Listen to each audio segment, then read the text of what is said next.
A poor salesperson with nothing accidentally discovers a super cashback system and embarks on an exciting life. What? I must be paired with a high-quality beauty, and we must have skin contact for 30 seconds. Isn't this asking me to be a rogue? I refuse to do that. Ding. Find a high-quality beauty, spend 120 yuan, successfully receive a cashback of 1,200 yuan. Successfully spend 588 yuan, successfully receive a cashback of 5,800 yuan. It really smells good. Chapter 1. Why does everyone know that Sherman is sick, but I'm the last to find out? Jiang Yin was puzzled. He held a fruit basket in his left hand and milk in his right, looking around the corridor. Before long, Jiang Yin found room 302. Suddenly, he heard strange sounds coming from inside. Wanga, you're so bad. Bad? Let me show you something worse. Flirty banter came from room 302. Jiang Yan's hand trembled as he gripped the doorknob. He was very familiar with the woman's voice, and because he was familiar, he didn't dare to confirm. Jiang Yin carefully looked at the room number. 302. That's right, the nurse said Li Sherman is in this room. Jiang Yin pushed the door slightly open and immediately saw an unbelievable scene. A woman was nestled in the arms of a middle-aged man, her face flushed, her features charming. The woman was Jiang Yan's girlfriend, whom he'd been dating for over 6 months. He also recognized a man named Wang Defa, a small business owner of a building materials company. A few days ago, he had come to look at cars, and Jiang Yin had been the one to receive him. Wang Defa wanted to buy an Audi A6, and Jiang Yin was thinking about his girlfriend's poor performance this month, so he wanted to help her close a deal he never expected them to get involved. Chapter 2. Pushing open the large door, the hall was at least 7 or 8 meters high, extravagantly decorated, with bright floors that could reflect people's shadows. 2 rows of cheapao-clad young women stood neatly, and when they saw Li Yin enter, they all bowed in unison and greeted, "Hello. Welcome to the Wonderland Club." Jiang Yin had never seen such an occasion before and was momentarily taken aback. I could see that moment. A woman in the bloom of youth approached him. "Hello, may I ask your surname, esteemed guest?" Her words were gentle, and her voice was charming. "Just call me Jiang." This was Jiang Yan's first time in such a high-spending environment, and he felt a bit awkward. The woman obviously noticed, but didn't show it. She led Jiang Yin to a private room and asked him to wait for a moment. Jiang Yin flipped through the booklet he held, and the items inside were ridiculously expensive. The cheapest was 380 yuan, seemingly just for a foot soak, while the most expensive cost tens of thousands, equivalent to several months' wages for an ordinary person. Jiang Yin ordered a medium package for 888 yuan, not forcing himself to choose something more expensive since his wallet wouldn't allow it. He was afraid of hidden charges later that would exceed his budget and embarrass him. "Please bring me a female technician. A beautiful one," Jiang Yin specifically instructed. The woman nodded in agreement and then left the private room to find technician. Chapter 3. Zheng Shui was surprised that this customer was in such a hurry to check out. Could it be that he didn't have enough money in his pocket and was afraid of exceeding his budget? However, it was the customer's choice, and she had no right to interfere, so she could only smile and nod. "Sure, sir." Jiang Yin excitedly ran toward the cash register, even forgetting to put on his shoes. "Sir, you haven't worn your slippers yet." Zheng Shui held Jiang Yan's slippers with a helpless expression, thinking what a strange customer he was. Barefoot, Jiang Yin walked across the shiny marble floor, leaving a long trail of wet footprints that drew the attention of passersby. When he reached the cash register, the cashier extended the scanning device and scanned Jiang Yan's mobile payment code. Ding! This consumption is 888 yuan, and the tenfold cashback is 2,664 yuan. The crisp notification sound appeared in Jiang Yan's mind, and he quickly took out his phone to check the text message from the bank. Finally, believing that the system was real and that his life was about to change dramatically. The reason the tenfold cashback was 2,664 yuan was that Zheng Shui could only receive 30 of the 888 yuan spent. The remaining 70 went to the club owner. At that moment, Tong Tong, who was waiting for Qi Xiao in the hall, saw this scene. Sure enough, he was a poor loser. He probably couldn't even afford to buy slippers, she thought disdainfully. Chapter 4. Jiang Yin could tell that the girl in front of him had probably just entered society, like a piece of white paper that had never been tainted by the world, making people reluctant to touch it for fear of getting it dirty. Thinking of this, a sad expression appeared on Jiang Yan's face. "I just had a breakup. My girlfriend is with another man." For such a naive girl, using some tricks would make one feel guilty, but for the sake of his wealth plan, he had to do it. Jiang Yin struggled briefly in his heart, but the struggle was minor, not creating any waves. A person with a conscience might make a fortune, but a person without one might make even more. What Jiang Yin said was indeed the truth, and at this moment it could be considered a genuine expression of feelings. But his purpose was not to find someone to complain to. Zhang Shui looked bewildered. She was still a young girl who had just entered society. A good student in school who had never been in a relationship. She was working at the Xianjing Club because her family was in urgent need of money, and she knew that the technicians at Xianjing Club earned a good salary, so she came. Fortunately, the HR manager was understanding and didn't turn her away because of her lack of experience, for which Zhang Shui was very grateful. If Jiang Yin knew her thoughts, he would probably scoff. In this world, 9 out of 10 men are lecherous, and the one remaining is gay. Chapter 5. Jiang Yin saw Sister Hua enter and smiled, saying, "Sister Hua, I must thank you for bringing Shui'er to me." After saying that, he pulled Zhang Shui into his arms. "Ah," the beauty exclaimed, her face turning red instantly, looking very shy. "You promised me." Jiang Yin whispered in Zhang Shui's ear, his warm breath blowing on her cute earlobe, making her feel weak all over, unable to muster any strength. Sister Hua stared blankly at the ambiguous pair, secretly thinking, Zhang Shui usually seems quite innocent. How did she get taken in by Jiang Yin so quickly? A few days ago, a golden VIP customer at Xianjing wanted to spend the night with Zhang Shui, who was still in training and offered 50,000 yuan, but she had resolutely refused. If it weren't for the strong backing of the club, that golden VIP customer would definitely not have let go easily. Xianjing never forces employees to do unwilling things. Of course, if both parties are willing, no one will stop them. Zhang Shui noticed Sister Hua's gaze and felt her face burning like a red apple if there were a crack in the ground. "She want to dive in?" "Sister Hua wouldn't mind if I took your employees during working hours, would she?" Jiang Yin joked. Chapter 6. Xianjing Club. Women's Health and Wellness Area. Zhang Shui was wearing a simple plain bathrobe, lying on the bed, her snow-white body perfect, neither too fat nor too thin. "Shui'er, you were just working. How did you become our customer so quickly?" The technician serving her teased. "Senior, please don't laugh at me." Zhang Shui blushed deeply, burying her face in the bed, too shy to look up. "He said he had a breakup and wanted me to be his temporary girlfriend. I felt sorry for him, so I agreed." "Oh, why didn't he find me? I'm single too." The technician continued her work, glancing at Zhang Shui's delicate body, her fair skin, slender waist, and long legs, all in perfect golden ratio. Any change would ruin that beauty. "This girl has such a great figure. If she were a man, she would probably be irresistible. Your temporary boyfriend is quite generous.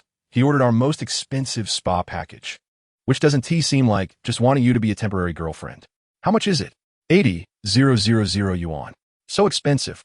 Zhang Shui had only known Jiang Yin paid 100,000 yuan, but she didn't realize that 80,000 of it was for the services for herself. Chapter 7. Night fell, and it was evening. Through the huge floor-to-ceiling windows, the city's night scene could be seen, with colorful neon lights illuminating the towering buildings, while pedestrians below looked like ants, and countless vehicles were moving through the city. This feeling of overlooking everything was fantastic. No wonder so many luxurious apartments were on the top floors. There was indeed a purpose behind it. By this time, both of them were already hungry. Zhang Shui, now off work and with nothing to do, took the initiative to offer to treat Jiang Yin. After all, he had spent so much money, and she wanted to reciprocate. "I can only treat you to some snacks. I hope you don't mind," Zhang Shui said, playfully tossing her hair, feeling a bit shy. "Snacks are great. I love places with a lively atmosphere." Jiang Yin had just acquired the system today, and if she had taken him to a high-end Western restaurant, he would have felt out of place. Jiang Yin and Zhang Shui changed their clothes and took the elevator down, while Sister Hua bowed to see them off. Tong Tong had been waiting at the entrance of Xianjing for a long time and finally saw a black Mercedes-Benz G-Class slowly entering the parking lot. The window rolled down, revealing a young man in his 20s. The young man had a pale complexion and a thin build, wearing a platinum necklace around his neck, and his expression was frivolous, looking like a spoiled rich kid. Chapter 8. Chi Boken came from a wealthy family and loved to play, especially enjoying Xianjing Club, where he had spent more than 500,000 yuan in just a few months. A few days ago, he had noticed a new intern technician at the club, and that person was Zhang Shui. Although he had played with many women, thanks to his family's wealth, he had never seen someone as exquisite as her. He had offered 50,000 yuan for Zheng Shui to accompany him for a night, thinking it would be easy, but to his surprise, she had refused. The Xianjing Club had a strong background, and Qi Boken didn't dare to offend them easily, so he couldn't push it. Now, seeing a newly rich person talking and laughing with Zheng Shui, his heart was filled with rage. Thinking of this, Qi Boken approached with a hypocritical smile. Zheng Shui off work? Let me give you a ride. No, Qi Xiao. I already have someone take me. Zheng Shui saw the greedy look in Qi Boken's eyes and felt a wave of disgust in her heart. But she was just a small service technician and couldn't offend a customer, so she could only decline politely. Zheng Shui pulled Jiang Yin aside. Hey, wait a minute. I haven't finished talking. Last time in the club, Qi Boken didn't dare to be forceful, but now in the underground parking lot, with the surroundings empty, his behavior became reckless. Chapter 9. The car slowly started. Like a waking giant beast, the engine let out a low growl, and as Jiang Yin stepped on the gas, the vehicle quickly drove out of the parking lot. The remaining three had expressions that displayed the myriad of human emotions. Sister Hua waved goodbye with a smile. Qi Boken wore a face of failed arrogance and anger, and Tong Tong felt regret for missing out on becoming a millionaire. You wretch! Didn't you say he was a lottery-winning nouveau riche? A nouveau riche who buys a Rolls-Royce Cullinan? A nouveau riche who gives women a platinum VIP card worth $1 million? Seeing Jiang Yin leaving, Qi Boken could no longer suppress his anger and shouted loudly at Tong Tong. The more Qi Boken spoke, the angrier he became, feeling as if he had lost all face, like someone being stepped on the ground, and the person stepping on him felt it wasn't enough and urinated on him. He got angrier and slapped Tong Tong across the face. The Qi family could only be considered an average wealthy family. Knowing that Jiang Yan's financial power far exceeded their own, and out of fear of trouble, they didn't dare offend him. At this moment, with the person gone, finding a place to vent his anger, an ordinary technician from a club was just the right punching bag, wasn't it? Tong Tong was stunned by the slap, covering her stinging cheek, her anger rising up, and she was filled with rage, which now erupted. Chapter 10. The unique design of the Rolls-Royce Cullinan, with its rear seat viewing area, successfully sparked discussions among the crowd.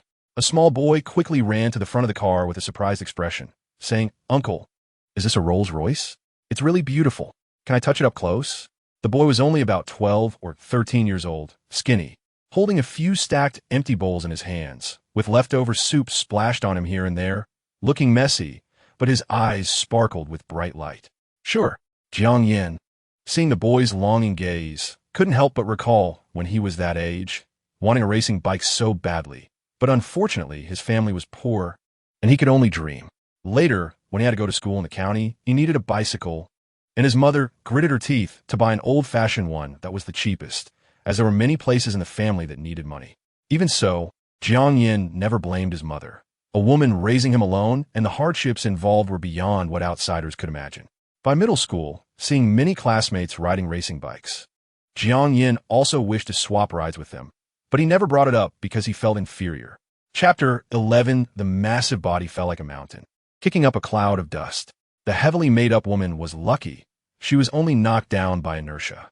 If she had been pinned underneath the fat man, her frame would probably have shattered. Perhaps because of her weight, she couldn't get up after a regular fall, and the heavily made-up woman tried to help the fat man. But with her thin arms and legs, she couldn't move him at all. Jiang Yin quickly took out 100 yuan for the boss, grabbed his bag, and turned to pull Zheng Shui away. Hurry up, hurry up. Why are you so bad? Zheng Shui laughed uncontrollably, her black hair billowing in the wind, her fair and delicate face adorned with a hint of red on her lips, sparkling. I don't want to, but he was so despicable. Jiang Yin shrugged and said helplessly. He raised the bag in his hand. Do you like it? I like it. Zheng Shui replied cheerfully. She could no longer refuse Jiang Yin. The bag was only 100 yuan, and since he had just helped her vent her anger, she accepted it. Although I really like this gift, unfortunately, it's ultimately a knockoff. I can't let my woman carry a fake bag. Tomorrow, we'll go to a luxury store and buy one exactly like this. If they don't have it, we'll make them create an identical one. Chapter 12. The landlady smiled broadly, knowing that Jiang Yin had several small appliances, and during the summer, he even installed a second-hand air conditioner. I'll head to work now. Today, I officially terminate the lease. Call me if there's anything. Jiang Yin walked out of the small courtyard, not in a hurry to go to work. He wanted to have breakfast first. Skipping breakfast for a long time was bad for his health, and now that he had money, he had to take good care of himself. As he walked out of the yard gate, he took out his car keys to unlock the car, only to suddenly discover a large red pig's head painted on the front of the Rolls-Royce, and the black body was covered with messy red lines, with the golden waistline scribbled all over.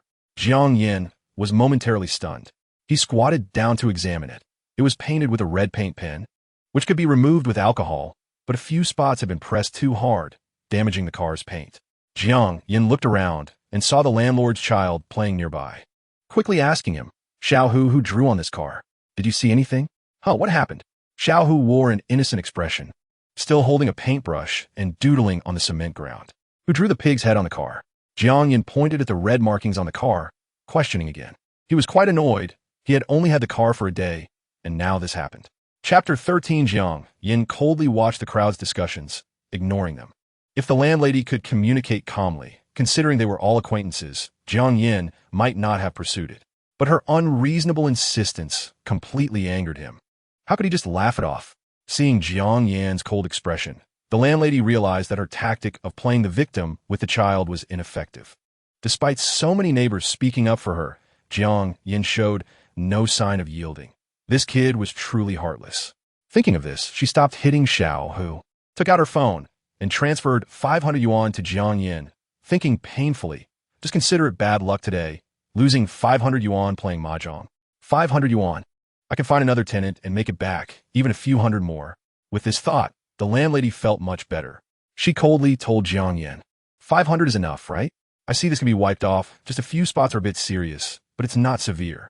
A few days ago, old Wang from the village accidentally scratched a car with his electric bike, and that was much worse. He only gave 200. I see this is a new car, so I get a bit more. Jiang Yin was instantly both angry and amused. 500? Chapter 14. Have you heard? Li Sherman has hooked up with a wealthy man. I know. It's Boss Wang who came here to buy a car a few days ago. What a pity. Our sales god Jiang Yin is going to be sad. I heard this Boss Wang was introduced to Li Sherman by Jiang Yin. At this moment, with no customers around, the board employees at the company gathered together to chat, all interested in Jiang Yin's gossip. At this time, someone couldn't take any longer and coughed, saying, "Are you all so idle? This month, the company's performance has seriously declined. The manager is about to hold a meeting soon. With some free time, Lu Fan, a tall man with dark skin and a mature appearance, dressed in a suit that somehow looks a bit awkward on him, reflects on how to get through this tough period. He looks to be in his 30s, maybe nearing 40, but in reality, he is only 25, the same age as Jiang Yin. Ahem, what is everyone discussing? Jiang Yin, having arrived late due to issues with the landlord, sees everyone chatting and not understanding the situation. Asks. The group, feeling guilty, falls silent and disperses.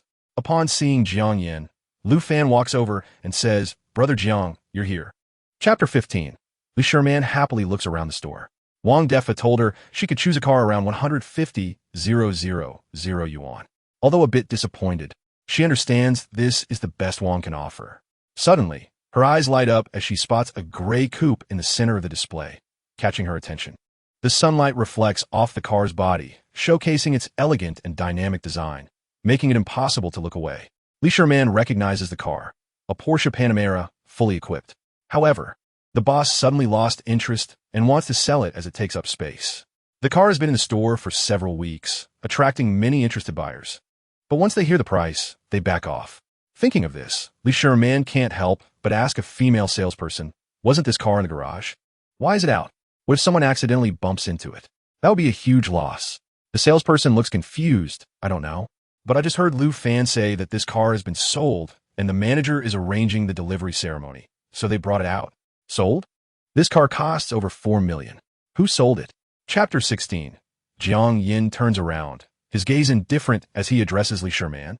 "Is there something you need?" His eyes show no anger or excitement, appearing very calm, as if the woman before him is just a stranger he has never met. Li Sherman now is not worth any emotional fluctuation from Jiang Yin, not even a hint of disgust. He looks around and asks, "Where's Boss Wang? Why haven't I seen him?" Li Sherman doesn't answer his question, instead saying, "I was just playing around with him. I never had real feelings. My heart has always belonged to you." Jiang Yin scoffs. "If you hadn't shown up in front of me, we could have left a good impression on each other. But now, with your antics, you only make me feel disgusted. Please keep your distance. Jiang Yan's words deeply hurt Li Sherman, but she pretends not to understand and continues. Can we start over? She looks hopefully at Jiang Yan, recalling how he used to be very accommodating to her, fulfilling even her most unreasonable requests. She hopes he will agree this time as well. Unfortunately, she is destined to be disappointed. Chapter 17. Jiang Yan takes Su Bangxia to a hospital where the doctor assesses her injuries as minor and prescribes anti-inflammatory and pain relief medication. When Jiang Yan goes to pay, Su Bangxia remains silent, thinking she will treat Jiang Yan to a meal next time to repay him. After dropping Su Bangxia off at her residence, an old residential building with peeling walls and a messy street, it tells the story of the years this community has endured. This is a unit she shares with a girlfriend, making it economical. Jiang Yan knows that Su Bangxia is not a local. Her parents are from a small county and brought her to Jianghai City for school, not wanting her to become a left-behind child. However, they ultimately did not settle in the big city and returned to the small county. Years later, after just graduating from university, Su Bangxia is back here, as if trapped in a cycle, unsure if the ending will change. They were both outsiders studying in Jianghai, so they shared a lot of common ground. Su Bangxia was one of the few friends Jiang Yan could talk to in high school. Most of his classmates' faces have blurred in his memory, but Su Bangxia remains vividly clear. Chapter 18. In a private room at the Xianjing Club, Jiang Yan leisurely sips coffee, looking relaxed. Next to him stands an attractive young woman, serving him respectfully without any hint of negligence. Zheng Shui isn't suited for this job. I told her long ago, but she didn't listen. I know she needs money, but a top student like her should be in school, not working as a technician here. I feel sorry for her. He reflects. Top student? Jiang Yan is surprised. You didn't know? Zheng Shui is studying for her master's degree at Shanghai University. She dropped out to work here because her mother fell ill and needed money urgently. Shanghai University is renowned worldwide, among the top 10 universities globally. Jiang Yan strokes his chin, so that's why she is here. Meeting you is a stroke of luck for Zheng Shui, as long as you're willing. Money should be no problem, Sister Hua flatteringly says. Jiang Yan places a set of high-end cosmetics on the table and tells Sister Hua, I bought this on my way here. It wasn't too expensive. Please help me take care of Zheng Shui. How can I accept this? Sister Hua says. But her hands quickly embrace the cosmetics. Chapter 19. Sisterly, let me serve them. Jiang Wenting says. Sisterly sighs, such a beautiful girl. And a man spends hundreds on a fake bag to win her over. It's such a shame.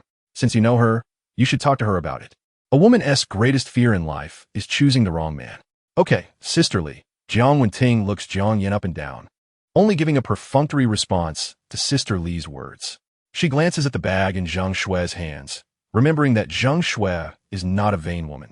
They grew up together, and many wealthy suitors pursued Zheng Shui without success. It's surprising that she was deceived by a poor guy with a fake bag. She quickly walks over to Zheng Shui. Sister Shui, what brings you here? Who is this? Jiang Yan looks at the saleswoman in front of him, dressed in a black OL outfit, mature and capable, her long white legs accentuated by high heels, the object of many men's desire. While not as graceful and dignified as Zheng Shui, she has her own charm. Zheng Shui doesn't know how to introduce Jiang Yan. They are merely in a contractual relationship with a weekly agreement, something she can't discuss with outsiders. Chapter 20. Let's go. Time to pay. Jiang Yan sees Jiang Wenting standing still for a while, directly shakes his bank card in front of her. She finally realizes he is serious. Could he really be a rich second generation? She thinks, looking at his outfit that seems bought from a discount store, wondering if he's playing trick. Hello. Your total is 3.6 million. Do you confirm you want to pay? Jiang Wenting still thinks Jiang Yan is just putting on a show. After all, why would a wealthy person gift their girlfriend a fake bag? She thought Jiang Yan would grit his teeth and buy a small bag worth tens of thousands to win over Zheng Shui. But unexpectedly, Jiang Yan directly picked the most expensive bag in the store and ordered a whole bunch as if he were buying groceries. Jiang Wenting thought to herself, now I'm giving you a way out. When it's time to pay and you find out there are only tens of thousands in your card, and you can't afford it, don't blame me. Confirmed. Jiang Wenting received the response and said no more, turning to lead Jiang Yan toward the cash register. At this moment, Zheng Shui leaned close to Jiang Yan's ear and said, It's too expensive. I can't use that many bags. Jiang Yan also leaned in with a light laugh and said, Your friend obviously looks down on me. Do you want me to be belittled by others? Chapter 21. Jiang Yin, who was drinking water, nearly choked on Jiang Wenting's words, spraying water out just as it reached his throat. Are you okay? Zhang Shui hurriedly patted his back with one hand while gently handing him a tissue with the other. I'm fine, I just drank too quickly. Jiang Yin waved his hand to signal that he was okay. Zhang Shui glared at Jiang Wenting angrily and said, What are you being so silly for? Unexpectedly, Jiang Wenting pretended not to see and pushed further. Oh, what is wrong with you? How can anyone eat like this? It's all your saliva. This finally infuriated Zhang Shui. She stood up angrily and said to Jiang Wenting, If you're not eating, then go outside. Isn't it unhygienic? Seeing that Zhang Shui was really angry, Jiang Wenting finally shut up and didn't dare to speak again. Jiang Yin didn't understand why this woman had so much hostility toward him. He couldn't recall having offended her at all. Logically speaking, now that the misunderstanding was cleared up and Jiang Yin was a scumbag or a fraud, she should be wishing him well. So why did she act like he owed her 5 million? Chapter 22. At night, Wanxiang City was brilliantly lit, the mall as bright as day. Jiang Yin walked out of the restaurant, and the crowd was even greater than during the day, bustling and lively. Just moments ago, Jiang Wenting was all over the place at the dinner table, but now she was swaying drunkenly, and Zhang Shui couldn't hold her up alone. So she had no choice but to call for Jiang Yin's help. Come help. Jiang Yin didn't want to bother. He was interested in this girl, and didn't have the intention to be a good person. Please. Zhang Shui's pitiful eyes were full of pleading. Unable to resist Zhang Shui's request, Jiang Yin came over, trying to prop up Jiang Wenting with his arm. But he found that she was as limp as a pile of mud and couldn't lift her at all. How am I supposed to lift her when she s like this? Jiang Yin looked at Zhang Shui helplessly. Then what should we do? This girl can't drink. She just causes trouble for me. Zhang Shui frowned angrily, not knowing what to do. I guess I'm unlucky and can only carry her back. That won't do. It's too uncomfortable to carry her. Just give her a piggyback ride for a little while. We'll be there soon. Zhang Shui used her ultimate move again, her pleading eyes looking at Jiang Yin pitifully. Fine. I've been unlucky since I met this girl. It doesn't matter this time. Jiang Yin could only agree helplessly. Chapter 23. In the morning, bright sunshine filtered through the gaps in the curtains, shining on Jiang Yin's face. This was the most comfortable night Jiang Yin had slept in days, sleeping soundly until dawn. After getting up and tidying up, he called his private butler. Dear guest, hello. How can I assist you? The butler asked sweetly. There were quite a few people booking the presidential suite, but unfortunately, they were either old, female, or families. In short, none were suitable. Encountering a quality wealthy bachelor like Jiang Yin, the female butler didn't want to miss out, even if it was just a fleeting romance. Even a small commission would be enough for several years of her salary. Bring me breakfast and deliver to my room. Unfortunately, Jiang Yin wasn't interested in her at all and hung up the phone directly. After a simple breakfast, Jiang Yin left the hotel and, passing through the lobby, saw a colorful promotional poster for a limited 520 package.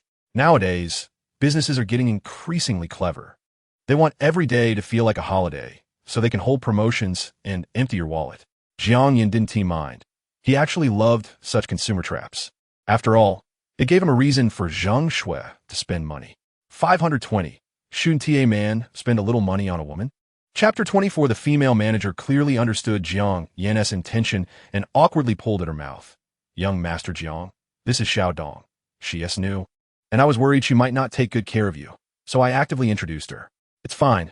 I'm not worried about her being new, as long as she can show me around and help me look at the properties, Jiang Yin said lightly.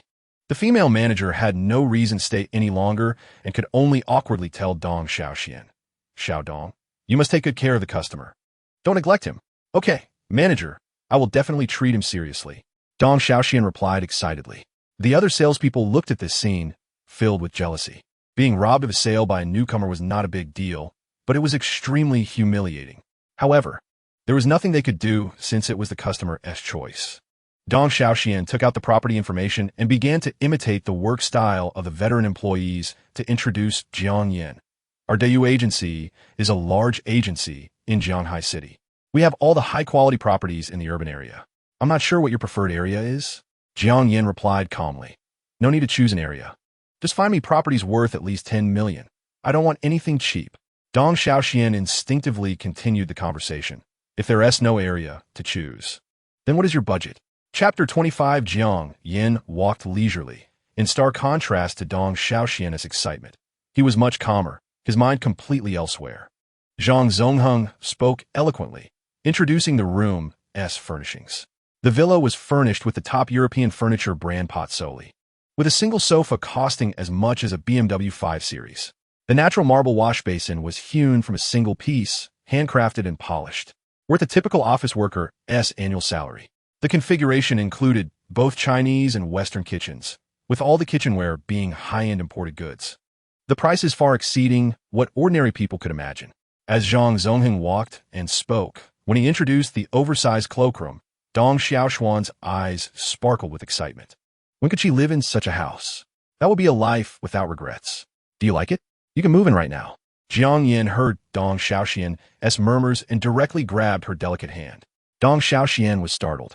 She didn't expect Jiang Yin to be so forward and immediately wanted to pull her hand back. However, whether it was because Jiang Yin held on too tightly or Dong Xiaoxian's strength was too weak, she couldn't break free. If it were any other time, someone daring to be so bold would have definitely received a slap from Dong Xiaoxian, followed by a kick. Chapter 26. Having achieved his true aim, Jiang Yin released the delicate hand of the beauty and stepped forward. Let us go. The salespeople are waiting for us ahead. Dong Xiaoxian just remembered that there was another person here before. Fortunately, they weren't here, otherwise her materialistic nature would have been exposed. She hurriedly tidied up her clothes, took a few quick steps, and caught up with Jiang Yin. If others didn't know, they might think Jiang Yin had done something to her. This obvious attempt to cover up made Jiang Yin laugh. As they walked out of the house, Zhang Zongheng was waiting not far from the door, still smiling as if nothing had happened. Seeing how understanding the salesperson was, Jiang Yin didn't want to continue looking at the house. They had plenty of time to look after buying it. How much is this house listed for? A small joy surged in Zhang Zongheng's heart. After so long, they finally got to the point. 86 million, sir. If you need a loan, you only need a 40 down payment of 25. 8 million to own this villa. 40 down payment? Jiang Yin, unbeknownst to him, grabbed the beautiful woman's hand again. She shyly tried to pull away, but Jiang Yin held on tight. Dong Xiaoxian tried a few times, but couldn't succeed, so she had to let him hold her hand, her face turning red. Chapter 27. Zhang Zongheng was confused. With such operations, the property rights of the villa were indeed still in Jiang Yin's hands. However, this villa would become a bad asset. No one would buy a villa with third-party residential rights. It would be asking for trouble. Zhang Zongheng didn't understand Jiang Yin's approach. Dong Xiaoxian didn't know much about this. Upon hearing Jiang Yin agree, she signed her name on the purchase contract. Jiang Yin also operated his phone and transferred 86 million to the sales department. Once the money arrived, Zhang Zongheng was overjoyed. He had secured the commission from this order and started thinking about where to splurge and reward himself. While Zhang Zongheng was happy, he didn't forget Jiang Yan's earlier words and quickly prepared a contract to prove Jiang Yin as full ownership of the property. Dong Xiaoxian picked it up and carefully checked it, specifically looking at the clause regarding residential rights. Finding it consistent with what was agreed upon, she signed her name. Now, she had the residential rights to this luxurious villa. Jiang Yin casually flipped through it and also signed his name, but Zhang Zongheng, standing next to Jiang Yin, suddenly looked dumbfounded, shocked. He realized that Jiang Yin had signed the name Jack Jiang. Chapter 28. Dong Xiaoxian glanced at the villa and, under the expectant gaze of the man in golden-rimmed glasses, said something that aligned with his thoughts. Oh, a luxurious villa. However, sorry, we're not the property management. Please contact the actual property management company. The man in golden-rimmed glasses didn't expect Dong Xiaoxian to be so difficult. He revealed so much information, and he didn't believe she hadn't noticed anything. If it were an ordinary girl, she would have already taken the initiative to add him on WeChat. But the woman before him seemed completely uninterested. It wasn't until he saw Jiang Yin beside the beauty that he understood what was going on. When he first met Dong Xiaoxian, he was amazed and instinctively used his usual flirting tactics, only to realize now that she had a male companion. The man in golden-rimmed glasses shot a disdainful glance at Jiang Yin. If it were only Dong Xiaoxian, he was confident he could handle it. Meeting such a beauty was already a stroke of luck. He didn't want to miss this opportunity and search through the vast sea of people again. Sorry, I mistook you for someone else. My house is right ahead. May I have the honor of inviting you both in for a drink? The man in golden-rimmed glasses thought that with 3 people present, any normal person would seize the opportunity to network with an excellent, high-quality man, right? Chapter 29. Next, the landlady began to narrate. Everyone has their perspective on things, and the landlady was, of course, speaking from her own angle. She talked about Jiang Yan's coldness and the ignorance of youth. The woman listening to her aunt's account was also furious. This person had stayed at her aunt's house for so long without any courtesy. It was truly detestable. Therefore, she decided to confront this man to see if there was any way to help her aunt and prevent him from making unreasonable demands. Jiang Yan slowly drove into the traffic accident handling center, where the after-sales personnel for Rolls-Royce had been waiting. After a brief introduction, the after-sales staff immediately began to check the vehicle scratches. Mr. Jiang, your beloved car is not heavily damaged. We can perfectly handle these paint marks. However, a few spots seem to have been scratched too hard and need to be repainted, the after-sales staff replied after a careful inspection. At this moment, the landlady's family arrived late. The traffic police led both parties to the mediation room, and they took their seats. The atmosphere was silent and awkward, as if neither party wanted to speak first. Seeing that neither was talking, the old traffic cop opened his mouth. Mr. Jiang's video is clear and straightforward. There is no need for me to elaborate on who is at fault, right? Chapter 30. Jiang Winning was extremely angry, her chest rising and falling, and the buttons on the front of her white shirt were under immense pressure, almost about to burst. Jiang Winting calmed herself down. She was there to negotiate with Jiang Yin, not to bicker. Seeing Jiang Winting stabilize her emotions, Jiang Yin couldn't help but shake his head in regret, thinking, I should have added more fuel to the fire. What a pity, I missed the most beautiful scenery. Jiang Winting coldly said, You tell me. What can I do to prevent my aunt from being held responsible? 200,000 is nothing to you, but for my aunt, it would take 2 years of not eating or drinking to save up. Is your money just blowing in from the wind? Jiang Yin, seeing Jiang Winting still acting high and mighty, didn't indulge her and immediately retorted, No one's money comes easily. Robbery might bring money fast, but it also risks going to jail. As the ancient said, money is hard to earn and shit is hard to eat. Of course, Jiang Yin was an exception. Who made him have a system? Jiang Winning didn't know he had one, so Jiang Yin spoke with righteous confidence. Jiang Winning didn't want to compromise anymore. She didn't want to see this annoying man at all, so she gritted her teeth and said, I'll pay this 200,000, and later, I'll say you 1 pursue the matter. Chapter 31.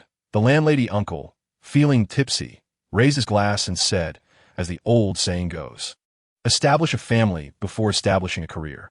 Only after establishing a family can a boy truly become a man, understanding the responsibilities and burdens on his shoulders, thus having stronger motivation. Marriage doesn't hold you back. On the contrary, with a virtuous partner, it only makes you more powerful and smooth in your endeavors. The landlady uncle made a valid point. Choosing a good wife is very important. If chosen well, the family will be harmonious and prosperous. If chosen poorly, it could be disastrous. At best, it leads to chaos at home and misfortunes. At worst, it could lead to family destruction and disaster spanning 3 generations. If it were any other girl, Jiang Yin wouldn't mind. Just meeting and getting to know each other was enough. He had also been blind dating back home. But for Jiang Winting, he wanted nothing to do with her and didn't want to get any closer. Sure, here's the translation. Well, uncle is right. I've gained a lot from this. Indeed, old ginger is spicier. Listening to you is better than studying for 10 years. You say whatever you want. But Jiang Yin remains unmoved, only spouting a long segment of beautiful empty talk. The landlord uncle felt anxious seeing Jiang Yin dodging the direct answers. How could such a clever young man be so oblivious? Chapter 32. At the Shengshi Tianhong Hotel, Jiang Winning had been here before, delivering goods to clients during her work hours, and she had rushed in without time to take a good look. Now, walking leisurely in the spacious lobby with Jiang Yin, she found that this hotel truly deserved to be the best in the city, magnificent and atmospheric, quite pleasant to the senses. In the lobby, a poster was displayed. Upon looking over, they found it was a couple's package promotion for 520.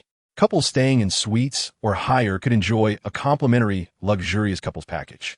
This would definitely make some girls' hearts flutter, but unfortunately, Jiang Winning was not an ordinary woman and felt nothing.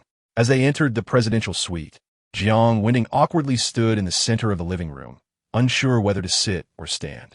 Jiang Yin sat on the sofa, looking at Jiang, winking with amusement. This woman had always been a thorn in his side, and now she had to swallow her pride and give him a shoulder massage, which felt quite satisfying to him. The 200,000 spent was worth it. At least Jiang Yin thought so. Jiang Winning stood up, uneasy, and said, "Let's get started quickly.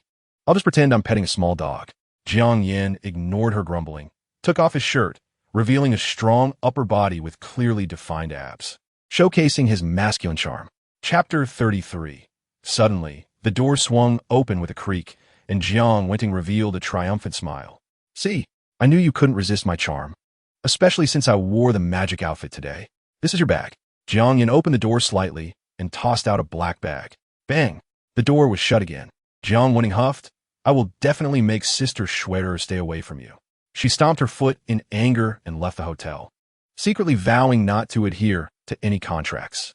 After sending Jiang Winting away, Jiang Yin finished off the double serving of Western food. He had to admit, the portion sizes of Western cuisine were pitiful. Even the double portion barely filled him to 80. Thinking of this, Jiang Yin felt even more that sending Jiang Winting away was his wisest decision. With the car problem resolved, Jiang Yin finally had some free time to go home and take a look, but before that, he needed to change his personal image. Wealth should not be hidden when returning home, like walking in luxurious clothes at night. If it were just Jiang Yin, he could wear a shirt from Taobao for 1,000 yuan and pants for 30-odd yuan, not caring at all what others thought. Chapter 34.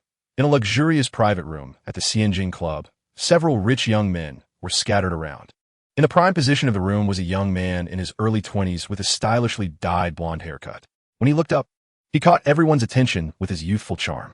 This was Wang Xian, a well-known second-generation rich heir in Jianghai City.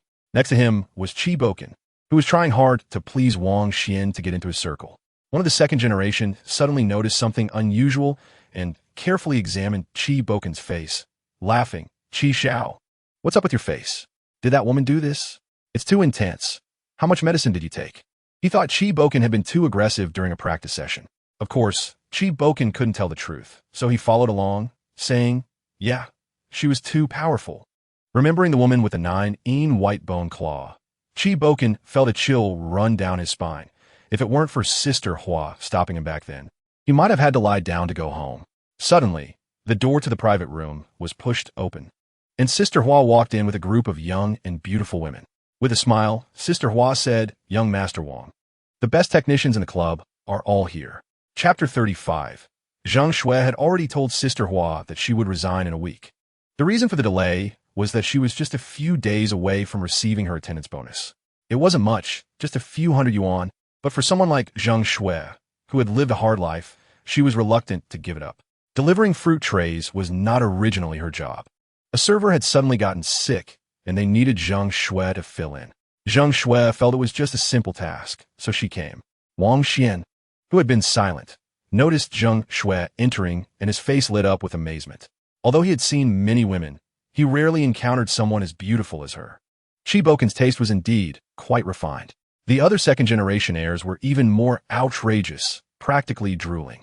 Wang Xian shook off his previous lethargy and became genuinely interested, asking Sister Hua, "What does this lady do in your company?" Sister Hua inwardly panicked.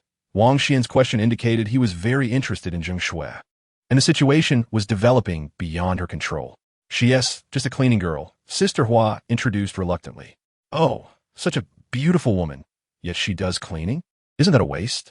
Wang Xian stroked his chin, his eyes filled with greed as he looked at Zhang Shui. Chapter 36. Zhang Shui instinctively stepped back at the sight of Wang Xian's outstretched hand. Just then, a sharp reprimand rang out. "How dare you!" Wang Xian's sinful hand was knocked away by Jiang Yan's slap. Jiang Yan had already arrived. He and Zhang Shui had met before, and it was just that a server needed help. So Zhang Shui had filled in. Jiang Yan hadn't paid much attention, waiting for Zhang Shui to finish so they could go shopping together, but he never expected Zhang Shui to take so long to come out. He found the private room, pushed the door open, and saw the scene of the bully harassing a woman. If it were someone else, he wouldn't care, but since it was Zhang Shui, he couldn't just stand by. Seeing Jiang Yan arrive, Zhang Shui immediately felt reassured. The tension she felt eased significantly. It was as if with Jiang Yan around, she wouldn't be afraid even if the sky were to fall. Wang Xian rubbed his knuckles, still stinging from the slap he had just received, his anger boiling inside him. Who was he? He was the richest young master in Jianghai, and he had never suffered such humiliation. Wang Xian glared at Jiang Yin, angrily questioning, "Who are you?" Qi Boken leaned in and whispered in Wang Xian's ear, "This is the rich guy who drives a Rolls-Royce. He even got Zheng Shui a 1 million VIP card." Chapter 37. The second-generation heirs surged towards Jiang Yin, and the room was suddenly filled with chaotic shouting. Zheng Shui gasped, unable to stop herself from covering her mouth with one hand while tightly gripping Sister Hua's arm with the other. Jiang Yin, fearing that he might accidentally hurt Zheng Shui during the scuffle, had already handed her over to Sister Hua. Now, seeing a bunch of small-time bullies rushing towards him, he felt not the slightest bit afraid, but rather quite excited. After gaining the physique of a soldier and mastering combat, Jiang Yin had never had the chance to use his skills. Now was the perfect opportunity to test them out. Sister Hua, seeing the scene, immediately turned to old Wu, saying, "Boss, this Mr. Jiang is our platinum VIP customer. We can't ignore this, can we?" Unexpectedly, after hearing this, Big Brother Wu not only ignored it, but also snorted coldly. He brought this on himself. Can't blame anyone else. However, the situation at the scene was beyond everyone's expectations. Jiang Yin knocked down the fastest little yellow-hair guy with just one punch, and he clutched his bleeding nose, howling in pain. Then, he grabbed another person's fist, using their strength against them, spun their body 180 degrees, and let go, directly knocking down 5 or 6 people. At the same time, he quickly moved, delivering one punch to each little kid. Chapter 38. Big Brother Wu returned to his office and took out his phone to make a call. "Hello, is there something you need, Big Brother?" came the inquiry from the other end. Big Brother Wu replied, "Little brother, someone wants to buy our Wonderland Club, and the conditions are very favorable. I want to ask for your opinion." The voice on the other end responded, "The Wonderland Club is a golden goose. Who wants to buy it?" Big Brother Wu, a young man, his last name is Jiang. What was his name again? The voice on the other end surprisingly interjected, "Is it Jiang Yin?" "Oh yes, that's the name. How did you know, little brother? Do you have a clairvoyant ability?" Wu Wenbin said, "Big brother, you know I have a Panamera, right?" Big Brother Wu, "Oh, that car? I told you back when you bought it. For 4 million, wouldn't a Bentley be better? You bought that thing and sold it again without even driving it for a day?" The voice on the other end, Wu Wenbin, was left speechless. "Big brother, your focus is off. Do you know who bought that car?" "Who?" Big Brother Wu asked. "It's a young man named Jiang Yin.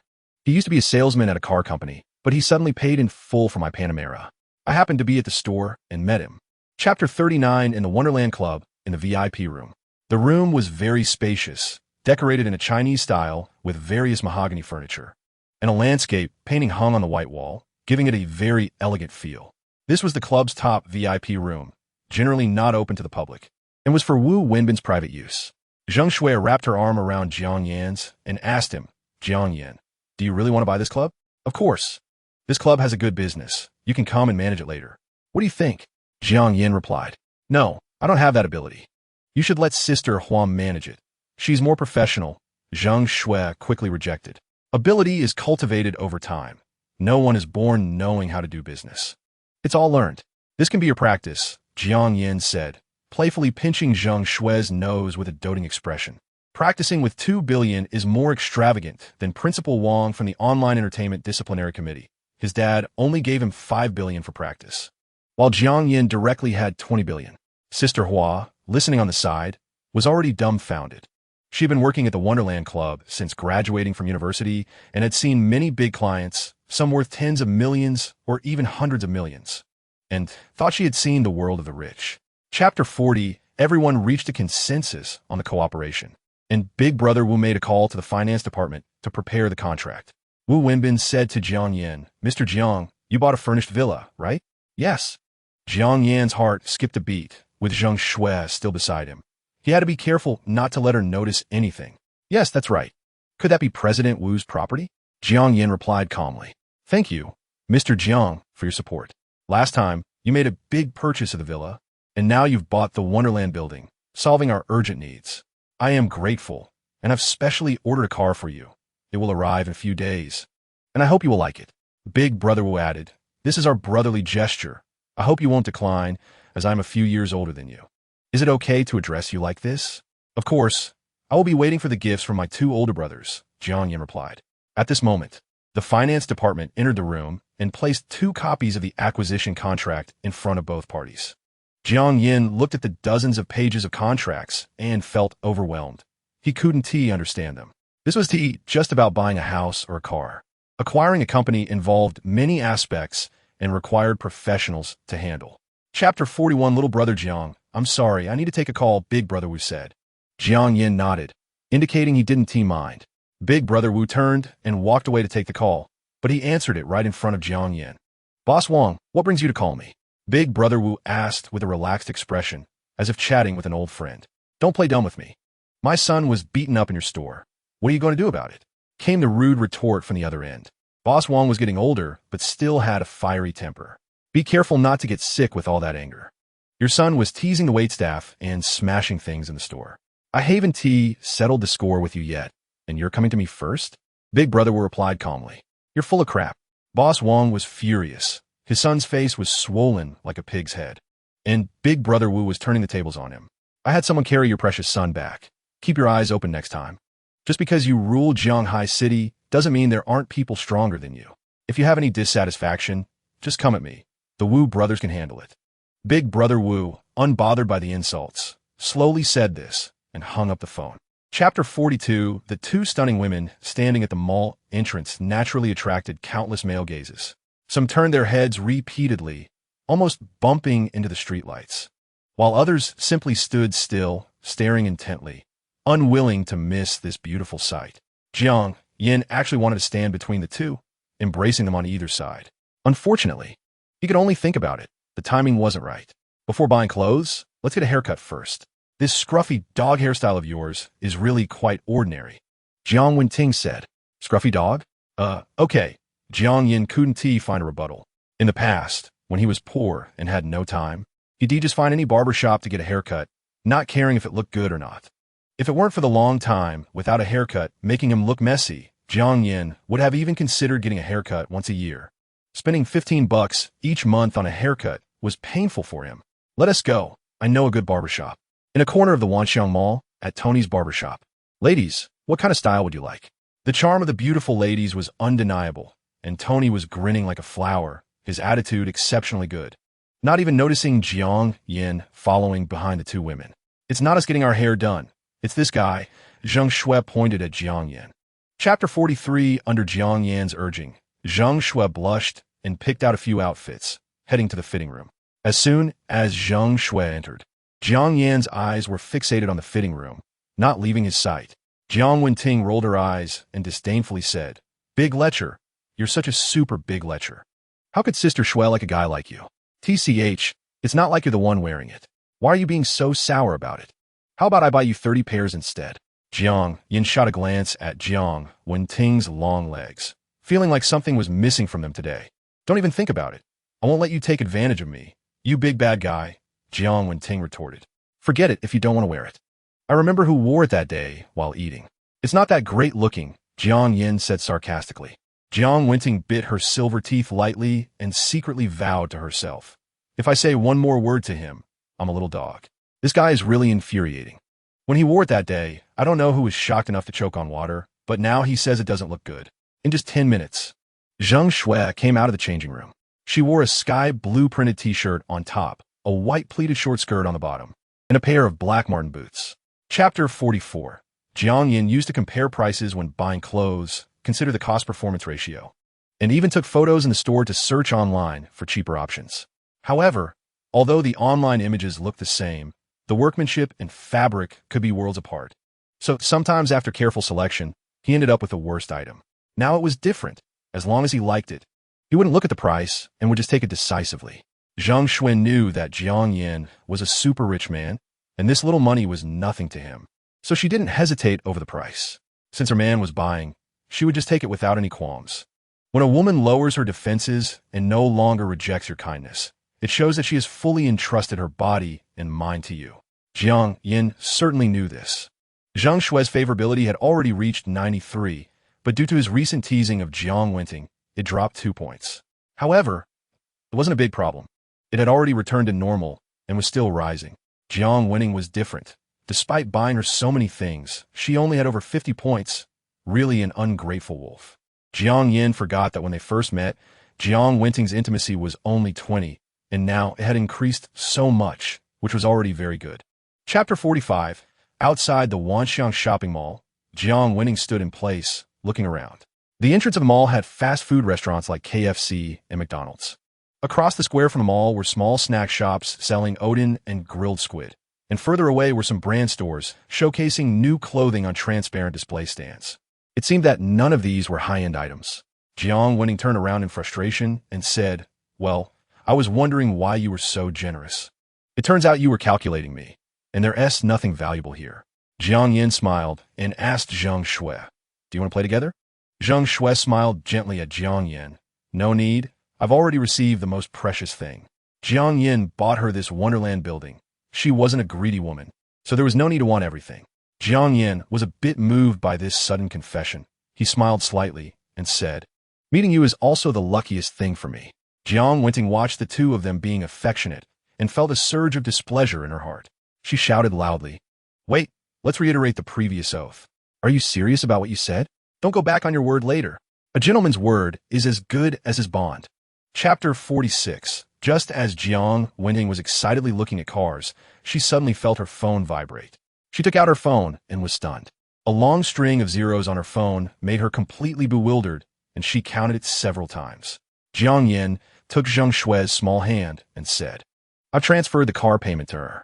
If we choose the configuration again, we might have to wait until the year of the monkey. Let's go first." Zhang Shui's face turned red. She knew Jiang Yin's thoughts. This man was really impatient. She couldn't express the unspoken difficulties of a girl and didn't know what to do. But leaving Wenting like this seems not good, right? What's wrong with that? This is her territory. Such a big girl can't just disappear, Jiang Yin replied. Wenting, we're leaving now, Zhang Shui called out, but unfortunately, Jiang Wenting was lost in her own world and didn't hear. So she could only be pulled away by the anxious Jiang Yin. Jiang Wenting excitedly looked at the balance in her phone and felt like she was dreaming. She had never seen so much money in her account in her life. Both she and Zhang Shui were from ordinary families. Their families were just small, honest people, and there were no big business people in their families. Jiang Wenting always believed that everyone was born equal.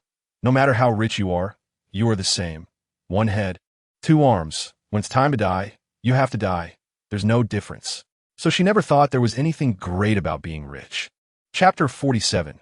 Jiang Yin took out his phone and called Wu Wenbin, asking if he knew any good hospitals. Wu Wenbin couldn't wait for Jiang Yin to find him.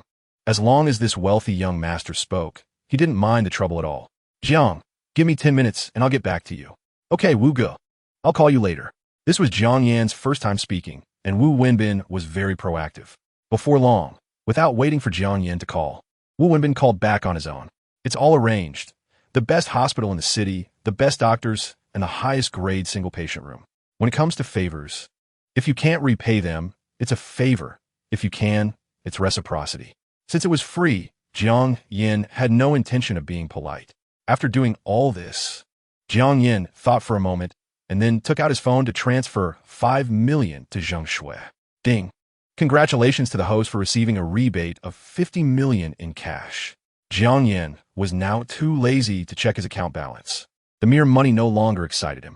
Zhang Shui emotionally hugged Jiang Yin and gave him a big kiss. "Husband, meeting you is the greatest luck of my life." Jiang Yin turned around to kiss her back. If it weren't for the red light, which could lead to serious traffic accidents, he would have really wanted to break the law once. Chapter 48. Jiang Yin was greatly surprised. This kid was impressive. Wang Peng was tall and strong. A good fighter in school, but he didn't expect him to be so fierce. Jiang Xiujing looked at the handsome Jiang Yin and noticed that her son had changed. He had become vibrant and confident in his speech and behavior. "Our family originally had no savings, but a few days ago, didn't you transfer 50,000 to me? I gave it all to your Aunt Wu. You won't blame your mom, will you? It's fine. I'll transfer 500,000 to you again. You can borrow from whoever you want. Our family has plenty of money now." After saying this, Jiang Yin took out his phone and transferred 500,000 to Jiang Xiujing. Jiang Xiujing's heart skipped a beat. "Son, tell your mom the truth. Did you do something bad? We can't accept this money." Jiang Yin was speechless. What does that have to do with anything? Your son met a benefactor who is helping me do business. Now I've made a fortune, and you can enjoy life with me in the future. I'll give you 500,000 first to improve your living conditions.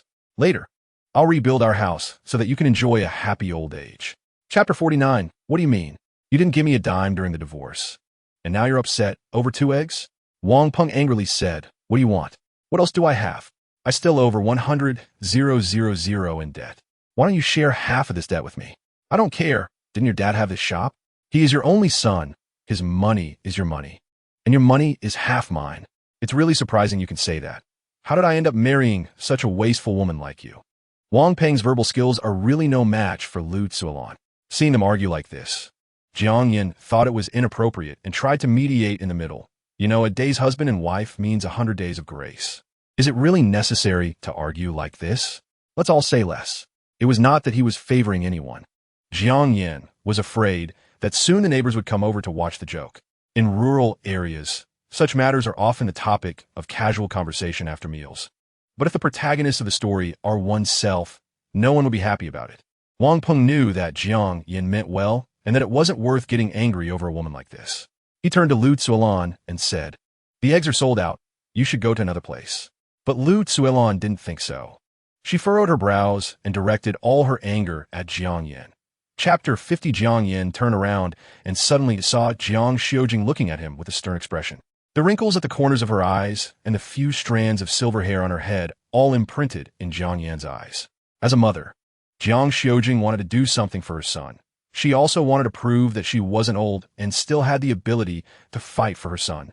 Jiang Yin felt a pang in his heart, reluctantly muttering, I am now a wealthy man, not a small boss. How can you ask me to go on a blind date like this? I'll ask you one more time. Are you going or not? The tone of his voice dropped 3 degrees, but Jiang Yin sensed the coldness behind it. Well, meeting is fine. What if it works out? I love blind dates the most. Jiang Xiujing saw her son agree and immediately restored her gentle and generous demeanor. Jiang Yin let out a big sigh of relief. Are you still eating? The dumplings in the pot are ready. I'll go serve you another bowl. The rapid change in his mother's demeanor left Jiang Yin speechless. He secretly muttered, this is not me yielding to her authority. This is filial piety, respect for the elderly.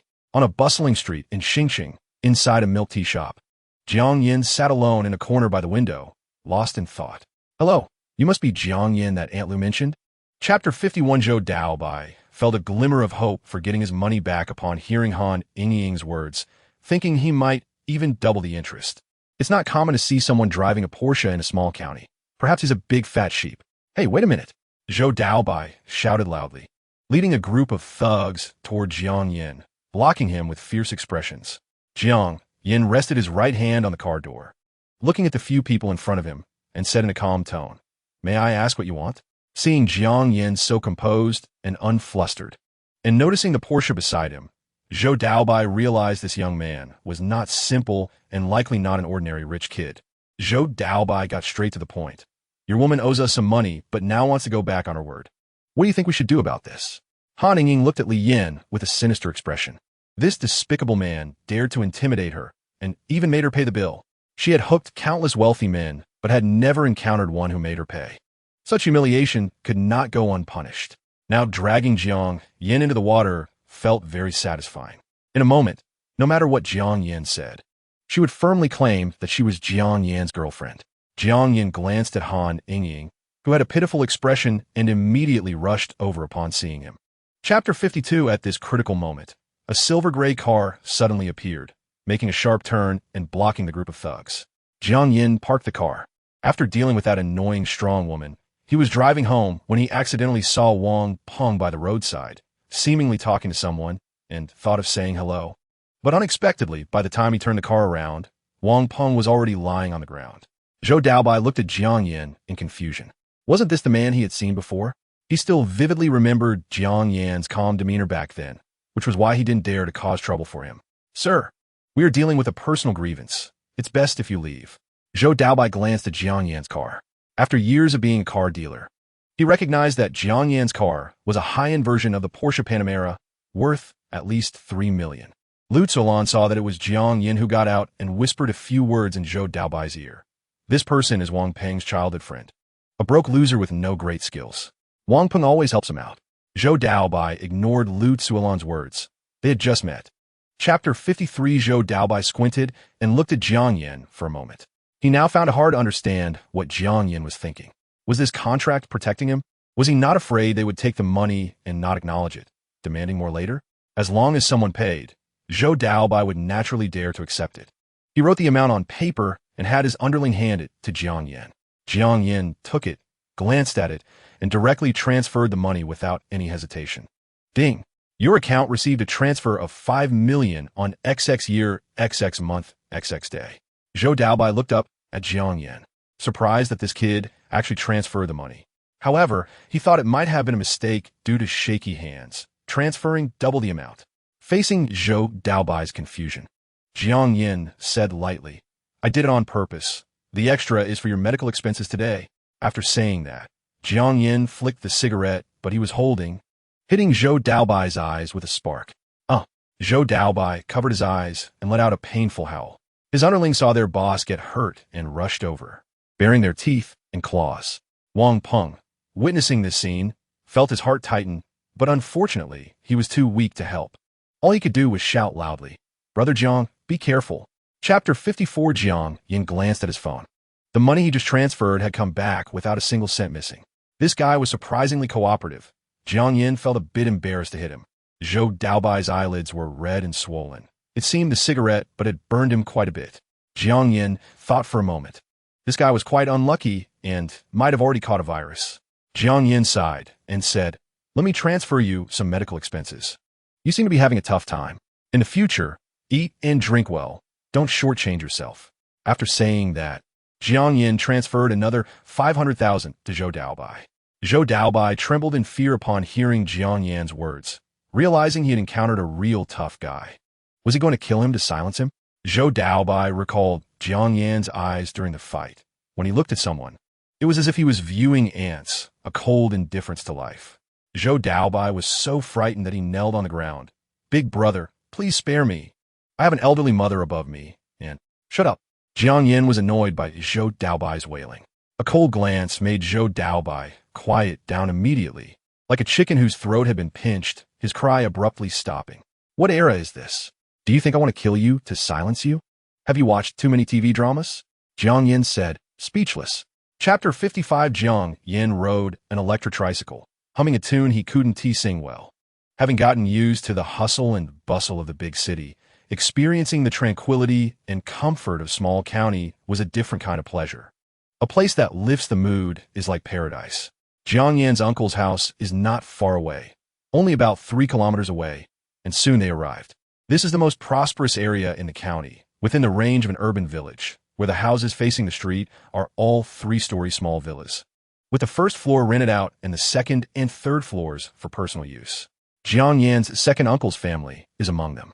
Uncle Jiang Yin, Jiang Shengyan, is hardworking and capable, and his wife is a thrifty woman, so their lives are flourishing, making them relatively wealthy among Jiang Yin's relatives.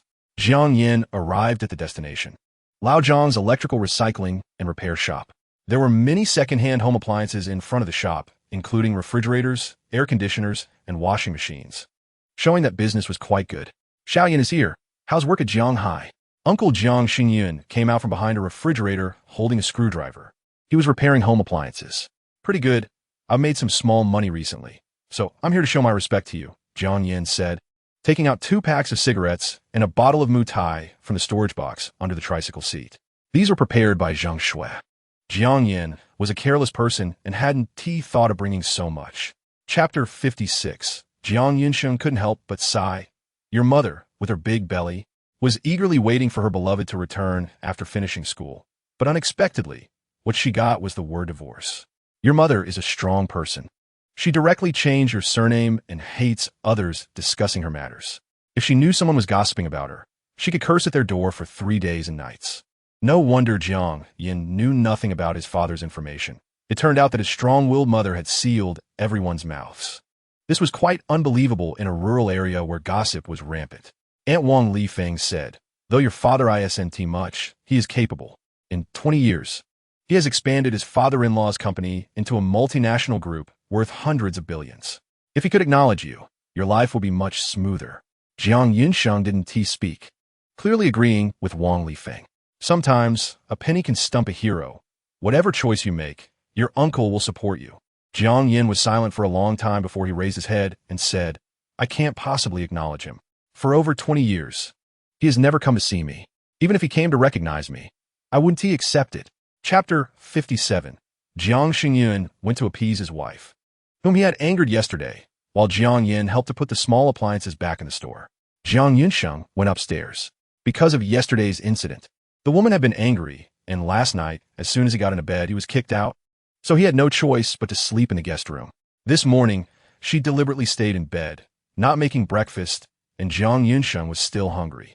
However, a good man doesn't quarrel with women. Jiang Yunsheng also didn't argue with her. If she didn't cook, he would make his own. If she stayed in bed, he would get up and do things himself, completely unconcerned. His wife, Wang Lifeng, was covered with a blanket, deliberately ignoring him. Jiang Yunsheng saw this scene and tugged at the corner of the blanket. What time is it? Still sleeping? Xiaoyan is here. Wang Lifeng became furious when she heard Jiang Yunsheng mention his nephew. Let him come. What does it have to do with me?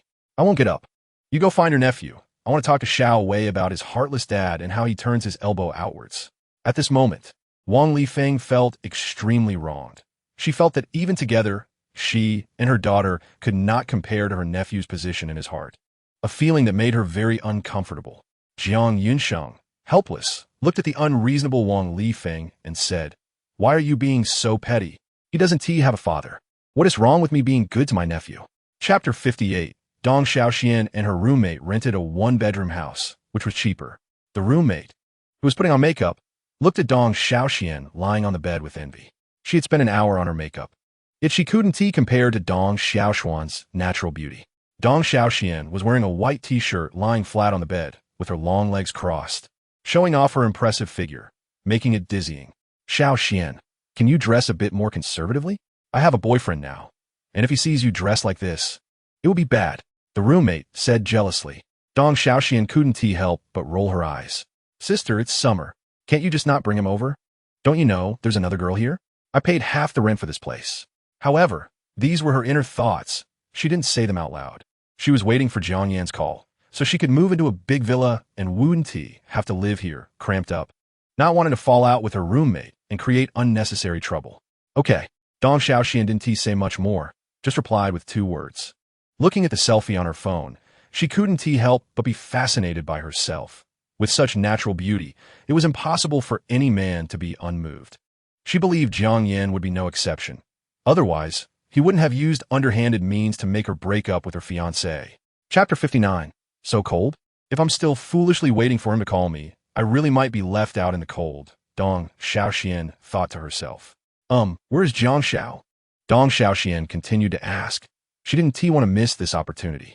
At this moment, she was at her wit's end and didn't care about being aloof or reserved. At home, Jiang Yan's tone was still ordinary, without any fluctuations. Although Dong Xiaoxian had contributed over 8 billion to him, he had also given her a villa. As for whether she knew that or not, it was none of Jiang Yan's business. Dong Xiaoxian felt a wave of grievance. Couldn't Jiang Yan say a few more words? Here she was a stunning beauty, taking the initiative to call and invite him to dinner. Even if he didn't have time, he should explain and comfort her a bit, instead of making her awkwardly find a topic to talk about. This was really infuriating. Jiang Yan had no mind to guess Dong Xiaoxuan's thoughts. He just wanted to hang up, lie on the bed, and scroll through short videos. Jiang Xiao, where's home? Can I go see it? Jiang Yan finally became a bit impatient. What was all this rambling about? Do you have something to say? If not, I'm hanging up. I'm busy. When Dong Xiaoxian heard Jiang Yan was about to hang up, she didn't dare to beat around the bush anymore and immediately panicked. Chapter 60. Just as Jiang Yan was about to get out of the car, unexpectedly, his phone rang. Looking at it, it was Zheng Shui calling. What's wrong, dear? Miss me? Zheng Shui on the other end of the line was still shy, softly responding. It's only been a few days. You miss me this much? But I'm afraid to see you. I'm scared of getting caught by the police. Why? Because when I see you, my heart races. Jiang Yan said a cheesy pickup line that made even him feel awkward, but Zheng Shui found it very sweet, laughing happily on the other end of the line. The two chatted for a while. What Jiang Yan didn't know was that this phone call almost ruined his big plan. At the exit of the Shengshe Tianhong Hotel parking lot, a stunning scene appeared. A beautiful woman wearing a black sexy stepmother dress showcased her S-shaped curves perfectly, with eyes sparkling like stars, gazing into the distance as if searching for something. The stunning charm of women is on full display. Even the elite professionals at the hotel cannot resist, their attention firmly captured. One man almost crashed into a tree. Seeing the reactions of passers-by, Dong Xiaoxian was quite pleased with her outfit. However, she wasn't dressing for them. She truly hoped that Jiang Xiao would like it when he saw her, making all her efforts worthwhile. Chapter 61. The suddenly appearing man was not very old, probably in his 20s, with a feminine aura, dressed in high-end brand clothes. Looking like a K-pop star, Zhong Shihao, upon seeing the man, immediately greeted him respectfully. "Hello, Brother Zhang." Zhang Yongpeng, puzzled, asked, "Who are you?" "I am Zhong Shihao. I mentioned visiting you today, but unfortunately, you said you were busy." Zhang Yongpeng inquired. "What are you doing? How can you treat a girl like this?" Zhong Shihao felt wronged and stepped closer to Zhang Yongpeng, recounting how he almost lost his life due to Dong Xiaoxian. Upon recognizing the young man from the elevator, Dong Xiaoxian felt a bit more relaxed. This person seemed somewhat feminine, but his heart was still good. She didn't expect him to stand up for her. However, the fact that they knew each other made Dong Xiaoxian anxious. After understanding the situation, Zhang Yongpeng had some guesses about Dong Xiaoxuan's identity. He waved his hand to signal Zhong Shihao to step aside and approach Dong Xiaoxian to greet her. "Beautiful lady, your shoes. We parted in a hurry, and I didn't expect to see you again in less than 10 minutes. Dong Xiaoxian took her sneakers and smiled. "Thank you for your righteous intervention. Otherwise, I wouldn't know what to do." Chapter 62. Zhang Yongpeng sneered. "In Jianghai City, there are countless people who want to treat me to a meal. You are not qualified. You better let my little brother go, or there will be no place for you in Jianghai City." Zhang Yongpeng walked over to Jiang Yin with a fierce warning, his tone grim and very arrogant. Dong Xiaoxian looked at Zhang Yongpeng's fierce eyes, feeling a bit scared. "Brother Jiang, why don't we just let it go? After all, I wasn't harmed." Although she knew Jiang Yin was very wealthy and likely had a significant identity, she thought it was better to avoid trouble. Every man dislikes a woman who brings trouble. Seeing Dong Xiaoxian scared, Zhang Yongpeng felt even more pleased. "Haha, are you scared? Now, you can kneel down with your man and bow 3 times to me, and I might consider." Bang! Jiang Yan's fist, as big as a sandbag, struck Zhang Yongpeng's nose, causing blood to flow, and he stumbled to the ground, landing right next to Zhong Shihao. "You dare to hit me? Do you know who I am? My sister is." Jiang Yin didn't listen to his rambling and kicked him in the face, shutting him up. Jiang Yin turned to Dong Xiaoxian and smiled. "For barking dog, there's no need for negotiation. Just beat it half to death, and the problem will be solved." Chapter 63. Zhang Yongpeng took out his phone and called his sister. "Hello, sister, I got my jaw fixed. You don't know how miserable I am. I've been bullied at home, and you must help me get revenge." "What? You don't have time? That's not acceptable. How can you ignore your dear brother? I'm coming to find you now." Zhang Yali hung up the phone with a sigh. She was really angry that her brother was beaten, but missed her. Wu's most important guest was about to arrive, and she couldn't miss such an important occasion. She could only let her brother suffer. After hanging up, Zhang Yali instructed the workers, "Everyone, be careful, handle everything gently, and be cautious." Wu Wenbin looked at Zhang Yali. "Your brother called you again? You always clean up his mess. When will this end?" Zhang Yali was startled. She knew her brother often got into trouble, and it was all thanks to Wu Wenbin's influence that it was resolved. He was already fed up. Men hate women who are too supportive of their brothers. And this was Wu Wenbin hinting at her. Knowing that Mr. Wu, he only has one brother, and she couldn't just ignore him. Last time, she suggested making him the manager of the branch office to give him something to do and curb his carefree nature, but you disagreed. And I didn't dare to ask again. Chapter 64. Jiang Yin felt he had drunk too much tea and needed to go to the bathroom. "Brother Wu, I need to use the restroom for a moment." Wu Wenbin nodded. "Yali, go show Jiang Xiaodi the way. He hasn't been to this floor and isn't very familiar." "Okay.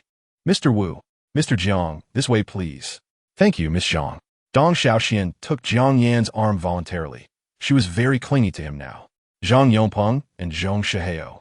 This pair of unfortunate brothers endured the strange gazes of others along the way and finally arrived at their destination. Using Zhang Yali's identity, they passed without hindrance and soon reached the top floor, only to find Zhang Yali waiting in the corridor as they exited the elevator. Sister, you have to help me get revenge. Zhang Yongpeng cried with a sad face, walking to Zhang Yali's side and pretending to look pitiful. This was his usual tactic. Since childhood, whenever he acted pitiful, Zhang Yali would feel sorry for him and come to comfort him. This time was no exception. Zhang Yali, who had not seen her brother's condition before, felt anxious but was able to restrain herself since she couldn't see the real situation. Now that she saw Zhang Yongping's face bandaged like a dumpling, her heart ached terribly. Chapter 65. Zhang Yali breathed a sigh of relief. As long as she didn't disturb Wu Wenbin, and if the matter was perfectly resolved, that would be the best outcome. Don't you want to thank Jiang Xiao? Under the pressure of his sister's authority, Zhang Yongpeng had no choice but to say, "Thank you, Jiang Xiao." Even now, he still thought that Zhang Yali was overreacting. Even if Jiang Yin was a big shot, he didn't need to bow so low. Wait, the matter is not over yet. At that moment, Jiang Yin suddenly said. Zhang Yali was startled. Was he having second thoughts? However, Jiang Yin ignored Zhang Yongpeng and instead said to Zhong Shihao beside him, "You, stand up." This kid was quite clever. Since Zhang Yongpeng knelt, he also knelt. At this moment, Zhong Shihao wished he could bury his head in his pants, hoping no one would notice him. Zhang Yongpeng's impressive sister had to apologize in such a humiliating way, let alone him, a minor character. But what was meant to come would eventually come. At this moment, all eyes were on Zhong Shihao, and he stood up trembling. His heart was filled with fear. He couldn't afford to offend a big shot like Zhang Yongpeng, let alone resist. All he could do now was resign himself to fate and pray that he could survive this ordeal. Chapter 66. Lu Fan's actions were quick, in no time. The transfer procedures for the McLaren P1 were completed. Since everything was done, Jiang Yin took his leave. Wu Wenbin led Zhang Yali to see him off, of course, with a bundled-up patient in tow. The Palamer was left here by Jiang Yin, who switched to that cool supercar. Watching Jiang Yin drive away, Wu Wenbin said to Zhang Yongpeng, "You little rascal, you finally accomplished something today. There's a manager position at the branch office. You go do it." Zhang Yongpeng replied excitedly, "Okay, brother-in-law, I will definitely do well." Wu Wenbin retorted unhappily, "Call me Wu Zong." "Okay, Wu Zong." The white McLaren P1 sped down the highway, and Jiang Yin felt a different sensation compared to the Panamera. If the Panamera had a 30 rate of turning heads, this car was definitely 100. Wherever it went, regardless of gender or age, everyone turned to stare. Dong Xiaoxian asked, "Where are we going?" Jiang Yin replied, "It's already noon. Don't you feel hungry? Let's go for a feast." With that, Jiang Yin accelerated, and the McLaren turned into a white flash, racing down the highway. It was well past peak hour, and there was no traffic. Soon they arrived at their destination. Chapter 67. Dong Xiaoxuan's face turned red upon hearing this, and she touched herself, feeling surprisingly hot. She inwardly scolded herself.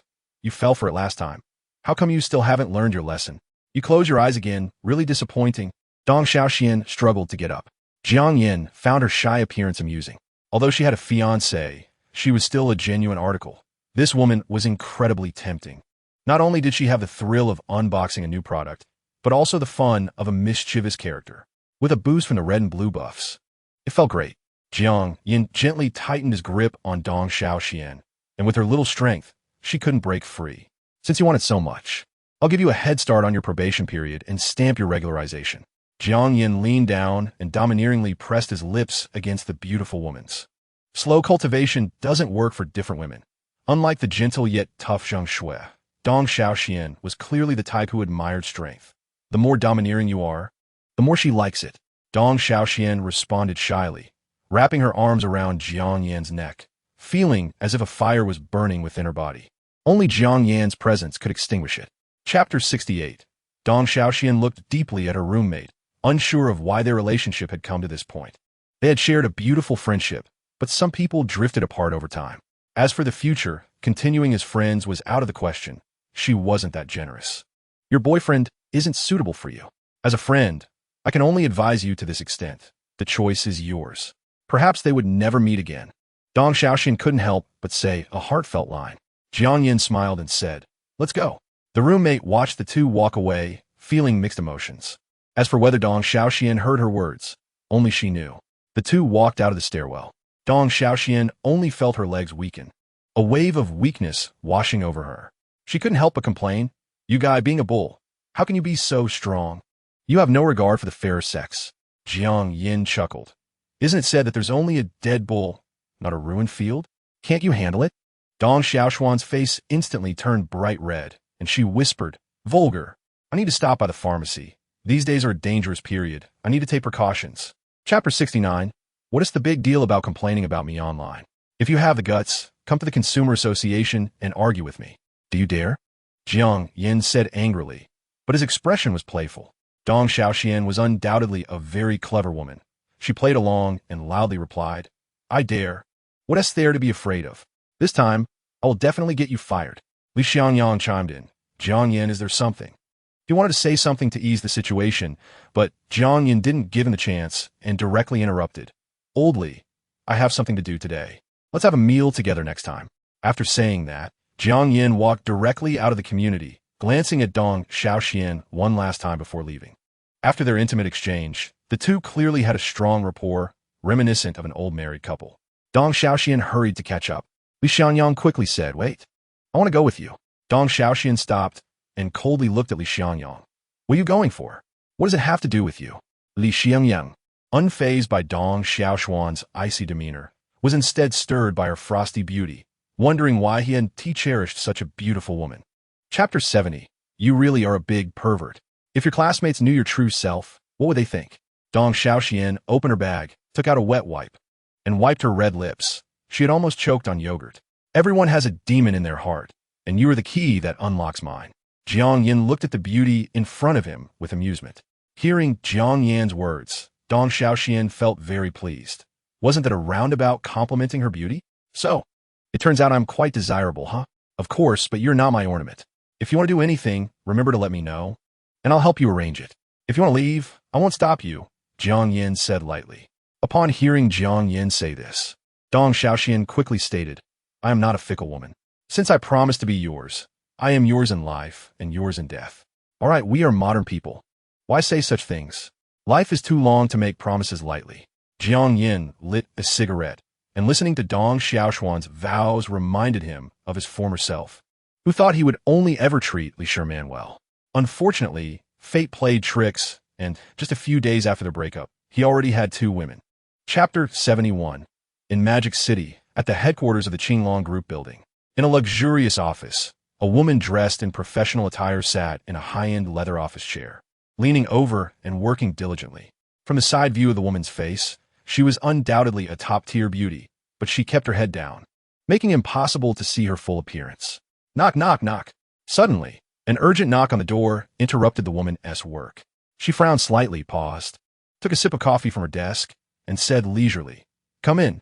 The office door was pushed open, and a middle-aged man walked in. The financial director of the Qinglong Group. Unlike his usual calm and capable demeanor, he appeared somewhat flustered at the moment. Guzong, our stocks have risen. It's a big increase. The man was clearly nervous, his words becoming incoherent. Gu Mingyin frowned. Slow down, Uncle Wang. You are one of the veterans who fought alongside my father for this territory. How can you be so panicked? Upon hearing Gu Mingyin's words, Wang Biao realized he had lost his composure. He couldn't help but glance at the center of the office, where Gu Mingyin sat confidently and steadily at her desk. The solid wood desk was spacious, but with the woman sitting in the middle, she did not appear small at all. Her aura completely filled the office. Chapter 72. The Grand Hotel of Prosperity. Jiang Yin is familiar with this place and arrived shortly. Driving his McLaren, he easily reached his VIP parking spot. The presidential suite had not yet expired, and he had the right to continue using the spot. Jiang Yin approached the hotel front desk and asked, Excuse me, how do I get to Songtao Pavilion? Hello, young Master Jiang. It's a left turn on the 3rd floor. The 4th room is at the front desk, lady replied. Jiang Yin was surprised. You know me? The receptionist smiled and covered her mouth.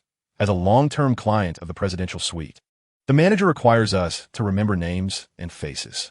Oh, Jiang Yin said. Do you need to notify Sister Liu? She's your private butler. No need. I'm just here for a meal. After speaking, Jiang Yin walked towards the elevator. He was already late and had no choice but to endure the heavy traffic. Even though Jiang Yin's McLaren P1 boasts 900 horsepower and can reach speeds of up to 380 km/h, it couldn't fly. So he had to wait in traffic like everyone else. Entering the elevator, Jiang Yin pressed the button for the 3rd floor. Please wait. At that moment, a woman hurriedly ran towards the elevator. Jiang Yin looked up and saw a woman wearing a loose-fitting, oversized t-shirt and old-fashioned black-rimmed glasses. Chapter 73. Hello, everyone. Long time no see. Sorry for being late due to traffic, Zhang Mingyao said with a charming smile as she entered. Class monitor, you finally made it. Beautiful class monitor. We waited so long that the flowers have wilted. The class monitor is still as beautiful as ever. As soon as everyone saw her, they immediately became enthusiastic. As the host, Lu Yuntao, stood up to welcome her. Mingyao, come sit here. Zhang Mingyao smiled and greeted everyone. Wherever she passed, people stood up and responded with smiles. It was clear that this former class monitor had a significant influence. Not only was she beautiful, but her outstanding affability made every classmate feel as if they were basking in spring. During high school, Zhang Mingyao was the dream girl of almost all the boys. Now that they had entered society, they had become more realistic, understanding that a goddess like Zhang Mingyao was a dream beyond reach. Some classmates whose lives were not going well could only bury these feelings deep in their hearts as a way to commemorate their lost youth. However, for the ambitious Lu Yuntao, Zhang Mingyao would be his best catch. Historically, beautiful women have always been part of strong man's achievements. Chapter 74. Mingyao, try this Australian lobster. My company is the largest supplier to the Grand Hotel of Prosperity. It's freshly slaughtered and very fresh, Lu Yuntao said, placing a piece of lobster meat in front of Zhang Mingyao. Is this a declaration of sovereignty? Zhang Mingyao hesitated for a moment, but still gracefully accepted it. Thank you, she said, lowering her head to take small bites. Lu Yuntao watched, his heart fluttering. Seeing the scene, Zhang Mingyao's male classmates, who had secretly admired her, felt their hearts break. They knew a beautiful flower was about to be taken. Zhang Mingyao secretly glanced at Jiang Yin, thinking he was quite handsome. But in today's society, being handsome doesn't put food on the table. After years in the workforce, she had been polished by the harsh realities of life, losing all her edges. No matter how well Zhang Mingyao studied, without sufficient resources in society, she was only slightly better than the average worker. With just one word from a leader, she had to work like a horse. Zhang Mingyao put down her chopsticks and smiled sweetly at Lu Yuntao. It tastes great, very fresh. Lu Yuntao was no longer the naive bird he was in school. He understood Zhang Mingyao's attitude and believed that as long as he worked a bit harder, he could easily win her over. Chapter 75. Su Banksia, Jiang Yin said. Providing his answer, Li Xiangyang laughed and said, Jiang Yin, it seems heroes think alike. We all have the same aesthetic. Wait, what did you just say? Su Banxia? Isn't that class monitor Zhang? Not only was Li Xiangyang confused, but everyone present was bewildered. Su Banxia? It turns out it's not Zhang Mingyao. Did Jiang Yan's eyes have a problem? Not bad. Su is fair-skinned. As the saying goes, one white covers three uglies. Maybe with some dressing up. She could also be a big beauty. Some classmates raised different opinions. Su Banksia, who had been lowering her head, lifted it at this moment. Jiang Yin, you need to answer seriously. Don't talk nonsense. Li Xiangyang coughed twice, thinking Jiang Yin was causing trouble. Jiang Yin said seriously, I'm very serious, and it's not false. Okay. Everyone's aesthetic is different.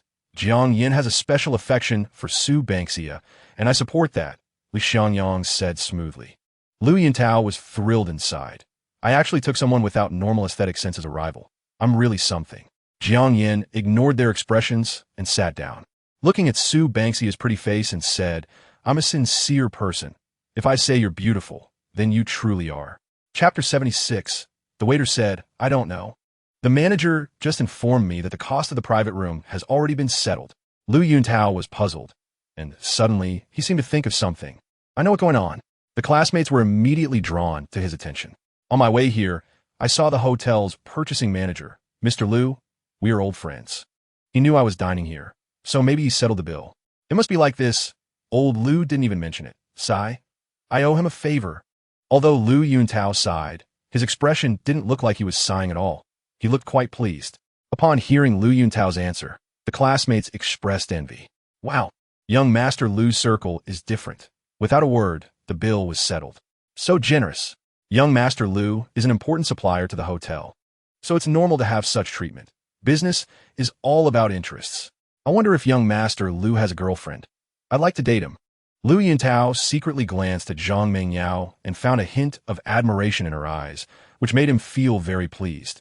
He felt quite impressive. I propose we change venues to continue the fun. I'll cover all the expenses. Lu Yuntao took the opportunity to say.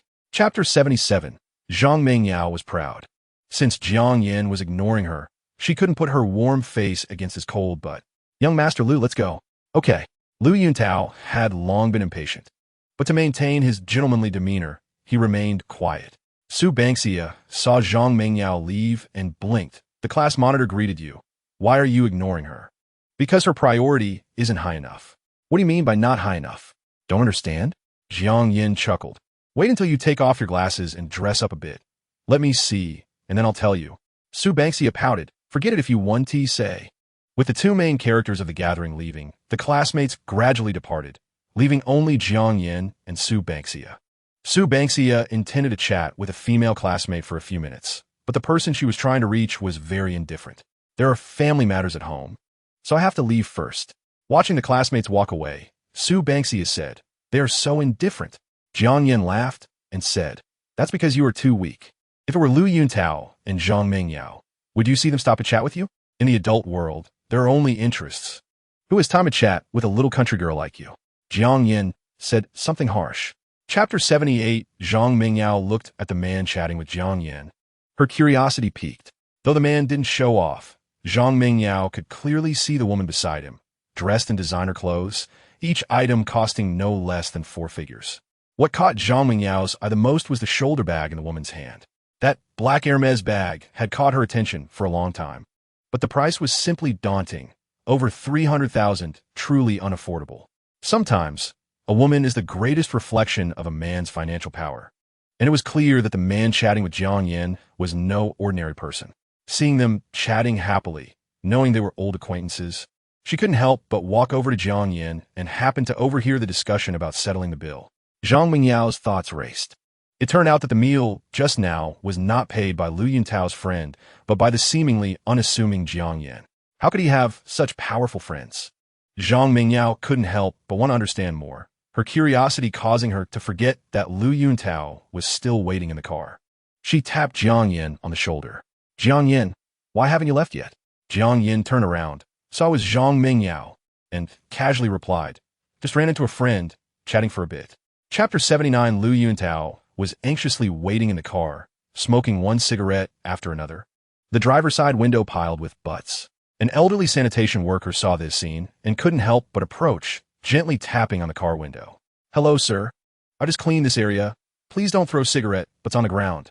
Lu Yuntao rolled down the window and glanced at the elderly woman from above.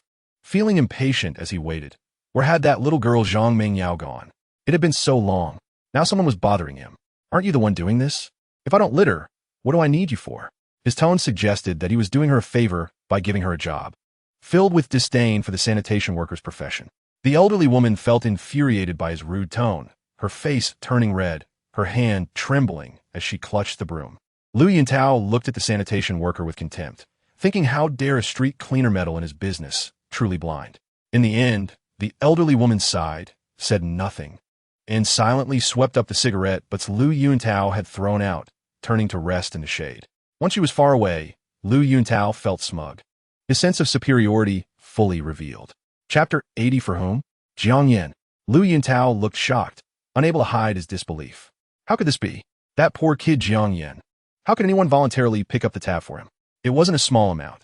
With over a dozen of them at such a high-end hotel, it would cost at least over 10,000.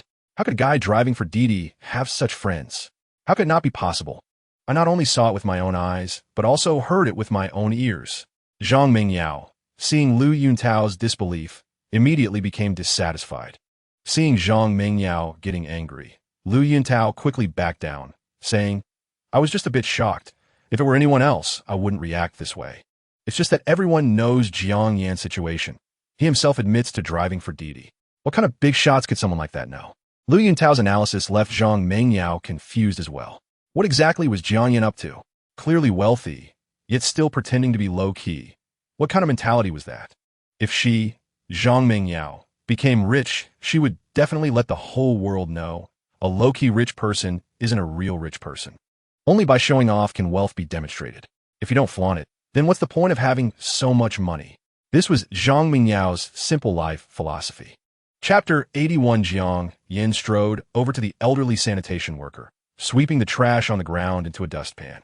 Then, before the Audi's window had closed, he dumped it all back out. Hey, why did everything come back out? The sand and dirt from the dustpan made it hard for Lu Yuntao to open his eyes, and the smelly tissue brushed past his mouth, making him gag. Rubbing his eyes, he wanted to see who the bastard was that dared to play him like this. Before he could open his eyes, a thick stack of medical records came flying at his face, hitting him with such force it felt like a slap. This was too much. Lu Yuntao opened the car door and instinctively stepped out, his shoe sticking halfway out the door when Jiang Yin kicked it back in. Lu Yuntao's foot got caught in the suddenly closing door, and he screamed in pain. The door was left with a huge dent from Jiang Yin's kick. Jiang Yin looked at the howling car owner. "Oh, it's young Master Lu. I was wondering why you were so uncouth." Lu Yuntao looked up and saw it was Jiang Yin. How dare he? A guy driving for Didi. How could he bully a millionaire like him? Where did he get the guts? Lu Yuntao pushed the car door open, and his brand new shiny leather shoe was severely deformed. A large piece of leather missing from the tip. Chapter 82. Lu Yuntao glared coldly at the sanitation worker. "You should mind your own business.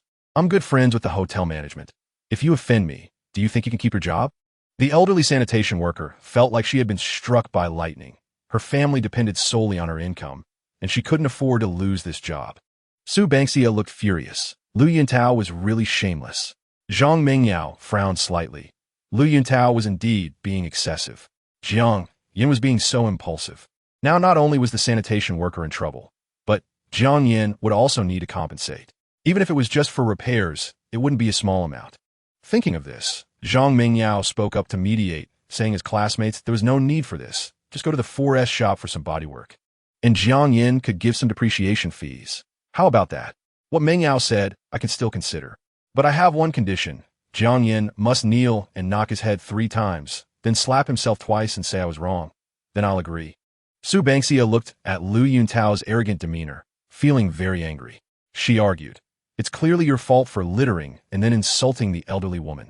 Jiang Yin only acted out of righteous indignation. Chapter 83. Lu Yuntao saw the hotel manager and felt familiar. Wasn't this the manager, Chun, he had been wanting to meet, but had always been turned away? "Manager Chun, hello. My father is Lu Daqing." Chen Guodong's face turned cold upon hearing Lu Yuntao's words. "Lu Daqing? I don't know him.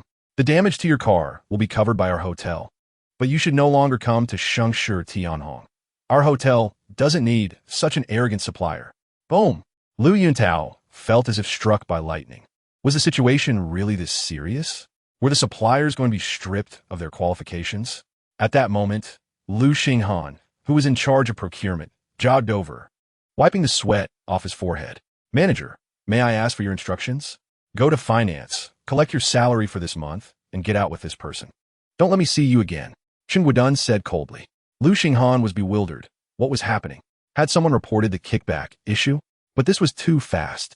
There was no procedure, just an immediate dismissal. Lu Yuntao finally realized the severity of the situation. The supplier qualification for Shengshi Tianhong was something his father had worked extremely hard to obtain. If they lost it, the consequences would be dire. He would be beaten to death when he got home. Chapter 84. Under Su Bangxia's building. "Thank you for bringing me back. I'll go up now." As Su Bangxia was expressing her gratitude, Jiang Yan's phone suddenly rang. He took out his phone and saw it was a call from Zhang Mengyao. "Hello, class monitor. Is there something you need? Can I just call to say hi?" A sultry yet slightly aggrieved voice came from the other end. Yeah, of course you can." The beautiful woman's delicate voice made Jiang Yin feel a bit weak in the knees. Jiang Yin was the kind of person who responded well to softness. The harder someone pushed, the tougher he would become, but if someone spoke sweetly, he was usually very accommodating. "It's nothing. Just wanted to thank you for bringing me back. I'm already home." "It's nothing. We're all classmates. How could I let you go back alone? Besides, I didn't do anything. It's also because of your face that I'm grateful. Thank you for helping me see Lu Yuntao as true colors. Or else I'd probably be tricked badly by him." Jiang Yin thought to himself that Zhang Mengyao was far superior to Lu Yuntao. How could he possibly deceive her? "The class monitor is not that easy to fool," Jiang Yin said meaningfully. Chapter 85. Su Bangxia followed Jiang Yin's finger and immediately blushed. It turned out that the pink lingerie had slipped out of his pocket. She was so embarrassed that she wanted to run away, but Jiang Yin pulled her back. I had plans, but you made me fix the drainage pipe, and you used this to tempt me. How do you think I should punish you? Jiang Yan's hot breath brushed against Sue Banksia's ear, making her feel ticklish and weak all over, without a trace of strength. I didn't tea. That lingerie isn't mine. Sue Banksia said softly. I don't care if it's yours or not. Tell me, what does hanging up the phone mean? Jiang Yin pressed step by step. I just wanted you to help fix the sink. Is that so? So simple. How can I believe that? Sue Banksia lowered her head and whispered that it was really that simple. But I don't just want to fix the sink's drainage. I also want to fix you. They were both adults, and even though Sue Banksia was still a virgin, she understood the implications of Jiang Yan's words. Ah, don't say that. It's so embarrassing. Sue Banksia wanted to run, but had no strength. Perhaps subconsciously, she didn't resist. She didn't want Jiang Yan to go find a glamorous class monitor Zhang. Chapter 86. Downstairs of the apartment building. Jiang Yan couldn't help but laugh when he thought of the earlier scene. It was truly amazing how Sue Banksia could be rendered speechless by a little lowly. It was too funny. Sue Banksia glared at Jiang Yan, who was laughing so hard he couldn't straighten up. It's all your fault, you big bad guy. Are you trying to chase me away? Fine, I'll leave. Jiang Yan pretended to be sad. The class monitor just called me again. Her drainage is severely clogged, and it's going to flood. I'm going over to see if I can fix it. Upon hearing this, Sue Banksia felt anxious. She lacked the confidence to compete with Zhang Mingyao and was afraid Jiang Yan would fall into the enemy's trap. You dare. Sue Banksia bit her lip and angrily shouted at Jiang Yan. Tears were welling up in her eyes, ready to fall. Seeing Sue Banksia like this, Jiang Yan immediately realized he had gone too far with his joke. I was just kidding. In my heart, you're way better than Zhang Mingyao. How could I throw away a watermelon to pick up a sesame seed? Really? Sue Banksia asked, sniffling. Of course, Jiang Yan said seriously, wishing he could slap himself. He was being ridiculous, always teasing the girl. Chapter 87. Jiang Yan planned to get Sue Banksia a pair of glasses, but didn't he know where to find a good optical shop? In the past, he would consult Baidu when unsure, but now he turned to search for a high-end store and headed straight there. Upon entering the shop, Jiang Yan told the owner he wanted to get her a pair of contact lenses, the best available. Seeing a big customer, the shop owner immediately started to promote. Thank you for visiting our store. Would you like daily disposable lenses or monthly ones? What does that mean? Jiang Yan really didn't understand. Before the owner could speak, Sue Banksia explained to Jiang Yan that this was the usage period for contact lenses. Daily disposable means you can only use them for one day, while monthly means you can use them for a month. I've actually looked into contact lenses, Sue Banksia said shyly. Everyone has a desire to look beautiful. In the past, Sue Banksia lacked the courage to step out, but now that she met Jiang Yan, she found the courage to change. A woman's beauty or lack thereof is a man's greatest face. If Sue Banksia remained as plain as before, it would surely embarrass Jiang Yan. So she had to make a change. A woman should beautify herself for the one she loves. The process went smoothly. Not only did they get contact lenses, but Jiang Yan also specifically found a pair of frames at the counter. Chapter 88. Zhang Mingyao thought to herself that at this time, Jiang Yan was probably being all lovey-dovey with Sue Banksia and surely wouldn't have time for her. She didn't understand why she, a beautiful woman, was being treated so differently from that little country girl Sue Banksia. Ding ding. A message came back, and Zhang Mingyao quickly checked. Upon seeing the reply, she was furious. How could he treat her with such an attitude when she was delivering something to him? It was truly infuriating. Who told her to be the one to pursue him? It has always been known that the proactive party is often not treasured. Zhang Mingyao was mentally prepared for this. She tried to adjust her mindset. Jiang Yan, I'm sorry, I just want to know more about you. The way you dealt with Lu Yuntao was just too cool. Jiang Yan was the type who responded well to softness. When he met a girl who spoke gently, he was usually easy to talk to. It's nothing. I just can't stand him bullying the elderly. Hearing Jiang Yan's tone soften, Zhang Mingyao finally relaxed her tense nerves. She was afraid he wouldn't respond to her. Yeah, I didn't expect Lu Yuntao to be such a person. Yes, really bad. By the way, was it you who hung up the phone just now? The charm of Jiang Xiao is astonishing. Even a pure girl like Banxia has been fooled by you. Chapter 89. The Chanel saleswoman noticed a customer entering and carefully scrutinized her. The female customer looked quite good, but her outfit was very shabby and unrefined. Clearly not someone who would be served by Chanel. Her gaze shifted to the male customer, and her expression immediately changed. As a saleswoman, she was well aware of all the luxury brands on the market, and Jiang Yan's Balenciaga was no exception to her keen eye. In this situation, it was obvious that a wealthy man brought along a common girl to experience the high life. He must be a big client. The saleswoman quickly approached with enthusiasm. "Dear customer, welcome to Chanel. I'm the sales assistant Xiaogua, and I'm happy to serve you. May I ask if you have a specific goal in mind?" Jiang Yin said, "Banxia, what style do you like?" Let the saleswoman know. Su Banxia looked around at the room full of gorgeous clothes, feeling shy and unsure of what to say. I don't really know. All right. May I ask how to address you, ma'am?" Su Banxia. "Okay, Miss Su. Since you don't have a clear goal, I'll take you around to visit our Chanel collection. How does that sound?" Okay. Su nuntai dan xia deeply. Chapter 90. You can't blame the guy for being mesmerized. Su Banxia is simply too beautiful now. A black bow short-sleeve top paired with a little black dress. Her long, fair legs complemented by a pair of white sneakers, exuding a blend of innocence and a hint of sexiness. The previous man was not an exception. The lingering gazes around her had not stopped. In a secluded corner of the Starbucks, Zhang Mingyao looked at Su Banxia with jealousy. She had to admit that Su Banxia at this moment outshone her, and Jiang Yan's judgment was indeed sharp.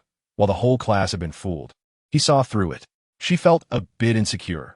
Her original plan was to pretend to run into them, then make a stunning entrance to overshadow Su Banxia, making the rural girl feel inferior and leave on her own. But now, she simply couldn't compete. What should she do? Zhang Mingyao didn't want to give up. Where could she find such a quality man again? Jiang Yin seemed to have noticed something. He said to Su Banxia, "I'm going to the restroom. Please wait a moment." Sununtai dan xia overintludi bleed. Jiang Yin stood up and left his seat, and Zhang Mingyao immediately followed. Chapter 91. Ding, ding. Jiang Yan's phone rang. It was a call from Su Banxia. Zhang Mingyao curiously lifted her head to see who was calling. "Focus on your work. How can a distracted boss give you a raise?" Jiang Yin pushed Zhang Mingyao aside, who looked resentful, trying to get close to Jiang Yin. "Hey, babe, what's wrong?" Jiang Yin answered the call. "Why aren't you out yet?" "I've been waiting for half an hour," Su Banxia said, distressed. "Sorry, babe. I had too much seafood for lunch and have a stomachache. I'll be out soon," Jiang Yin reassured her. Time dragged on, and over 10 minutes passed before Su Banxia finally saw Jiang Yin return. "Why did it take you so long? The coffee is cold," Su Banxia complained upon seeing him. "Cough. I had too much abalone for lunch and have a stomachache. I guess I'm allergic to seafood and need to control it in the future," Jiang Yin explained. "Let's go back, it's dark now. And I still need to explain to Qian Bauer," Su Banxia said, linking her arm with Jiang Yan's. Let's go." Suddenly, Su Banxia's little nose twitched as if she smelled something strange, a mix of perfume and a fishy scent. Chapter 92.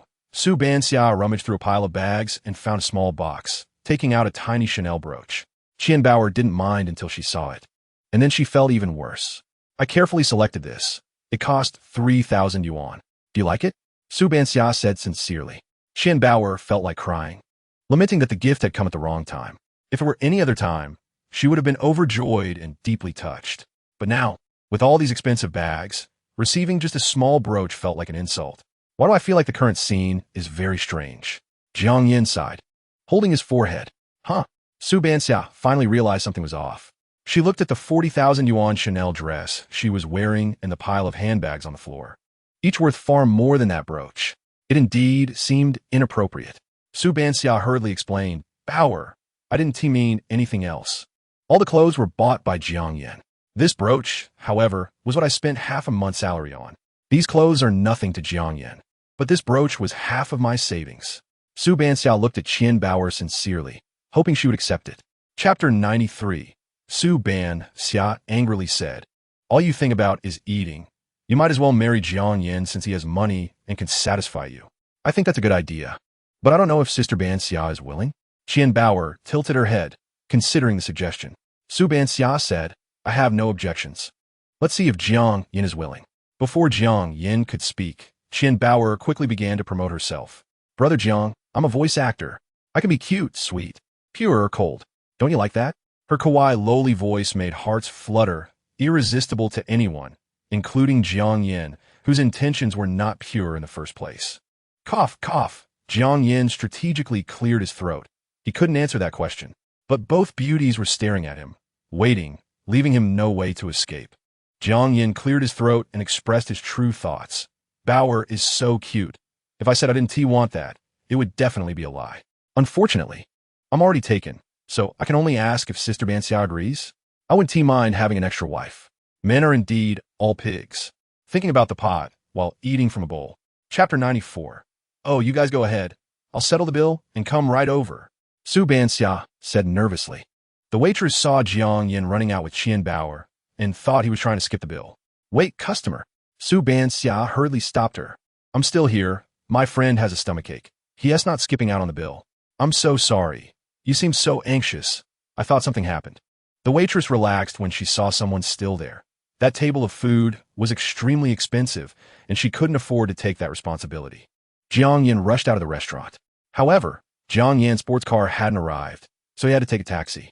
Fortunately, there were many taxis waiting for business outside the restaurant, and Jiang Yin casually picked one and got in. Master, to the nearest hospital. My friend is feeling unwell. Please hurry. Jiang Yin quickly put Qian Bauer in the backseat of the car and got it himself. The nearest hospital seems to be about 5 kilometers away. I'll transfer you 2,000 yuan first, and you need to get us there within 10 minutes. If you arrive a minute early, I'll give you an extra 200. Jiang Yin said quickly. All right, just watch my driving skills. They're unbeatable among my peers. I will definitely get you there safely in 10 minutes. Chapter 95. You don't need to worry. This is just my guess. We need to do a painless gastroscopy to confirm. If it is, we'll just take it out, the doctor said. Okay, thank you, doctor. Let us start right away. I'm going to pay now. Hearing the doctor's explanation, Jiang Yin immediately relaxed. At the payment counter, the fee was 1,200 yuan. Ding! Spent 1,200 yuan. 10 times cashback, 12,000 yuan. What's going on? Jiang Yin guessed it might be the binding reward from the road earlier. He hadn't noticed due to the urgency. He immediately checked the system history and found that the binding reward had indeed been issued. Nanorobots are the high-tech crystallization of human technology over the next 500 years, primarily used in the medical field, capable of treating 99% of diseases. Even cancer is just a minor issue. They can stay inside the body for a long time, constantly screening for diseases and providing timely treatment, greatly extending human lifespan. Such miraculous high-tech will still only be controlled by a few people even in 500 years. Wow, amazing! With such high technology, Jiang Yin can enjoy life even more. Nanorobots, check my body. Chapter 96. Seeing this scene, Su Banxia was momentarily stunned and said nothing. She deliberately stomped her feet a few times on the ground, making a clattering sound. Qian Bauer heard someone coming and immediately shrank her head back under the blanket. Su Banxia casually walked in from outside and asked, "How is it going? Is it serious?" "It's fine. The doctor said something might have poked her stomach and we'll do a gastroscopy soon," Jiang Yin replied. "That's good. You scare me to death. You girl, take it easy when eating next time. Don't be in such a hurry." Qian Bauer peeked out her head, embarrassed, and said, "I want to do it again next time. Sorry for making you worry, Banxia Jia." Actually, she felt her body was already fine, but she didn't say it. Jiang Yin also knew Qian Bauer was better, but he wanted to verify the effectiveness of the nanorobots, which would also put his mind at ease. Just then a nurse knocked and came in. "Qian Bauer, get ready. We're about to do the gastroscopy." "All right, we'll go right away," Su Banxia immediately replied. "Let us go. The sooner we do it, the sooner we can go home." 20 minutes later. "The patient is very healthy. There are no foreign objects stuck in the stomach. You could be discharged. Perhaps I guessed wrong before," the doctor said to Jiang Yin. Chapter 97. Jiang Yin only took 5 minutes to wash his body, far refreshing his own record. Creak, pushing open the slightly ajar door. The beautiful scene immediately made Jiang Yin's blood boil. Inside the room, in front of a dressing mirror, Su Banxia was wearing a black lace semi-transparent lingerie, her body swaying left and right, admiring herself. She had a slender figure, her white waist swaying like a willow, exuding charming grace. This lingerie was specially selected by Jiang Yin from Chanel. He had wanted Su Banxia to try it on, but she was shy and refused. Jiang Yin had no choice but to give up on pressing her. Now she wore it voluntarily, which surprised Jiang Yin, closing the door and locking it. He quietly approached Su Banxia from behind and hugged her tightly. The beauty let out a soft hum. When she turned around and saw it was Jiang Yin, she instantly breathed a sigh of relief. "You scared me. How did you come back so quickly? I was going to give you a surprise." Sue Banksia patted her little bunny, which was hopping cutely. Jiang Yin felt Sue Banksia's curvy figure and praised her in his heart. The touch was warm and smooth as jade, like top-grade mutton fat white jade, her slender waist fitting perfectly in Jiang Yan's large hand. Chapter 98. Jiang Yin drove his McLaren on the flat road. Coming back from his hometown, he hadn't seen Zheng Shui yet, and he missed her a lot. Ever since he met her, life had been smooth sailing. She was truly Jiang Yin's lucky goddess. Thinking of this, Jiang Yin quickly adjusted his direction and sped towards the Wonderland building. Wang Dezhu was the security team leader at Wonderland building, and he had been working there since graduating from vocational school. Besides Old Lu, he had the longest tenure. The reason he was the team leader and Old Lu was that Old Lu had just been removed, allowing him to take the position. Wang Dezhu knew the specific reason was that he meddled in affairs and posted the new chairman's information in the work group. As a result, that female technician and Old Lu were both dismissed, allowing Wang Dezhu to successfully rise to the position. For this reason, the company held a meeting to distribute the new chairman's photo to every employee, making sure everyone remembered the chairman's face and not to be negligent.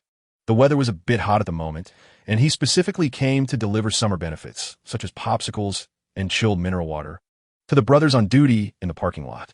Suddenly, a sports car sped past them, the streamlined body and flashy design instantly catching Wang Dezhu's eye. Chapter 99. 2 hours later, Zheng Shui woke up from her dream and saw Jiang Yan's clear and bright eyes, her heart filled with surprise and a little joy. When did you come? Why didn't you wake me? It's been about 2 hours. I didn't want to wake you because you were sleeping so soundly. Zheng Shui smiled gently and lightly tapped Jiang Yin's forehead with her finger. Next time remember to wake me up. It must have been quite boring, right? Not boring at all. With a beauty by my side, how could it be boring? Jiang Yin grabbed Zheng Shui's small hand and in her shy gaze brought it to his mouth. Zheng Shui was caught off guard by Jiang Yin's sudden action and shyly said, "That's dirty. I haven't washed my hands yet." Dirty? Jiang Yin exerted a little force with his hand, pulling Zheng Shui into his embrace, and before she could react, his domineering lips had already kissed the beauty's red lips. "You could just rinse your mouth afterward, can't you? You naughty boy." Zheng Shui's body became soft and weak, only able to hum a few words. Seeing such a beautiful scene, Jiang Yin couldn't hold back. The previous time he didn't eat her was a special situation, and if he held back now, he would be a fool, directly transforming into a wolf. Howling at the Moon. Chapter 100. Sister Hua. Is this how you take care of Zheng Shui? What time is it? Still no notification for President Zheng to have lunch. Sister Hua was called out by Jiang Yin and was stunned right from the start. She secretly glanced at the time and found it was 11:45, just 15 minutes away from the end of the morning shift. Come on, it's not even lunchtime yet, and you're shouting that President Zheng has worked hard. That President Zheng is exhausted. I know you care about your wife, but you can't treat me like a punching bag. Sister Hua grumbled silently in her heart, but didn't dare to say it out loud. After all, Jiang Yin is the chairman. Ordinary people don't even qualify to be criticized by the chairman. Let's go together. Seriously, you guys have been working for so long, and you can't even slack off, Jiang Yin said in anger. The two women looked at each other in speechless disbelief. How can a boss ask employees to slack off? If this gets out, it would probably be a major news story. The three of them arrived at the cafeteria and found that some people were already there. Sister Hua explained that our company's cafeteria is open to the public, so occasionally some customers come by. Oh. Jiang Yin turned his head and saw a group of young people with trendy clothes sitting at a table. Chapter 101. If you have strong abilities, you should earn more. If the company is not operating well, what does that have to do with us? That can only mean the management's abilities are lacking. Wang Chang looked at Zheng Shui with a smug expression, feeling that he had said something great. Wang Chang, what do you mean? Are you implying something? Seeing Wang Chang speaking so rudely, Sister Hua was also angry. Wang Chang sarcastically said to Sister Hua, "If you think so, I won't argue with you. I believe we have that value. We asked President Zheng and Sister Hua for an accurate answer now. Otherwise, we will boycott tonight's performance. Let us see who will suffer more then," Wang Chang said firmly. Sister Hua hurriedly said, "President Zheng, you don't have to pay attention to them. They're just despicable people trying to suck the company's blood. I'll drive them away."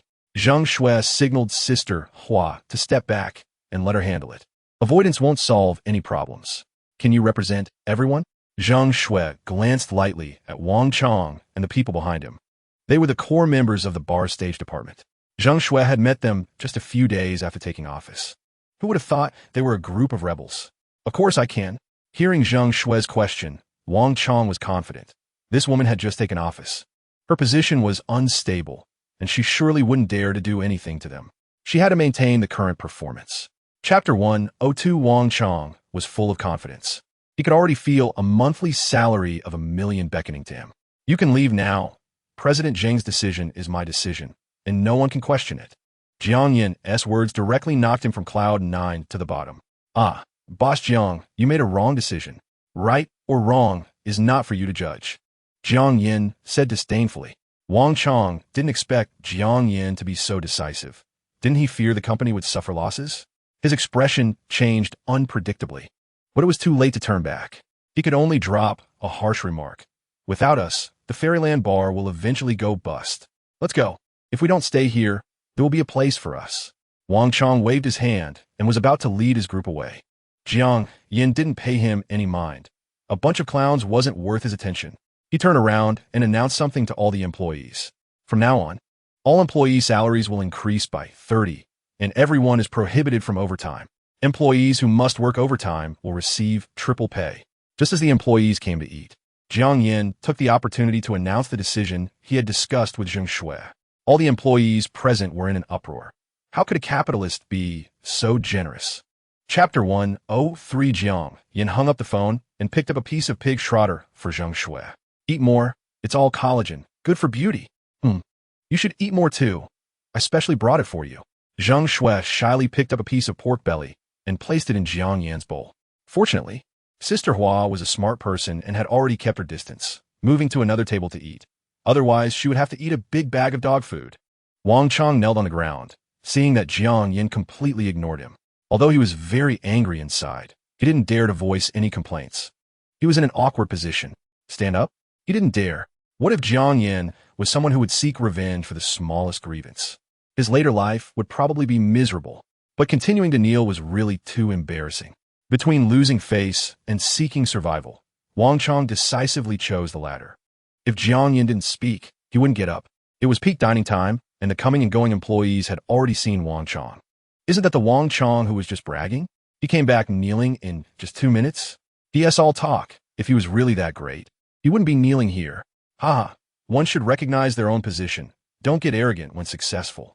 This is the fate of a small-minded person's success. Chapter 104 Jianghai City People's Hospital. With the most advanced medical resources in the city, the hospital's respiratory department diagnostic techniques are among the best in the province. Due to the hospital's reputation, it often has a huge influx of patients, making it difficult to find a bed. In a high-end single room in the hospital, Li Weihua lay quietly, her thoughts swirling. Her daughter had a wealthy boyfriend, which should be a cause for celebration. However, she feared her daughter would be bullied due to the disparity in their family backgrounds. They had been dating for a while, but had never come to see her. Zheng's mother felt uneasy. What if her daughter was involved with a mistress outside? Thinking of this, Li Weihua sighed inwardly, feeling she had burdened her family. Just then, a shout interrupted her thoughts. Honey, look quickly, who has come to see you?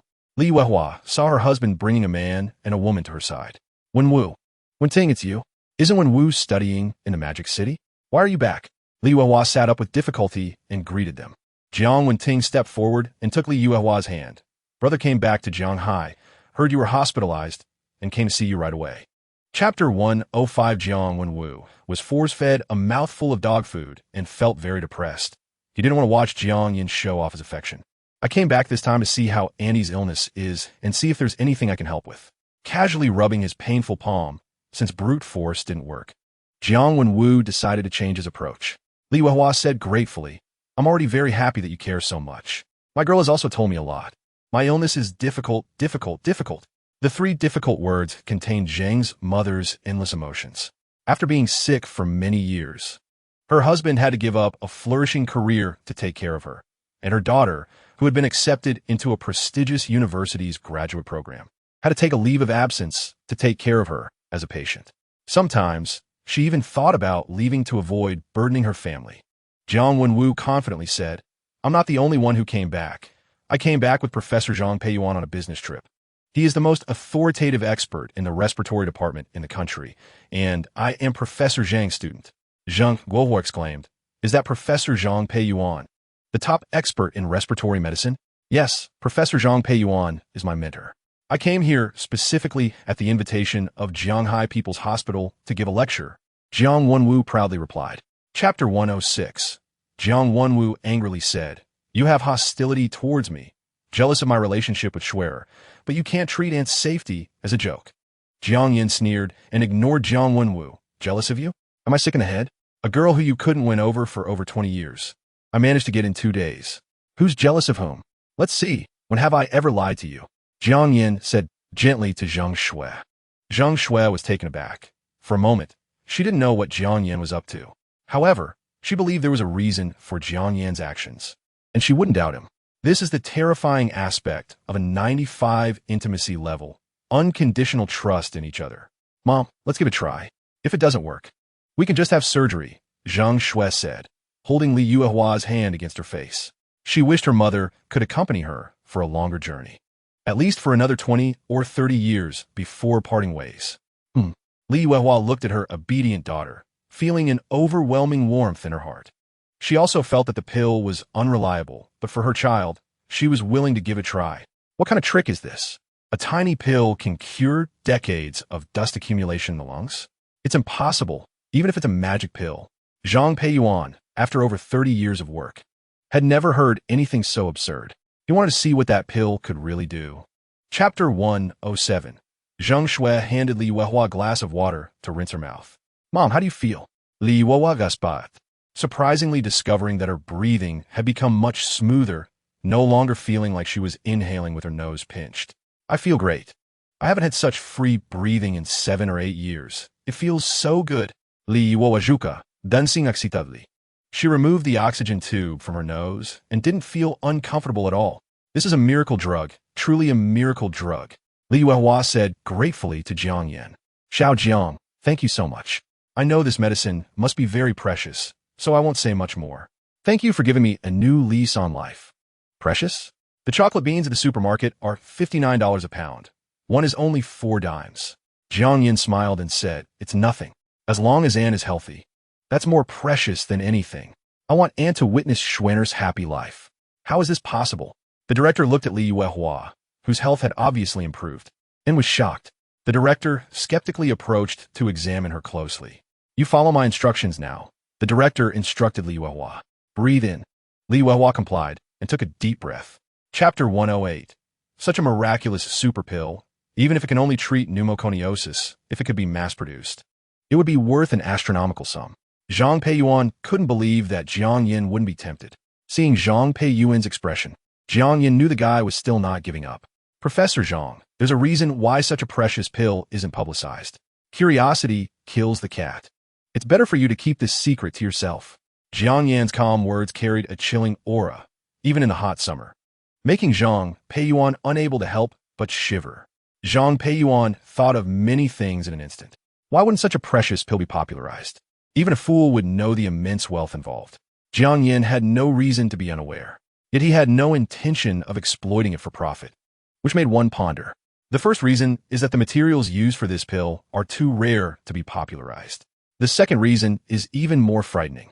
Someone has already controlled the sale of this pill. Researching it now would be like moving soil on the head of a deity. He was just a small doctor. Although he had some reputation, in front of real big shots, crushing him would be as easy as squashing an ant. Chapter 109. Didn't I tell you I apologized? What else do you want? Jiang Wenwu was furious. He could be bullied, but he would never allow anyone to bully his sister. Oh kid, you're pretty bold. Do you know who we are, and you dare act so tough? I don't care who you are. It's absolutely impossible to bully my sister. Jiang Wenwu was already in a bad mood, filled with pent-up anger, and seeing the other party's unreasonable attitude made him even more resolute. Wang Xian lit a cigarette and began to smoke, while the nearby no-smoking sign seemed like a mere decoration. Passing doctors and nurses saw it, and quickly walked past them, as if this group was a flood beast. In fact, Wang Xian was increasingly annoyed. How could anyone dare to oppose him? Was he really losing his touch? After being beaten in the fairyland last time, He specifically had someone investigate Jiang Yan's background and found out he was just an ordinary person. An ordinary person beat him. How could he swallow that? He immediately wanted to retaliate, but heard news from his dad that the Wu brothers were supporting Jiang Yan. So he decided to hold off on revenge for now. Chapter 110. Oh, do you have any over there? Young Master Wang, I don't have any here either. A bizarre scene appeared in the hospital, with 7 or 8 delinquents looking around as if some terrifying enemy was about to appear. Sister Schwer, don't come over. They're a bunch of scoundrels. Hurry and call the police. Zheng Shui seemed not to hear and walked directly to Jiang Winning. Sister Schwer, what are you doing here? Jiang Winning asked anxiously. I'm here to talk some sense into them. Jiang Winning exclaimed. What sense is there to talk with these delinquents?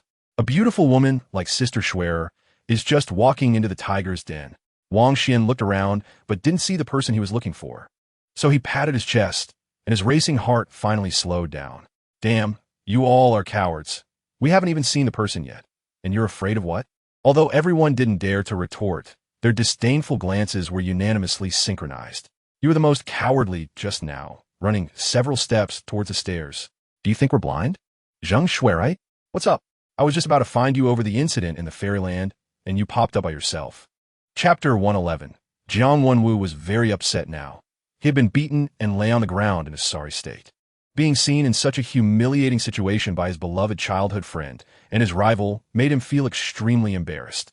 It was like a knife was tearing at his chest, causing him heart-wrenching pain that he couldn't express. Looking at Jiang Yan's smug face, Jiang Wenwu felt very displeased.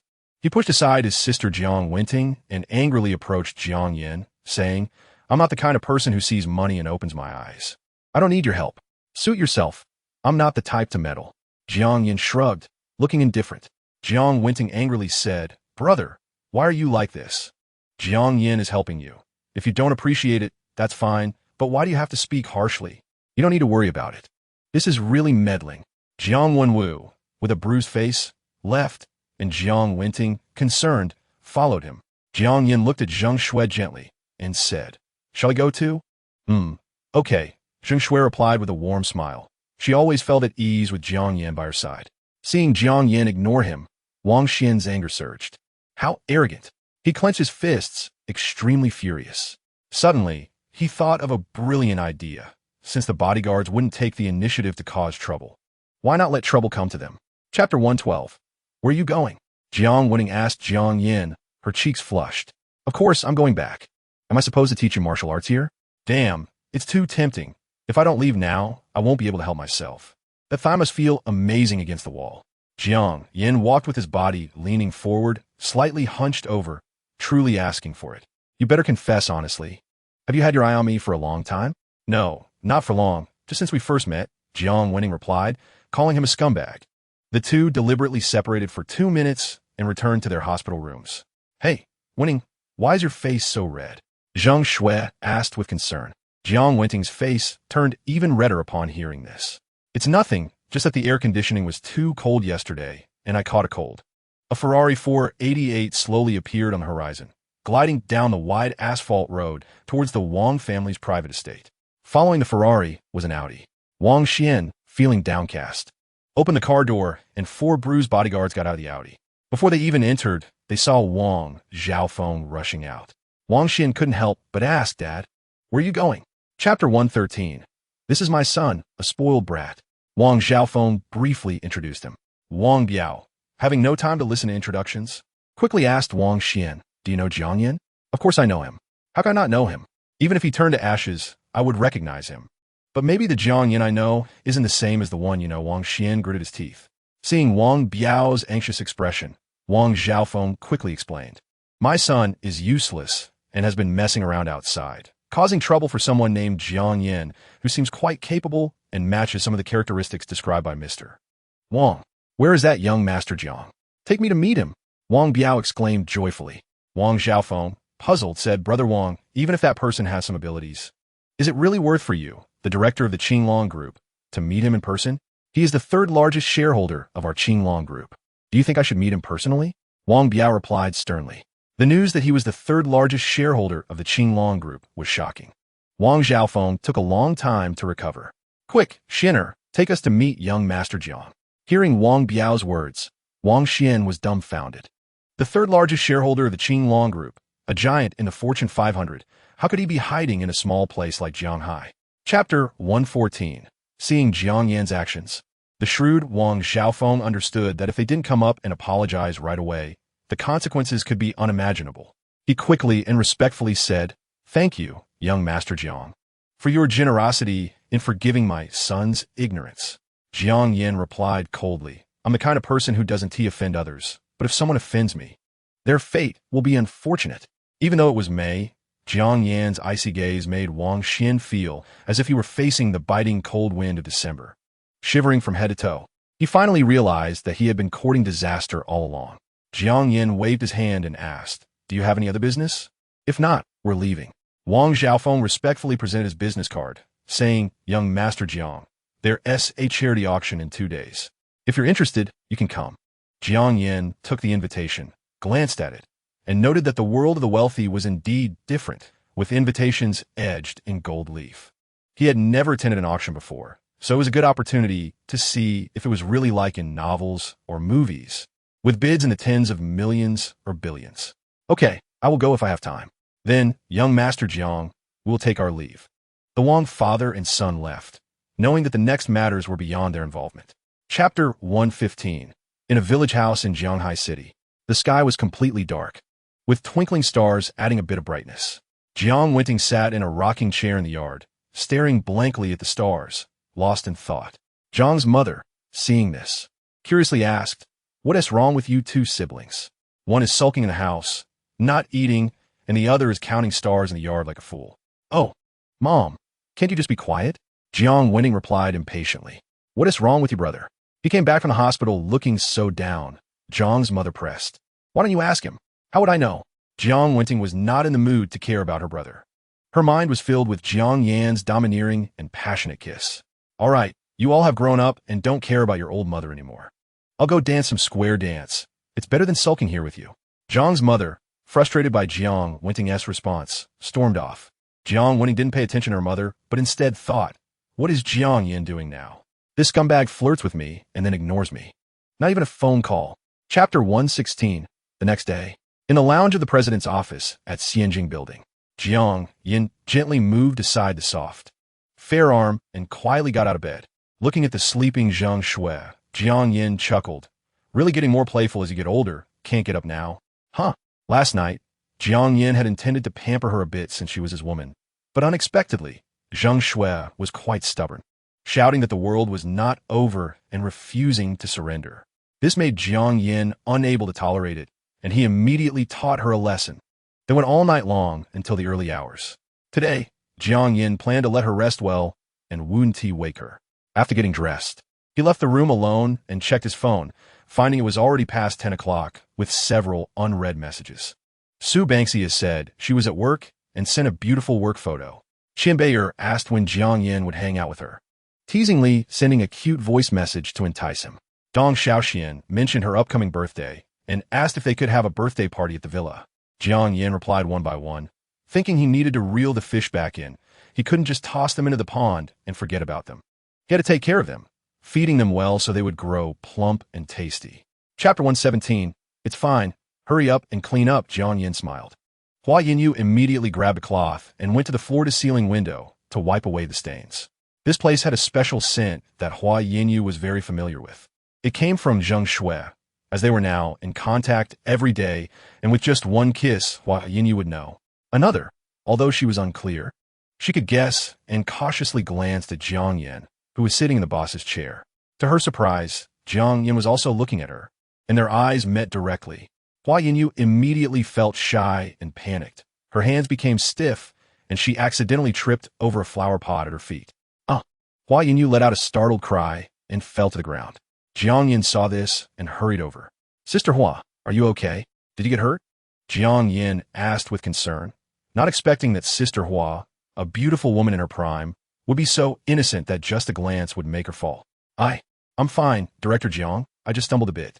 Hua Yinyu said, as Jiang Yan helped her up, and he immediately noticed the sound of the system in his mind. Ding, detected high-quality beauty, binding in progress. Please do not interrupt. Chapter 118. Since breakfast was missed, I could only combine it with lunch. After the meal, Jiang Yin wandered around the Xianjing company, and wherever he went, every employee greeted him with respect. "Hello, Director Jiang." "Director Jiang, majestic." The employee's sincere expressions were not false flattery. The employee welfare plan released by the company in the morning had already been communicated to everyone's computers through internal software. They realized that what the chairman said yesterday was not just talk, but real and thoughtfully served to them. Jiang Yin smiled and nodded in response, feeling quite good about being respected. He originally wanted to find Hua Yinyu, but it seemed that the woman was deliberately avoiding him, leaving hurriedly after their brief encounter, as if Jiang Yin were a wolf or tiger, afraid he might eat her the next second. Jiang Yin didn't know if she was worried about Zheng Shui or really shy. However, a monk can run away, but the temple remains. As long as Hua Yinyu worked at Xianjing, Jiang Yin would eventually catch her. The day passed in a daze, and after work, Zheng Shui went to the hospital as usual, and Jiang Yin had nothing to do, so he went along. Upon seeing Jiang Yin arrive, the two elderly people were very happy. "Xiao Jiang, you're here." Chapter 119. Jiang Yin drove back to Villa Number 1. After just a few days apart, Dong Xiaoxian pounced on him like a hungry little cat. In the morning, Jiang Yin woke up on the luxurious European-style big bed, and his hand instinctively reached out to the side, finding it empty. Stepping out of the bedroom, he saw a beautiful figure busy in the kitchen. "Xiaoxian, why are you up so early?" Dong Xiaoxian turned around and smiled. "I'm making you breakfast. Didn't the book say that to catch a man, you must first capture his stomach? Great. Let me see what delicious food my virtuous wife is making." "Oh no, you can't look yet. It's not ready. Go brush your teeth first. I've already squeezed the toothpaste for you." Dong Xiaoxian was a bit embarrassed as she pushed Jiang Yin to the bathroom. It was her first time cooking for a man. Dong Xiaoxian was quick, and by the time Jiang Yin finished washing up, she had set the breakfast she made on the table. Heart-shaped poached eggs, pan-fried pork sausages, a fruit platter, some staple food, and a large cup of hot milk. "Wow, Xiaoxian, you're so capable." Jiang Yin looked at the sumptuous breakfast, unable to help but drool. "Honey, try it. How's my cooking?" Dong Xiaoxian enthusiastically invited. Chapter 120. Jiang Yin stared at the front desk and said word by word, "I will repeat it again. Please convey this. Call Wang Xian over." "Okay, sir. Please wait a moment. I'll make a phone call." Seeing Jiang Yan's serious expression, the front desk felt that this man might not be an ordinary person. Anyway, it wouldn't hurt to report it, as that was her job. "Wait, we're still waiting. Handle our matter first." The old man was not happy. The front desk was taken aback and awkwardly looked at Jiang Yan, saying, "Sir, could you please wait a moment? I'll handle this gentleman first." "All right." Jiang Yan nodded. But that old man, not knowing what he wanted to do, held an invitation and kept asking around, not leaving, which made it impossible for the front desk to make the phone call. Jiang Yin rubbed his head in frustration, wondering how there could be such a peculiar person. "TCH, he knows young Master Wang from the Zijing group. I know the richest man in Huagua too, who can't brag without paying taxes." Li Lili said mockingly as she looked at Jiang Yin.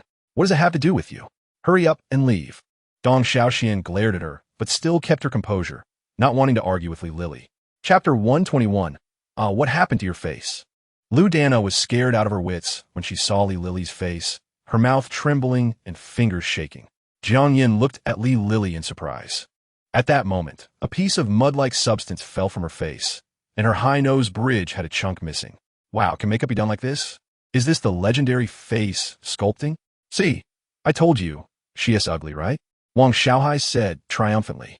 Feeling the strange gazes around her, Li Lili sensed something was wrong. She took out a small mirror from her bag to look. She found that her originally delicate features had become distorted, especially her nose, which had collapsed significantly. Don't look at me," Li Lili screamed, covering her face, feeling that everyone around was laughing at her, especially Dong Xiaoshuan's gaze, which pierced her pride like needles. Finally, Li Lili could no longer bear it and ran out. Seeing Li Lili's embarrassed appearance, Dong Xiaoshuan's heart was filled with joy. That despicable woman finally got her comeuppance. "Little brother, your eyes are quite sharp." Wang Xiaohai was flattered, saying that such a beautiful sister was rare. Chapter 122. With Wang Xian leading the way, the next part went smoothly. The three of them took the elevator to a banquet hall. The banquet hall was huge, with a dreamy blue color scheme, a 6-meter-high ceiling, and various styles of crystal chandeliers.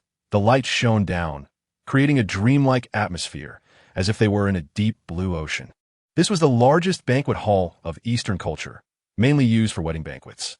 At this moment, a waiter walked by with a tray, and Wang Xian casually took 3 glasses filled with red wine from it and handed them to Jiang Yin and Dong Xiaoxian.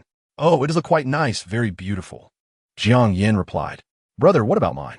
Wang Xiaohai looked at the 3 of them, each holding a glass, but he had none. "Do I still need to take care of you? Go get yourself." Wang Xian glared at him. "I'm an injured party. I shouldn't be expected to take care of others," Wang Xiaohai said pitifully. But Wang Xian completely ignored him, and Wang Xiaohai could only lean on his crutch and help himself. Wang Xian secretly cursed. "You're the injured party, so am I." My face is still swollen.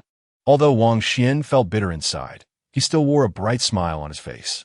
"Brother Jiang, this way please. Try our hotel-esque dishes and see if they suit your taste." Chapter 123. Just as the two were flirting with each other, Wang Xian approached. "Brother Jiang, the auction is starting." "Great, let's go."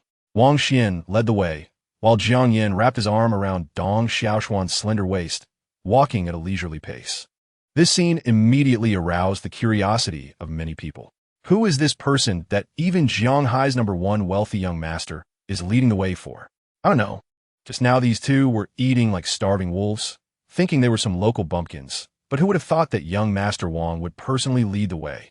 Probably some big young master. Anyway, we're just here to join the fun, not on the same level. Jiang Yin followed Wang Xian through the crowded crowd and arrived at the center of the banquet hall.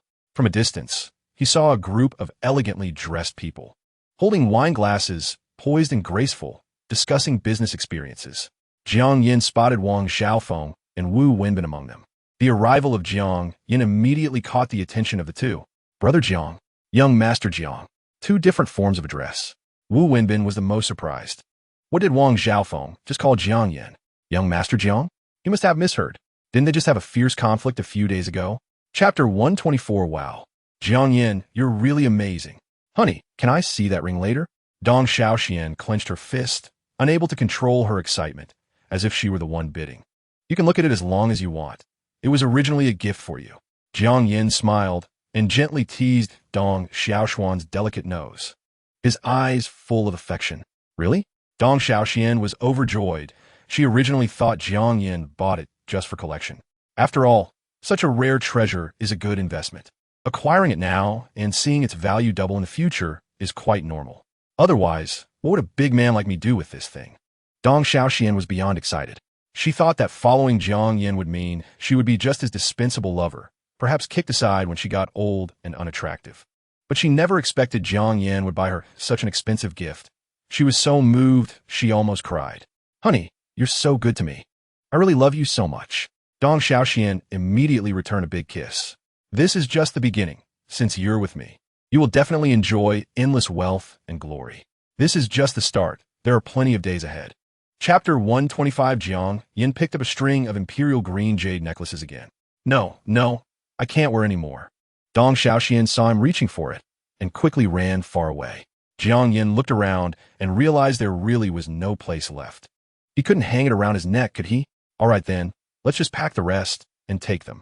Within 5 minutes, he made a crazy profit of over 300 billion. Even the world's #1 listed company couldn't earn as much in that moment. The auction company brought over a password-protected briefcase, put the remaining jewelry inside, and handed it to Jiang Yin. Upon exiting the auction settlement room, Jiang Yin found Wu Wenbin and Wang Xiaofeng waiting for him at the door.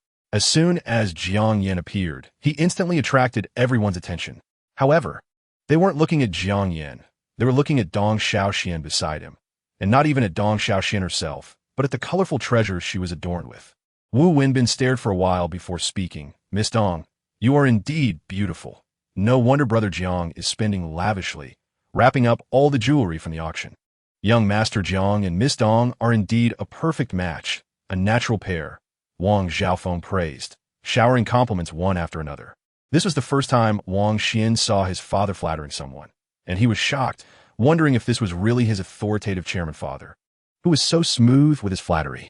Chapter 126. Listening to Wu Wenbin's introduction, Wang Xiaofeng felt a surge of pride. These ingredients were specially prepared for entertaining Wang Biao from the Qinglong group.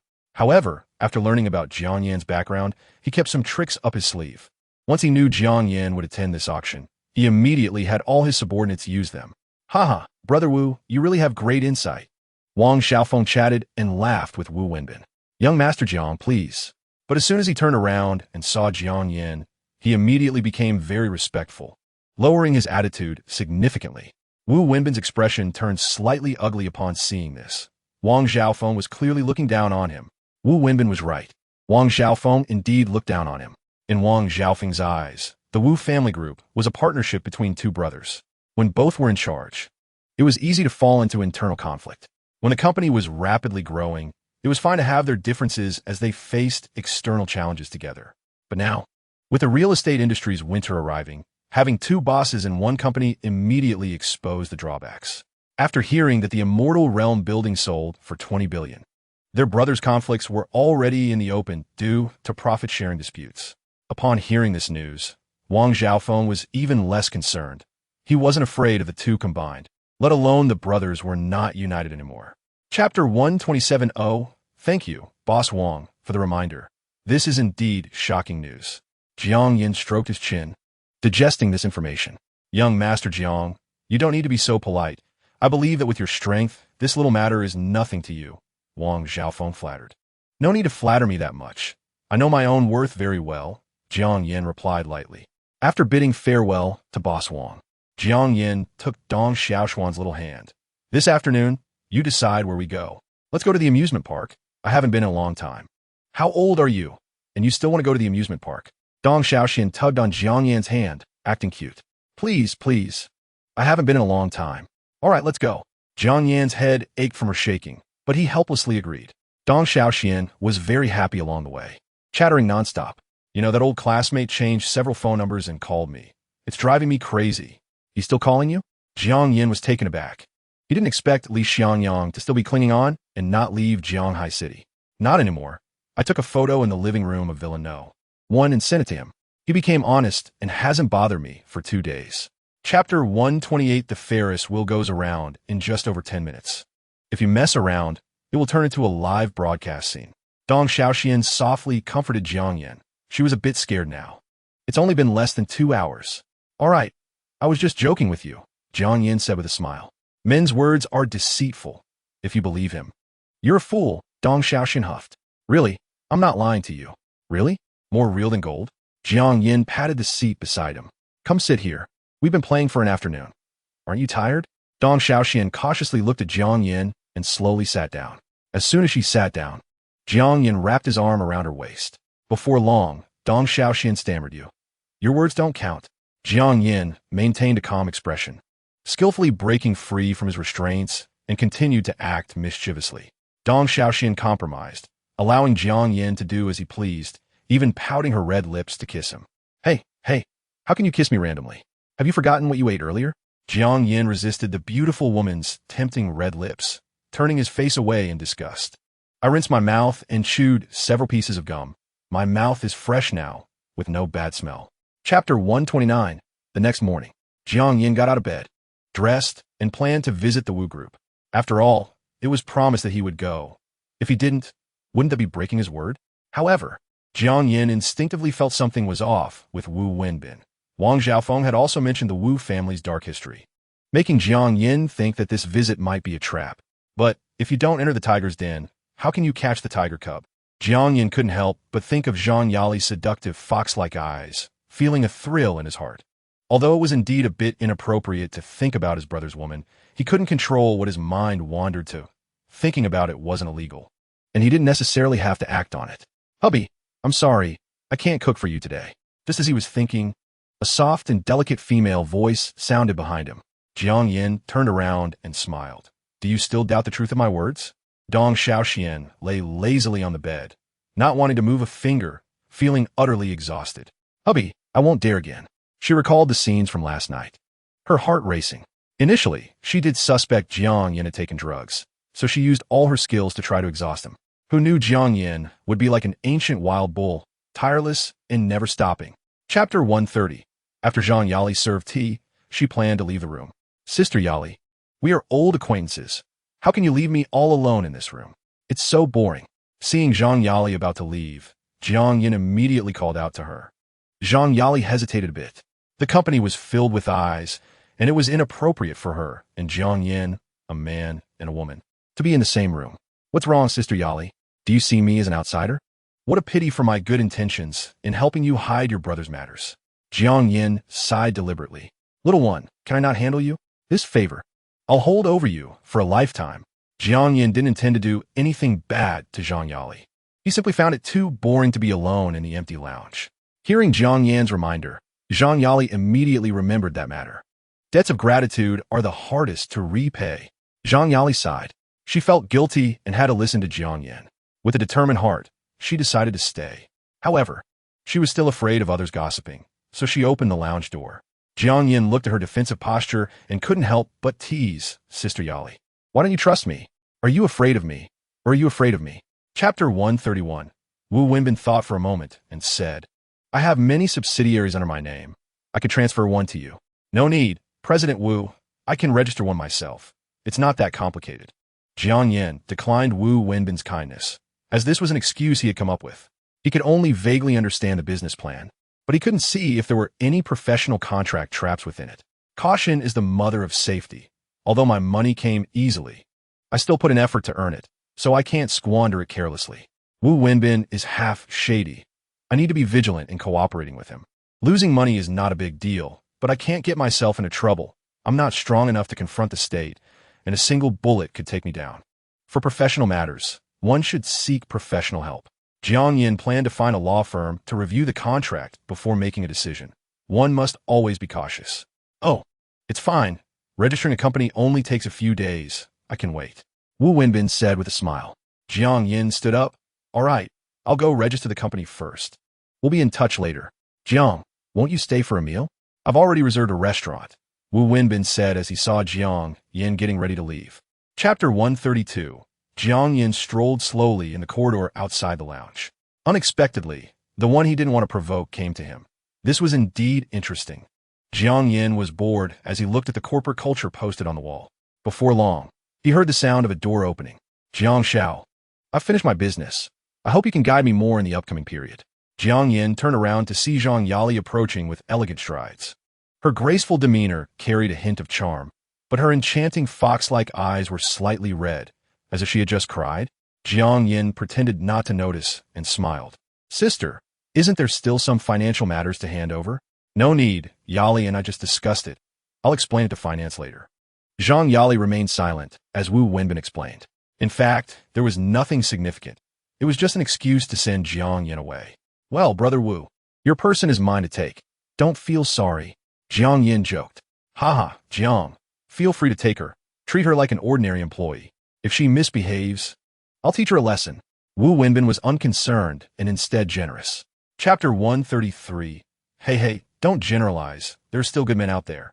At least I'm one. I would never treat women as pawns. Jiang Yin said as he opened the car door and took out a tissue. Wanted to wipe Zhang Yali's tears. You're not a good person either. I was going to warn you, but since you already know, then consider it unnecessary.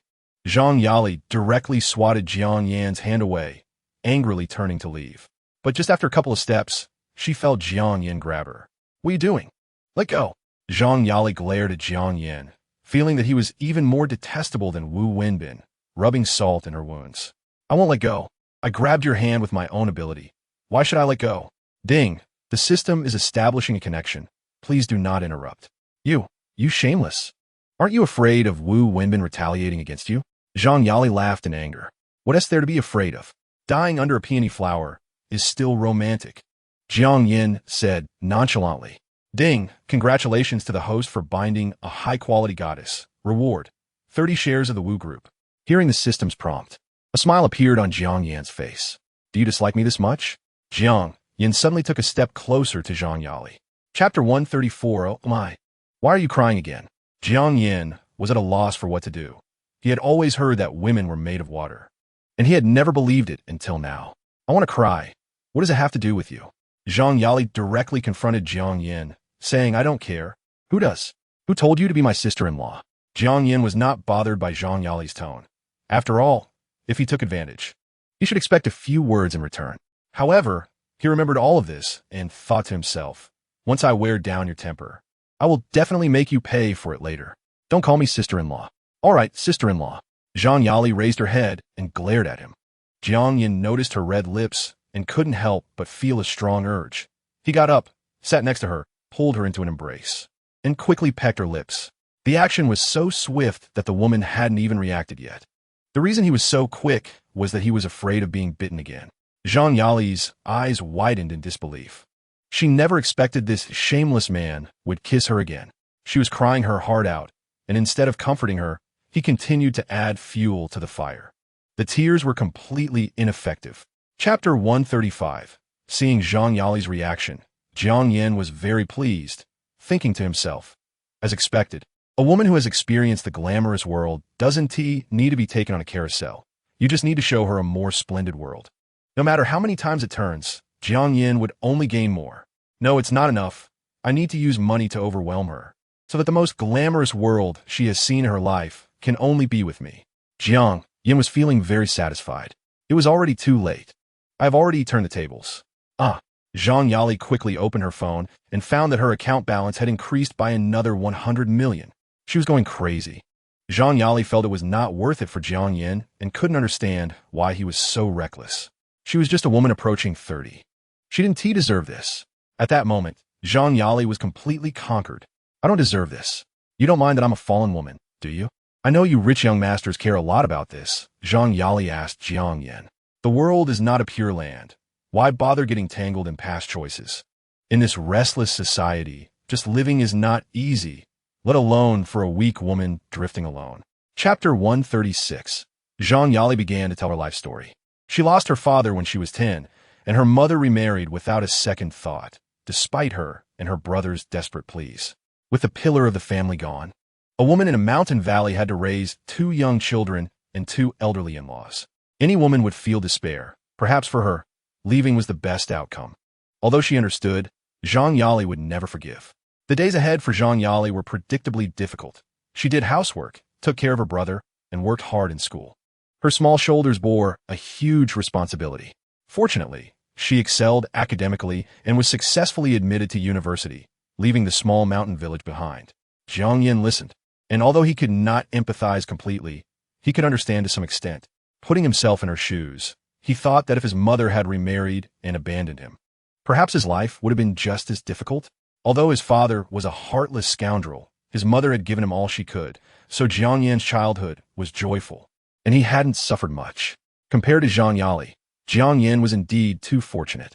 People often like to compare, unaware that while you may be poor, some are poorer and more miserable than you. While you may be wealthy, some are even richer and more extravagant. There's always a higher mountain. Chapter 137. Wait. Jiang Yin interrupted Zhang Yali, squatting down to pick up a wooden board with nails and threw it far away. All right, you can continue. Zhang Yali glanced at Jiang Yin, surprised that this man was so thoughtful. She felt very moved. I love my grandparents very much. When my grandfather passed away, I had no ability to help. And when my grandmother died, I still had no ability. She could have lived a long life. So, when Wu Wenbin pursued me, I agreed without hesitation. Zhang Yali turned to look at Jiang Yin. So, are you very disappointed in me now? I am a very realistic woman. Don't use your current self to bully the isolated and anxious you from back then. That is all in the past. Jiang Yin was not affected by what she said. Instead, he held this pitiful woman tightly. Jiang Yin knew she was afraid that he would mind her past, which was an extreme form of caring about someone. How about we rebuild this old house? It was clear that this house was uninhabitable, and Jiang Yin suggested rebuilding it. Chapter 138. Jiang Wenning didn't expect Sister Li to be so perceptive. She could tell it was about herself just by listening. All right, you say it, and I'll give you my thoughts. Sister Li had a look of someone who had been through it. If a man is very flirtatious but treats you well, giving you a lot of money to spend, what would you choose? Jiang Wenning suddenly asked Sister Li this question. A lot of money? How much is a lot? A few million, perhaps? Wow. Sister Li was taken aback. A few million was no small amount. With a few million, what more do you need? If you don't love him, you can take the money and find someone who does. If you love him, then it's even better. Isn't that like a pie falling from the sky? What's there to hesitate about? Jiang Wenting was bewildered by Sister Li's unconventional views. Shouldn't people be faithful and love only one person for a lifetime? Jiang Wenting retorted. You've watched too many dramas. There aren't that many faithful people. Many people eat from one bowl while thinking of what's in the pot. How many cheat within marriage? So, there's no need to force men not to be flirtatious because that's simply impossible. Sisterly paused and added, as long as he treats you well. That is already better than most men. There's no need to be overly demanding. Chapter 139. Jiang Yin could no longer hold back upon seeing this scene and immediately wanted to deal with Zhang Yali on the spot. The two were like dry tinder and fire, ready to ignite at any moment. Suddenly, Zhang Yali's phone rang, and Jiang Yin felt disappointed. Don't mind him. We are busy. But the phone kept ringing incessantly, and Zhang Yali had no choice but to pick it up and take a look. Suddenly, she froze, staring blankly at her phone. What's wrong? Who called? My former boss, Wu Wenbin. Zhang Yali looked at the phone, feeling a bit ridiculous. Ignore him. Let us continue. Jiang Yin suddenly pushed Zhang Yali down to the ground, savoring this beautiful rose. Zhang Yali submissively accepted Jiang Yin's arrangement, but the phone's ringing was just too loud. In her flurry, she reached out with her right hand to silence the phone and tossed it onto the sofa, ignoring it. The phone continued to vibrate, but it would no longer interfere with Jiang Yin's plans. On the other end of the phone, hello, the number you have dialed is currently unavailable. Please try again later. Wu Wenbin frowned slightly upon hearing the busy signal on the other end. He originally intended to call Zhang Yali to get some word from Jiang Yin. Chapter 140. A moment of spring night is worth 1,000 gold. Moreover, with your beauty, you are truly a priceless treasure. How could I bear to let you go? You are such a super big bad guy. Zhang Yali's eyes were filled with tears, and her fair little hands pounded Jiang Yin's chest forcefully. Jiang Yin felt a bit overwhelmed. Tears can come and go so easily. He didn't know whether it was real or fake, but since it was his fault, he could only coax her with kind words.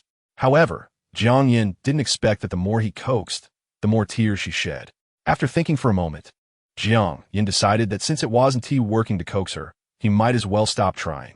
There was no way around it. If she wanted to cry, then let her cry as loudly as she wanted. 2 hours later, Zhang Yali lay in Jiang Yin's arms, not wanting to move a single finger. Darling, you are amazing. Thank you for the compliment. This has always been my pride.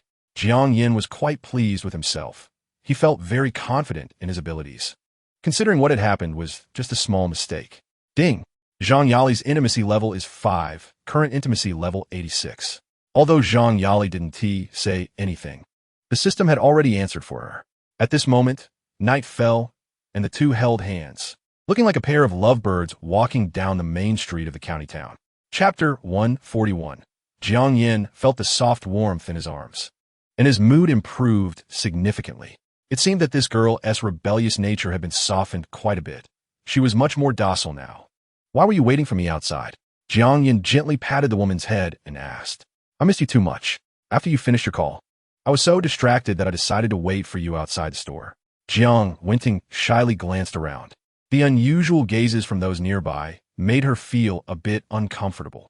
Jiang Yin took the girl's delicate hand and said, Let us go. Ask your boss for some time off, and we'll go watch a movie. Okay? Jiang Yin replied, I've already asked for time off, but I don't want to watch a movie. I want you to teach me Kung Fu. Jiang Yin still remembered the day Jiang Yin showcased his skills. She hadn't forgotten his promise to teach her. Ever since she was young, she dreamed of being a heroine who fights against evil. And in modern society, the best profession for her would be a police officer. Unfortunately, during her studies, she didn't perform well and only attended an ordinary college, so her dream was dashed. What kind of Kung Fu? The serious kind or the not-so-serious kind? Jiang Yin whispered in Jiang Wenting's ear. Chapter 142. I am a 9th degree black belt in Taekwondo. May I spar with you? Sun Xiang, upon hearing this, realized that this guy was also skilled, and he formed a plan in his mind. He noticed Jiang Yin was dressed in designer brands and walked with a swagger, likely just a rich kid trying to impress girls. He was the direct disciple of the master, and taking care of a weak little pretty boy would be a piece of cake. Jiang Yin chuckled. It seemed that behind every goddess, there was a lovesick little punk. Looking at Sun Xiang's pockmarked face, Jiang Yin couldn't help but sigh. This guy named Sun Xiang was probably Jiang Winning's little punk, but unfortunately, he looked rather rough around the edges. No need for that. I'm just here to have fun with my girlfriend. Jiang Yin waved his hand to refuse. He had no interest in playing pretend with anyone. Sun Xiang looked at him with disdain. Dressed in designer clothes and looking all flashy, turned out to be just a silver bullet with no real power. Sun Xiang sneered at Jiang Wenting, thinking that she must be disappointed in him for being so cowardly. However, after secretly enjoying himself for a moment, he noticed that Jiang Wenting showed no signs of change. Her eyes still held deep feelings for Jiang Yin, full of affection. Chapter 143. Since you want tea, give it to me. I'll just take it myself. The man in black had a cold expression as he removed his coat and looked at Sun Xiang with icy eyes. I'll stand right here and let you hit me. Let us see what you can do. Sun Xiang smirked contemptuously. Being forced like this was quite embarrassing. How could he admit it publicly? Even if he had money now, he wouldn't plan to pay. At such a young age, he was already trying to challenge a dojo. Come on, let me see what you're made of. Sun Xiang stood with his feet apart, defiantly giving the man in black the finger, his face full of arrogance. Looking for death? The man in black frowned slightly at Sun Xiang's gesture. He didn't say a word and took a quick step to Sun Xiang's side. So fast. Sun Xiang's pupils shrank. He felt a strong gust of wind rushing towards him. Block it. I have to block it. If I don't, my head will definitely explode. The fear in his heart told him that if he didn't block, he might end up in the morgue. Sun Xiang's brain couldn't react in time. He instinctively raised his arm to block. In an instant, a dull sound of impact echoed as their arms collided, and he couldn't help but retreat 7 or 8 steps to dissipate the force. Chapter 144. Just as the entire venue fell silent, and everyone didn't know what to do, a middle-aged man in his 40s walked out from the inner room. Seeing Sun Xiang lying on the ground, his expression changed, and he asked what happened. A clever student quickly approached him and said, Director Jean, this person came to challenge the dojo. He knocked out our senior brother. Since Sun Xiang and the man in black were speaking in low voices, no one knew the real purpose of the man in black's visit. Upon hearing this, Director Jean's anger flared. This is outrageous. Challenging the dojo is like smashing someone's rice bowl. There's no reason for me not to be furious. The heir of ancient Taekwondo, Jin Mingyin, asked coldly, May I ask what you want? The man in black showed no emotion and pointed at Sun Xiang on the ground, saying, I want to take him away. His voice was cold and devoid of any emotion. Hearing this, Jin Mingyin became even more enraged. Knocking someone out and wanting to take them away. Wasn't that an insult? You're so arrogant. You clearly don't take my ancient Taekwondo seriously. Jin Mingyin glared, his aura rising, and assumed a Taekwondo starting stance before launching a flying kick at the man in black. The man in black showed impatience, sidestepping the flying kick and delivering a straight punch right to Jin Mingyin's face. Chapter 145. Very good, very good. Today is truly a happy day. Jiang Yin smiled excitedly. The feeling of throwing punches with all his might was simply wonderful. Once Zhou Taishan stabilized himself, Jiang Yin moved again, continuing to launch the first attack. Zhou Tai didn't dare to be careless this time and responded with all his strength. The two moved like lightning, and, as punches and kicks collided, a dull thud echoed throughout the venue. Jiang Yin was on the offensive, while Zhou Taishan defended. Before they knew it, they had reached the spot where Jin Mingyin had fainted. Jin Mingyin lay on the ground, watching the two approaching, feeling torn. If he dodged now, wouldn't it expose him? But these two are simply terrifying, as if two giant beasts are fighting, shaking the floor violently wherever they go. He lay on the ground, clearly feeling the vibrations beneath him. At that moment, he felt like a small ant under the feet of two giant beasts, only a deep sense of fear. Jiang Yin was getting happier and more exhilarated as he fought, unable to resist using Sun Xiang's move, the 540-degree whirlwind kick. The same move, when used by Jiang Yin, felt completely different to Zhou Taishan. Sun Xiang's whirlwind kick was as childish and ridiculous as a 3-year-old throwing punches. However, when Jiang Yin executed it, it carried an unparalleled sense of oppression, the cuffs of his pants and sleeves creating sharp whistling sounds as they rapidly cut through the air like a mountain pressing down. Impossible to evade, impossible to defend against. Chapter 146. Zhou Taishan was silent for a long time before speaking. You are so powerful in my life experience. Your skills are second to none. I don't think you need protection. Jiang Yin revealed a beautiful arc at the corner of his mouth, knowing that Zhou Taishan had relented. Even a tiger takes a nap, let alone a human. The saying goes, an open arrow is easy to dodge, but a hidden arrow is hard to guard against. I can't be on guard against everyone all the time. Jiang Yin explained the reason. As his wealth accumulated to an increasingly terrifying level, it would inevitably attract the attention of certain people. Wu Wenbin was just the beginning. More would surely follow. There's a saying in Marvel: with great power comes great responsibility. The same applies elsewhere. The more wealth one has, the greater the risks. He is skilled in combat, but he is still immortal, unable to stop bullets or resist the oppression of power. So he must build his own force and construct his own defensive shield. When Jiang Yin first obtained the system, he was lost in play and did not understand these things. However, after receiving the reward for brain development, Jiang Yin deeply realized that a person's power is too small unless he can obtain the legendary cultivation methods. Establishing a force organization that belongs entirely to himself is an urgent task. Chapter 147. Brother Zhou, I have a pill given to me by a friend. It has miraculous effects for diseases. You might as well give it a try. Although he knew Zhou Taishan might not believe it, Jiang Yin still said it. Choosing to release goodwill. Whether to accept, it was Zhou Taishan's decision. Uncle, my boyfriend has a magical bean. My friend's mother had stage 3 pneumoconiosis, took one, and could immediately get up and walk. I saw it with my own eyes. I'm not lying to you. Jiang Wenting's attitude was sincere, her voice earnest. But her sales pitch for health products lacked credibility. Zhou Taishan was skeptical, thinking stage 3 pneumoconiosis has nothing to do with breast cancer. What is this bean? It's not the magical bean from Dragon Ball. How could it cure everything? He looked at Jiang Yin with suspicion, his mind full of question marks. Were these two just playing with him? Betting 500,000 to mess with him? That's too big a gamble. You don't have to bother. I just want to accompany my wife through the last part of her life. Zhou Taishan chose to refuse, not because he didn't believe in miracles, but because what the other party said was too absurd. Even a 3-year-old knows there's no medicine that cures all diseases in this world. Chapter 148. Otherwise? Do you want us all to stay in hospital? A man with a dragon tattoo on his shoulder stepped forward, his left eye swollen, looking like a panda, eye from a distance. A few days ago, Zhou Taishan came here to apply for the position of debt collector, but they only hired their own people. How could they want him? The boss deliberately made it difficult, asking him to take on a dozen brothers alone. The result was that they ended up with bruises, while Zhou Taishan remained unscathed. In fact, several brothers were still in the hospital. This strong ability shocked everyone present and won the boss's admiration, especially when they learned that Zhou Taishan was once a battle-hardened soldier king. Their boss couldn't stop smiling. How could they dare to obstruct such a terrifying figure? They initially wanted him to handle some tricky jobs to test his temperament, but this guy just outright refused. He was someone the boss wanted to recruit. If he left like this, they would be in trouble. What can we do? Even if we all go together, we can't stop him. We can only get beaten up for nothing.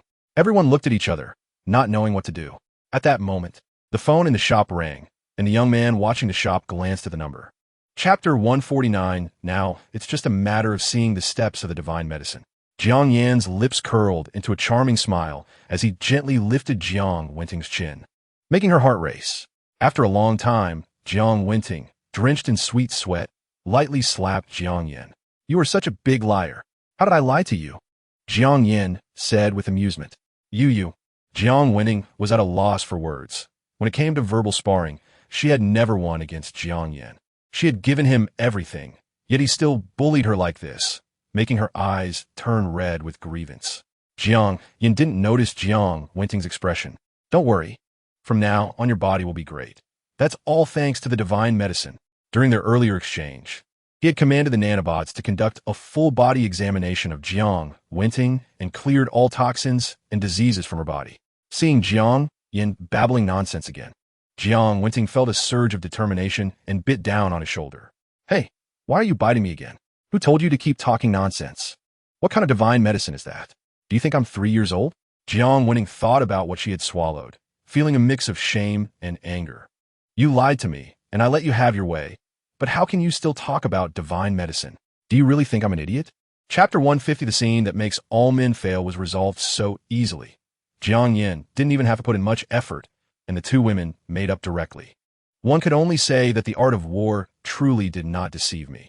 Knowing oneself and one's enemy leads to victory in every battle. Jiang Yin understood Zheng Shui's closeness like the back of his hand. How could the Monkey King possibly overcome the Five-Finger Mountain? With one hand around Zheng Shui and the other reaching for Jiang Wenting's little hand, he said, "Let's go eat. Big bad guy still wants to hug both sides. I can't let you have your way so easily. Since Sister Schwerer forgave me, I'm leaving."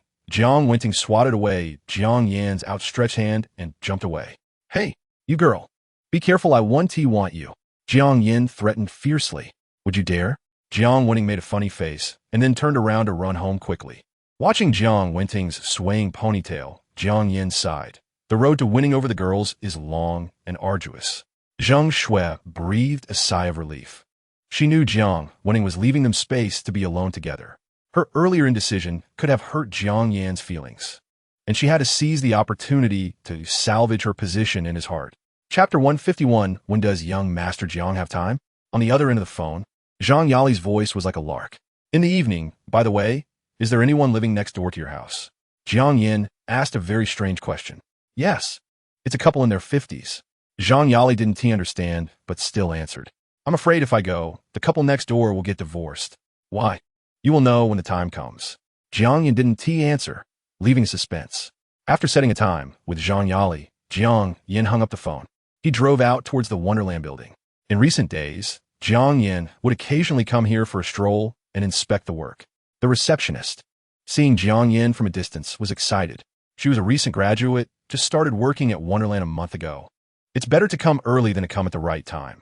The previous receptionist had worked for over 3 years, diligently, and seeing no hope for a raise, decisively resigned. Unexpectedly, the company was acquired by a new boss, and everyone's salary increased by 30%. Now, the receptionist's salary reached over 6,000, with much less workload than before because the company forbids overtime. 6,000 yuan, with her college diploma, is already a high salary in Shanghai, a weak second-tier city. Chapter 152. Hua Yinyu felt a tremor in her heart, immersed in Jiang Yin's sweet words. Jiang Yin held her hand and asked, "Where's your office?" "Right next to President Zheng's." Hua Yinyu replied softly, her cheeks flushed. "Let us go. I need to give you some targeted guidance on the future development direction of Wonderland." Jiang Yin patted the beautiful woman's ample backside, saying it wasn't appropriate here. What if Zheng Shui came back? Dancing on the edge of a knife is too exciting. It's better to be cautious. Hua Yinyu lowered her head shyly, stepping out of the office while Jiang Yin followed leisurely. When they reached her office door, Hua Yinyu glanced around nervously before entering. Jiang Yin followed her in. Hua Yinyu's office was small, with only a large desk, a pot of green radish on the windowsill, and a plate of succulents. The entire space was clean and tidy, making it very comfortable to look at. It was a pity that this office had no partitions, making it a bit less comfortable. But since ancient times, humans have never stopped reproducing even in the harshest environments. Compared to that, this was already paradise. "Director Jiang, we need to hurry. President Zheng might look for me soon." Chapter 153. Jianghai City People's Hospital. Zhou family kid. "My daughter Yuan has not enjoyed a single good day since she got with you. No house, no car, not to mention the bride price I asked for a penny. It just to ensure you treat my daughter well. But look what you've done. She got breast cancer after only 5 years of marrying you." A woman in her 50s was ranting wildly, her emotions evident as she spat words. Zhou Taishan stood against the wall with his head down, silent like a bad child being scolded by a teacher. At that moment, a pale, bony woman walked out of the ward. "Mom, stop talking. This isn't Taishan's fault. It's just my bad luck." The older woman's expression changed immediately upon seeing the woman. "Oh, how did you come out?" Zhou Taishan rushed over to support the woman's arm carefully. Yuan, why did you come out? Didn't the doctor say you should rest more?" Her skinny arm felt like a sharp pang in his heart. He remembered not long ago, the woman used to be plump, always complaining about wanting to lose weight, but couldn't. Unexpectedly, her past dream was now easily realized. Chapter 154. Zhou Taishan ran over to Jiang Yin. "Young Master Jiang, is it true that you can save my wife?" Jiang Yin smiled slightly. "That depends on whether you believe it." "I believe." Zhou Taishan nodded vigorously. He had no money or power. Jiang Yin had no reason to deceive him, nor did he need to gather so many people to act. "All right, go buy a pack of MMS. I'll wait for you here." Zhang Yan lit a cigarette. He didn't have the habit of carrying candy, so he had to send Zhou Taishan to buy it. Huh? Zhou Taishan was confused. What does MMS have to do with treating his wife? Zheng Shui looked out the window in the car. "Husband, Aren't we leaving? Just wait a moment. I have something to handle, Jiang Yin replied. Hurry up. I still have things to do. Looking at the dazed Zhou Taishan, Jiang Yin urged. Oh, okay. Although puzzled, Zhou Taishan still went to buy it. Here. Zhou Taishan thought it was important and bought a large bag. Jiang Yin took it and extracted only 1 from the large bag. He concentrated, sending countless nanobots into this giving it commands that once consumed by the patient, it could cure 99% of diseases in the world. Chapter 155. Zhao Feiyuan called out to Zhou Taishan, who was about to leave. Taishan, wait. I feel so much lighter. Maybe your medicine is working.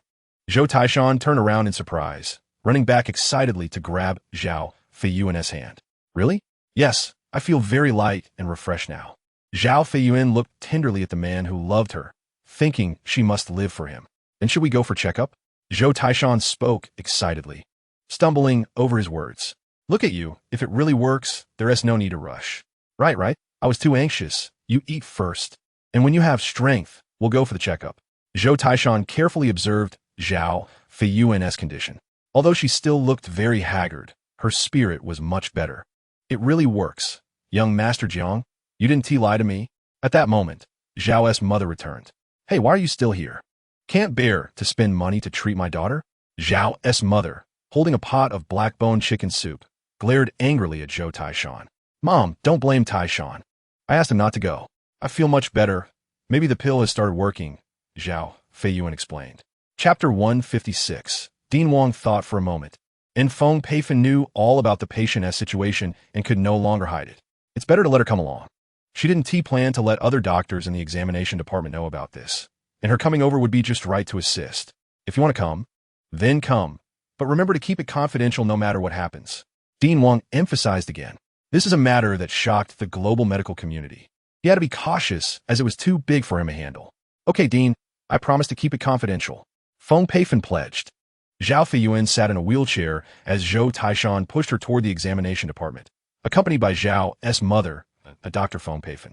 Zhao's mother looked at the leading dean ahead in surprise and asked her son-in-law, wow, when did Taishan get to know the dean? Feng Peifan nearby also perked up her ears to listen closely. I barely know the dean. We've only exchanged more than 10 words. Zhou Taishan said honestly. Before today, he knew the dean, but the dean did not know him. Why did the dean personally take you for an examination then? Zhao's mother asked in confusion. My new boss arranged it, right? New boss.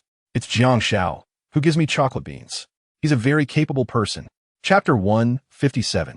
Wu Wenbin looked around the small hospital room and said, Zhou, you are my employee. As your boss, I naturally want to care about my employees' lives. Zhou, you probably got the wrong place. I'm not your employee. I've made it very clear before that I can't do the work arranged by Wu boss and voluntarily resign. Zhou Taishan had a vigilant expression. He had never dealt with Wu before, only knowing he was one of the top 5 rich people in Shanghai. But he didn't expect that this wealth was obtained through underworld means. Wu Wenbin looked at the vigilant man in front of him and felt a bit regretful. It was all because he had watched too many Three Kingdoms dramas recently, wanted to win people's loyalty. If he had let him be his bodyguard from the beginning, perhaps there wouldn't have been so many issues. Zhou, we were cooperating well. Why did you suddenly want to resign without saying a word? Zhou Taishan gently placed his wife on the bed. He absolutely could not let his wife and mother-in-law know about his job collecting debts. Wu, please wait a moment. Let us talk outside in a bit. I will wait for you outside. Wu Wenbin said nothing more and directly left the hospital room. After Wu Wenbin left, Zhao Feiyuan uneasily asked, Taishan, you haven't done anything bad, have you? Those people don't look like good people. Chapter 158. Zheng Shui softly said to Jiang Yin, shall we go to a hotel? Jiang Yin smiled and replied, have you forgotten that your period came a few days ago? So what? I have other skills. Zheng Shui said, sticking out her tongue to lick her red lips, looking enchanting. Jiang Yin patted her back. All right, stop being flirtatious. You said your jaw hurt this morning, right? Zheng Shui felt a wave of disappointment. She pinched herself, thinking, doesn't she want to make her husband happy? Really? Why do I feel like someone doesn't want me to find her good friend? I don't. Zheng Shui didn't expect her little thoughts had already been seen through by Jiang Yin. In recent days, she had exhausted all her tricks to make Jiang Yin focus on her. But no matter how she changed her tactics, Jiang Yin always seemed unfazed. I'm really sorry, honey. You must be suffering a lot. Should I call wanting to keep you company? Zhang Shui had bumped into a wall this time. Jiang Yan's strength was too overwhelming, and she could never hope to monopolize him. In your heart, is your husband just a man who thinks with his lower half? Jiang Yan teased, scratching her nose. Chapter 159. Zhang Shui lightly pecked Jiang Yan's face. No, I want to be with you. If that's the case, I won't go. After saying this, she burrowed into Jiang Yan's arms and didn't come out. All right, silly girl. Your mom just got out of the hospital. You should spend time with her. I have some things to take care of these days, and I'll pamper you again in a few days. It's just right for you to rest for a few days. Jiang Yan patted Zhang Shui's head and said, okay. Zhang Shui struggled a bit on the surface, but ultimately listened to Jiang Yan. First, her body was indeed overloaded and could not hold on much longer. Second, her mother had just been discharged, and she should spend more time with her. Zhang Shui returned to her room, preparing to take off her robe and change into her clothes, but when she walked into the room, she suddenly remembered that her clothes had already been torn to shreds by Jiang Yan and were unwearable. It's all your fault. You always ruin a piece of clothing, no matter how expensive it is. Zhang Shui glanced at the tattered clothes on the floor and sighed helplessly. Expensive? No matter how expensive the clothes are, there will be a day they end up in the trash. This piece has already completed its mission. It has honorably retired. Jiang Yan also felt helpless. He had been very careful, but still underestimated the explosive strength after a physical change. With just a little effort, Zhang Shui's 5-figure Chanel outfit was ruined. Chapter 160. Zhang Yali felt the voice was familiar. She seemed to know this person. When she looked up, she indeed saw a familiar man sitting next to her. Zhang Yali felt a wave of joy at Jiang Yan's arrival, but she still had some resentment. They had originally agreed to meet at 5:30 p.m. Now, it was almost 7 p.m., and what's worse, he didn't even call to say he was late, making her sit here for so long. Thinking of this, Zhang Yali couldn't help but scoot away from Jiang Yan to keep her distance. Jiang Yan noticed Zhang Yali wasn't speaking and knew she was angry. After all, no one could remain calm after being left waiting for over an hour. He chuckled and said, "Beauty, can I have a little soft meal?"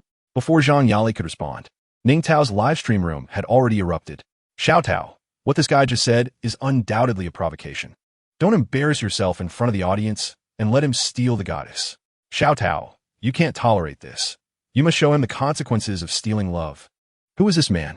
He is even more handsome than Xiao Tao. He definitely has the capital to eat soft meals. Does anyone know his number? I want to keep him. Chapter 161.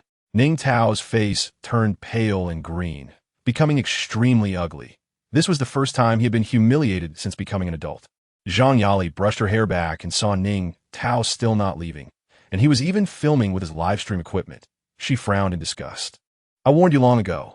You're really shameless. Just one leave. Ning Tao felt extremely frustrated. After all this time, it turned out they knew each other, and he was just like a clown accompanying them for half a day. Sorry to interrupt.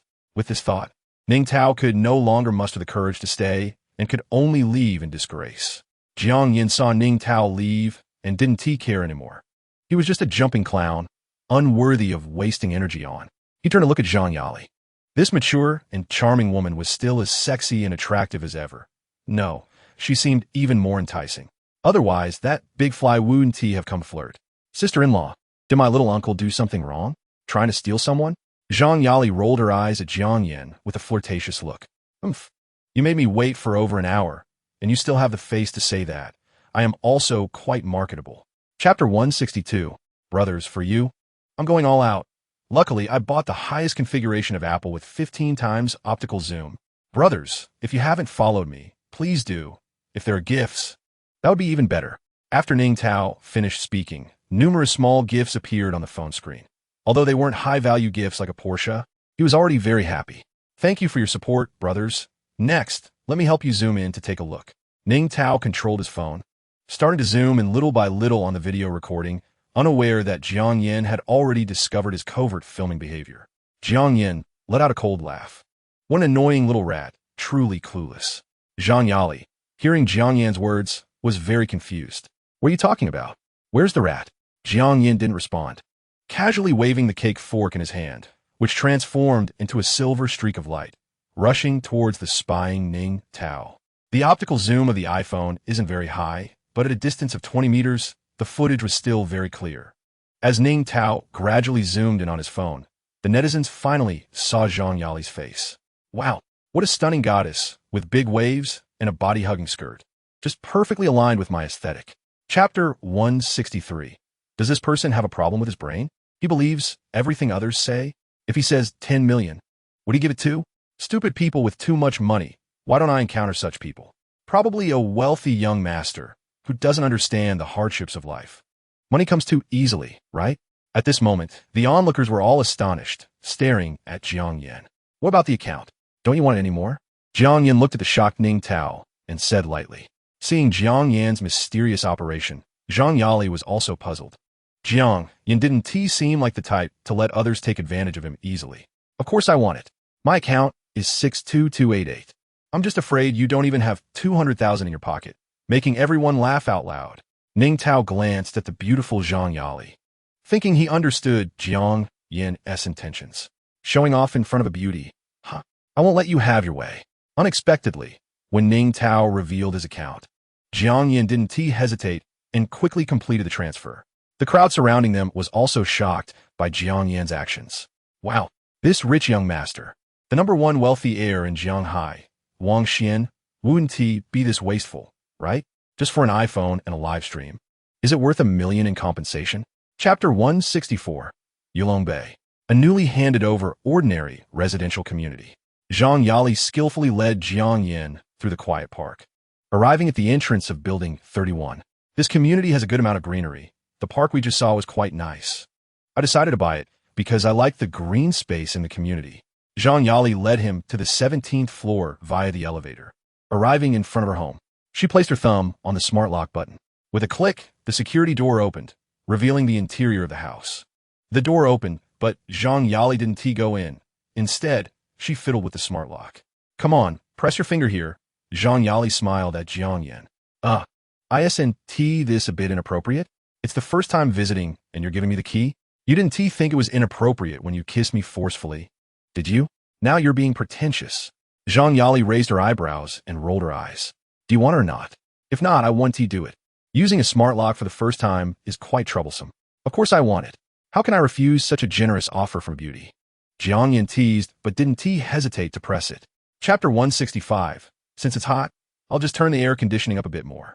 Although Zhang Yali understood the deeper meaning behind Jiang Yan's words, she pretended not to. The air conditioning won't solve this problem. You're the only one who can. Jiang Yan looked at the big wave goddess, still playing coy, deciding to stop pretending and directly pulled Zhang Yali into his arms, starting a large-scale serving. No, you haven't showered yet? Zhang Yali struggled a bit, but couldn't break free. Instead, as her delicate body twisted, it made Jiang Yan feel an enticing softness, further igniting his desire. Who cares about showering? I'll have a shower again later anyway. With a beauty in his arms, Jiang Yan was a beast like Lu Xiaohui. How could he hold back at this moment? He directly picked Zhang Yali up and walked towards the bedroom, throwing her onto the 2-meter-wide big bed, pouncing on her amidst her surprised exclamations. Inside the Peninsula Western restaurant, Ning Tao finally waited for his friend. Nowadays, people use mobile payments and never carry cash. His phone was broken, so he could only call his friend to come over. Ning Tao, what is going on? Were you detained for eating and running? His good buddy joked. All right, help me settle the bill. My phone is broken. Chapter 166. Jiang Yan stayed in the bedroom, feeling a bit thirsty, so he wanted to go out to find something to drink. Zhang Yongpeng looked at his sister pitifully. He'd spent a lot recently and was really short on money. Suddenly, he saw a man walking out of the bedroom and instinctively thought it was Wu Wenbin. Brother-in-law? Huh, why are you this guy? Zhang Yongpeng showed great excitement when he saw Jiang Yan coming out of the bedroom. What are you doing here? Zhang Yongpeng wasn't a minor, a man and a woman alone in a room. What could happen? Your sister sent me here. Jiang Yan opened the fridge and took a bottle of cola, drinking it casually. Why are you dressed like this? Zhang Yongpeng saw Jiang Yan only wearing shorts and suddenly had a shocking guess. Sister, is this guy coercing you? Don't worry. I will make sure he pays for it. Zhang Yongpeng turned to look at his sister. Jiang Yan remained silent, observing the kid's still swollen cheeks, not saying a word. It's been a few days, and your face is still swollen? Zhang Yongpeng recalled the scene of being beaten and felt a shiver at Jiang Yan's cold gaze. But thinking of his dear sister, he still mustered the courage to speak. Chapter 167. The next day. The sun rose high, shining on the Yulong community. After Jiang Yin got up, he suddenly saw a table full of sumptuous breakfast. I didn't expect you had this skill. Jiang Yin sat down, took a bite of the heart-shaped fried egg, savored the salty flavor, and ate 3 in one go. I can do a lot more. You'll find out later. Zhang Yali smiled gently, giving off a virtuous wife vibe. By the way, do you have anything to do later? Can you go out with me? Zhang Yali said while eating. Not really. Is it about registering a company? Jiang Yin asked curiously. It's a personal matter. My brother recently got a girlfriend, and I plan to go see her. After Zhang Yongpeng left yesterday, he suddenly consulted Zhang Yali through chat about how to buy a Hermes bag. Why would a man ask about this?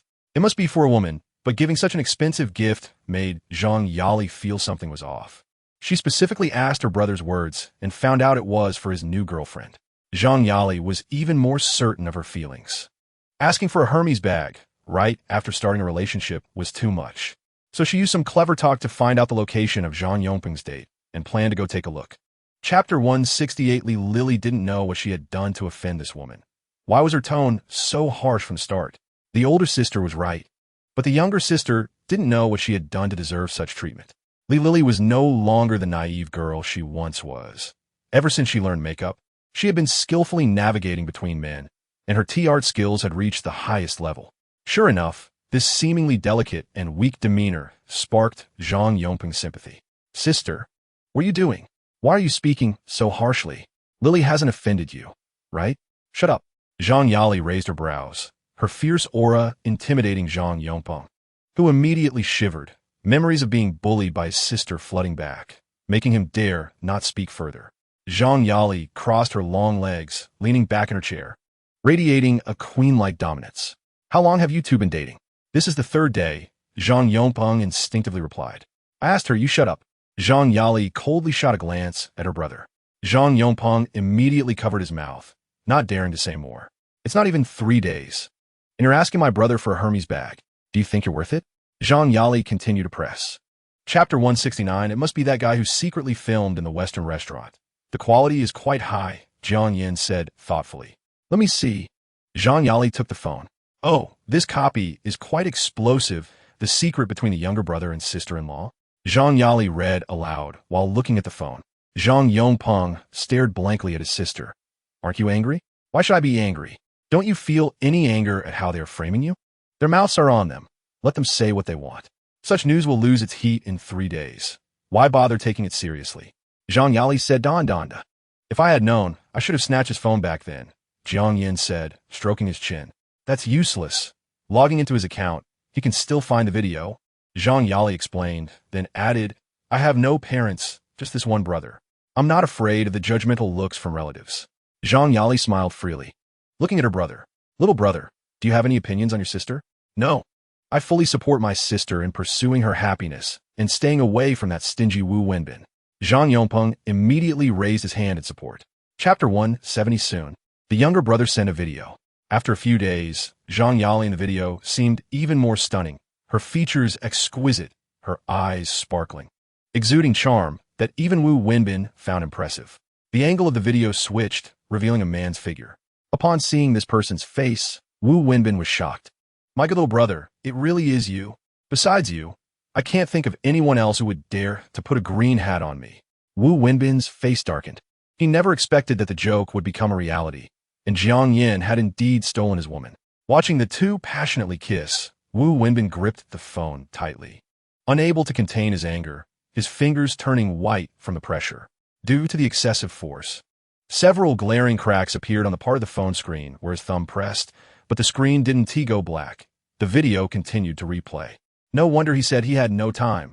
He was off on a date with this guy. Wu Wenbin thought, Jiang, you dare to really steal my girl. Looking at the kissing couple in the video, Wu Wenbin's pent-up frustration reached its breaking point. Just then, there was a knock at the door. Chapter 171. The renovation site was nothing to look at, filled with clutter and the sounds of workers banging away. The office space covered an area of 1,000 square meters, costing over 5,000 per square meter, totaling 5 million. After Zhang Yali finished speaking, she noticed Jiang Yan's expression. Seeing it was calm reassured her. She had worried that the high cost would make Jiang Yan uncomfortable. What she didn't know was that this amount of money was nothing to Jiang Yin. Just giving Zhang Yali a sports car would earn him tenfold in return. Having spent so long under the stingy Wu Wenbin, Zhang Yali had developed a habit of watching her boss's face when spending money, forgetting that her new boss was a true tycoon who didn't care about money. With this in mind, Zhang Yali stopped worrying and continued.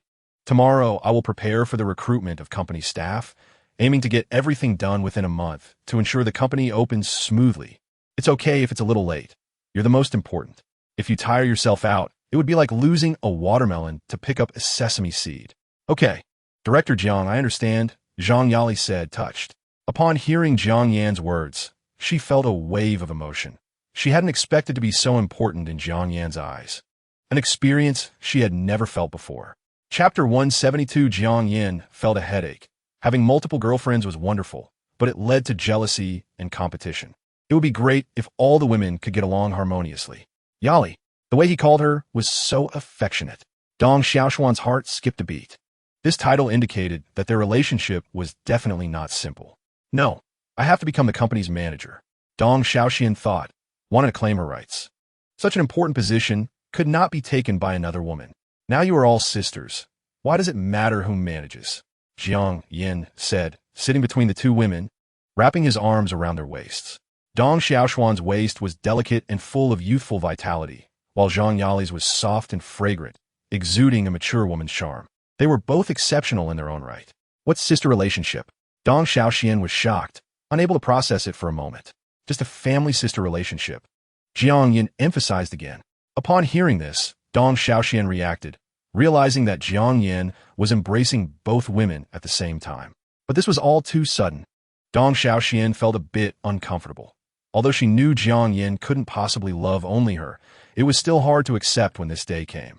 Chapter 173. In the blink of an eye, a month had passed. Jiang Yin walked on the shiny marble floor, looking at the brand new office space, feeling that the money spent was worth it. The company's decoration style was modern and minimalist, with a clean, pleasing white mixed with a little black, creating a simple yet elegant contrast. Jiang Yin walked in front, with Dong Xiaoxian and Zhang Yali naturally following behind. All the renovation materials used were the highest grade, eco-friendly materials, with no unpleasant odors. As long as the staff was in place, the company could open immediately. The entire office space is well organized, with clear divisions among various departments, and it is not messy at all. It even has a billiards room, an employee gym, and other entertainment facilities.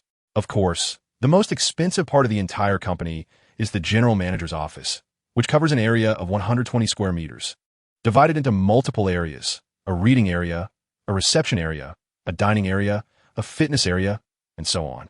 Most importantly, behind the desk, there is a large private space for the president, complete with a bathroom and bedroom. However, Jiang Yin appears very calm, as his attention is drawn to the oversized solid wood desk. The 152-meter specification is deeply favored by Jiang Yin. Chapter 174. When Sue Banksia thinks of the company boss's fat face, she feels nauseous. The old man, who is even older than her daughter, actually wants to support her, which is simply ridiculous. The cost of refusing is an endless amount of work, and this situation has lasted for a week. She's starting to feel overwhelmed. Qian Bauer looks at the unfinished document on the computer and understands the reason for Sue Banksia's gloom. That old bastard is still trying to get your attention? Yes. Today's workload has doubled again, and I don't want to do it anymore. But this job pays well. After leaving, it would be hard to find a similar job. Sue Banksia furrows her brows slightly. The boss's ugly face truly disgusts her. Isn't brother Jiang very wealthy? Can't he help you find a job?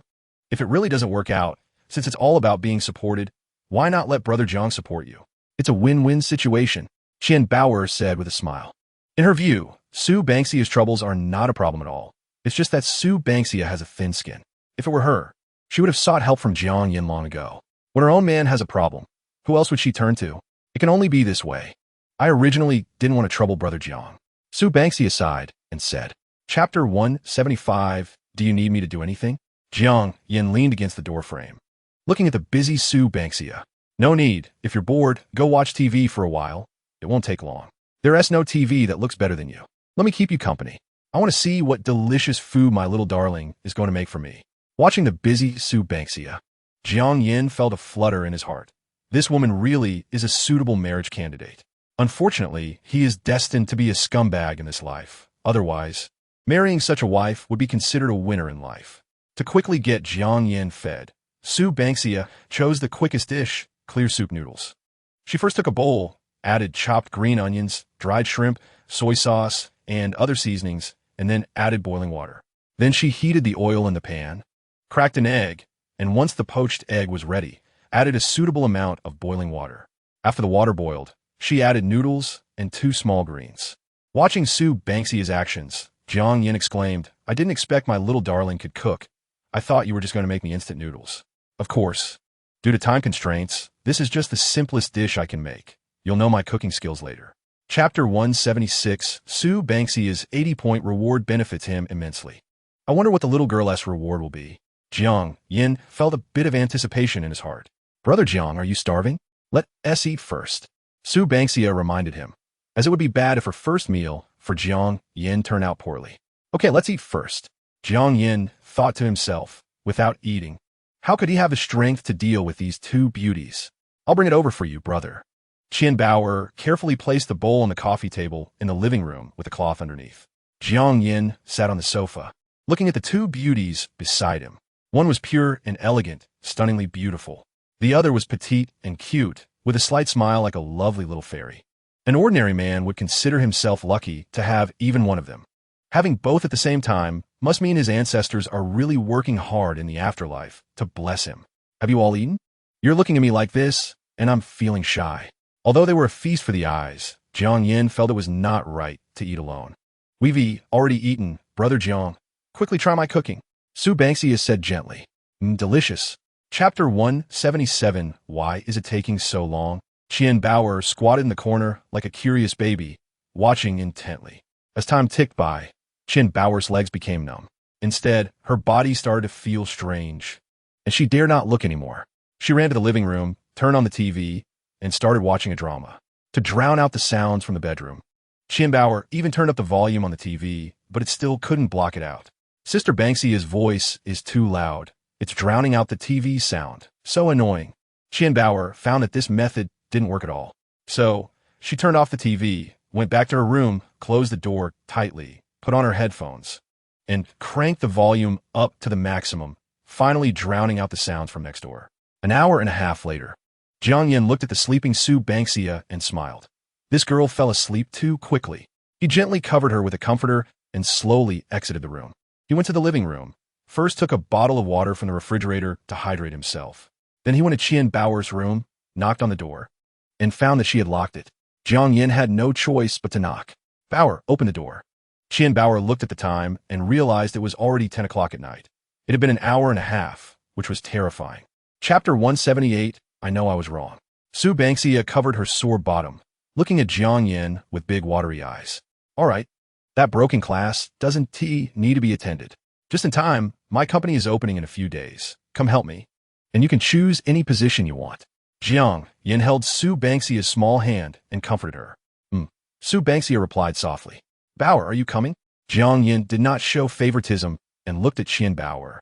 "I want to go. Being a voice actor has always been my dream. And now that I've just started to learn a bit, I don't want to change careers yet." Qian Bauer tilted her head and thought for a moment before saying, "If you have things to deal with, remember to tell me. It's only natural to trouble your man." "All right, Brother Jiang. We understand." The 2 girls replied in unison.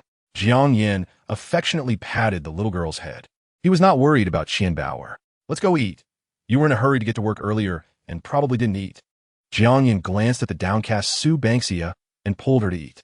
Yesterday consumed quite a bit of energy, and that bowl of clear soup noodles had already been digested. "Open your mouth." Jiang Yin picked up a small steam bun and held it in front of Sue Banksia's mouth. Chapter 179, The frosted glass partition office was not soundproof, and the arguments between the 2 had already attracted the attention of their colleagues. Seeing Sue Banksia so brave, I couldn't help but admire her. "What did the old hag do? Sue Banksia has a good temper. Why is she acting like a frantic rabbit?" You don't know this, do you? It is said that our boss has taken a liking to her, and the supervisor is acting as a go-between. From the looks of it, our Miss Banksia is not accepting. Accept what? The boss is older than my father. What if I give you a house? Then I would have to think about it. Sue Banksia in the office didn't want to argue with this woman anymore. She hadn't forgotten that Jiang Yin was still waiting outside. The supervisor panicked when he saw Sue Banksia turn to leave, thinking of the hard indicators the boss had given her. You can't leave. Why can't I leave? When did our company become a black shop? I tell you, this month's salary hasn't been paid yet. The supervisor was so angry that he could only use salary as a threat. Go ahead and deduct it, looking at your sharp features. You can use this money to get plastic surgery in Korea, and if it's not enough, you can ask the boss to supplement it. After all, you're so good at flattering. He should be able to meet this request. Chapter 180. However, Lin Yaoi didn't notice and continued to chatter, showing off his inexplicable sense of superiority. Xia, the company really wants to cultivate you. This opportunity is rare, so don't miss it easily. Moreover, if you leave your post without company approval, the company has the right to pursue legal responsibility. Lin Yaoi had played with many women in his life, including some who were strong-willed, but as long as he put forward this argument, most women would comply, and he believed Sue Banksia was no exception. Originally, he wanted to take it slow and enjoy the process, but now that Sue Banksia wanted to leave, he immediately revealed his ugly face. Hearing the old man's disgusting words, Sue Banksia was shocked. She didn't expect the boss to be such a shameless character. If it were her former self, she might really have been at a loss and not know what to do. But now, she glanced at Jiang Yin, her face showing a calm smile. Fine. Do as you wish. Go ahead and sue. I'll be waiting. Lin Yaoi was puzzled, not expecting that his killer move didn't work. At this moment, Jiang Yin could finally no longer listen. He stepped forward and coldly said, Old man, you're really disgusting. Chapter 181. Jiang Yin drove to the rental house and called Qian Bauer from downstairs. Hello, you guys are back? I'll be right down. Qian Bauer's voice sounded a bit groggy, as if she had just woken up. What a little pig. Why aren't you up yet? Look, I'm not tired at all. Jiang Yin teased. Who can compare with you? Acting like a bull, Qian Bauer replied while changing clothes. Wait for me. I'll put on some makeup and come down right away. After hanging up, she immediately began to get ready. After all, it was her first time shopping with Jiang Yin, so she couldn't be casual. Women always take their time with makeup, but fortunately, Sue Banksia was already prepared and took Jiang Yin for a stroll around the neighborhood. 20 minutes later, Jiang Yin finally saw Qian Bauer coming down from the 6th floor. During this time, Sue Banksia had already led him around this old neighborhood. Looking at Qian Bauer coming down from the 6th floor, Jiang Yin thought the place where the two girls lived was a bit shabby. Climbing 6 flights of stairs every day, although it could exercise the gluteus maximus and make it firm and round, it was too hard. Thinking of this made Jiang Yin unable to help but feel sorry for her. He watched as Qian Bauer flew into his arms and said, Chapter 182, Bauer, do you want one too? Jiang Yin asked Qian Bauer. After looking around the showroom, Qian Bauer shook her head in disdain and said, A Tesla is not impressive enough. My hometown only recognizes Mercedes and BMW. I promised myself long ago that my first car would definitely be one of those too.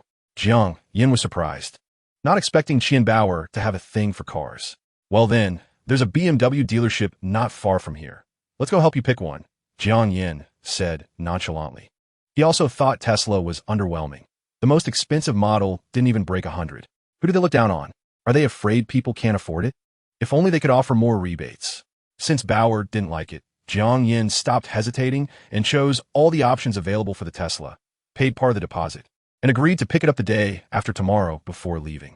Then they went to the BMW dealership, and Jiang Yin looked at Qian Bauer. He didn't expect her, being small, to actually like big cars, and she immediately set her eyes on a BMW X5 SUV. Jiang Yin glanced at it and didn't answer, directly upgrading it from a 5 to a 7. Brother Jiang, this car is too big. I'm small. It's not suitable, Qian Bauer said. Even though her eyes were filled with hearts, she still refused verbally. Chapter 183. Mr. Jiang, I will have someone bring it over right away. Xiao Dongsheng was very happy. This house was the most expensive in the company's inventory, and if it's sold, the commission would also be the highest. Then have them send the contract. I hope to finalize it today. Money is not a problem, Jiang Yin said casually. Sir, this house is priced at 8 million. If you need a loan. The timing is a bit tight, Xiao Dongsheng said awkwardly. Who said I need a loan? Full payment, Jiang Yin said lightly. Then there's no problem. We can complete the transaction today. Xiao Dongsheng was shocked by Jiang Yin's reply. This gentleman had such a big financial capability, as it's rare for someone to pay in cash for such a large sum. Although he thought of many things, it didn't affect his speed in making the call. Hello. Shall Li prepare a home purchase contract for the most luxurious property in Xianglongfudi? Shao Li on the other end of the phone was puzzled, wondering if it really sold. He found it hard to believe that in this economic downturn, someone would buy such an expensive house. He didn't know if housing prices would drop further, especially for luxury homes in second- and third-tier cities. Due to Qiao Dongqing's urgency, he didn't think too much and immediately printed a purchase contract and rushed over. Chapter 184. Su Bangxia's gentleness and Qian Bao's cuteness made Jiang Yin reluctant to part with them. Fortunately, the newly bought house was spacious enough and the soundproofing was good. Otherwise, on the first day of moving in, neighbors would come knocking to say hello. Around 8 p.m., Brother Jiang, I'm hungry, Qian Bao said weakly, snuggling into Jiang Yan's arms. Bangxia, are you hungry too? Jiang Yin turned to look at the other side. As the first one to be pampered, Su Bangxia felt even more overwhelmed. She rested her head on Jiang Yan's arm and didn't even want to speak. Seeing both beauties so exhausted, Jiang Yin took out his phone to order takeout. The two women saw Jiang Yin still full of energy and simultaneously cursed in their hearts. Pervert. Originally, Su Bangxia was resistant to sharing Jiang Yin with other women, even if that person was her good friend, but now she felt nothing but relief. Previously, Jiang Yin had been holding back, right? If he were to go all out like today, he would be afraid he couldn't handle it himself. What do you want to eat? Jiang Yin asked. No special request, just a lot. I feel like I could eat a whole cow right now, Qian Bayer said. Chapter 185. Hearing this voice, Lin Yaohui's nerves relaxed instantly, as if he had found someone to confide in. Shali, you're here. What's going on? Is Jiangya investment out of their minds? Why are they crazily poaching our people? Li Shengjia, although just over 30, was the company's best investor, contributing to more than half of the company's performance. Lin Yaohui believed he hadn't treated him poorly, giving him some shares, not to mention his salary. His annual dividends exceeded $1 million. Manager Lin, perhaps we've offended someone? Li Shengjia hesitated for a moment before speaking up. I'm puzzled too. I haven't had any conflicts with any big shots recently? Lin Yaohui frowned, unable to understand. A lot of people resigned from the company today, and at this critical moment, the company is relying on you. If we get through this tough time, I will allocate another portion of shares to you. Lin Yaohui stood up and walked to Li Shengjia's side, patting his shoulder to encourage him. Manager Lin, I'm here to resign too. Although it felt a bit unkind to hit a 60-year-old man with this, Li Shengjia spoke up for the sake of his better future. Chapter 186. Today is the opening day of Jiangya Investment Company, and Jiang Yin got up unusually early. Su Bangxia brought over the suit he had just bought yesterday and gently helped him put it on. After stepping back to take a look, she said, pretty handsome, has a bit of that CEO vibe, but what? Jiang Yin asked curiously. Just doesn't he look like a serious businessman as CEO? Su Bangxia said, biting her finger and thinking for a moment. Jiang Yin's body had undergone dramatic changes after several enhancement rewards. He had developed a unique temperament. His features were sharp and defined, with sword-like eyebrows and bright eyes. When he smiled slightly, the curve at the corners of his mouth exuded a hint of rebelliousness. Ha, you little girl, you dare to joke with me. Jiang Yin pinched Su Bangxia's fair little face. Actually, he just wanted to be an idle person. Being a boss is exhausting, always thinking about the company's performance and how to make money. He was originally a carefree and unrestrained person, and now starting a company was merely about providing some protective capabilities for himself and his family. Bayer, aren't you going? Chapter 187. The opening ceremony was well prepared by Zhang Yali, with an abundance of flowers and colorful balloons forming arches. The red carpet extended from the entrance all the way to the road. President Jiang, shall we head back? Zhang Yali smiled slightly. Do I need to stand around here? Jiang Yin asked, puzzled. You just need to show your face so the employees can recognize you. I've never said you need to do the reception work. Zhang Yali innocently replied. All right, you little girl actually dared to play tricks on me. Just wait until we get home tonight. Jiang Yin said. Oh no, I'm so scared. Zhang Yali feigned panic, her fox-like eyes blinking with energy. Jiang Yin wanted to teach her a lesson, but she had already anticipated it and quickly walked away. She certainly didn't want to be disciplined in public.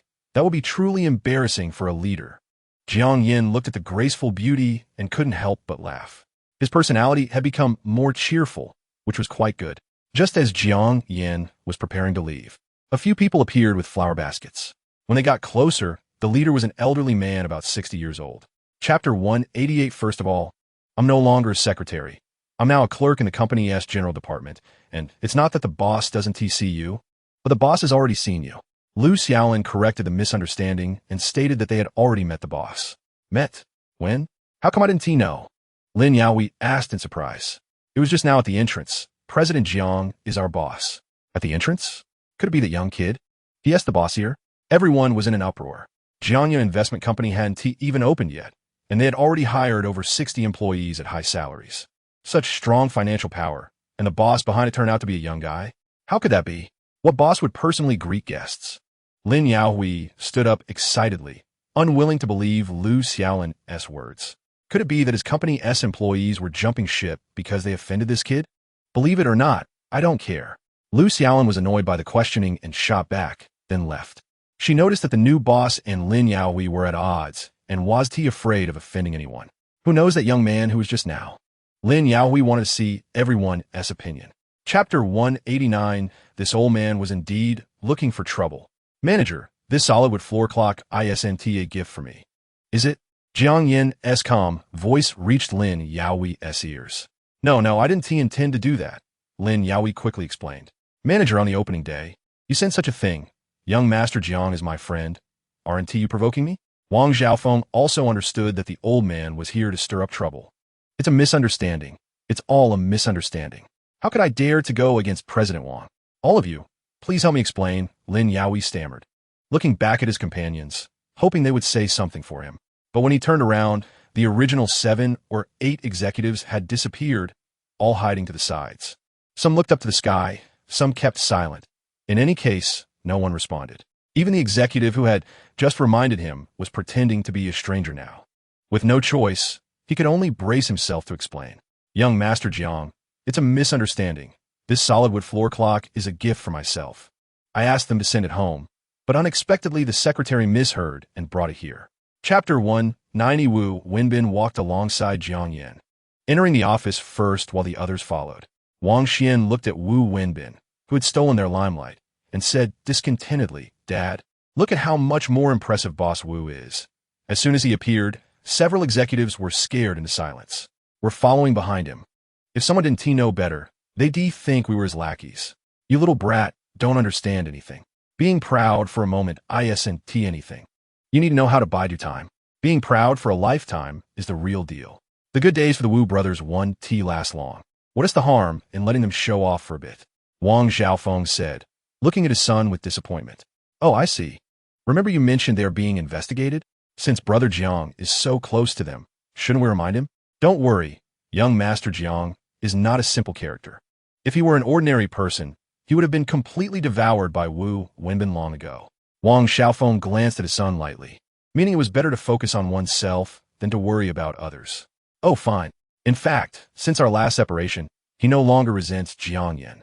When an opponent with comparable strength bullies you, you feel angry, humiliated, and want to retaliate tenfold.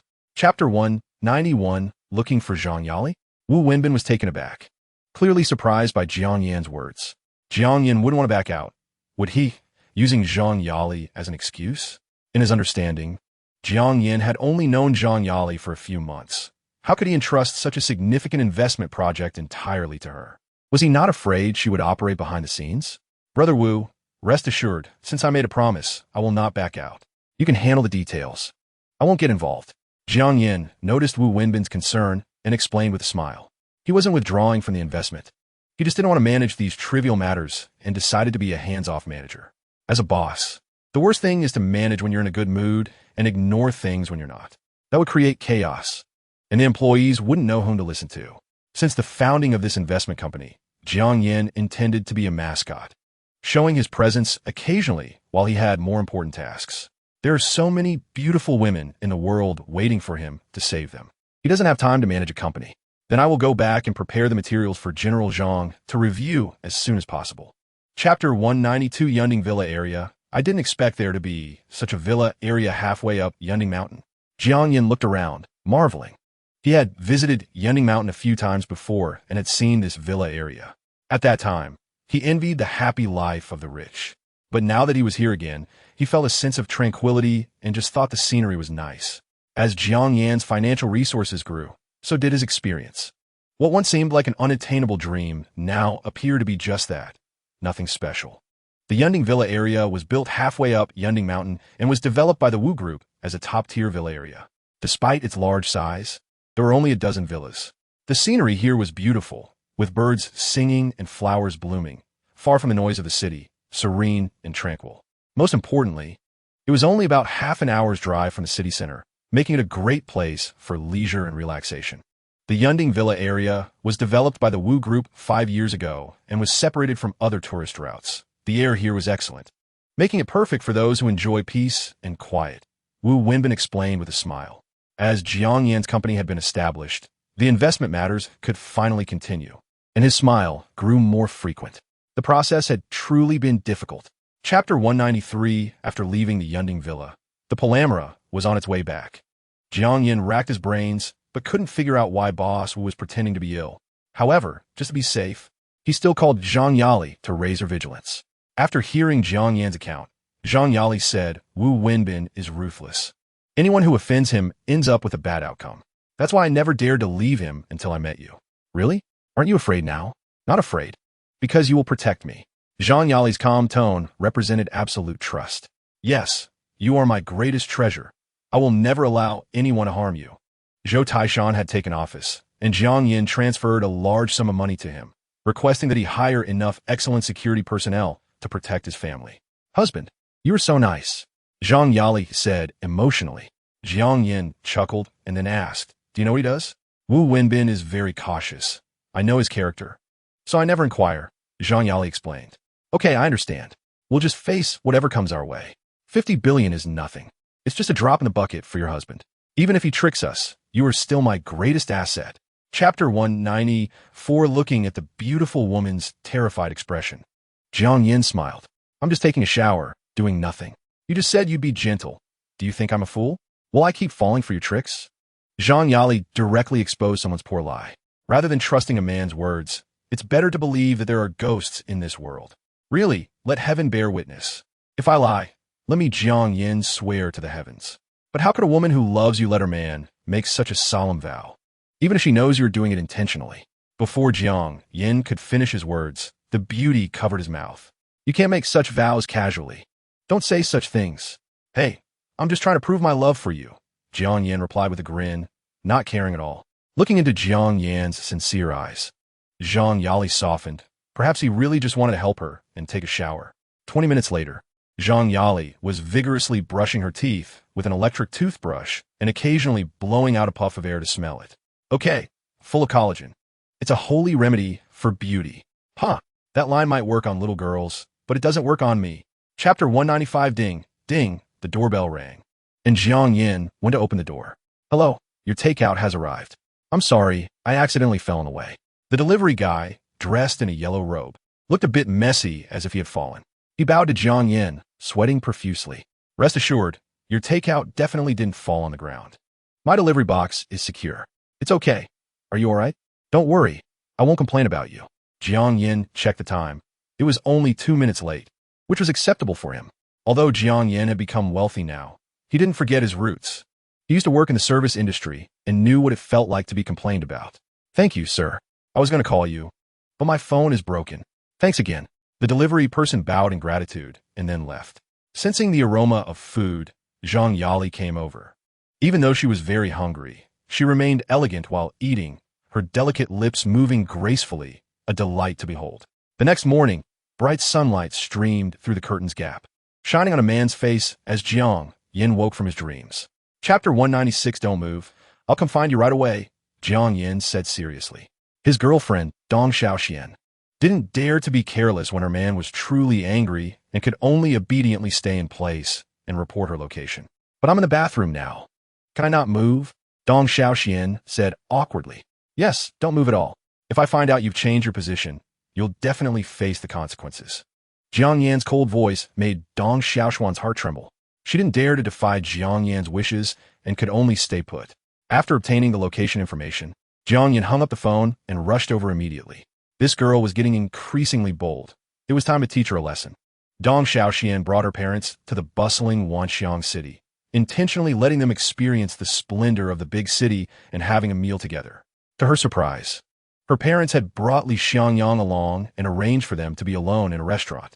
Dong Xiaoxian felt the need to report to Jiang Yan, leading to their recent conversation. Jiang Yan was very close to the location Dong Xiaoxian had sent, and since the morning rush hour had passed, he arrived at the destination in less than 10 minutes. Chapter 197. Inside Wanxiang City, a high-end restaurant. Auntie, why hasn't Xiaoxian returned yet? The restaurant was luxuriously decorated, with exquisite furnishings and spacious seating covered in soft, comfortable leather. However, no matter how comfortable the seat was, Li Xiangyang was still restless. He looked at a woman in her 40s across from him and asked nervously, Auntie, is she coming back? She hasn't left already, has she? Seeing the anxious Li Xiangyang, Lu Yulan couldn't help but feel proud of her daughter. She had kept him waiting for almost an hour, and instead of being angry, the man was worried that her daughter might be upset. She just had something to do. She'll be here soon. Lu Yulan took a sip of coffee. Life in the big city was indeed different from the village. It was her first time sitting in such a high-end place and drinking coffee. Oh, I thought Xiaoxian was dissatisfied with me and had already left. Noticing Lu Yulan's cup was nearly empty, Li Xiangyang quickly signaled the waiter to bring the menu. Lu Yulan flipped through the menu and casually asked, I heard your family got 3 houses and 8 million from the relocation? No, that's just a rumor. We did get 3 houses, but the compensation was only 4 million. Chapter 198. He didn't want to ruin the good memories between classmates. But Li Xiangyang's repeated pressure had caused Dong Xiaoxian a lot of trouble, so Jiang Yin had to clarify their relationship to make him give up on this idea. When did you two meet? Li Xiangyang asked skeptically. It was that day in the community when I got to know her through you. By the way, I should thank you for introducing us. Jiang Yin felt embarrassed to tell the truth. In reality, he had come with money to force the situation. After all, it felt a bit unethical. Moreover, the damage to his old classmate was too great. Even though it had come to this point, Jiang Yin still wanted to leave him with some dignity. Unfortunately, Jiang Yan's good intentions were not appreciated by Li Xiangyang, who only felt more resentment. Li Xiangyang recalled many things and suddenly remembered how Jiang Yin looked at him with pity during their class reunion. He still didn't know what that look meant. Here he was, a relocated person with 3 houses and millions in savings, being looked at with pity by a guy who drove for a ride-hailing service. Now, he finally understood that it was Jiang Yin, that bastard, who had put a green hat on him. No, he hadn't even held the beauty's hand. How could he be wearing a green hat? Chapter 199. Dong Xiaoxian displayed the sapphire ring proudly and said, Isn't it beautiful? My boyfriend gave it to me. This was the first piece of jewelry Jiang Yin had bought for her at the auction. Although he had given her many more expensive pieces, her favorite was still this sapphire ring. Li Xiangyang took a look, but didn't believe the sapphire ring was real. How could that poor kid Jiang Yin afford such a large gemstone ring? It was impossible, unless he won the lottery. But there hadn't been any news of a big winner lately. He had already thought of the purchasing channels. There were plenty of rings of this size available online for just a couple of dozen dollars. Jiang Yin, can't you be a bit more ambitious? Giving a woman such a glass ring is too fake. You could at least put in some effort. Li Xiangyang looked at the sparkling ring and said disdainfully, Though mine is small, it's real and cost me 100,000 with a receipt. You uncultured bumpkin, this is real. Hearing Li Xiangyang belittle Jiang Yin, Dong Xiaoxian was unhappy and defended her man. Really? Do you have a receipt? If you have a receipt, I'll believe it's real. Chapter 200. You little brat. How come Mom want your things? I just wanted to take a look. Lu Yulan angrily slapped her daughter, asking why it was wrong to just take a look. So, you just want to take a look just to look. Dong Xiaoxian hesitated for a moment, but still took off the ring and handed it to Lu Yulan. After all, she was her own mother, and refusing would be too hurtful. All right, Mom understands. Lu Yulan eagerly took the ring from her daughter's hand, gazing at the magnificent sapphire ring and exclaimed, It's so big, so beautiful. Is this ring really worth 7 million? Of course. This is what I and Jiang Gu personally bought at the auction. We really spent 7 million. Dong Xiaoxian didn't mention that Jiang Yin had given her over 100 million in jewelry. This was just the most insignificant and cheapest piece. She was afraid her mother would ask for something once she found out. Knowing her mom, she really might do such a thing. Listening to their conversation, Dong's father looked curiously at the button-sized ring, wondering if this thing was really worth 7 million. It was hard to imagine. Were rich people really that foolish? It looked no different from the rings he had seen at street stalls, just a bit more exquisite. Chapter 201. Jiang Yin drove everyone to a remote entrance of Yunding Mountain. There were few people around, and it was rarely visited. Jiangge, are we taking a small road to sneak in without paying? Dong Xiaoxian looked at the winding and rugged path. Jiang Yin couldn't help but knock her on the head.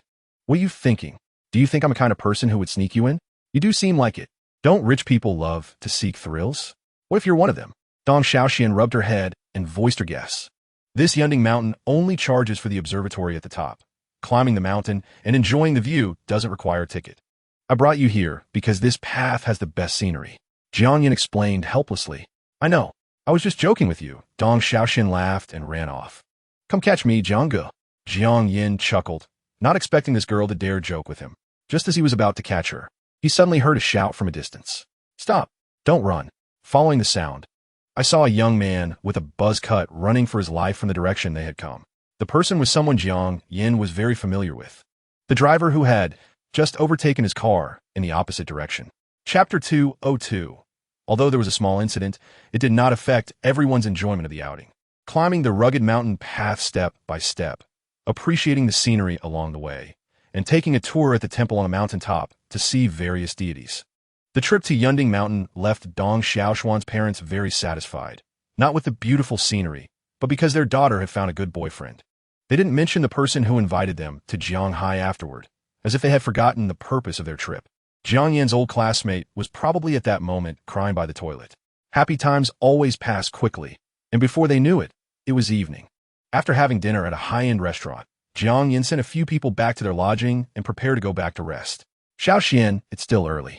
You young people like nightlife, so why don't you go out and have some fun with Jiang Xiao? Looking at the handsome and dashing Jiang Yin, Lu Yulan felt increasingly fond of her son-in-law. Jiang Yin had always looked like this. After spending just one day together, how much could his appearance change?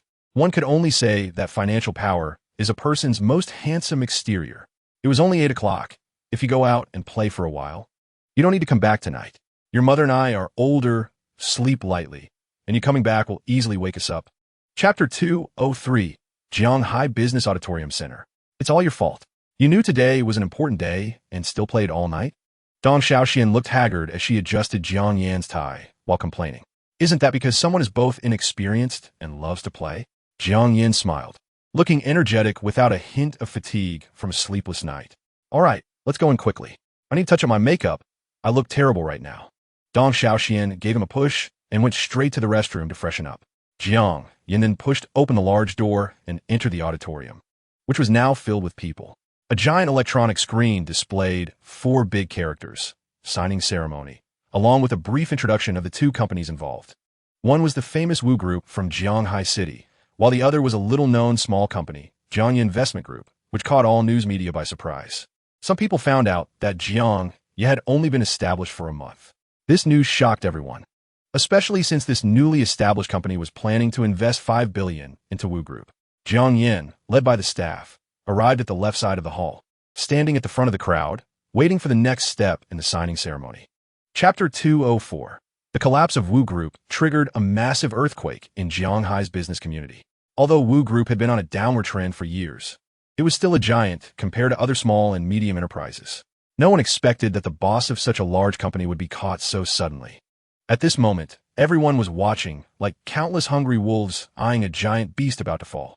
Without leadership, Wu Group would surely fall apart and exit the historical stage of Jianghai City in disgrace.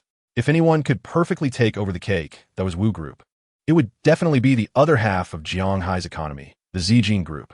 Everyone was watching Zijin Group's actions, hoping for some leftovers that would be enough for these small and medium enterprises to feast on. However, to everyone's disappointment, for 7 consecutive days, Zijin Group made no moves. Not only that, but they also hinted that any actions that would harm Wu Group's business would mean conflict with them. For a time, everyone was speculating about what Zijin Group was really planning. Why refuse to eat the fat meat right in front of them and not even allow others to have it? Chapter 205. I came this time to thank President Wang. If it weren't for his help in stabilizing the situation, taking over Wu Group would probably take much longer. After the Wu brothers' downfall, Jiang Yin became the largest shareholder of Wu Group, but as a newcomer, few recognized him. After Wang, Zhao Feng released the news. He no longer had to worry about those who might try to take advantage of the chaos and could calmly take over the company. Thus, out of courtesy and reason. Jiang Yin should express his gratitude. Jiang Xiao is too polite. Even without me, your takeover would not be difficult. Wang Xiaofeng laughed heartily, appearing humble. But then he expressed his concerns. Currently, the Wu brothers are like trapped beasts, and although Jiang Xiao is not afraid, you still need to be fully prepared. Why would you want to clash with a fragile porcelain? Dad, you're overthinking it. With Jiang Ji's skills, your bodyguard are no match for him. If the Wu brothers don't show up, that's fine. If they do, Jiang Ge can take them down with one hand. Chapter 206. Jiang Xiao's bodyguards are indeed impressive. Wang Xiaofeng sincerely exclaimed in admiration. He had previously underestimated the situation. He thought his bodyguard was the best of the best. But the four of them combined couldn't even match this seemingly ordinary Mr. Zhou. Where did he find such an impressive bodyguard? Jiang Yin smiled slightly, but did not respond. If Zhou Taishan didn't have some skills, would he have spent so much effort recruiting him? At that moment, the four who had been knocked down stood up and obediently went to Zhou Taishan's side, quietly calling out, "Brother Zhou, you guys are not bad. I don't care how you were before. My only requirement is to ensure that the employer's hair is not harmed. Can you do that?" Yes. The four stood in unison, their loud response echoing in the open space. These four were now completely obedient to Zhou Taishan. While they might not be ready to walk through fire and water, they certainly wouldn't dare to resist basic commands. The world of security personnel is simply that straightforward. The strong command respect, while the weak have no right to command others. Seeing Zhou Taishan successfully pass this small test, Jiang Yin recalled his purpose for coming to Zijin Group. Chapter 207. Jiang Yin, I've noticed a few suspicious individuals. They've been loitering around my house. I'm so scared. Am I being targeted by bad people? After returning from Zijin Group, Jiang Yin received a call from Jiang Wenting. This girl was chattering about recent trivial matters. Her words filled with a sense of grievance from Jiang Yin's absence. I know. That was arranged by me. You arranged it? You're not planning to kidnap me to warm your bed, are you? This girl's hysteria was quite serious. She even thought of the TV drama segments involving Su Zhu and the Princess of Xixia. What are you thinking, silly girl? Do I really need to do that? You have touched every part of me. Sharp words left Jiang Wenting speechless, reminding her of the time Jiang Yin had flirted with her. Remembering that scene, Jiang Wenting's heart suddenly became hot. Why did the arranged person stay near my house? Recently, a formidable enemy has been causing me trouble, and I'm afraid he might take it out on you. Hearing this, Jiang Wenting felt a warmth rise in her heart, and the resentment that had lingered for days diminished. I didn't expect to be so important in your heart, so you must be careful.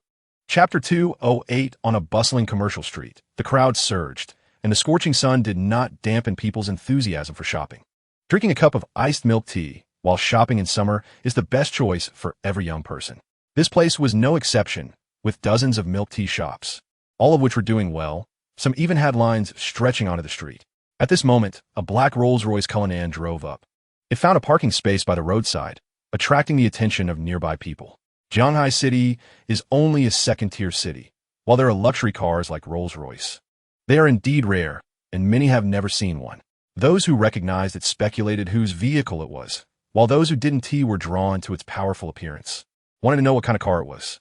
At this moment, a man wearing white gloves got out from the driver's seat. He approached the rear door, opened it, and carefully assisted a couple out of the car. Jiang Wenting stepped out, linking arms with Jiang Yin, surveying her surroundings. The combination of a luxury car and a beautiful woman was as captivating as a swimsuit fashion show on this commercial street, instantly drawing everyone's attention. Chapter 209. Jiang Wenting watched the dance video, slowly finding her rhythm. After watching it several times, she felt she had mastered it to some extent, then set her phone aside and began to sway to the music.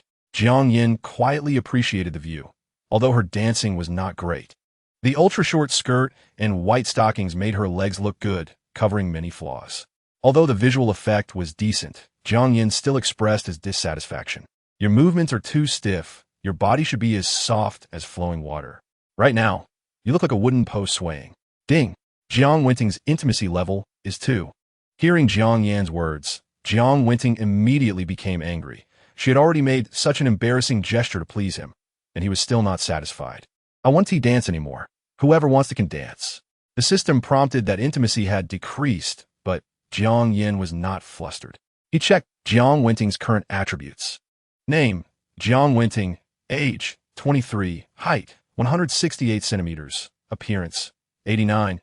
Charm with the opposite sex, 0. Intimacy, 86. Note, grapes are ripe, peaches are red, the harvest season has arrived. Seeing her intimacy level, Jiang Yin smiled slightly. He was just a little short of receiving a reward. Chapter 210. Jiang Yin, full of spirit, looked at Jiang Wenting, who appeared dejected. Little girl, what do you want to do next? Jiang Wenting rolled her eyes at him. She had suffered a lot today. The Jiang family's discipline was indeed terrifying. Bad guy, can't you be a little gentler? Since it's a punishment, can't you let me enjoy it? Jiang Yin pinched the little girl's delicate face and teased her. Jiang Wenting's face turned slightly red. Actually, she quite enjoyed the punishment earlier, but she couldn't admit it, or it would seem perverted, right? However, after indulging, the physical aftereffects were too severe. She still hadn't recovered. Look at me now. Where can I go to play?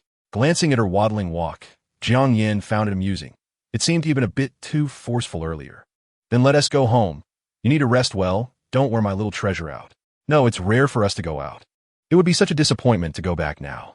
Let us go watch a movie. Sitting down, one tea hurt. Hearing they were going back, Jiang Wenting frowned, looking unhappy. It would be a pity to return so early after finally spending a day with her beloved. All right, Jiang Yin didn't mind. After all, he had nothing much to do. Chapter 2, 11. The three of them arrived at the parking spot for the Cullinan. Zhou Taishan briefly checked the car and then opened the rear door, inviting Jiang Yin and Jiang Wenting to get in first. Just as Jiang Yin was about to get in, he suddenly stopped. He stood still, quietly looking at the Cullinan in the parking space, his temples throbbing, a bad premonition creeping in. An instinctive warning told him not to get in the car. Otherwise, something bad would happen. This feeling was much stronger than when buying popcorn in the cinema. Lao Zhou, call someone to tow it back and do a thorough inspection. Yes, young Master Jiang. Zhou Taishan felt a chill. Could there be a problem with the car? He felt guilty and was about to check again when Jiang Yin stopped him. No need to check again. Let's take a taxi back first. The series of dangerous warnings made Jiang Yin sense something was off. He planned to return to the villa first and think it over. Jiang Wenting was confused, looking at Jiang Yin with a blank expression. What happened? Is the car broken? I don't know. I just feel there is something wrong with this car. Let us call it a day for now. I'll take you home first. Chapter 2:12. Damn it. I sent you a sports car, helped you settle things, and this is how you treat me? Seemingly recalling something embarrassing, Wu Wenbin's face turned ashen.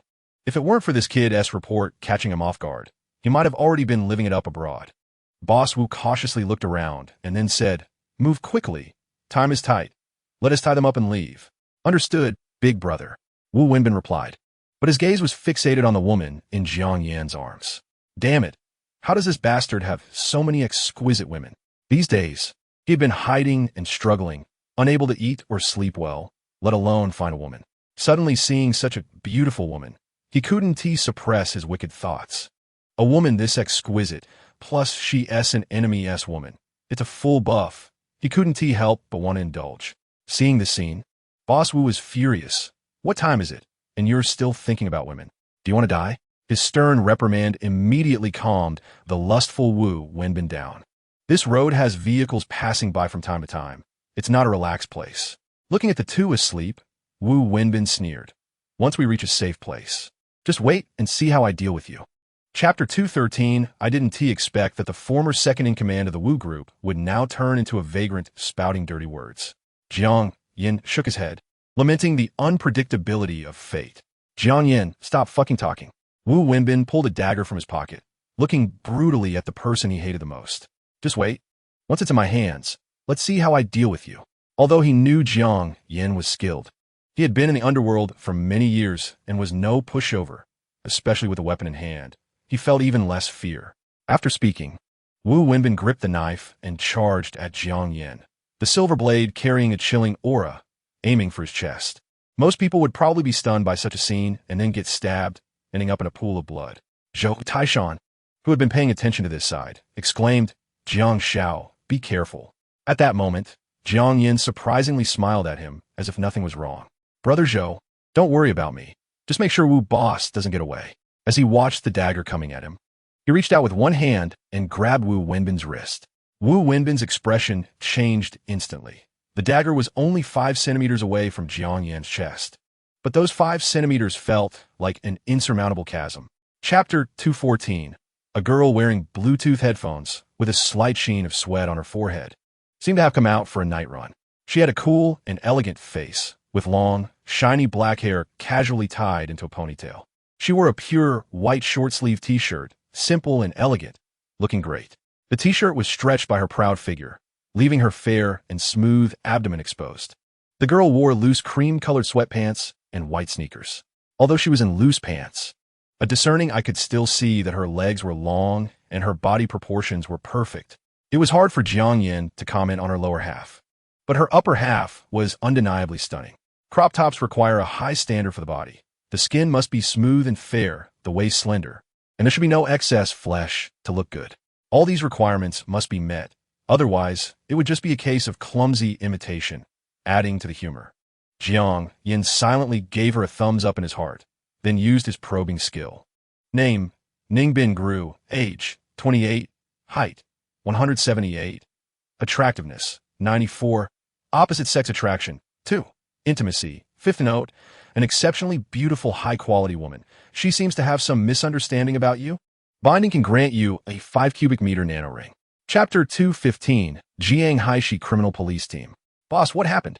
I was just celebrating my wedding anniversary with my wife. And you dragged me here? A young officer straightened his clothes and hurriedly sat in the driver's seat. Stop the nonsense. Drive fast. Song Yalong gave Zhang Lei a slap on the head. The kid was clever but lazy, unwilling to do more work. Once the car started, Song Yalong said, anniversaries can be made up tomorrow, but if the Wu brothers get away, it will be hard to catch them again. Zhang Lei was stunned for a moment upon hearing this. The Wu brothers were currently the #1 wanted criminals in Jianghai. If they could catch them, it would be a great achievement. Getting promoted and a raise would be a natural thing then. Are those 2 bosses from the Wu group? Yes. Hurry up and speed up. Don't let them get away, Song Yalong reminded. Yes. Zhang Lei stepped on the gas, accelerating wildly, the car blaring its siren as it overtook one vehicle after another. Many drivers saw this scene and voluntarily cleared the road. Jiang Yin stood on the empty road, watching the occasional passerby cast strange glances. Chapter 216. Inside a third-class hospital in Jianghaishi. The doctor glanced at the test report and said to Jiang Yin, your girlfriend only has ordinary anesthetics in her system. We have already injected the antidote, and she should wake up a while. Okay, thank you, doctor. Jiang Yin took the test report handed back by the doctor and expressed his gratitude. After leaving the doctor's office, he saw Song Yalong walking towards him. You really went hard on him. Wu Wenbin has 5 broken ribs, and his internal organs are damaged to varying degrees. Wu Boss has serious fractures in his shoulder and calf. Who knows, they might not be fine when they get executed. Captain Song, don't talk nonsense. I was just defending myself. I can't just stick my neck out for him to cut, right?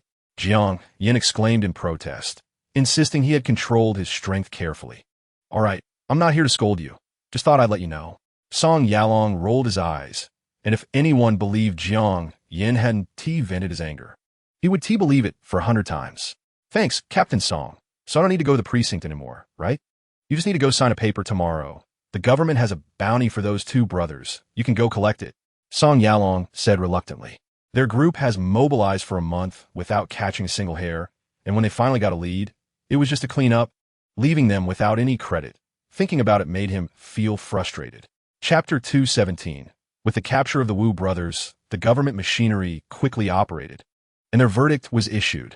The Wu brothers were convicted of intentional homicide, kidnapping, human trafficking, and armed offenses, sentenced to death, deprived of political rights for life, and all personal property confiscated. Ultimately, under the government's guidance, Jiang Yin paid $2.3 billion to fully take control of the Wu Group. Originally a $100 billion enterprise, Jiang Yin took control at such a low price, and others might think he got a great deal. In reality, it was not. First, Jiang Yin already owned 30% of the Wu Group's shares. Second, the Wu Group had been suffering severe losses over the years and was barely surviving. On the contrary, the government was very grateful to Jiang Yin for taking over this hot potato. Otherwise, if the Wu Group collapsed, tens of thousands of employees would be unemployed, potentially causing massive social unrest. Early this morning, in the conference room of the Myth Group, all the senior executives gathered, waiting for their new boss to appear. Jiang Yin pushed the door and entered, accompanied by a stunning beauty. This beauty was familiar to everyone. She was the former financial director of the company, Zhang Yali. Chapter 218. Inside the medical laboratory. A small white mouse on the laboratory's turntable had its white fur rising and falling. The little creature, still breathing. Another failure. Jiang Yin, wearing a white lab coat and a mask, looked at the disappearing signal on the display screen and couldn't help but sigh. He had conducted over 10 experiments today, but every time he was close to success, it would always fail. Using current materials to replicate black technology from 500 years in the future was indeed too ambitious. Jiang Yin had already boasted at the new company meeting that if he couldn't deliver a sample by then, it would be a slap in the face. However, unless he solved the material problem, even if he conducted 100 more experiments, it would be useless. Jiang Yin took off his medical gloves and mask, washed his hands, and left the laboratory. As soon as she stepped out, she saw Zhang Yali rushing over. "Mr. Jiang, we have found the special materials you requested.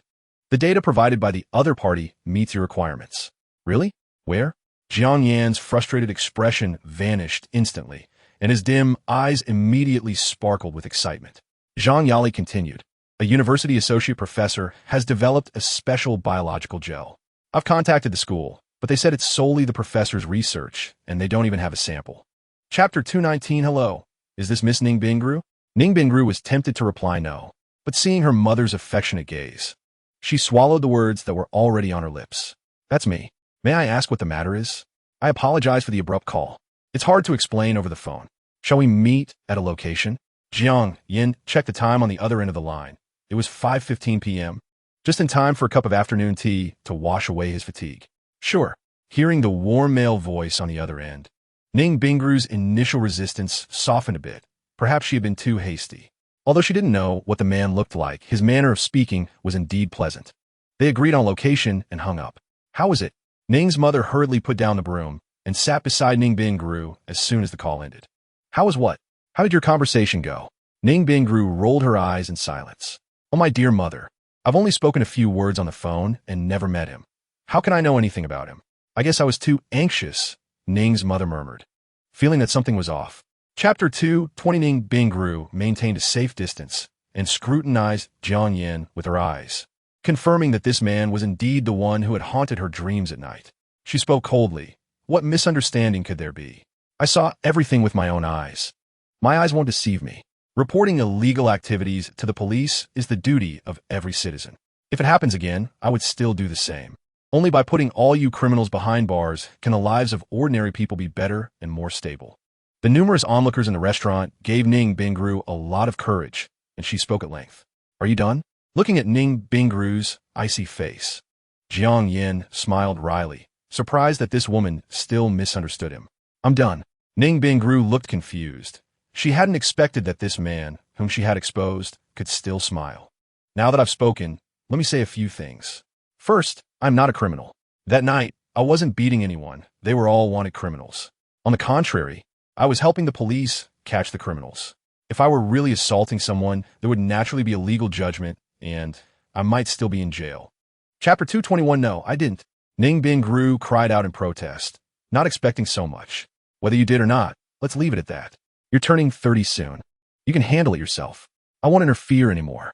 Ning's mother thought this was all just her daughter's act and sadly returned to her bedroom.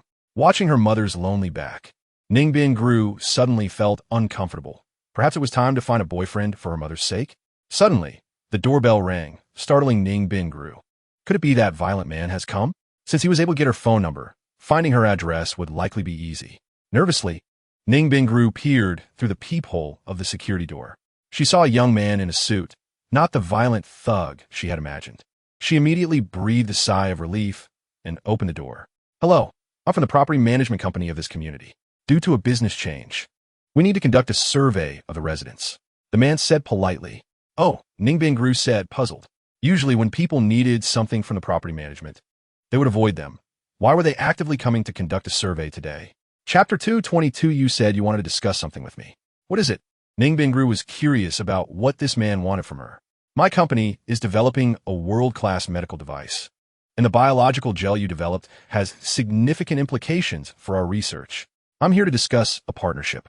Ning Bingru was taken aback. She hadn't expected this person's relentless pursuit was for her biological gel. "So you came for the biological gel. not to pursue me. She couldn't finish her thought, having always assumed Jiang Yin was just another fervent pursuer. Miss Ning's information was provided to me by my company's subordinate. If I have offended you, I apologize.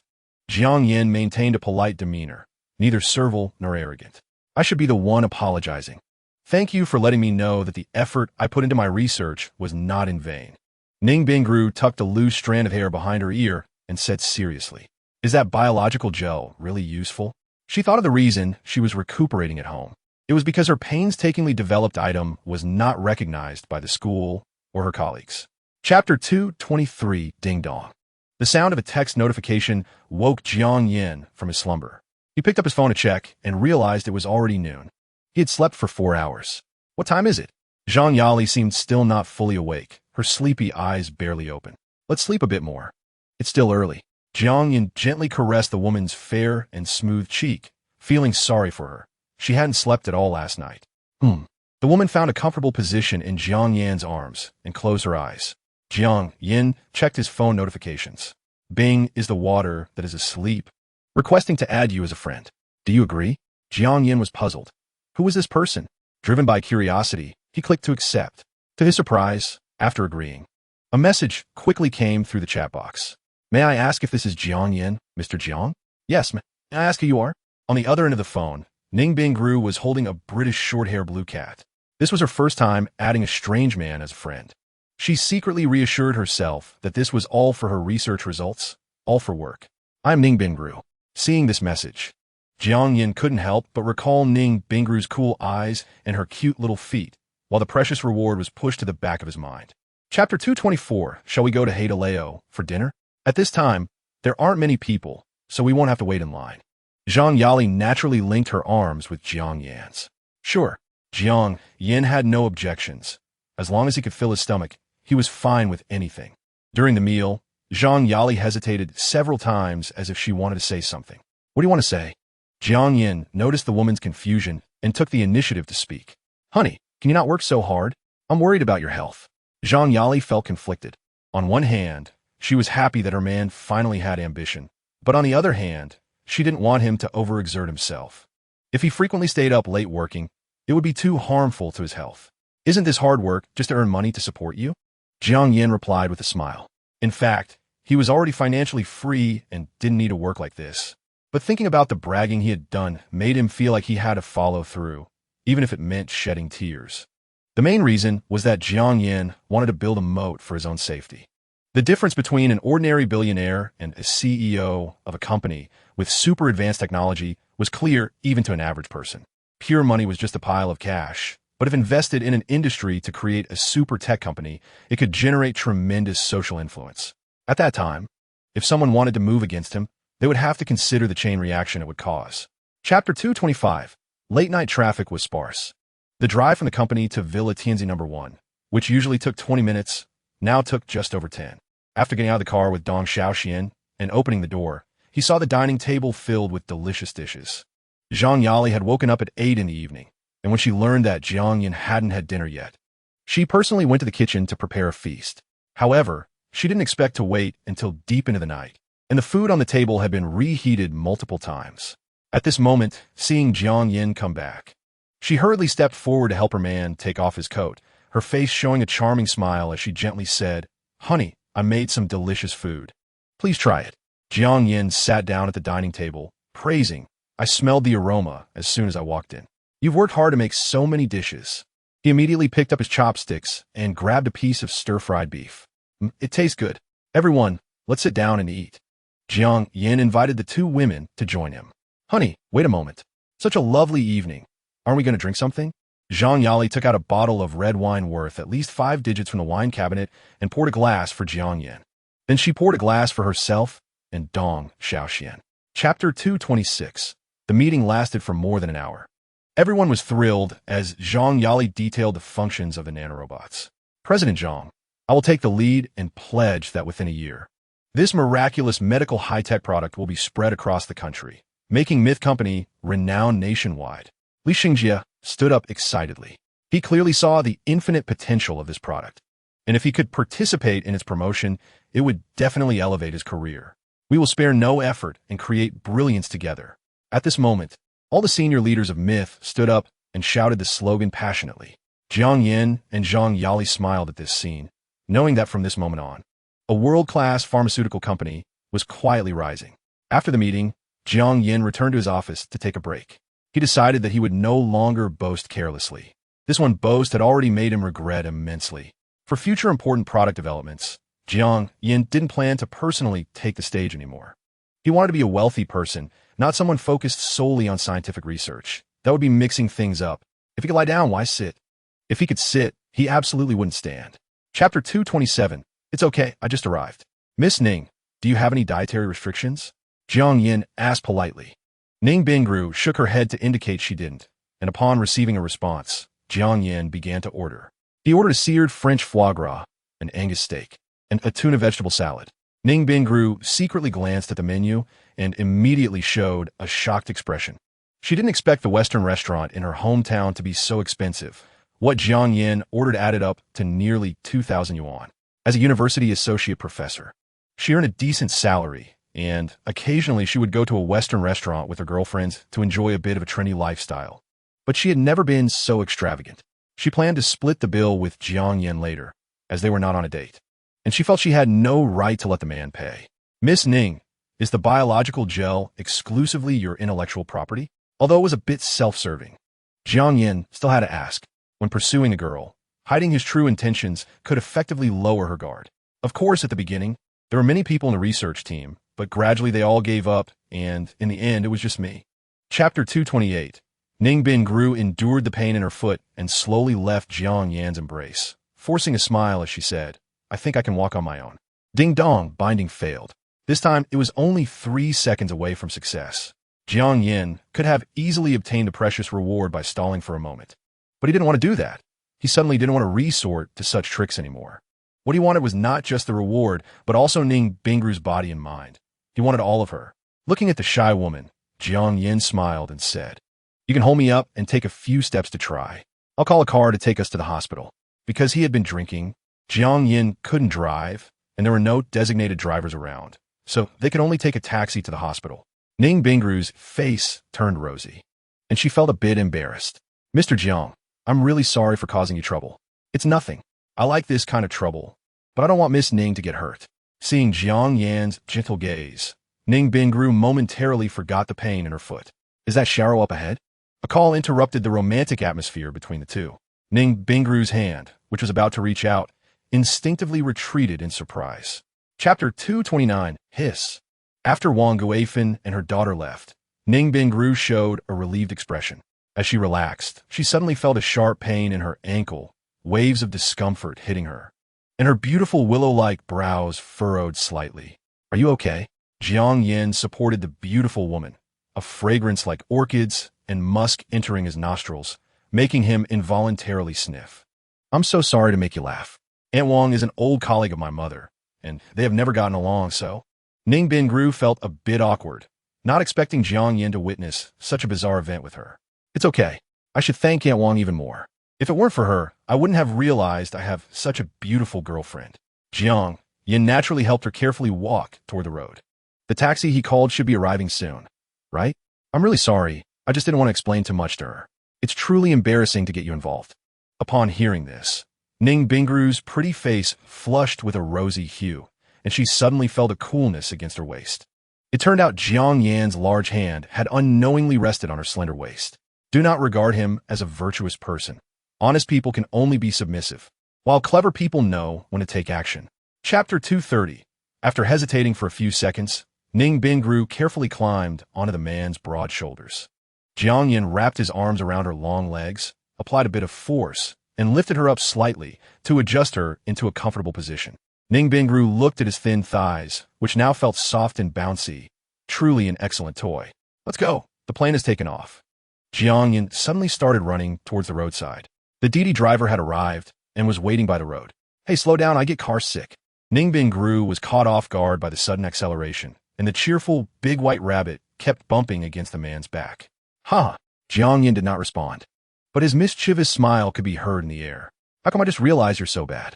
After sitting in the car, Ning Bingru playfully slapped Jiang Yan's chest and said coquettishly, She didn't notice that her current spoiled look resembled that of a girl just falling in love.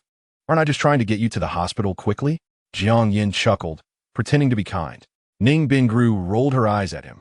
If she didn't know what this man was thinking, she would have wasted over 20 years of her life. Chapter 231. No need, I'm feeling fine now. I have plenty of sports shoes at home. Ning Bingru felt it unnecessary. Her foot no longer hurt, so there was no need to buy shoes specifically. How about treating it as my way of apologizing for my earlier nonsense? Looking at the man's sincere gaze, Ning Bingru suddenly felt playful. You think you can dismiss me with such little kindness? Then you can just say what you want.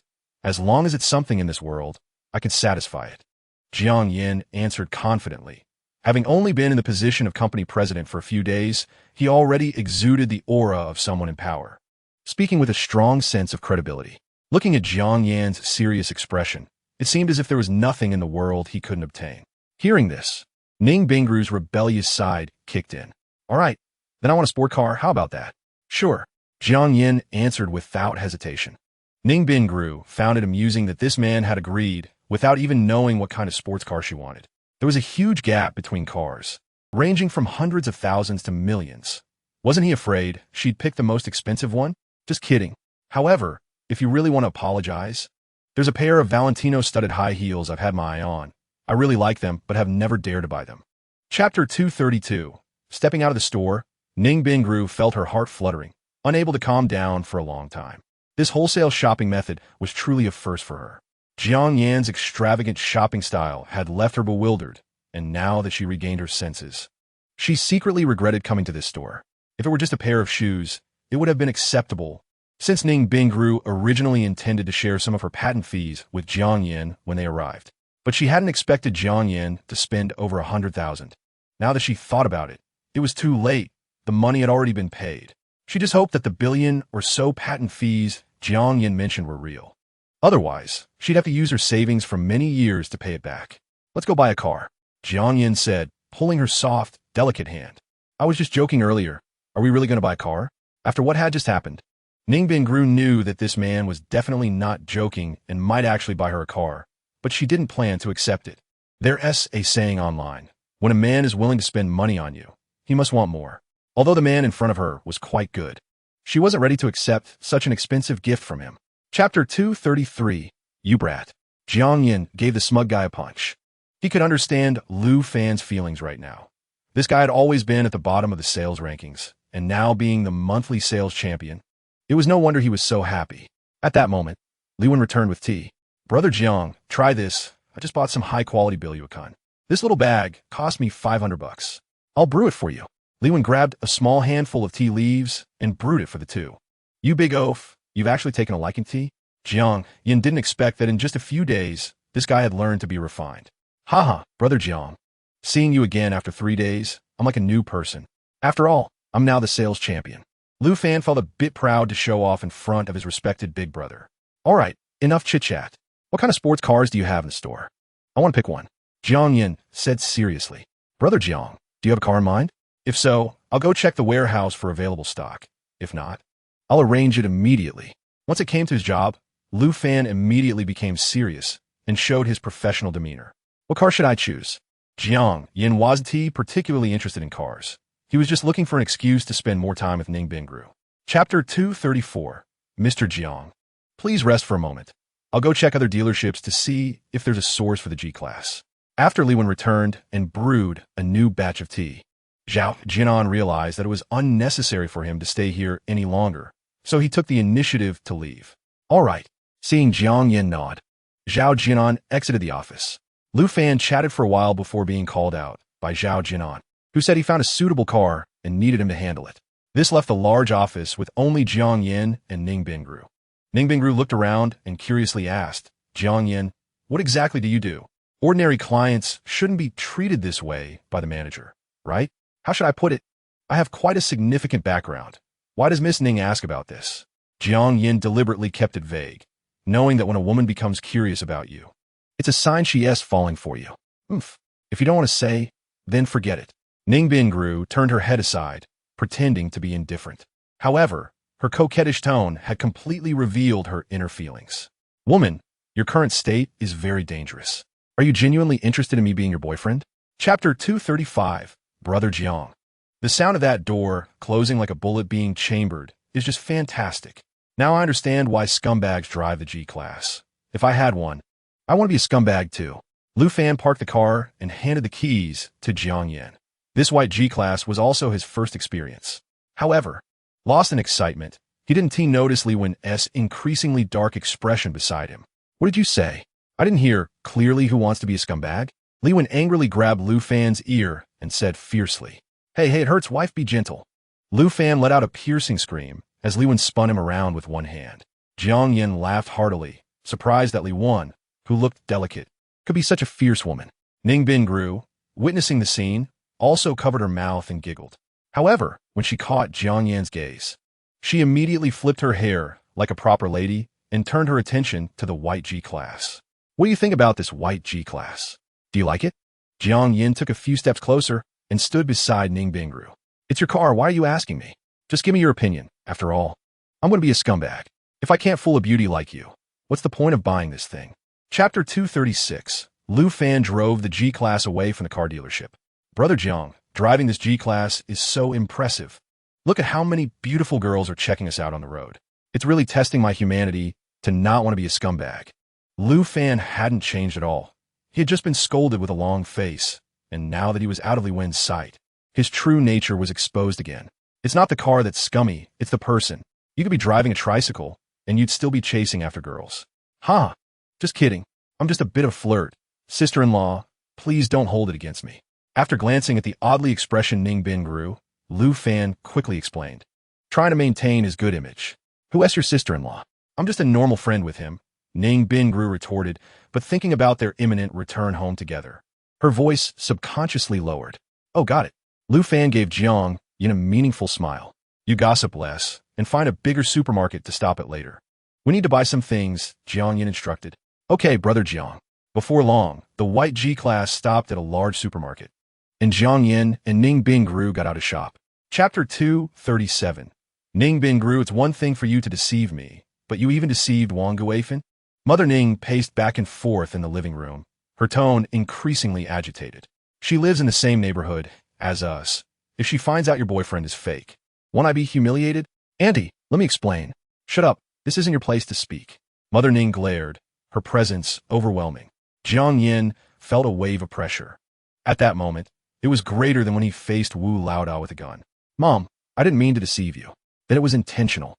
Ning Bingru, feeling cowardly, directly admitted to the plan of pretending to be her boyfriend, which had backfired. Mom, you could have at least found a professional actor. Hurry and take him away. Mother Ning held her forehead, feeling a headache. Jiang Yin, did I mess everything up? Bingru, I'll leave first.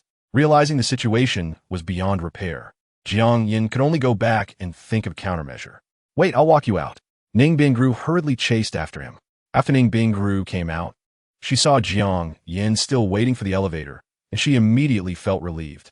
Just as she was about to close the door, a British short-haired blue cat suddenly darted out from the house. Chapter 238. Jianghai City People's Hospital. Brother Zhou, you're recovering quite well. Jiang Yin, holding some gifts, entered Ward 503 and saw Zhou Taishan, who had a healthy complexion, talking with his wife Zhao Feiyuan. Thanks for your concern, young Master Jiang. I'm much better now and can be discharged, but that attending doctor just won't believe it. Upon seeing Jiang Yin, Zhou Taishan quickly sat up in bed, wanting to get up to greet him. You still have injuries. Just lie down and rest. Jiang Yin promptly stopped Zhou Taishan's movement. I'm fine now. It's just that the attending doctor doesn't believe me and insists I shouldn't recover this quickly. Zhou Taishan spoke with great vigor. No one could tell he was a patient. In fact, he had already mostly recovered, but the doctor insisted on keeping him under observation for a few more days, which was why it had dragged on. No ruse. A few more days of observation is fine. Now that the Wu brothers have paid for their crimes, there's nothing to worry about. The domestic security is still quite good. All right. Seeing that his boss said so, Zhou Taishan could only agree helplessly. Thank you, young Master Jiang, for curing my illness. Chapter 239. An hour later, Hua Yinyu nestled in Jiang Yan's arms, her complexion rosy and glowy, with delicate beads of sweat on her forehead. President Jiang, wait a moment. Let me adjust the air conditioning. It's too hot. Is it? I feel fine. You seem a bit weak. How will you cope with future checkups? It's not that I'm incapable. It's just that President Jiang is too powerful, and I can't handle it. Why? And you picked up the air conditioning remote and lowered the indoor temperature a few degrees. All right, I allow you to rest for a bit. Thank you, President Jiang. After saying this, Hua Yinyu lazily found a comfortable position in Jiang Yan's arms, closed her eyes, and fell asleep. Seeing the beauty asleep, Jiang Yan smiled slightly and took out his phone from under the pillow. Opening it, he immediately saw a message from Zhang Shui. Do you miss me? Of course. Since you're in Wonderland, why don't you come see me? Jiang Yan didn't expect Zhang Shui to still be at work at this time. He had initially thought she wouldn't be around, which was why he pampered his side concubine. Now that the main wife was present, he had to consider her feelings. Having felt a bit tired earlier, he had let Hua Jie arrange a room for a quick rest. Chapter 240. The next day. The sun is up. Time to get out of bed. Jiang Yan patted the still sleeping beauty beside him, checking the time. It was already 10 a.m. No, I want to sleep a little longer. Zhang Shui clung to Jiang Yan's arm, drowsily reluctant to move. What time did you go to bed last night? 2 or 3 in the morning. You must be exhausted. You're still sore all over. I think I'll take a day off today. I worked too late yesterday. Then you can sleep a bit longer. I'll get up and wash up first, Jiang Yan said with a smile. If you leave, I won't sleep anymore. Without Jiang Yan as a big pillow, she couldn't sleep soundly. I don't want to go to work today. Can the boss take a day off? Zhang Shui nestled in Jiang Yan's arms, not wanting him to get up, because only at this moment could she fully feel that Jiang Yan belonged to her alone. Of course, you can sleep as long as you want. The company is yours anyway. Thank you, husband. I'm really lucky to have met you. Jiang Yan kissed the woman's forehead. Facing Zhang Shui, who clung to him as soon as he got up, Jiang Yan's gaze softened. This beauty had always been important to him, as she was the first woman he had after gaining the system. Chapter 241. Jiang Wenting felt a twinge of jealousy at the intimate posture of the two, and gritted her teeth, saying, Sister Shui, I wasn't ready just now. Let's do it again. Upon hearing this, Jiang Yan turned around with a mischievous smile and said, So are you ready now? Let me taste your lip balm to see if it's sweet. With that, he leaned in and kissed Jiang Wenting's red lips. The other party was momentarily stunned, clearly not expecting Jiang Yan to make a sneak attack. But once his lips touched hers, she began to eagerly respond, releasing the longing that had built up over the days of not seeing each other. Zhang Shui, who was watching from the side, said sourly, All right, that's enough. If this goes on, we won't need to eat. We'll be full on saliva. Hearing Zhang Shui's words, Jiang Yan smiled slightly, although she still felt jealous. She no longer minded his relationship with Jiang Wenting. It seemed she had really come to terms with it this time. Thinking of this, he couldn't help but turn Zhang Shui's head towards him. All right, don't be jealous. Let me reward you with a kiss too. It was only when Zhang Shui's face turned bright red, with a hint of springtime allure, that he let go. Jiang Yan held both beauties tightly in his arms, feeling infinitely satisfied. After the three of them played around for a while, they heard a knock on the door. Chapter 242. Ning Bingru followed the receptionist into the elevator, arriving in front of an office. The receptionist knocked on the door and went in. Mr. Zhang, Miss Ning is here. You can go out now. Ning Bingru looked towards the voice and saw a woman with elegant demeanor and exquisite features sitting in the boss's chair, intently reviewing the documents in her hands. Once the receptionist left, Zhang Yali came over to Ning Bingru and said, Miss Ning, please have a seat. Hello, Mr. Zhang. Ning Bingru was surprised to find that the general manager of Myth Company was such a stunning woman. Little did she know, Zhang Yali was equally astonished by Ning Bingru's beauty. No wonder her husband would personally negotiate the cooperation. She knew how lazy Jiang Yan was.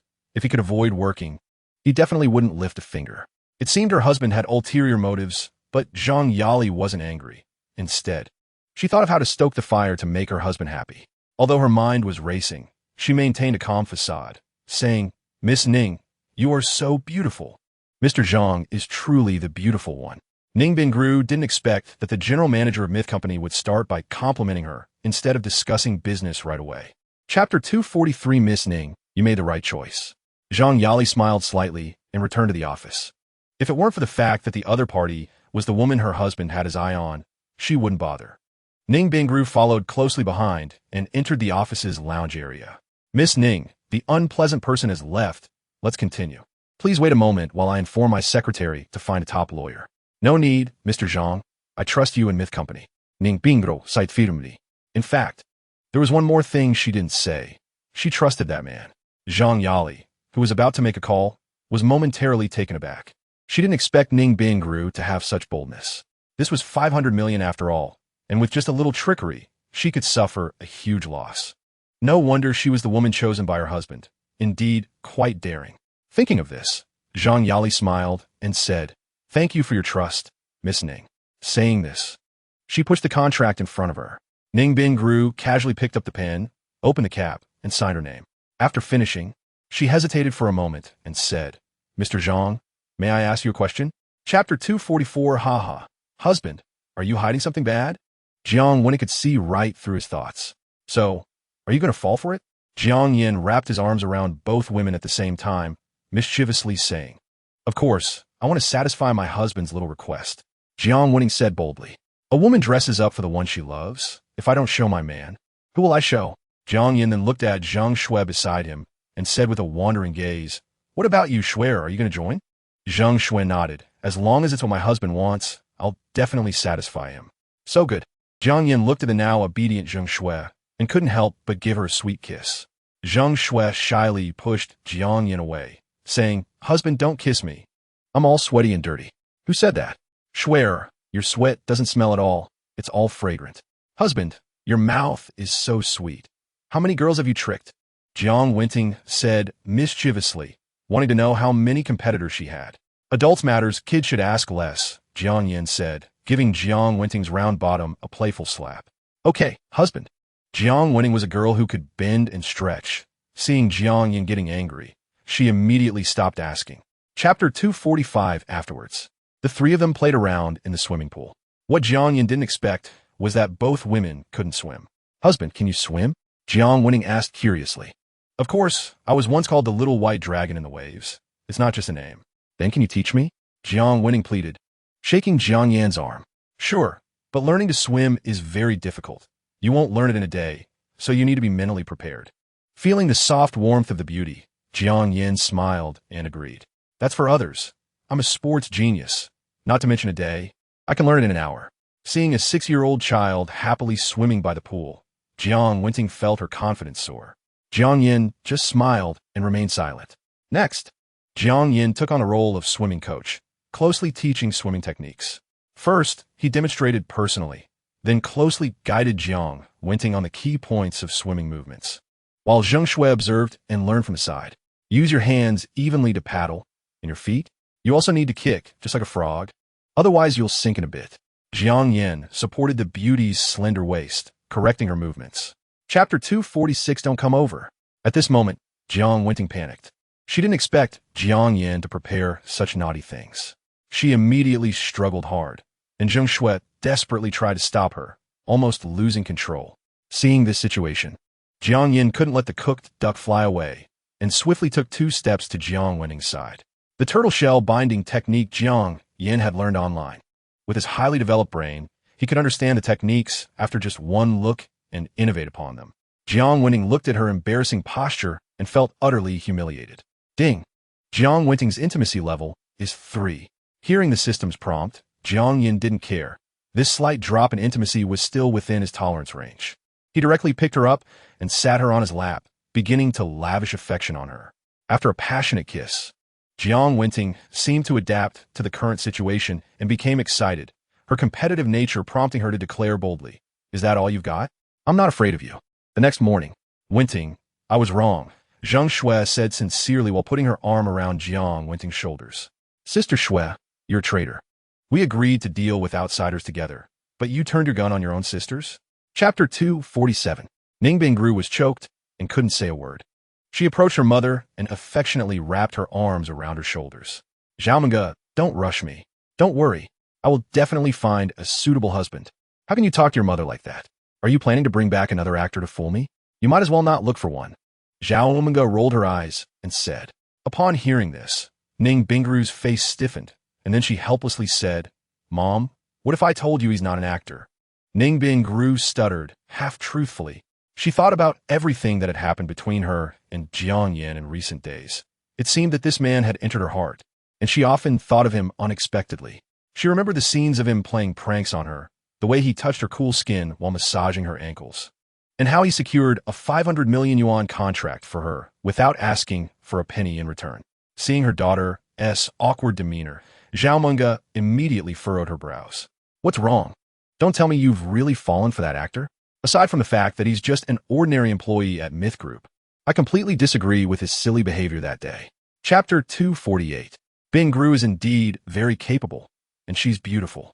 It's hard to find a man worthy of her, said an elderly woman nearing 60 with a smile after hearing Zhao Munga's words. Among the four playing mahjong, Li Lihua was the oldest.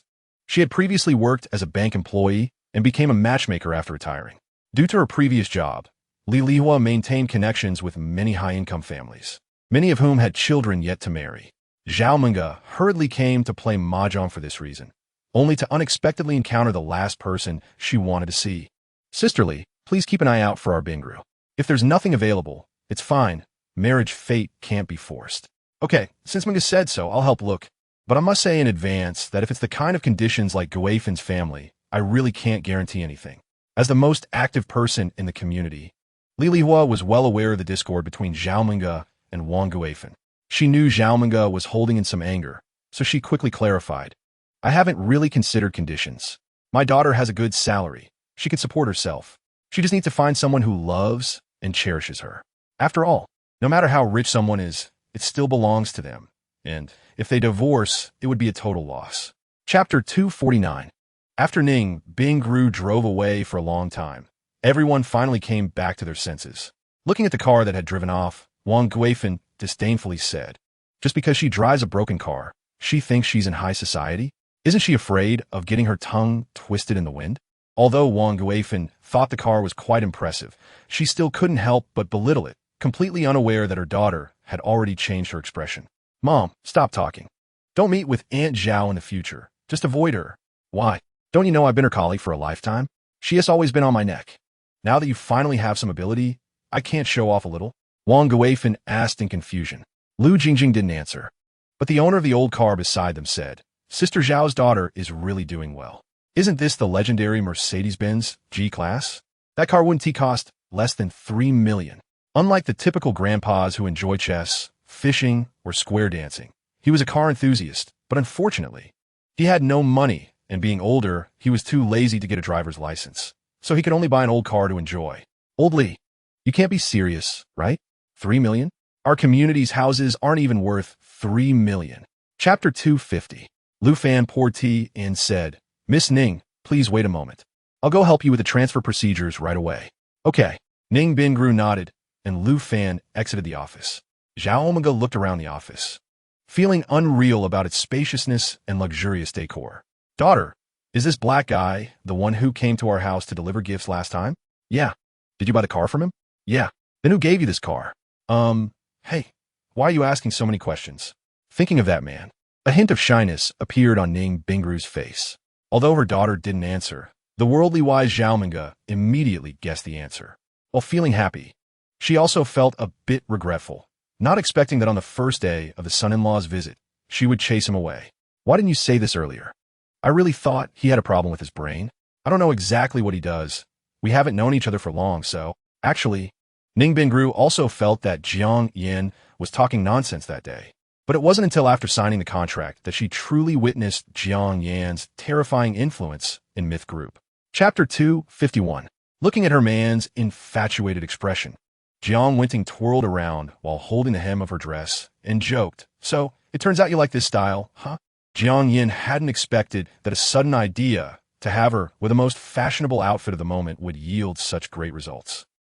Not bad, very pretty. Jiang Yin certainly didn't hold back on praising his woman. Hearing her man's compliment, Jiang Winting instantly felt delighted, her beautiful eyes curving into crescent moons.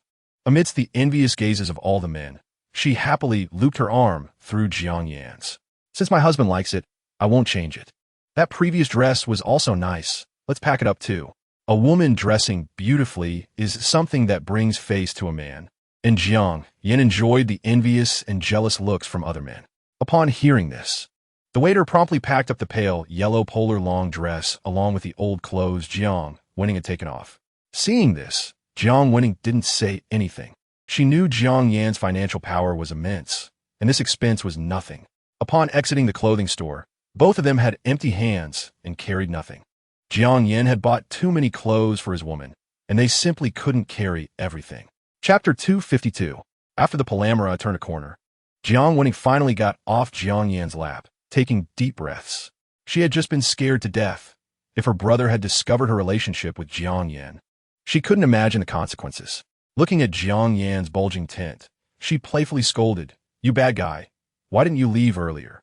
I hadn't reacted yet when he was already in front of the car. If I accidentally hit my brother-in-law, wouldn't you hate me for life? Jiang Yin felt wronged. He was a bit dazed at the time and reacted slowly. By the time he came to his senses, the other person was already at the car. "Bad guy. If I'm found out, I'm done for. It's all your fault, you heartbreaker." Jiang Winting shot a reproachful glance at the man. If he weren't playing both sides, how could she be so afraid of being discovered by her family? "No choice. I'm charming. I can't help it," Jiang Yin said proudly without shame. "Bad guy. I'm leaving now. I hope my brother doesn't notice anything. Otherwise, we're done for." The beauty pouted, then opened the car window, cautiously looked around, and quickly got out of the car. Watching the beauty walk away through the car window, Jiang Yin didn't return the same way, but took another route to leave the urban village. Chapter 253. Then it's settled. See you at Moonlight Restaurant at 7. Ning Bingru was afraid Jiang Yin would say something inappropriate, so she hurriedly hung up the phone. After hanging up, she looked at Zhao Mengge, who was eavesdropping nearby. "Are you satisfied now? Pushing your daughter out like this? How old are you? It's not easy to meet such a good catch. What if you miss the opportunity and he loses interest?" Zhao Mengge incessantly preached about the importance of marriage, claiming that a woman must have a man to complete her life. This lecture annoyed Ning Bingru, prompting her to ask a piercing question. "May I ask, Miss Zhao Mengge, what has marriage brought you? What has it brought you?" Zhao Mengge was momentarily at a loss for words, unable to think of anything good to say. Seeing her mother at a loss, Ning Bingru continued to ask with a smile, "What has it brought you?" Frustrated, Zhao Mengge replied, "Marriage hasn't brought me anything, but men have brought me happiness. A woman without a man's support will surely have a dull life." "Mom, what are you talking about?" Ning Bingru was deeply embarrassed, not expecting Zhao Mengge to say such outrageous things. Chapter 254.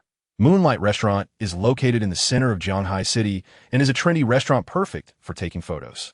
Although it was only a little past 6, Jiang Yin had nowhere else to go, so he decided to arrive early.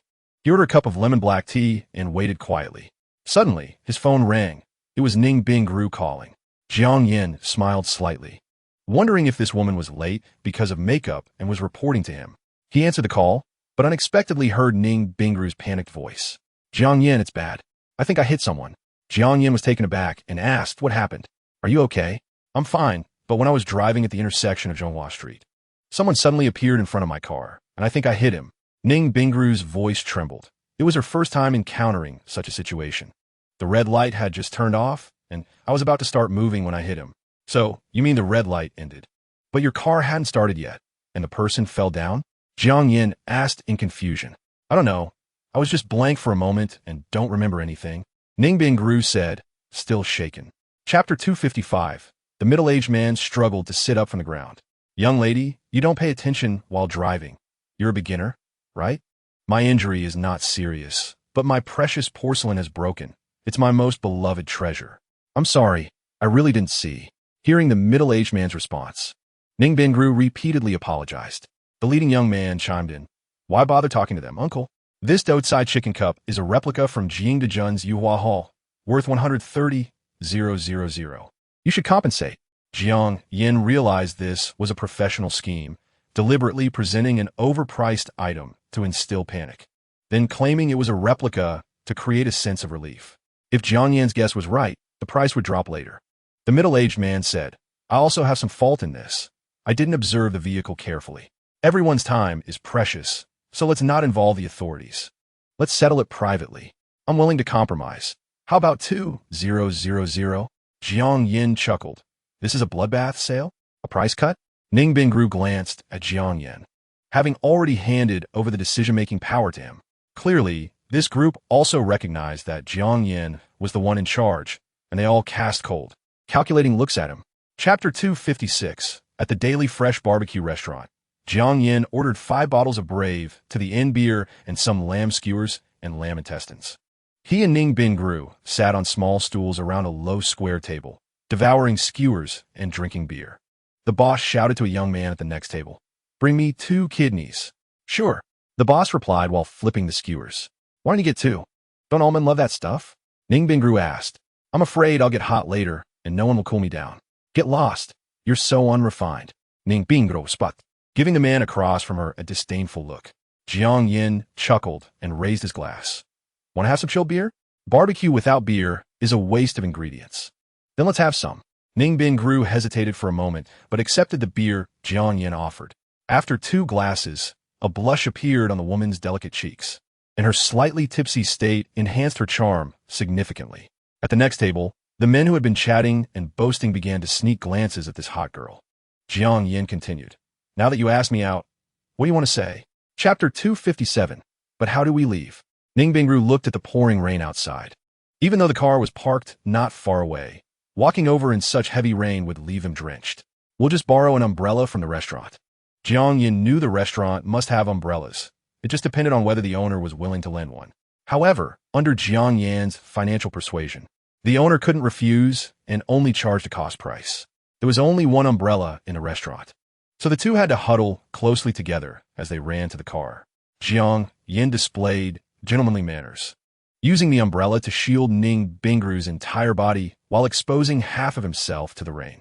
Once they got into the car, Ning Bingru reproached him. "You idiot, we were only a little wet before, but you insisted on leaving, and now we're soaked." Although she was scolding him, Ning Bingru still found some tissues in the car to wipe the rain off Jiang Yan's face. "We can't stay here any longer. I haven't even seen him yet. How can I let those men off so easily?" Jiang Yin chuckled, not caring at all. This bit of rain posed no threat to his strong physique. Ning Bingru tuklet. What a petty man. Chapter 258. After the storm, the delicate beauty lay weakly in Jiang Yan's embrace. Jiang Yin leaned against the headboard, one hand smoking while the other couldn't help but caress the beauty's fair and tender skin. Ning Bingru nestled against Jiang Yan's chest, her face flushed and drenched in sweat, with her black hair sticking to her exquisite profile. "Don't move, it tickles." Feeling Jiang Yan's mischievous hand, Ning Bingru couldn't help but squirm, pressing it down. "Did I not help you just now?" Putting the cigarette but into the ashtray, Jiang Yin flipped over, looking down at the blooming flower in his arms. "Bad guy. Wait a minute. I'm already out of strength. Can you hold on a bit?" "No way. Not satisfied with a little? Then I guess I have to provide after-sale service." Jiang Yan's actions replaced his words. "Bad guy. I guess I've fallen into your hands."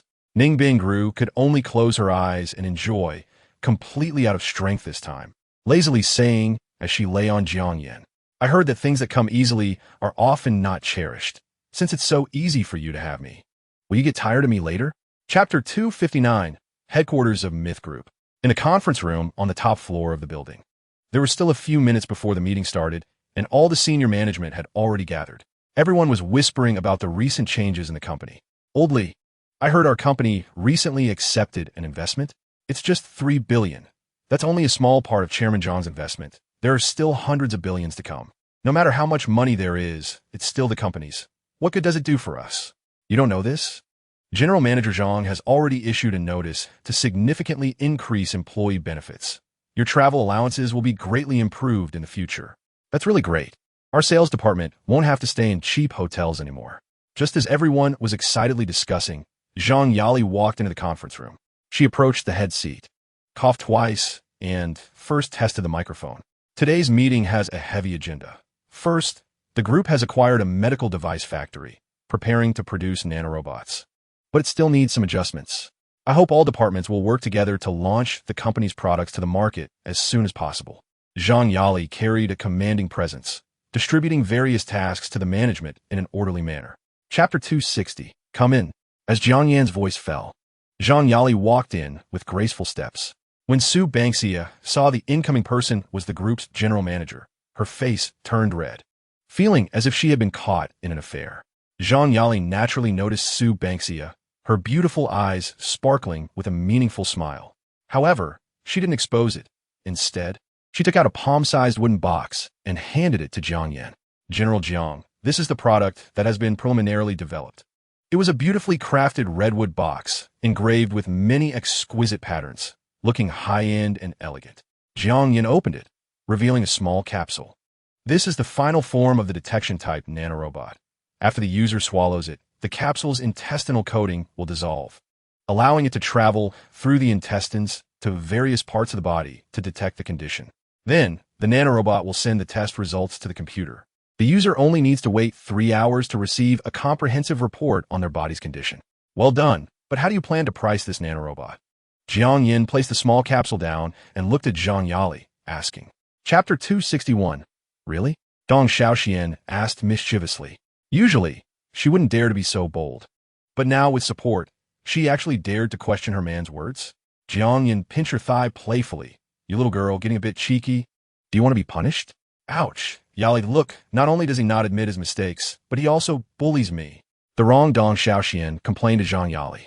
I believe in brother Jiang. Su Bangxia, blushing, spoke up for Jiang Yin. Still, my Bangxia baby is the cutest. I'll reward you with a kiss.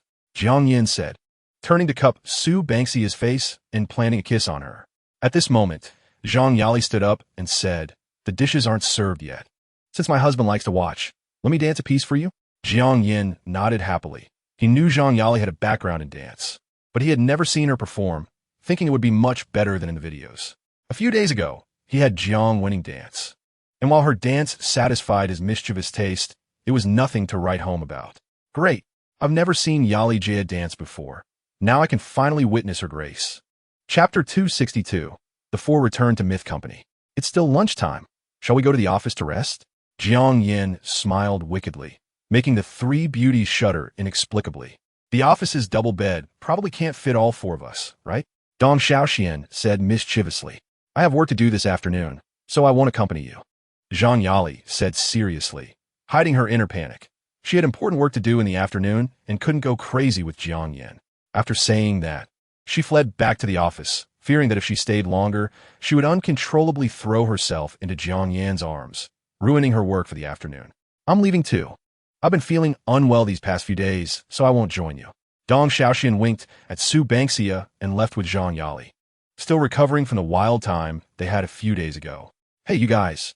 Jiang Yin was about to call them back, but the two women had already returned to their respective offices, disappearing from his sight. They think too badly of me.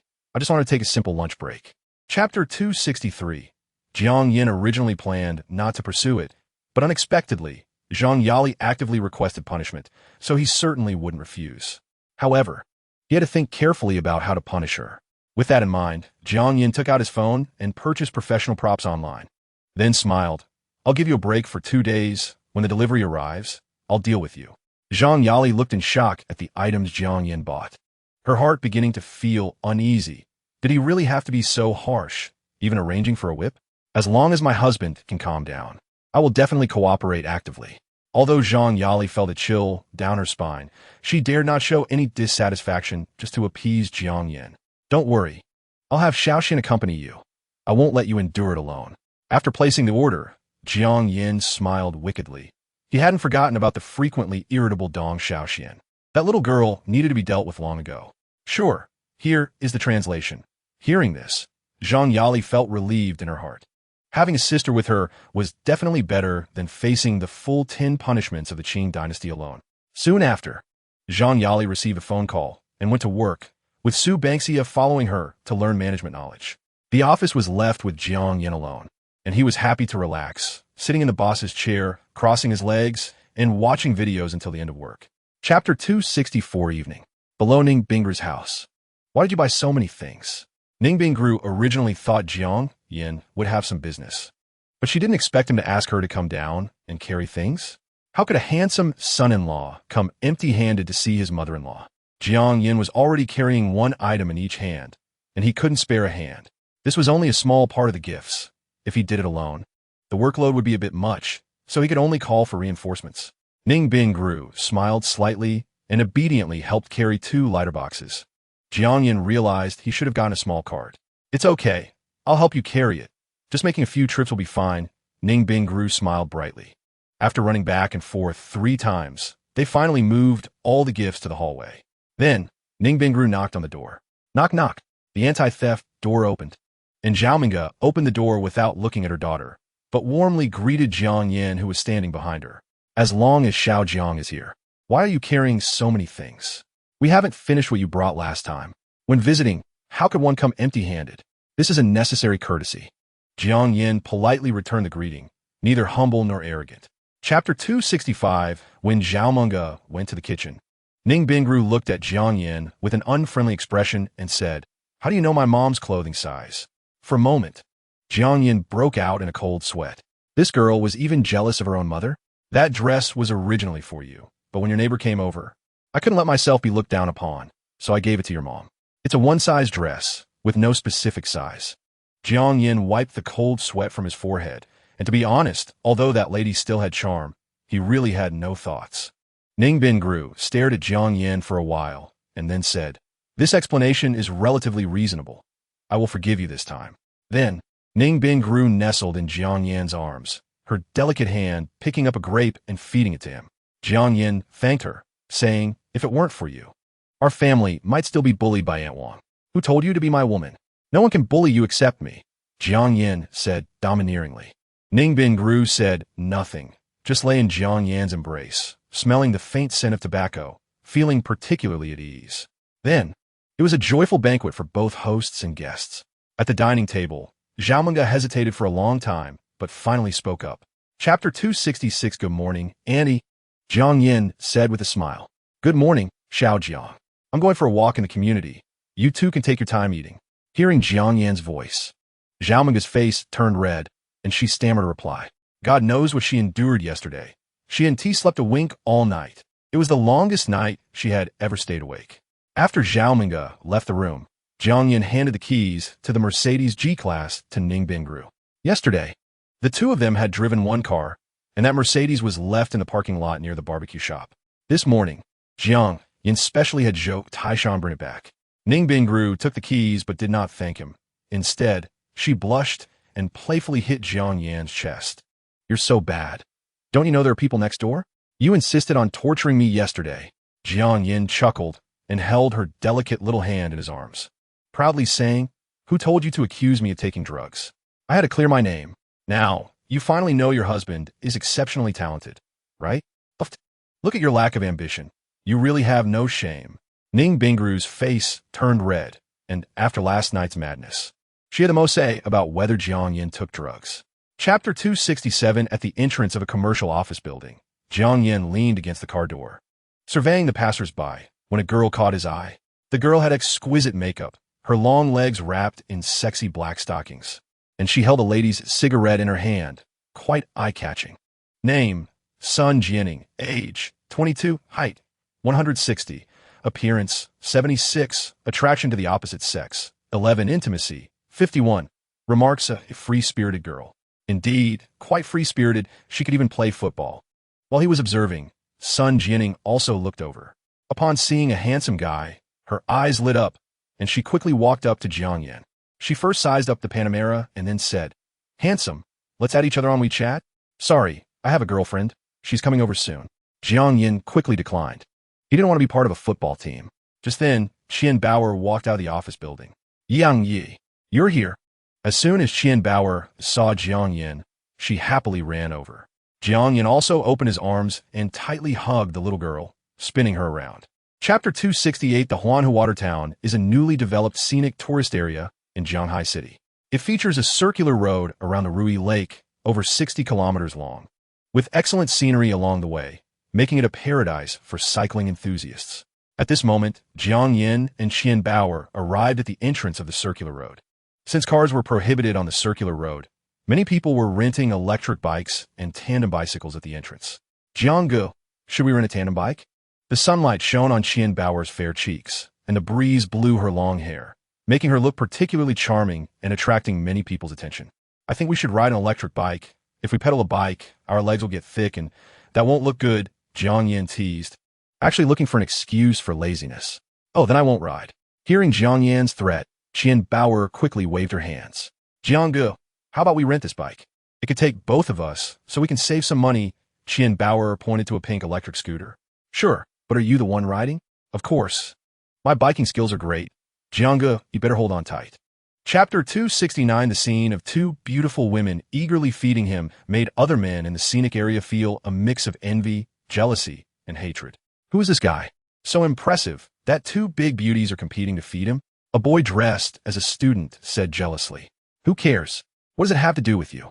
Is my charm not enough? Are your eyes only for other women?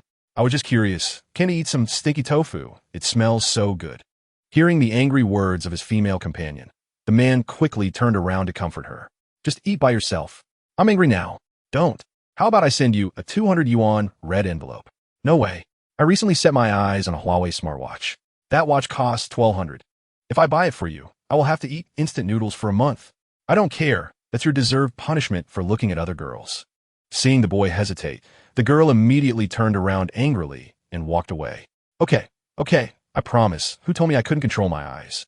The boy smiled bitterly, not daring to look again, and hurriedly took the cheerful girl away from there. Jiang Yin certainly didn't know that because of himself, a certain boy would have to eat instant noodles for a month, but even if he found out, he probably wouldn't care. Chapter 270. After that, the three of them played on the spinning chairs, speedboat lake tours, and other activities. Oh, I'm so hungry, Qian Beier said, touching her little belly, feeling a bit embarrassed. At this moment, it was noon, and the little snacks they had eaten earlier had long been digested. I happen to know a nice restaurant nearby, Zhang Mingyao suggested. The group returned to where they parked and rode along the lakeside road for more than 10 minutes, finally arriving at a farmhouse. Although it was a self-built house by the villagers, the decoration was exquisite, looking quite high-end. Zhang Mingyao said the food here was good, and there were freshly caught wild fish. Jiang Yin didn't care about whether it was wild or not. He couldn't tell the difference, as long as it tasted good. Led by the waiter, everyone arrived at a private room on the third floor, which had a good view, with windows perfectly framing the distant rippling Rui Lake. During the meal, Zhang Mingyao enthusiastically chatted with Qian Beier, trying hard to liven up the atmosphere and show her presence. She had good social skills and quickly got into a lively conversation with the little girl. She also shared many interesting stories from Jiang Yan's school days, of course. Speaking with discretion and not mentioning Jiang Yan's romantic history, mostly giving compliments. Chapter 271. Get up. The sun is shining on your butt. It was Su Banksia who opened the door to call Jiang Yin and Qian Beier to get up. I want to sleep a bit longer. I went to bed too late yesterday, Qian Beier said, sitting up and rubbing her sleepy eyes, complaining. Are you still going to the training class? Oh, what time is it? 8:35. If you sleep any longer, you'll be late. Then let's take a day off. It doesn't hurt to rest a day on the road to chasing dreams. Qian Beier hugged her summer quilt and flopped back into the warm blanket. Their conversation naturally woke Jiang Yin, who was sound asleep. Banksia, aren't you going to work today? Honey, it's Sunday. Do capitalists have to be so cruel? Not letting people rest? Su Banksia rolled her eyes at her husband. Oh, I see. This couldn't be blamed on Jiang Yin. Ever since he achieved financial freedom, he hadn't paid attention to such matters, and for him now, every day felt like Sunday. Jiang Yin propped himself up on one arm, looking at the lazy Qian Beier with a smile. How old are you still sleeping in? Isn't it because of someone? Qian Beier looked at him with a resentful expression. Hee, are you really not going to the training? I was looking forward to hearing your seamless voice transitions between lowly and mature ladies. With you being so lazy, will my wish be fulfilled? Chapter 272. The scene of Jiang Yin and Qian Beier parting was fully witnessed by a girl standing at the intersection. Wang Linglong didn't expect Qian Beier to come to class. Didn't the TV say that couples in love couldn't bear to be apart for even a moment? Turns out all that was a lie. Just as Qian Beier was about to remind her man to take it slow on the way back, she suddenly spotted Wang Linglong by the roadside. Good morning, Miss Linglong. Beier, you're here? Where else can I go if I don't come here? I thought you were out playing with your boyfriend, and you wouldn't come today. I misjudged you. Wang Linglong felt a surprise of finding something lost. Originally intending to just greet and leave, now that Qian Beier was here for class, she felt unafraid. How could I not come when the adorable little Linglong is here? Qian Beier teased, lifting Wang Linglong's chin with a smile. In fact, she had really planned not to come. She suddenly realized that ever since meeting Jiang Yin, her dreams had been cast aside. On the road to pursuing her dreams, she just wanted to give up. Now she was here just because her man liked it, having long forgotten her original intentions. Chapter 273. This, and that, all of it. Wrap it up. Jiang Yan's voice echoed in the Chanel counter. In less than 10 minutes of entering the store, he had already packed items worth over 300,000 yuan, and it was still ongoing. However, all the surrounding staff were unfazed by the scene. What could they do? The city of Zhanghai was just this big, with only a few high-end luxury stores. And Jiang Yin had recently been wholesale shopping at various luxury stores, leaving quite an impression. "All right, sir," the attendant standing beside him served respectfully, her smile almost reaching her ears. Her colleague had encountered this wealthy customer before, and that day, her commission had been more than 10,000. She had been envious and jealous for a long time. Unexpectedly, today, this windfall of wealth had come upon her. Thinking of this, she quickly controlled her facial expressions, not wanting to give the customer the impression of being frivolous, as that could ruin everything. "Honey, this is too much. I can't wear so many," Sue Banksia said, wrapping her arm around her man's. Chapter 274. Li Xiangyang. Long time no see? Jiang Yin greeted with a smile, even though they had just met not long ago. And it had been an unpleasant encounter due to a woman. "Jiang Yin, what are you doing here?" Li Xiangyang glanced at this scheming old classmate, who was clearly a super rich person but pretended to be poor in front of him. That would have been fine, but the most annoying thing was that this guy had also stolen his fiancée. Ever since he had been slapped in the face last time, they hadn't been in contact. He didn't expect to meet him again in just over a month. "Shopping with my girlfriend," Jiang Yin said lightly. "Girlfriend?" Li Xiangyang was puzzled. Wasn't this guy's girlfriend his fiancée, Dong Xiaoxian? How could there be another girlfriend? Was he cheating? "Yeah," Jiang Yin said. Since their last unpleasantness, he didn't want to hide anything anymore. It was really too tiring, so he straightforwardly said it. After receiving Jiang Yin's affirmative answer, Li Xiangyang was overcome with an inexplicable emotion, unsure whether to feel happy or something else. If Jiang Yin was indeed too timing, and he told Dong Xiaoxian about it, wouldn't that give him a chance to pursue Dong Xiaoxian again? Chapter 275. Remembering Dong Xiaoxian's beautiful face, Li Xiangyang couldn't help but raise his clenched fist and said fiercely, "How could you not cherish such a good girl as Xiaoxian? How could you date other girls behind her back? You're such a jerk." Jiang Yin was taken aback by his words, but quickly realized that Li Xiangyang was considering him a scumbag who played with girls' feelings. However, he didn't feel the need to explain. It wasn't necessary to clarify personal matters to outsiders, so he let Li Xiangyang think whatever he wanted. With that in mind, Jiang Yin just patted him on the shoulder and said, "This is our personal matter. You, an outsider, don't need to worry." Li Xiangyang was choked by this statement, unsure of what to say. Seeing Jiang Yin's infuriating expression, he felt an urge to punch him, but given the other party's tall stature, he had tried that before and it only resulted in humiliation for himself. "All right, since you're still in Shanghai, we can meet up again. After all, we're old classmates." After saying this, Jiang Yin intended to leave. Just then, the elderly man who had been helped suddenly spoke up. "They can't leave. They hit me. They can't just go." Chapter 276. Sun Ufa said impatiently, "Why are you so stubborn? Haven't you seen your companions admit it? If you didn't hit him, why are you helping? Is it wrong to act in good faith? Is it wrong to respect the elderly and love the young?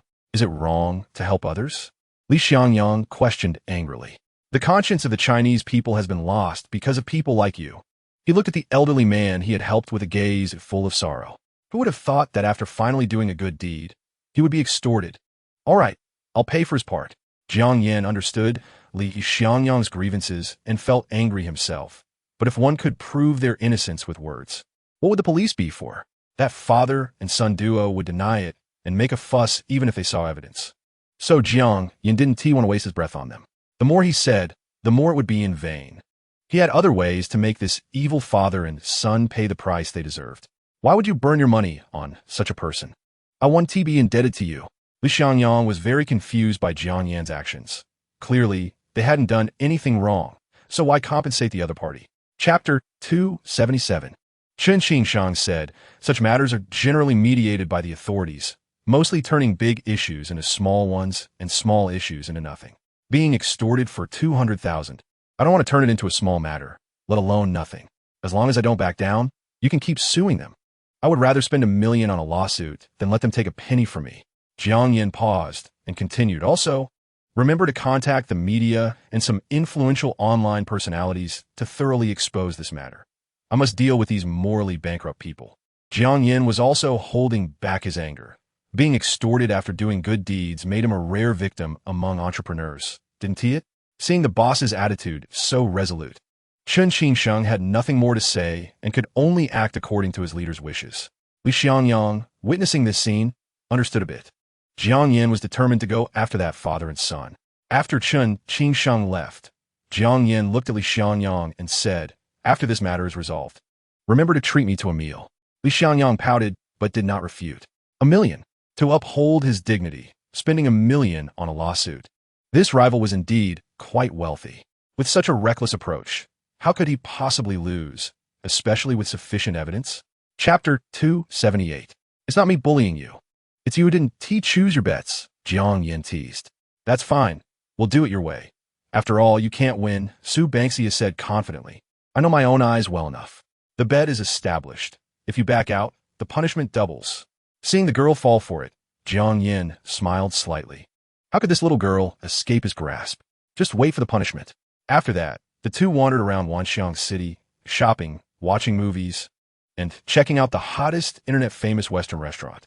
Whenever a delicate dish arrived, Su Bangxia would excitedly take photos, like a girl in love.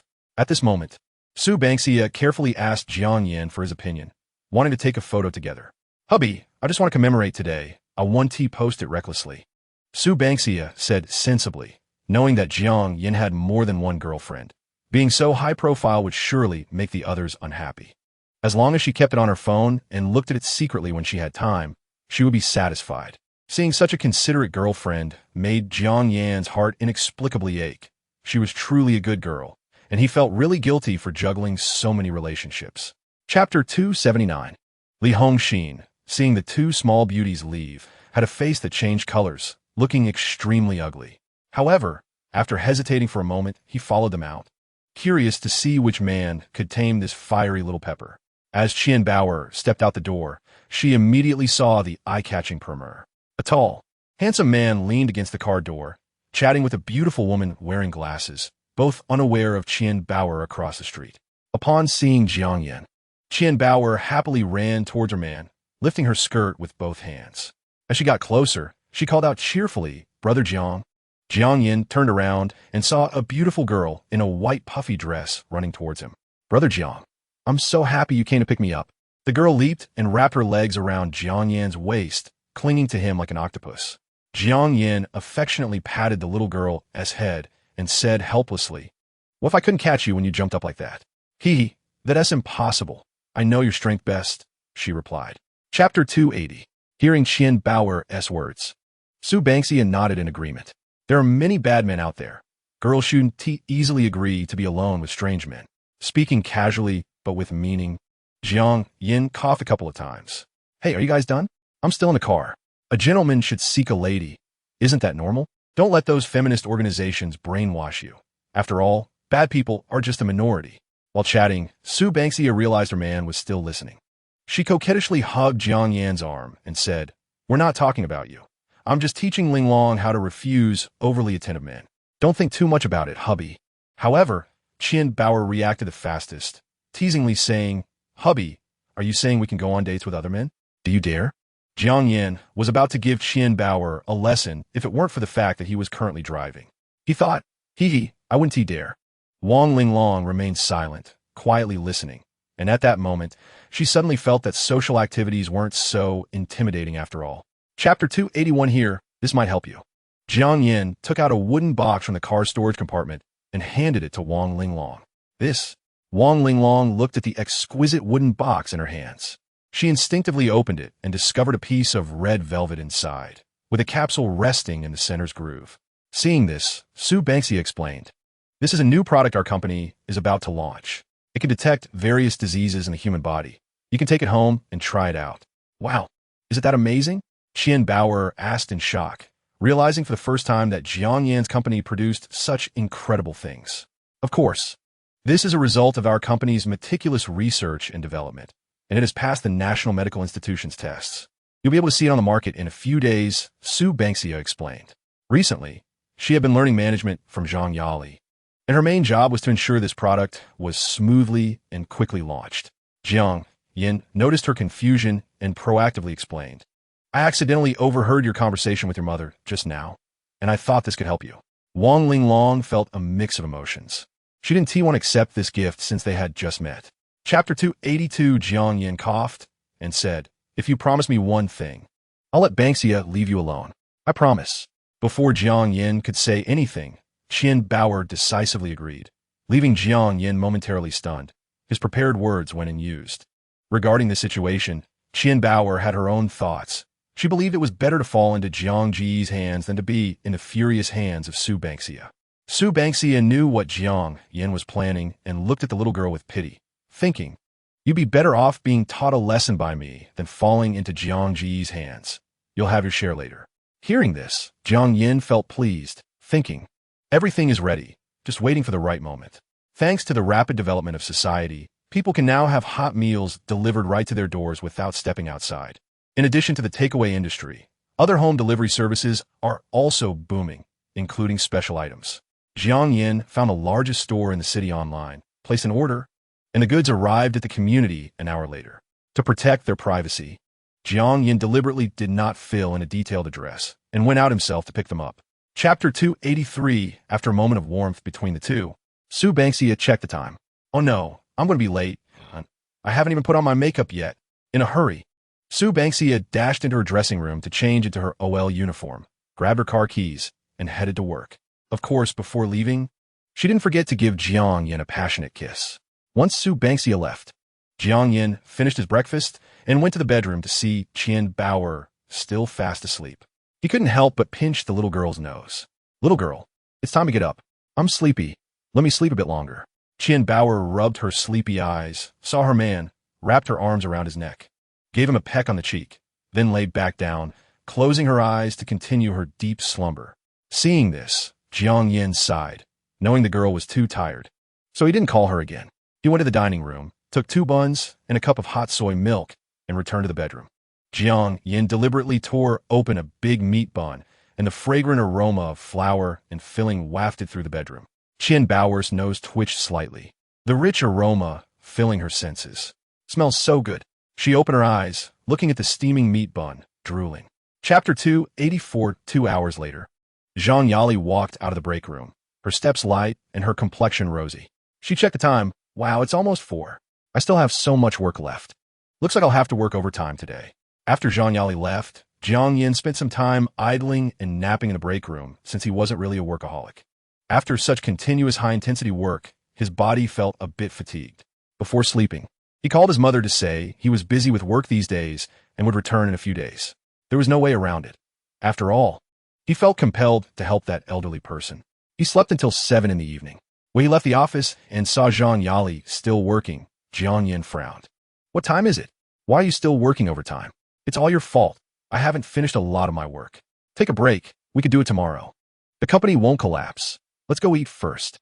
Jiang Yin decided to teach this woman a lesson and put a stop to the company culture of leaders encouraging overtime. At this time, Dong Xiaoxian and Su Banksia had already finished work, so the two went out for a romantic candlelit dinner. Jiang Yin swirled his wine glass, looking at the enchanting beauty across from him. Chapter 285. Seeing Sun Yuanfei lost in thought, the man coldly said, "Hurry up and sign. Don't waste time." "Oh." Sun Yuanfei, seeing his cousin's terrifyingly cold face, dared not say anything further and signed his name. After Sun Yuanfei signed, the man bowed apologetically to the HR manager, saying, "I'm really sorry, Manager Wang, for causing you trouble." The HR manager waved his hand dismissively, saying, "No need to be so polite. There won't be another time anyway. You've been fired, so just sign and leave." "What? Manager Wang, this has nothing to do with me." "I know, but who told you to have such relatives?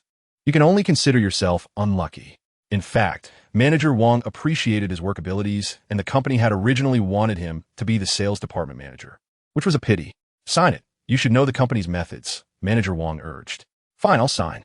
At that moment, the man felt as if his heart had turned to ashes, realizing that the fruits of his 10 years of hard work had all turned to dust. The man dragged Sun Yuanfei out of the office and into a secluded stairway, where he directly punched Sun Yuanfei. Sun Yuanfei cried out in pain, getting up from the ground, and couldn't help but ask, "Cousin, what's going on? Why did you hit me?" Chapter 286. Having just been beaten, Sun Yuanfei was anxious and angry. Hearing someone ask, he instinctively replied, "Who are you?" "I'm a reporter from the Jianghai News Department, and I want to do some interviews regarding the elderly support incident." As the man responded, he walked into the corridor and shouted loudly, "Brothers, come here. I found someone." "Gumin." With a shout from the man, 3 to 5 people immediately rushed into the ward, some with headsets, some carrying cameras. And even the lighting was all set up. Seeing the camera in place, the man eagerly asked, "Hello, are you the old man's son?" I'm not." "You are. That ugly mole at the corner of your mouth. I recognized it at a glance." Sun Yu was furious. "Are you polite? It said online that you extorted 200,000 from the chairman of the Myth Group. Is that true?" "I didn't. It was he who hit my dad. This is the compensation we deserve." "But the video released online clearly shows that they came to help after your father fell. What do you have to say about that? If they didn't hit him, why would they help my dad? They must have been guilty." Chapter 287. Jiang Yin had just hung up the phone when it rang again. Looking at it, it was Wang Xiaofeng, the president of the Zijin Group. After the call connected, Wang Xiaofeng's hearty laughter came through. "Young Master Jiang, I'm calling to apologize." "What brought this on?" Jiang Yin wondered, not understanding what this old man was talking about. "I'm really sorry. The person who tried to extort you is an employee of my company. But don't worry, I've already fired him and his relatives, and they won't get a dime of compensation. I thought it was a big deal. With so many employees, there are bound to be a few bad apples. That's normal." "Young Master Jiang, if you're not satisfied, I can ensure that his entire family won't be able to find work in Jianghai," Wang Xiaofeng said domineeringly. Jiang Yin believed him. After all, he had been operating in Jianghai for many years, and in terms of connections, Jiang Yin couldn't compete. He also learned that this guy's Zijin Group actually surpassed Wu Wenbin's Wu Group, which is now the Myth Company. But he had always kept a low profile and was quietly making a fortune, allowing the Wu brothers to jump around in the Jianghai market. Chapter 288. Zhang Yali frowned and said, "With so many big internet celebrities in Huagua, isn't there one willing to collaborate?" Dong Xiaoxian sighed and said, "No. Our product is too advanced. They don't believe it. Those who are willing to collaborate are just some third-rate internet celebrities with pitiful traffic, not worth our investment." Hearing this, Zhang Yali frowned even more. She didn't expect these internet celebrities to be so unwilling to earn money now that they have it. Jiang Yin smiled slightly and said, "Many internet celebrities are failing in live commerce due to quality issues, even top-tier ones. It's normal for them to be cautious, since they don't dare to promote it. Why don't we do it ourselves?" Dong Xiaoxian paused and then waved her hand. "Right, since it's all about selling, why look for others? We can do it ourselves." Zhang Yu said, "I thought about it before, but our company doesn't have experience in live commerce, and we need to build a new team. This will be much slower than finding existing collaborating internet celebrities. Since my husband has invested so much, I want the company to become profitable quickly." Dong Xiaoxian also explained to Jiang Yin, "Sister Yali just wants to prove herself too much." Chapter 289. Jiang Yin asked in surprise, "Linglong, what are you doing here?"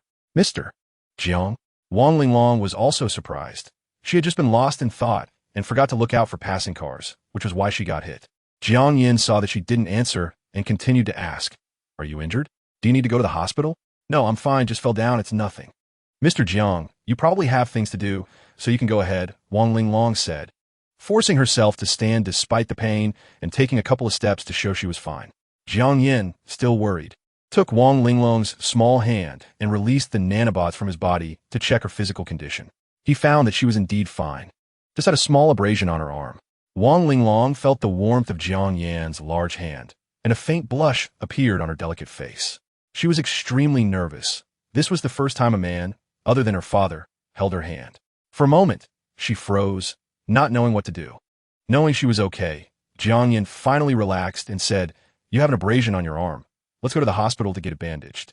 Upon hearing this, Wang Linglong noticed that her elbow was already bleeding. Chapter 290. Let's go see somewhere else. This hospital is too expensive.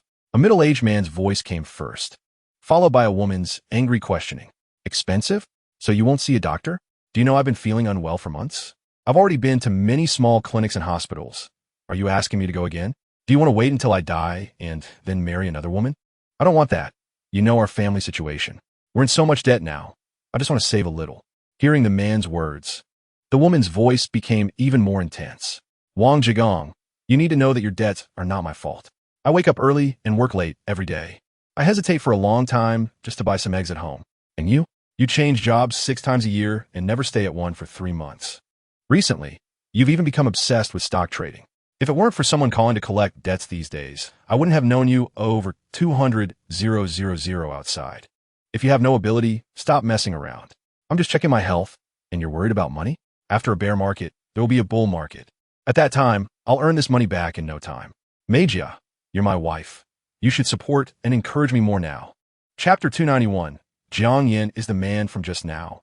He not only had me checked, but also gave me a compensation of 10,000. Wang Linglong said truthfully. Hearing Wang Linglong's explanation, Yang Yuling immediately breathed a sigh of relief and said, "You silly girl, why didn't you say so earlier? Were we too cold to him just now?" "I forgot because of your argument," Wang Linglong said innocently. After her mother pointed it out, she realized she might have done something foolish. Thinking about her father's terrible attitude towards Jiang Yan, Wang Linglong felt a surge of anger and blamed herself for being slow-witted and forgetting to mention Jiang Yan's compensation. It wasn't entirely her fault. The argument between her parents had left her distracted, and she momentarily overlooked Jiang Yan and forgot to mention the 10,000. He won't be angry, will he? Wang Linglong, suddenly aware, felt even more foolish for not handling such a small matter well. With that thought, she hurried to the hospital corridor to find Jiang Yan's WeChat. "I'm really sorry. My parents had a bad attitude." Unfortunately, after sending the message, it sank without a trace, and she waited a long time without a response. Chapter 292. Husband, what brought you here? What? Are you surprised to see me? No, I'm so happy. I miss you so much. Jiang Yin gently stroked the beautiful woman's smooth hair and teased. "Have you missed me this much after just a few days apart?" "Yes, I really miss you." Zhang Shui buried her head in Jiang Yan's chest, inhaling the faint scent of tobacco on him, her face adorned with a happy smile. "I miss you too." Jiang Yin reciprocated the emotional value to the beautiful woman. Just a few words made Zhang Shui extremely happy, holding on to Jiang Yin, reluctant to part. After a short while, Zhang Shui released him from her embrace, pulling him to sit on the sofa in the office's leisure area. She then ran to the cabinet to rummage for a can of tea leaves and prepared it for him. Seeing the tea leaves, Jiang Yin couldn't help but think of his old friend Wu Wenbin, a really good person. This tea was a gift from him. He was indeed very kind, giving gifts, tea, and even to the company. After placing the brewed tea in front of Jiang Yan, Zhang Shui returned to her man's embrace like a little bird returning to its nest. Although they hadn't seen each other for just a few days, it felt like a long time to her. Jiang Yin sat on the sofa, and Zhang Shui obediently nestled in his arms, dressed formally due to work obligations. Chapter 293. After a long while, Zhang Shui looked at the crumpled silk shirt on the floor, noticing that even the sleeves had started to tear. She lightly patted the man's chest and playfully said, "It's all your fault. My clothes are ruined. What should I do?" Looking at the sulking beauty in front of him, Jiang Yin chuckled and said, "What's the big deal? I'll go buy you a new one later." "Forget it. Your clothes are dirty too. I'll have Sister Hua send over some for you, and she can bring you a whole outfit as well. Aren't you worried about losing your dignity as the general manager?" Jiang Yin teased. "What does that matter? After all, I'm your woman," Zhang Shui said nonchalantly. "You already know?" Jiang Yin was surprised that this girl was already aware of his relationship with Hua Yinyu. The beauty rolled her eyes at him playfully and replied calmly, "If I didn't know about this, I would be wasting my time as the general manager." Jiang Yin awkwardly scratched his nose, feeling a bit embarrassed after being caught by his girlfriend. As she spoke, Zhang Shui kissed him on the cheek and said, "Sister Hua is lucky to be with you. You need to treat her well." Chapter 294. Zhang Shui closed her eyes and leaned on Jiang Yan's shoulder, enjoying the tender moment. Upon hearing his words, she immediately opened her charming big eyes in surprise and exclaimed, "Is that true?" "Of course. When have I ever lied to you?" Jiang Yan laughed as he pinched the delicate tip of her nose. "Husband, I'm so happy." Jiang Yan's invitation to go home to meet his parents was a deep acknowledgement from him. "Oh, should we go now? But I'm not ready yet. What should I wear?" "Tomorrow. Let's give you enough time to prepare." Jiang Yan glanced at the time on his phone and reluctantly changed the plan. It was already 3 in the afternoon. They had just been affectionate and hadn't even thought about lunch, having only eaten some snacks that Zhang Shui had stored in the lounge. If they had lunch and returned home, it would be dark by the time they got back. Since there was no rush, it was better to give Zhang Shui enough time to prepare and go back tomorrow. "Husband, you're so nice." Seeing her man change his plans for her, Zhang Shui beamed with joy. "Then let's hurry up and go out." I need to take a shower first. She was eager to plan what beautiful clothes to wear. Chapter 295. Zhang Yali was distressed about live streaming sales. The Wonderland company needed to find new profit points, so let Jing Shui start a media company, which would be a win-win situation. The myth group is that the boss who sold the Wonderland building to us, Zhang Shui, had heard that he was a terrible person and had been sentenced to death. His companies were acquired by a mysterious person, who turned out to be her husband. She stared blankly at the man in front of her, initially thinking Jiang Yin was just a wealthy second generation, but now realizing that half of Jiang Haishi was part of his assets. Thinking of this, Zhang Shui looked at her man with admiration and praised, "Husband, you're really amazing." Jiang Yin accepted the beauty's praise with a sense of justification. He didn't mention the dangerous processes involved.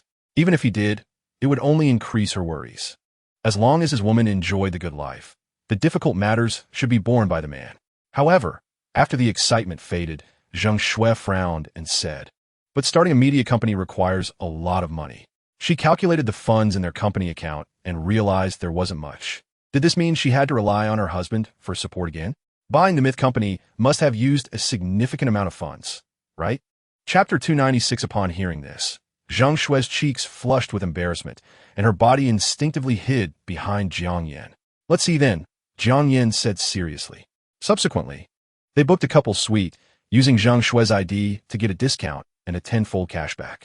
After receiving the room card, they entered the magical couple's suite. As soon as they walked in, they were greeted by a huge round bed, with colorful balloons arranged in the shape of a heart, and thin curtains draping over the entire bed, exuding a luxurious and beautiful style. Jiang Yin approached the bed, sat down, and pressed a few buttons. The bed surface began to undulate like water. After taking a few more steps, he came to a separate area where there was a regular double bed, and he found a remote control on the bedside table. After pressing a few buttons, he saw the bed surface starting to rise and fall in a rhythmic manner. Jiang Yin pulled Zhang Shui closer and whispered in her ear, "How do you think this thing works? Is the man on top or the woman? How would I know? This is my first time here too." Zhang Shui shyly glanced at the strange bed, feeling the warm breath near her ear. Her pretty face flushed with embarrassment, and her body couldn't help but feel hot. Realizing her body's unusual reaction, she silently scolded herself for being so weak. Chapter 297. The place was not far from Zhang Shui's home, and it didn't take long to reach the urban village. Jiang Yin checked the time. It was 8:35 p.m., not too late. In the summer, people generally stay up late, and this was the liveliest time of the night. As he drove over, he saw a group of aunties dancing to the most vibrant ethnic music in the village square, their energy echoing through the night sky. Looking at the lively square, Jiang Yin smiled and said, "Your village is quite a rich nightlife. This square dance is impressive." "It's okay. Square dancing is a common form of entertainment all over the country. My mom loved it before she got sick." Zhang Shui instinctively glanced at the village square, but was shocked to discover something significant. "Why is my mom dancing in there? Doesn't she know her health just got better?" Jiang Yin followed Zhang Shui's gaze and indeed saw Li Yuehua's figure in the crowd. Zhang Shui said, "Husband, please stop for a moment." After parking, Zhang Shui opened the door and walked towards the square. After she left, Jiang Yin drove forward for more than 10 meters and found a place to park that wouldn't obstruct traffic. Chapter 298. They had been neighbors for many years, and Li Yuehua didn't want to say anything too harsh, so she smiled and said, "Sister Lu, I'm really sorry. My daughter works with her boyfriend, so it's impossible for her to go to Hangsheng with your son." "Oh, she has a boyfriend?" Upon hearing this news, the man felt quite uncomfortable. Such a beautiful girl, and their relationship was so close. He thought he could take advantage of proximity, but it turned out she had a boyfriend. He began to feel jealous. Jealous of Zhang Shui's boyfriend whom he had never met. At this moment, Jiang Yin, who had just parked the car and was walking over, was unaware that he had unconsciously gained a rival in love. After hearing Li Yuehua's words, Aunt Lu felt a surge of anger. "This Li Yuehua has long seen through my thoughts, and didn't he mention her boyfriend earlier, wasting so much of my breath?" Although she had been belittling Zhang Shui's job, she still liked her looks. A beautiful girl would surely be a great daughter-in-law, bringing her pride. Unfortunately, she was taking things for granted and was miscalculating. Seeing that the misunderstanding had been cleared up, Zhang Shui finally breathed a sigh of relief. She had nothing to say to this narcissistic mother and son duo. Chapter 299. The The small square in the urban village was only a few hundred meters away from Zheng Shui's home, and it took the car just 2 or 3 minutes to get there. Half of that time was wasted on starting the engine. After getting out of the car, Li Yuehua said with a beaming smile, "This is the first time I've seen stars in a car. It's so beautiful." Jiang Yin chuckled and said, "Since you like it, I'll let Zheng Shui drive the car so she could take you out more often." Li Yuehua quickly waved her hand. "That one do. You work so hard in your business and need a comfortable luxury car. What is the use of her driving such a nice car? It's fine. I have plenty of cars. There's enough for me to drive. I don't have high demands for cars. They're just tools for transportation," Jiang Yin replied. Zheng Shui knew Jiang Yin wasn't being polite. Seeing the two of them stuck in a deadlock, she said, "Mom, it's okay. Your son-in-law is very wealthy. You don't need to help him save. You girl, you don't know how expensive daily necessities are when you're not the one managing the household. Your man can earn money, but you also need to know how to save. Otherwise, even with mountains of gold and silver, there will come a day when it's all gone." Seeing her daughter like this, Li Yuehua couldn't help but start lecturing. Chapter 300. The next morning, Jiang Yin was awakened by the ringing of his phone. He picked it up and saw it was his mother, Jiang Xiujing, calling. "You little brat, where have you been? Didn't you say you would be back these days?" Jiang Xiujing's scolding voice rang in Jiang Yan's ears. Although her tone was harsh, he found it very endearing. "I got caught up with some things, but I'll be back soon." "Mom, are you missing me?" "What's there to miss? I get annoyed when I see you. I just want to see my future daughter-in-law, so remember to bring her back. Otherwise, you don't need to come back." "Don't worry, I'll definitely fulfill that wish," Jiang Yin replied casually. Then Jiang Xiujing seemed to hesitate, pausing for a few seconds before saying, "Yin'er, if I told you that your biological father is a billionaire, would you blame me for not telling you sooner?" "Mom, what are you talking about? How could I blame you? You gave me life and raised me. Everything you do is right in my eyes. As for that ungrateful man, why bring it up?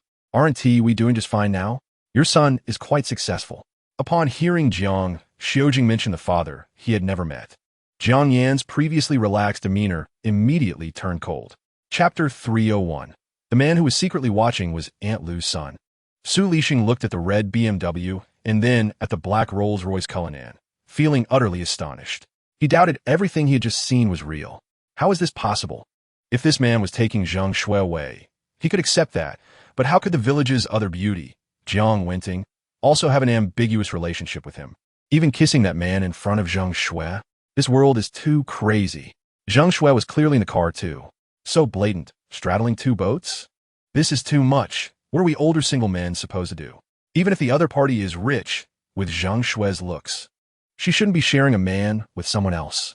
The two most outstanding beauties in the village were both taken by an outsider.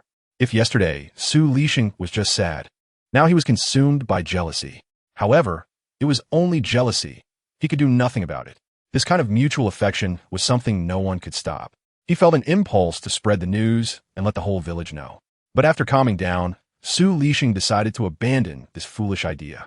Even if he made the news widely known, it would bring him no benefit. Instead, it might offend a super rich person, which would be too costly. Chapter 302. Upon hearing that Jiang Yin was treating, Wang Peng said, "Brother Jiang, the project is at a critical stage and needs some overtime." Jiang Yin asked in confusion, "Why?" Wang Peng explained, "The second floor of the building is currently being topped off. If we eat after finishing, the cement setting times will be inconsistent, making the cement not bond firmly, which could lead to construction accidents." After hearing Wang Peng's explanation, Jiang Yin understood that the process of pouring cement had to be done all at once without breaks. Since that was the case, he could only wait for everyone to finish their work before speaking. Jiang Yin looked at everyone and said, "You all have worked hard. It's noon, and you're working on an empty stomach." Then he turned to Zheng Shui beside him and casually said, "Shui, go get the stuff from my trunk." Zheng Shui understood and opened the trunk, taking out 2 packs of cigarettes. The cigarette packaging was exquisite, with a white theme and golden patterns, exuding a luxurious and noble aura that made one feel at first glance that these cigarettes were quite valuable. Jiang Yin took them and handed one to Wang Peng. "Everyone has worked hard. Let us have a cigarette to relieve fatigue. After we finish, I'll take everyone to the best restaurant for a big meal." Chapter 303. Wang Lauer, what is special about these $350 cigarettes? An old man of the same age as Wang Lauer looked at him, who had a satisfied expression, and couldn't help but ask. "It's something you can only understand Not explain, Wang Lauer took a deep puff of his cigarette and blew out a big smoke ring, saying something very pretentious. I just want to know what it tastes like. Why are you being so mysterious? The old man, seeing Wang Lauer act all profound, became even more anxious. How about this? Lend me a cigarette to try? One day I will return it to you. The old man saw that Wang Lauer was not falling for the trap and watched as everyone began to enjoy themselves. So he anxiously spoke out his thoughts. You don't have one? Want to borrow from me? I still don't know what you're thinking. You want to mooch a cigarette from me and then keep your own to sell for money, right? Let me tell you, don't even think about it. Wang Lauer saw through the other's trick at a glance and shot back directly. The old man, whose thoughts had been exposed, turned red in the face. Indeed, as Wang Lauer said, he wanted to borrow a cigarette to taste it and then sell the ones he had for money. Unfortunately, Wang Lauer wouldn't fall for it, and he looked at the others, but the other workers were also looking at him with guarded expressions. Chapter 304. Sorry, sir. All the private rooms are in use today, so we don't have any available for now. Can we use the main hall then? Wang Lauer, who was beside Jiang Yin, couldn't help but ask. I'm sorry, at this time, the chef has already finished work, the boss lady said with a bland expression. Upon hearing this, Wang Lauer felt a wave of disappointment. He had originally wanted to take a photo while dining at Hongyan restaurant and show off his Heng Shangxia on the dining table. Posting it on social media would surely make many people envious, but now it seemed that the plan would fall through. Hearing the woman's words, Jiang Yin also frowned. Although the woman was smiling, her words always made him feel uncomfortable. Jiang Yin noticed that his group was dressed in dirty and disheveled clothes and understood that the other party was afraid they would dirty the private room, making cleanup troublesome, which he could understand. After thinking for a moment, he continued to ask, my friends and I came in a hurry and didn't have time to change clothes. We can pay extra for the private room. The boss lady, Lu Jingjing, looked at Jiang Yin in surprise, not expecting this young man to be so generous. But after thinking it over, she still didn't accept the suggestion. Chapter 305. This gentleman, you wanted to book a private room, right? Just now a guest left, and I can arrange one for you immediately. Lu Jingjing didn't expect this young man to know the esteemed guest brought by Director Yang, and it seemed the other party even drove a Rolls-Royce. Now, she was filled with regret and quickly made an invitation. Her attitude must be more humble than that toward the god. Unfortunately, everyone had already seen through her true nature. Lu Jingjing's current behavior only made them feel disgusted. No need, we're just a bunch of country bumpkins. How can we eat at Hongyan restaurant? Goodbye. Jiang Yin was not someone who could be easily appeased with a slap on the back and a sweet date. He had already sentenced this restaurant to death in his heart and vowed never to return. After Jiang Yin finished speaking, he led everyone out of Hongyan restaurant. Lu Jingjing watched as they left and spat on the ground. A bunch of poor wretches. If you can't afford to eat, then don't. What are you pretending to be big shots for? The boss lady now understood. A group of construction workers could never intersect with the guests entertained by Director Yang. They probably only knew each other. Chapter 306. How did you end up like this? Wang Lauer couldn't help but ask. No way, people were just too stupid. The fat boss seemed to feel unsatisfied with just drinking from a cup and directly grabbed a bottle of beer and chugged it down. After finishing it, he looked at everyone with sad eyes and said, when I signed the divorce agreement, I gave her the car and the house. After all, she had suffered a lot by my side for so many years. We men know how to be grateful. That's right, a real man. Wang Peng gave a thumbs up in praise, and he couldn't help but relate it to himself as fellow drifters. Good, don't digress. What happened next? How did a big hotel boss end up running a small restaurant? The young workers became interested, and the big boss's ups and downs entrepreneurial story made them feel immersed and relatable. Later, I thought it was no big deal to get a divorce. I still had half the shares of the restaurant, enough for me to eat and drink for the rest of my life. Just when I was preparing to sell it for money, something I didn't expect happened. What happened? Jiang Yin also put down his chopsticks and couldn't help but ask. Chapter 307. Does anyone have anything to do this afternoon? After leaving the restaurant, Jiang Yin asked everyone casually. We're just a bunch of rough men. What could we have? We're just tired after a day's work and want to go home and sleep. The high-intensity work had already exhausted everyone, and now that their bellies were full, they all want to go home and sleep. Only a few younger workers said they wanted to wander around the county. After everyone finished speaking, Jiang Yin said, I'm sorry we couldn't fulfill everyone's wishes today. This is my fault. I'll have Wang Peng arrange another outing so everyone can relax and unwind. He had originally planned to treat everyone to a big meal at a restaurant in the county, But after this incident, Jiang Yin felt bad. So he asked Wang Peng to arrange a second outing. Comrade Xiao Jiang, where will this next outing be? I can't betray my old partner. Upon hearing Jiang Yan's tone, Wang Lauer instinctively thought of some bad things. At his age, he couldn't lose his integrity. Wang Peng said, Uncle Wang, your thoughts aren't pure. It's just a simple foot massage. During dinner, Jiang Yin had transferred 10,000 yuan to Wang Peng to find a larger foot massage shop for everyone to relax. As a form of compensation. Chapter 308. We're already divorced. We should each be well, but you insist on opening a restaurant right across from my restaurant. Isn't that just to annoy me? Lu Jingjing crossed her arms and looked down at Huang Beihua with disgust. Huang Beihua, didn't he expect this woman to have such a venomous tongue, coming at him with barbs? Before he could react, he heard Lu Jingjing scrutinizing Huang Beihua, who was dressed plainly. Sure enough, after leaving me, you're just a useless failure. Can that pitiful customer flow support you? Looking at his arrogant ex-wife, Huang Beihua wiped away the last bit of marital affection from his mind. He had originally thought that since they had been married, should he go easy on her? Now it seemed that this woman was simply not worth his kindness. Huang Beihua said coldly, no need for you to worry. Even if I starve to death on the street in the future, I won't ask you for help. That won't do. After all, you're the father of the child. And I don't want the child to blame me in the future, so I specially introduced a few customers to you. How about it? At least you earn enough for today's dinner, right? A lowly person fits in a lowly environment. How could I let a group of migrant workers lower the standards of Hanyun restaurant? Chapter 309. My good son has finally grown up and can stand on his own. Jiang Xiujing felt a little moist in the corners of her eyes, realizing she couldn't help but shed tears. But these tears were unclear whether they were from joy over Jiang Yan's current achievements or from reflecting on her own difficult life. Mom, don't worry. From now on, you can just enjoy life. The difficult days are over. Jiang Yin patted Jiang Xiujing's shoulder to comfort her, while secretly making a decision in his heart. If that man really died just like that, it would be too cheap for him.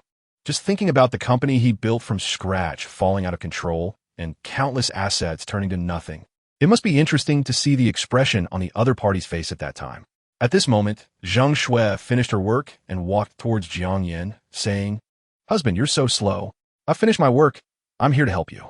Seemingly aware of the affectionate term she just called out, her little face turned red, appearing somewhat embarrassed. She thought to herself, why did I call him husband so impulsively just now? Maybe I've been getting along too well with my aunt lately, and I let my guard down. However, upon seeing Jiang Xiujing's red-rimmed eyes, she immediately forgot her earlier embarrassment and stepped forward to ask with concern, Aunt, what's wrong? Chapter 310. Jiang Yan's question left Wang Peng stunned. He had never thought about it. All this time, he had only been focused on how to complete the tasks Jiang Yan assigned him with quality and efficiency, never considering what to do in the future. Seeing Wang Peng's confused expression, Jiang Yin continued, Nowadays, most people in the village have moved into new houses, and there's no demand for renovations. The real estate economy in the county has also declined sharply, with many practitioners and fierce competition. It's obviously not suitable to join. Wang Peng agreed with Jiang Yan's analysis, thinking that since he currently had no goals, he might as well follow Jiang Yan. After all, they had grown up together. How could he treat himself poorly? After reflecting, Wang Peng raised his glass and stood up. Brother Jiang is right. People nowadays are too competitive. Back then, I could make a small profit. I was really lucky. I don't think I can have another opportunity. I won't say much in thanks. It's all in the wine. After saying that, he downed the drink in his glass. Jiang Yin comforted him. In this world, apart from technical positions, most jobs can be done as long as people put in the effort. It's just a matter of mastering the pace. Since we can do it, why let the good resources flow to outsiders? Chapter 311. Stop. Seeing the situation about to spiral out of control, Jiang Yin shouted loudly. This halted the development of the situation and calmed the tempers of the crowd. Jiang Yin didn't want ordinary workers to be involved in this incident.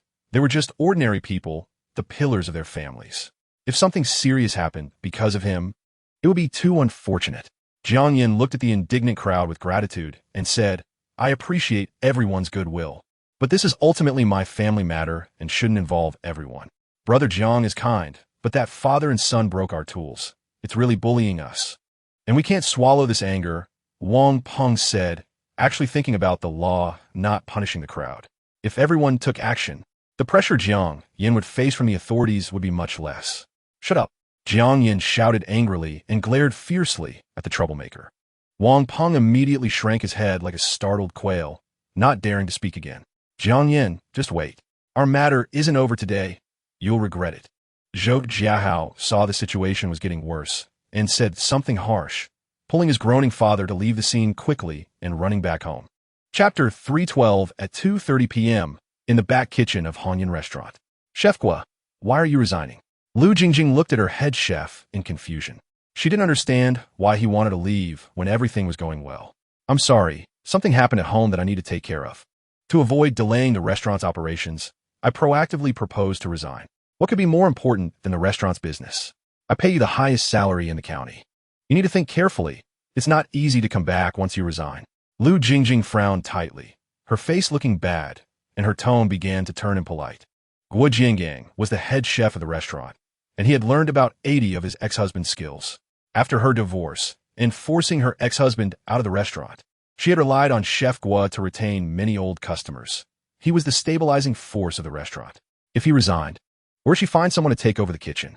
After hearing Lu Jingjing's threatening words, Guo Jiangang's previously cheerful demeanor immediately changed.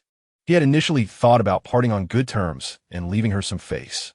But after hearing her condescending and aggressive words, he no longer wanted to hide his feelings. In life, money is certainly important, but you can't lose your dignity for the sake of money. Chapter 313 Boss Wang, you look good today, almost 10 years younger. Jiang Yin praised with a smile. It's all thanks to Mr. Zhang's blessings, giving me a chance to turn things around. Naturally, I'm in a good mood and look younger. Huang Beihua replied. This must be Mrs. Jiang, right? Truly a match made in heaven. Huang Beihua guessed their relationship upon seeing Zhang Shui, and he complimented with a smile. That one phrase, Mrs. Jiang, made Zhang Shui feel delighted. Although she maintained a calm exterior, she was pleased inside.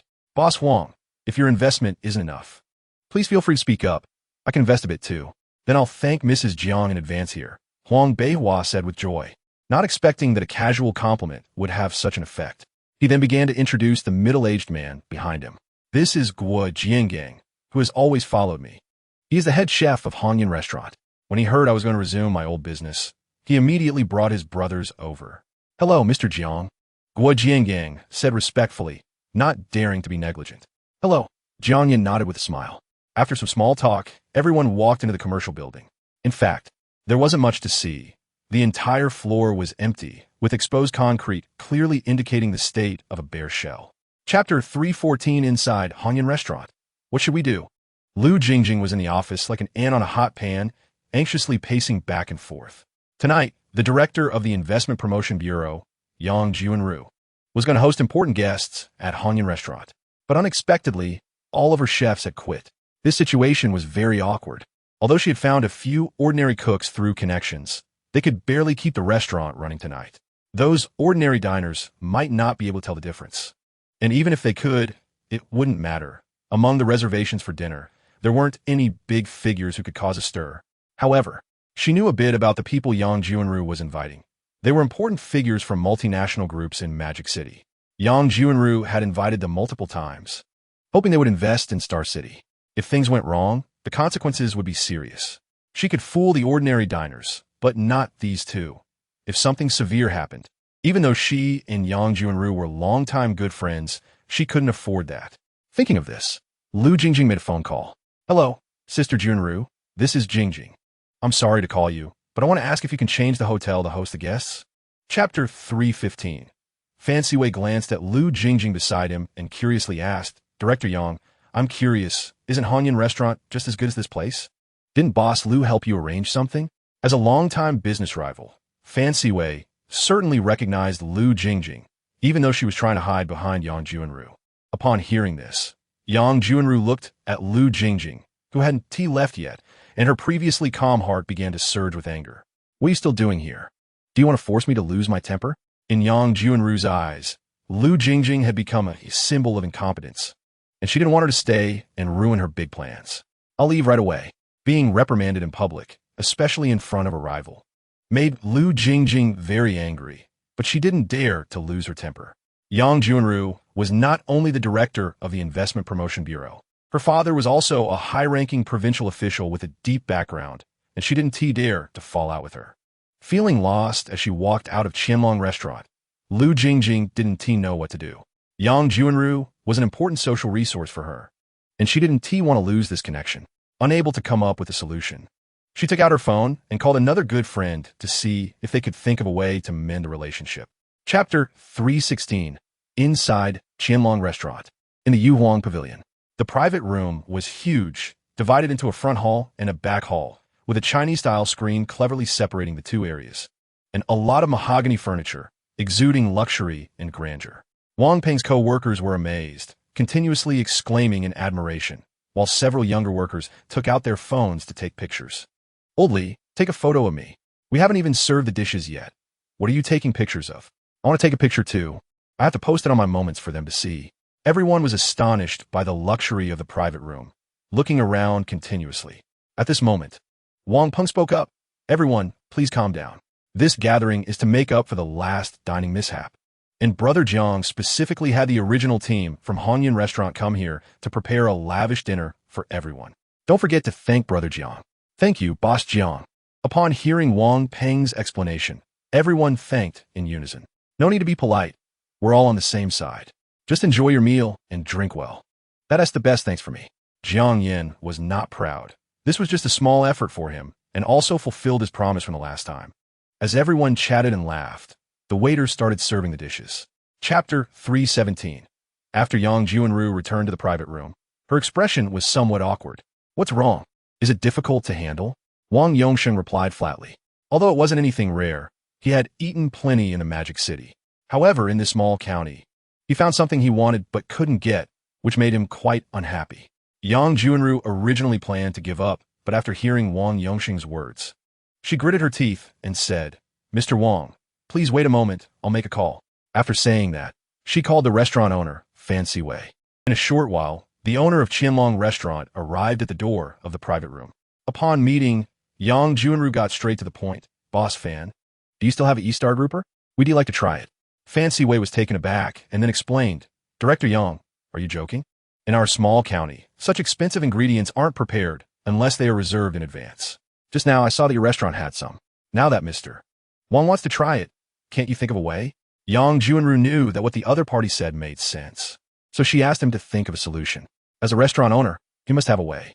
Fancy Wei was stunned, glanced at the door of the private room, and after pondering for a moment, he said, Chapter 318. Huang Beihua was so angry that he was about to explode, immediately grabbing the lid of the delivery cart to show the other party who was in charge.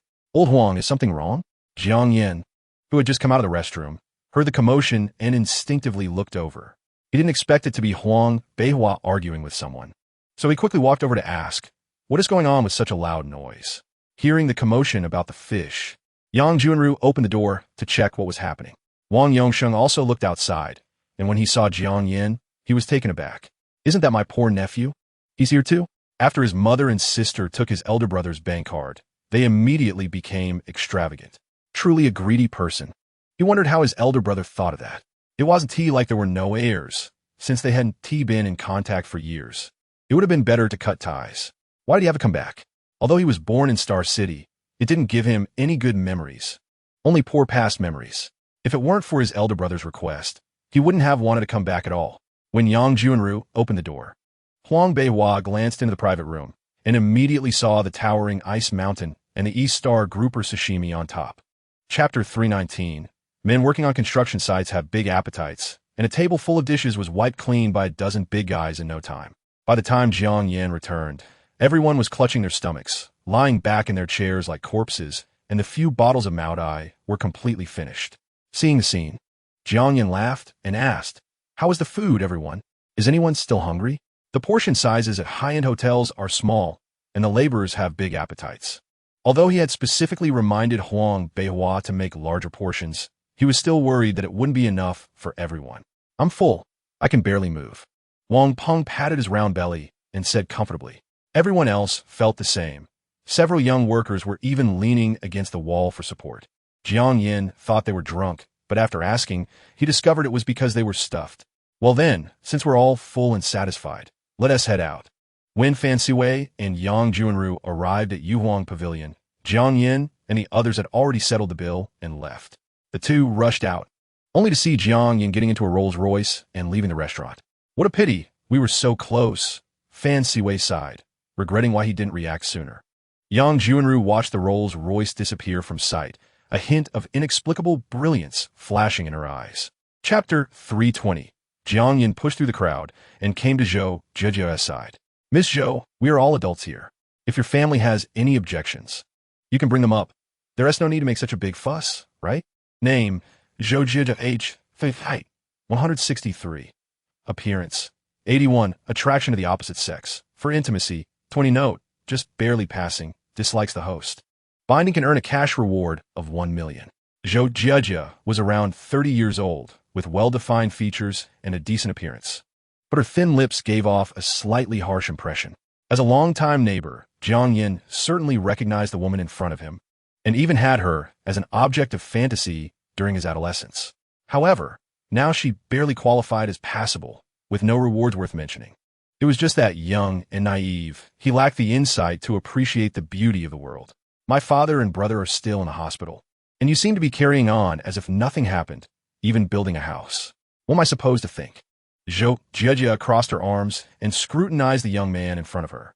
To her surprise, after many years apart, he had grown into a decent-looking man, somewhat handsome. But unfortunately, his looks meant nothing to her. Offending the Zhou family was not something even a handsome man could fix. Seeing that Zhou Zhejia was silent, Yang Junru spoke again. Did you not hear what I said? Hurry up and apologize to Mr. Jiang. Do you think I'm joking? Zhou Zhejia pursed her lips and still couldn't bring herself to apologize to Jiang Yin. With so many neighbors watching, it felt too embarrassing. When Zhou Zhejia remained silent, Yang Junru directly picked up the phone and dialed out. Hello, is this Director Wang from the government? I am Yang Junru, the Director of the Investment Promotion Bureau. There's been a gang-related incident here. Please respond immediately. Seeing that Yang Junru was serious, Zhou Zhejia finally got scared and rushed over to press down on the phone. Sister Yang, I'm sorry. Please don't make that call. It's too late. Yang Junru waved her hand, pushing Zhou Zhejia aside, and continued speaking into the phone. Director Wang, please mobilize immediately. This concerns an important investor in our star city. We cannot let a single bad apple ruin our business environment. Yang Junru's expression was stern, highlighting the seriousness of the situation. After hanging up, she looked at Jiang Yin and said, Mr. Jiang, please rest assured. Star City is definitely not a lawless place for bad people. We will give you a satisfactory explanation. Hearing Yang Junru's words, Jiang Yin was taken aback and spoke sincerely. It's just an ordinary small county, but it's the place where I grew up, filled with many beautiful memories. I certainly hope it gets better and better. Mr. Jiang, we are all smart people, so I won't beat around the bush. This year's investment promotion task is very heavy, and I'm trying my best to attract investment. However, most people give up when they hear the name of our star city. It was only because I was out of options that I thought of you. Jiang Yin smiled faintly and said, That's quite normal. Businessmen are profit-driven and without suitable projects. They won't easily part with their money. Yang Junru guessed that Jiang Yin was quite wealthy, but she didn't know how wealthy exactly. However, his calm demeanor throughout indicated that he must have considerable strength. So she said, What Mr. Jiang said applies to ordinary businessmen with limited abilities. You must be different from them. Jiang Yin glanced at the mature and charming woman in surprise, not expecting her observational skills to be so keen. He had never mentioned what he did since returning, yet this woman was so sure that he surpassed most businessmen. A week later, thanks to Jiang Yin's influence, the construction of the house was progressing unusually fast. In just a week, the main structure was completed, and now it was just a matter of slowly decorating it.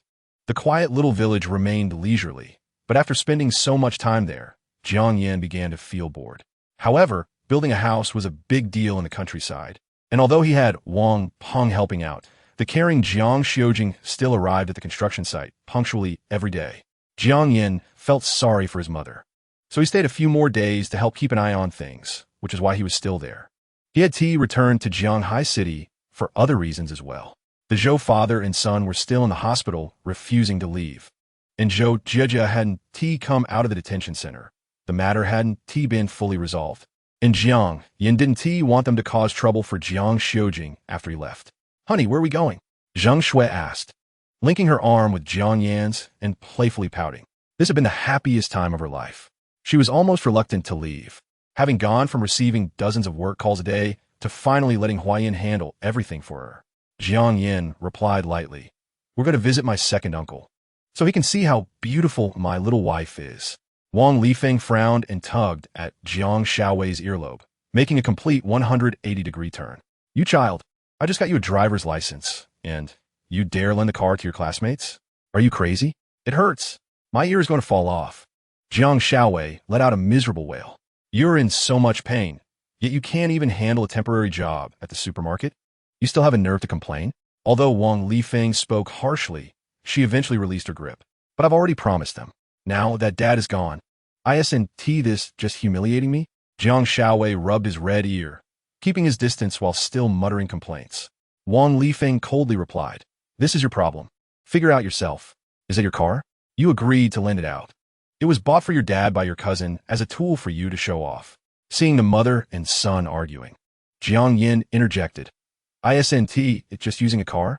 I drove here too. You could just use mine later. That's not appropriate. The wedding car isn't something that can be decided at the last minute. If you drive it away, what will Xiaoyan do?" Wang Lifeng disagreed and directly rejected her son's suggestion. "Although we are good brothers, not everything can be shared, right? Can I tell you that my family's Maybach was also bought by my cousin?" "What? Your family really has a Maybach? I thought you were joking." Wang Chuyang was shocked.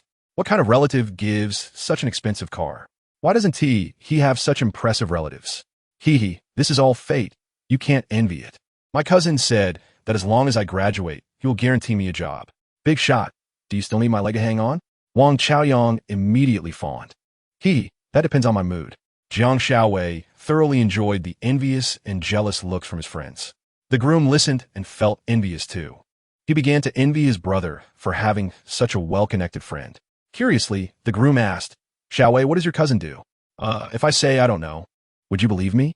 The two brothers rolled their eyes in unison. "If you don't want to say it, then don't. You don't have to worry about us taking advantage of you."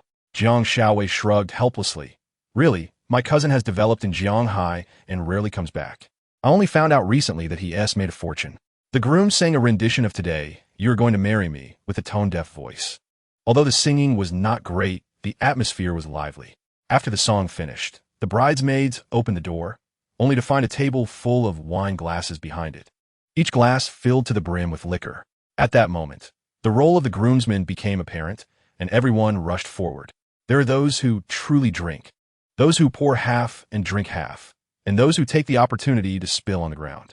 Truly, it's like the 8 immortals crossing the sea, each displaying their skills, extinguishing a table full of wine before entering the bride's room. Just as Jiang Yan was enjoying the spectacle, his phone rang. It was Yang Juanru calling. The other party directly asked for his location, and Jiang Yan instinctively said the community address. Before he could clarify, Yang Juanru hurriedly hung up the phone. Jiang Yin shook his head, not paying much attention, and continued to watch the fun. This impatient person. If she can't find anyone when returning from picking up the bride, she can't blame Jiang Yin for it. After all, she was the one who rushed to hang up the phone. After the groom overcame various challenges and embraced the beautiful bride, there were none of those cliched money-adding scenes. The bride was average-looking, but among the 4 bridesmaids, there was one who was quite similar. Name, Chun Siu, age, 20, chapter 327. Next, Jiang smoothly delivered the 2 newlyweds to their destination. After that, during the wedding banquet, Jiang Yin and Zheng Shui sat at the driver's table. Unexpectedly, when the groom toasted, he was the first to come to the driver's seat. Afterward, several waves of relatives from both sides came to toast. This left the other drivers puzzled. They had attended many weddings, but this was the first time they had seen so many people come to toast the drivers. Jiang Yin felt a bit impatient. He was there to have fun, not to socialize. Seeing that more people were coming, he casually ate a few bites of food and dragged Zheng Shui away. Yang Juanru saw Jiang Yin leaving and pulled Zhou Jie to follow. Originally, she didn't want to get involved, but since this woman was acquainted with her, she had to resolve the issue. If Jiang Yin was dissatisfied and didn't invest in Xingqing, she would be furious. Zhou Jie looked at Jiang Yin with some shame, hanging her head and saying, "Jiang Yin, I'm sorry. During my time in the detention center, I realized my mistakes. It was our Zhou family who made trouble and cause you trouble. Yang Junru's eyes flashed with cold light. Is this apology so insincere? Kneel down. Chapter 328. Jiang Yin looked at the time and said to Yang Junru, Sister Yang, I have something to attend to, so I'll leave first. I'll call you a few days after I return to the company. Yang Junru nodded and said, Okay, I'll await good news from Mr. Jiang. Let me see you off. With that, the few of them left the groom's house. Jiang Yin called Jiang Shaowei to let him know and then drove away. After Jiang Yin left, Yang Junru looked at Lin Haisheng, who was still looking around, and said, Old Lin, I don't want to hear about today's events from colleagues. Lin Haisheng said seriously, I know, I may not have other merits, but I'm tight-lipped and will definitely not spread it around. He knew that Yang Junru was worried he might talk too much and affect that big boss's investment plans. Then, Yang Junru looked at the dejected Zhou Jia and said, I don't care what grievances you have. You must swallow them. I don't want to hear about any conflicts between you and Mr. Jiang again. Otherwise, don't blame me for being unfeeling. Zhou Jia lowered her head and said softly, I understand. She didn't expect Jiang Yin to really become a big shot. A big shot she could only look up to, who could wave his hand for a 10 billion investment. Chapter 329. Don't you want to know why I haven't come to see you for a week? Zhou Jia looked at the father and son, who were in much better spirits than her, and felt increasingly angry. Zhou Zhaohua puzzledly said, Aren't you helping us deal with that Jiang Yin kid? So why can't we reach him by phone? Zhou Jia threw out another question. Originally, this matter had little to do with her. She was forced into it and really shouldn't have stood up for her brother and father. Spending a week in the detention center for nothing, and her husband wanting to divorce her, the serious consequences of this incident were all on her. Truly bad luck. Zhou Zhaohua seemed to realize the severity of the issue and nervously asked, Why? Because I was arrested and spent a week in the detention center, and your brother-in-law wants to divorce me. If it weren't for some connections, I might still be inside. After Zhou Jia finished speaking, the Zhou father and son were shocked, exchanging glances. Then Zhou Jia said dramatically, The one who got me into the detention center and made my husband prepare to divorce me is Jiang Yin. The Zhou father and son were immediately dumbfounded, looking at each other for a moment, then at Zhou Jia, who appeared calm. Chapter 330. In the morning, bright sunlight shone on Jiang Yan's face as he woke up from the embrace of two slender arms. Today was the day of the court hearing, so they only played cards until midnight last night, not staying up late to avoid delaying today's matters. Jiang Yin picked up Su Bansha and arrived at the courthouse, where he saw Chen Qingsheng waving at him from a distance. When Jiang Yin got closer, Chen Qingsheng said, Mr. Jiang, many media and internet celebrities have arrived on site. Should you disguise yourself before going in? Jiang Yin said lightly, No need. I haven't done anything shameful, so what's there to disguise? Although Jiang Yin didn't like being the center of attention, this time he didn't want to avoid it. He wanted to use the influence of the internet to give a serious warning to those morally corrupt guys. As expected, the media and internet celebrities present all noticed Jiang Yan's arrival. Everyone knew that Chen Qingsheng was the plaintiff's lawyer, so the person next to him must be the plaintiff. The CEO of Myth Group? Really so young? How did he achieve such success at the same age? Of course, he has a deep background. Do you think it was all done on his own? Perhaps his family has been in business for 3 generations with a solid foundation. This rich second generation is really pathetic. Getting scammed for 200,000 by a common citizen. How embarrassing is that? Chapter 331. Li Xiangyang looked at the newcomer in shock. Dong Xiaoxian, why are you here? Are you really sharing a man with another woman? Dong Xiaoxian didn't answer because she felt there was no need to discuss such private matters with outsiders. Why are you here? Jiang Yin naturally wrapped his arm around Dong Xiaoxuan's slim waist. Su Bansha said, I asked Sister Xiaoxian to come chat with you. I was worried he might get drunk later and wouldn't he be able to move. Jiang Yin pulled Su Bansha closer and kissed her on the cheek. You two are truly my good wives. I love you both so much. Dong Xiaoxian looked at her man with tenderness and said softly, You can't drive after drinking. Let me do it. It's fine. I can handle this little bit of alcohol, Jiang Yin said, but he still handed the car keys from his pocket to the woman. Don't drink and drive. Everyone has the responsibility to obey traffic laws. Li Xiangyang stood there dazed, unable to comprehend the situation. This wealthy guy, just for a drink, had 2 beautiful women serving him. One was an old classmate, and the other was supposed to be his fiancée. It was infuriating. Were they trying to bully him? A single dog? Chapter 332. At the Shindai Voice Actor Training Institute, Qian Baoru patted her desk mate Wang Linglong and said, "Linglong, class is over. Let's go to the snack street together? I want to eat ice powder." Is class over? Wang Linglong's dazed eyes refocused as she woke up from her troubled thoughts. She looked at the students who had already left for most of the class and said, "Then let's go." Qian Baoru noticed that Wang Linglong seemed preoccupied and asked with concern, "Linglong, what's wrong with you lately? Why you seem so distracted?" "It's nothing.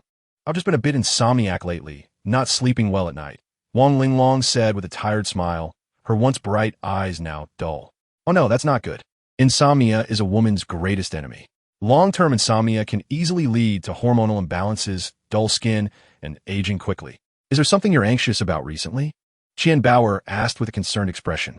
Seeing her good friend care so much about her, Wang Linglong instinctively wanted to reveal the recent events at home.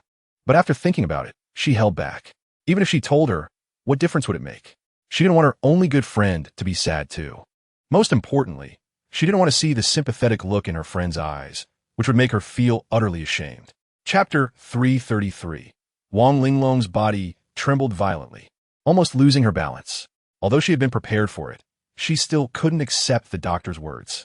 She looked at the doctor excitedly and said, "Dr. Liu, please, you must save my mother. I really can't live without her." Dr. Liu replied, "Don't worry, we have a compassionate heart as doctors. As long as there is a glimmer of hope, we will do our best to treat her. However, the upcoming treatment will be very costly. You need to prepare in advance, at least 100,000 yuan. Wang Linglong nodded vigorously and said, "Doctor, you can rest assured. We will definitely prepare it." Dr. Liu nodded and said, "Okay, then you get busy. That's all I wanted to say. Thank you, doctor." After bidding farewell to the doctor, Wang Linglong walked out of the medical office in a daze. Once outside, she could no longer control the tears in her eyes, running to a secluded corner of the hallway and crying bitterly. She was just a recent high school graduate. Where could she get 100,000 yuan? She had asked her mother, and most of the family's money had been taken by that man to invest in stocks. Now he had disappeared, not answering calls as if he had vanished from the world. At this moment, she thought of her good friend Qian Baoru and was about to pick up her phone to call her, but suddenly put it down. Chapter 334. After Jiang Yin went downstairs, he got in his Rolls-Royce Cullinan and skillfully started the car towards Fairyland Building. Today was the recruitment day for anchors at Fairyland Company, and he wanted to see if there were any high-quality women, hoping for good luck today. After a few minutes, Jiang Yin parked the car and arrived at the Fairyland Company lobby, where he saw several waves of young, unfamiliar girls. There were many girls applying for the anchor position. In the internet age, this was the golden era of live streaming sales. Many ordinary people who were previously unknown had reached the peak of their lives through live streaming sales after becoming famous. With so many successful precedents, and combined with the relatively high basic salary offered by Fairyland Group, it naturally attracted many young girls. "Hello, President Jiang." Many old employees greeted Jiang Yin enthusiastically upon seeing him. As he walked through the long corridor towards the elevator, Jiang Yin spotted Hua Yinyu at one point in the hallway. She was holding documents, turning sideways to explain something to some employees, dressed in professional OL attire. She appeared calm and graceful, exuding the aura of a female executive. Jiang Yin remained silent and walked up quietly. Just then, Hua Yinyu finished her explanation and turned back to her office. Chapter 335. Jiang Yin was not surprised to see Wang Linglong here, as he had just seen her information in the office. He did not greet her, merely glancing at her before leaving. Wang Linglong seemed to sense something, turning her head to look outside the window, but found no one outside. She didn't pay it any mind and fully immersed herself in the upcoming interview. "Hello, are you here for an interview too?" Lin Yuyin asked, looking at the strikingly beautiful girl beside her with curiosity. Although she considered herself quite attractive, she felt somewhat inferior compared to the girl in front of her. Wang Linglong was taken aback and saw a woman dressed in a sexy and cold manner speaking. After looking around to confirm that she was indeed speaking to her, she stammered, "Why yes." Lin Yuyin chuckled at Wang Linglong's cute, awkward demeanor. She shook her head, sighing inwardly, realizing how ridiculous it was to think that someone who stuttered would pose a threat to her. Feeling that Wang Linglong was not a threat, Lin Yuyin's demeanor immediately became more casual. She advised, "You can't do this. As anchors, we can't stutter." Chapter 336. Wang Linglong was stunned to hear this. She didn't expect the interview to be so relaxed. Shouldn't they ask many professional questions? At the very least, they should ask about her work experience, right? They only asked for her name and passed her interview. She felt as if she were dreaming. Seeing Wang Linglong in a daze, Hua Yinyu spoke lightly. The basic salary is 8,000, and performance bonuses are calculated separately. If you achieve results, we can discuss the profit sharing again. How does that sound? Still in a daze, Wang Linglong stuttered, "Gee, good."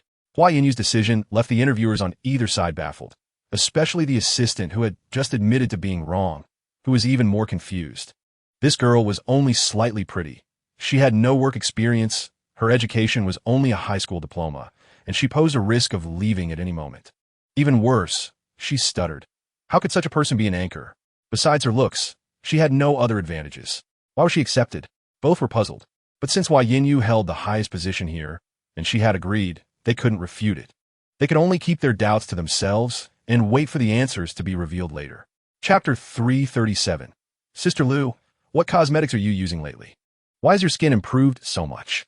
Lin Yuyin said, linking her arm with Lu Yushi's in a friendly manner.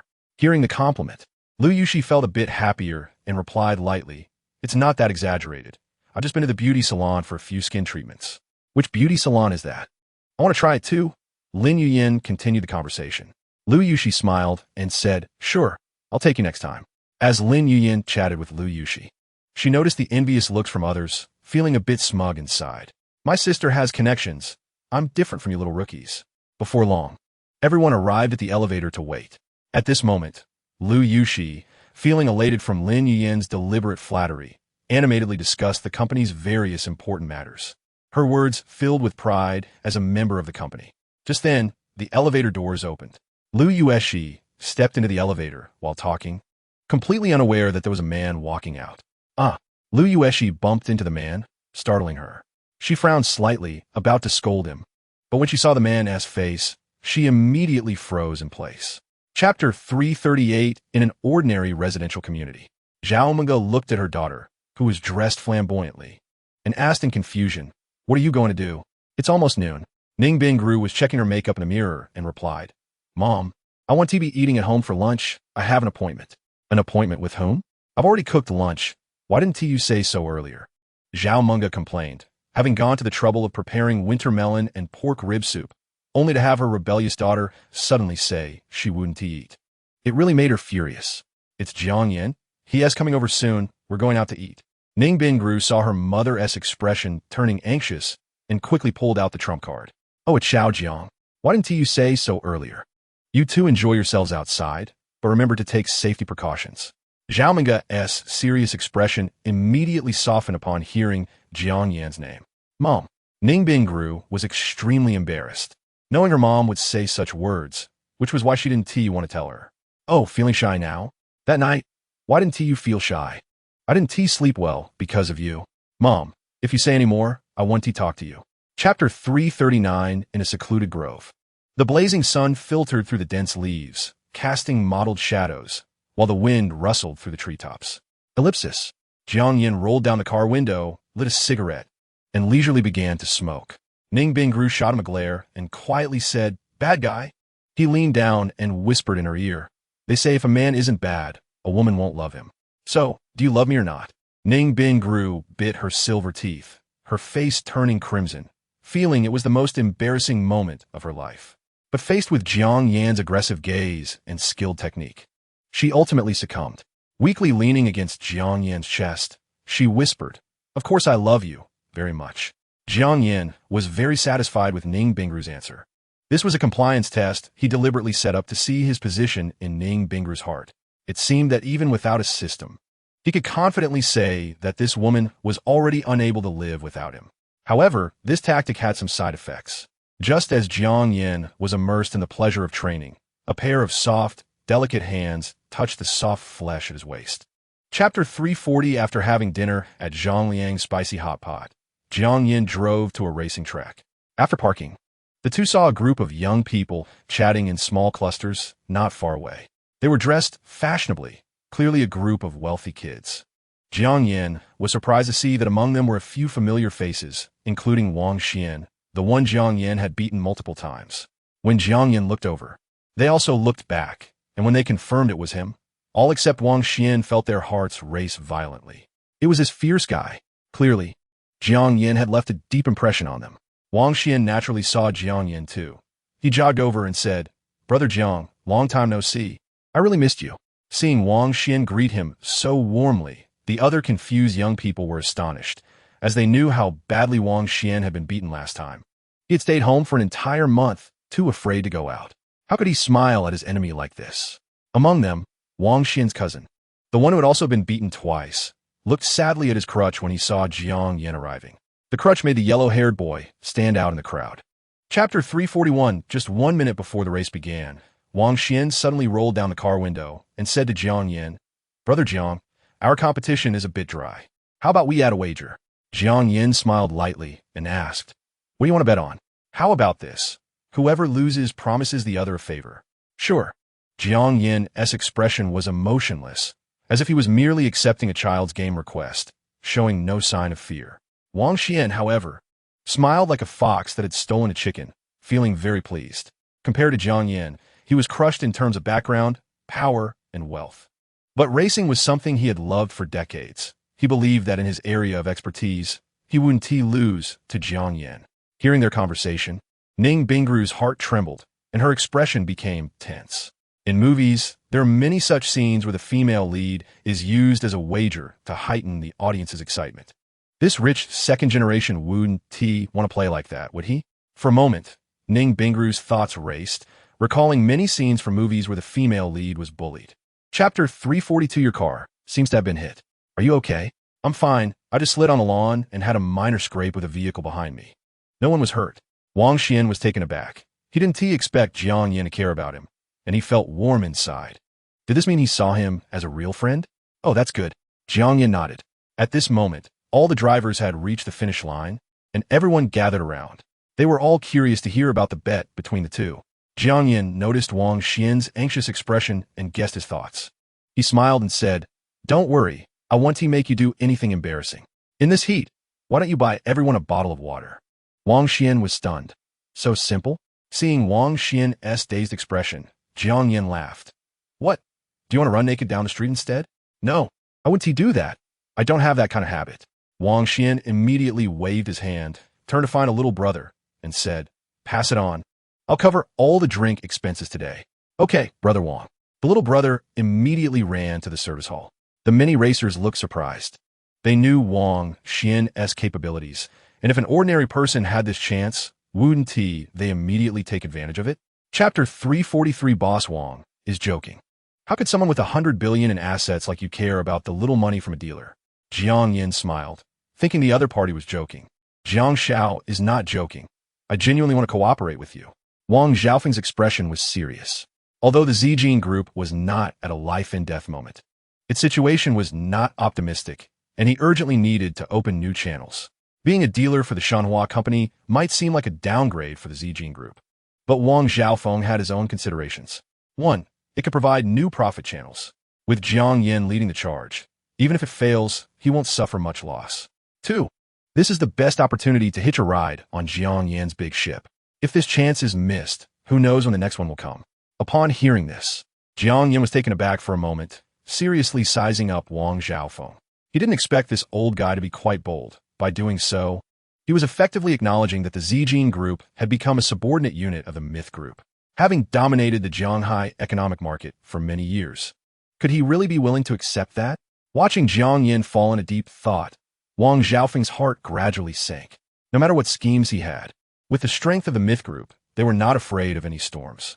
Chapter 344. Today is the second week of the dog days. The sun hangs high, radiating scorching sunlight, and invisible humidity fills the air. Just the slightest movement causes beads of sweat to form. In this unbearable heat, however, many people are gathered at the entrance of the Myth Group building. At this moment, 2 men in suits, one old and one young, appeared in the crowd. They made their way through the throng and arrived at the entrance of the Myth Group building. "Dad, why is it so lively at the Myth Group's entrance today?" Wang Xian asked, looking around in amazement. He noticed that not only were there many people at the company entrance, but he could also see quite a few people moving around inside through the glass doors. Wang Xiaofeng thought for a moment and said, "These people are probably here for the nanorobots." Wang Xian replied, "Is it that exaggerated? The nanorobots have only been on the market for a week, right? All these business tycoons are like old foxes who've been in the game for 1,000 years. Who wouldn't smell such a delicious piece of meat?" In the crowd, Wang Xiaofeng spotted several old friends whose worth was on par with his own, and a few whose assets had far exceeded his. He had no intention of greeting them. He was here to conduct business, not to reminisce. Chapter 345. At the conference room of the Myth Group, Wang Xiaofeng finished reading the last page and put down the document deep in thought. Wang Xian hesitated for a moment before saying, "Dad, this financial pressure is too great. Isn't it?" Lu Jinfeng, who had been eavesdropping intently, was taken aback by this information. What kind of product could make this billionaire father-son duo feel such pressure? His eyes lit up as he stroked his chin, pondering, could these two be investing in those miraculous nanorobots? No way. He couldn't just sit back and watch others reap the benefits while he got nothing. With that thought, Lu Jinfeng couldn't wait to ask Brother Wang. "We all came from the same trench. Good projects should be shared. Don't think about keeping it all to yourself." Jiang Yin was slightly taken aback. He didn't expect Wang Xiaofeng's associate to encroach on his business. What kind of trick was this? Was this a bargaining tactic? Wang Xiaofeng coldly replied, "Brother Lu, this is a commercial secret. It's better not to pry into things that are taboo. In business, the capable rise to the top. You, Wang Xiaofeng, have strength, but I am not lacking either." After saying this, Lu Jinfeng stood up. "Young Master Jiang, I, Lu Jinfeng, may not be a big deal in the wealthy circles of Modu, but I do have some spare cash. Why not have one more partner?" Chapter 346. At the Myth Group headquarters. After browsing the exhibition hall, Wang Xiaofeng nodded in satisfaction. "President Zhang, your company's strength is indeed formidable. I will go back to the company shortly and transfer the deposit." Zhang Yali nodded with a subtle smile. "Mr. Wang, this will be the most worthwhile investment project of your life." "Haha, I think so too." Wang Xiaofeng laughed heartily and then proposed to take his leave. Zhang Yali accompanied them downstairs. Throughout the journey, Lu Jinfeng remained silent, and just as they were about to exit the door, he raised his head to look at the stunning woman. "Manager Zhang, does your company still need agents? Can I join too?" Upon hearing this, Zhang Yali smiled faintly. "I'm afraid not. Our company has strong financial backing and originally didn't want to develop agents. It's only because Mr. Wang and our chairman are friends that we opened this door. Unless there are unforeseen circumstances, we won't have any more agents in the future." Not long ago, Jiang Yin injected another 30 billion into the Myth Group, and after the release of the nanorobots, the market reaction was enthusiastic. Live streaming sales would sell out as soon as the products were listed. Zhang Yali had to order the factory to work at full capacity while also pushing forward the construction of a new factory in Xingqing. Chapter 347. How could that be? I was just thinking of you, and the next moment, my little treasure arrives. We really are in sync. This minor test of difficulty was no challenge for the romantic Jiang Yin, who smoothly turned the conversation around and seized the opportunity to say a few sweet words, making Zheng Shui's heart flutter. Is it real? More real than gold. If you don't believe it, touch it and see if this heart is hot and throbbing. As Jiang Yin said this, he took Zheng Shui's delicate hand and placed it on his chest. "You naughty boy, I knew you had ulterior motives." Zheng Shui felt Jiang Yan's other hand becoming increasingly bold. Her body shivered, her temperature rising rapidly, and her pretty face turned crimson. Today is not convenient. I have." The beauty leaned weakly against Jiang Yan's embrace, her words trembling. "Silly girl, your man isn't an animal that thinks with his lower body. I didn't intend to do anything, just wanted to feel if my little treasure has lost weight," Jiang Yin said with a wicked smile, his hand already leaving that delightful body. But just then, Zheng Shui made an unexpected move. "Don't go, I want it." She grabbed Jiang Yan's hand that was about to leave, her eyes filled with charm and longing. Chapter 348. After finishing up, Jiang Yin sat on the sofa, looking refreshed, and said to Zheng Shui across from him, "Are you really going to leave? Don't you want to rest a bit more?" At that moment, Zheng Shui had just finished bathing, drying her long hair with a towel. Her flawless, fair body was enveloped in dreamy steam, resembling a fairy emerging from a bath. Upon hearing this, she paused her movements, rubbed her sore chin, and looked at Jiang Yin with a gaze full of grievance. "If I don't leave, will you not tire me out?" "Cough, how could I bear to do that?" Jiang Yin replied weakly. "I'll let you off this time, but don't be so rough next time." Zheng Shui shot him a glance, her tone softening. After Zhang Shui dried her hair, Jiang Yin stood up and said, "Since you insist on leaving, I'll see you off. Make sure to rest well at home." Zhang Shui didn't refuse, and the two left the myth group. To take care of Zhang Shui's health, Jiang Yin deliberately chose a Rolls-Royce Cullinan, which would be much more comfortable to ride in. After they got in the car, Zhang Shui's phone suddenly rang. It was a call from Hua Yinyu. "President Zhang, there's an urgent document regarding live stream sales that needs your signature." "Okay, I'll be there right away," Zhang Shui promptly replied. Chapter 349. However, Jiang Yin still didn't know how to utilize it and could only keep it to himself for now, waiting to think it over later. Just as he started the car and was about to leave, his heart suddenly raced a few beats. Jiang Yin was very familiar with this feeling. It was a sign of danger perception, indicating that danger was approaching. Just as his alertness heightened, that feeling of danger disappeared again. Jiang Yin was a bit confused. Was his perception malfunctioning? Just when he thought it was a mistake, something suddenly flashed past the front windshield of the car, followed by a loud bang from outside. Jiang Yin hurriedly got out to check and found a flower pot that had fallen straight to the ground, landing just 2 centimeters from the front of the car. Zhang Shui also saw this scene and quickly ran to Jiang Yin's side, asking with concern, "Honey, are you okay? Who put a flower pot in such a dangerous place?" She looked up from the spot where the flower pot had fallen and realized it had come from her own second floor. "Well, that is not a problem then."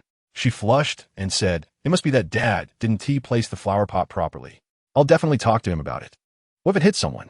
Jiang Yin didn't really pay attention to Zhang Shui's words. He was captivated by her beautiful features, and a flicker of ecstasy passed through his heart. Chapter 350. Thank you for your consideration, but I'll keep that 20,000 for myself. Lin Yuyin was completely broken. What was wrong with her? What was so good about that little girl? Men were blind and foolish. She had originally intended to tease this man, but unexpectedly, he was actually playing along, which infuriated her. 20,000 was not a small amount. An ordinary person only made 4,000 to 5,000 a month. All he had to do was accompany her for food, drink, and entertainment, and he could get 20,000. What good deal. The middle-aged man scrutinized Lin Yuyin as if appraising a piece of merchandise. Although she couldn't compare to the beauty of a stunning girl, she was still better than the women he usually played with. Seeing the man's lewd gaze, Lin Yuyin felt extremely disgusted and began to dislike this repulsive man. So, with a roll of her eyes, she sneered, 20,000 is still a lot? I spend 300,000 a month, and I kicked my ex-boyfriend out for giving me a Rolls Royce. You should take a look at what kind of person you are, thinking you can support me?"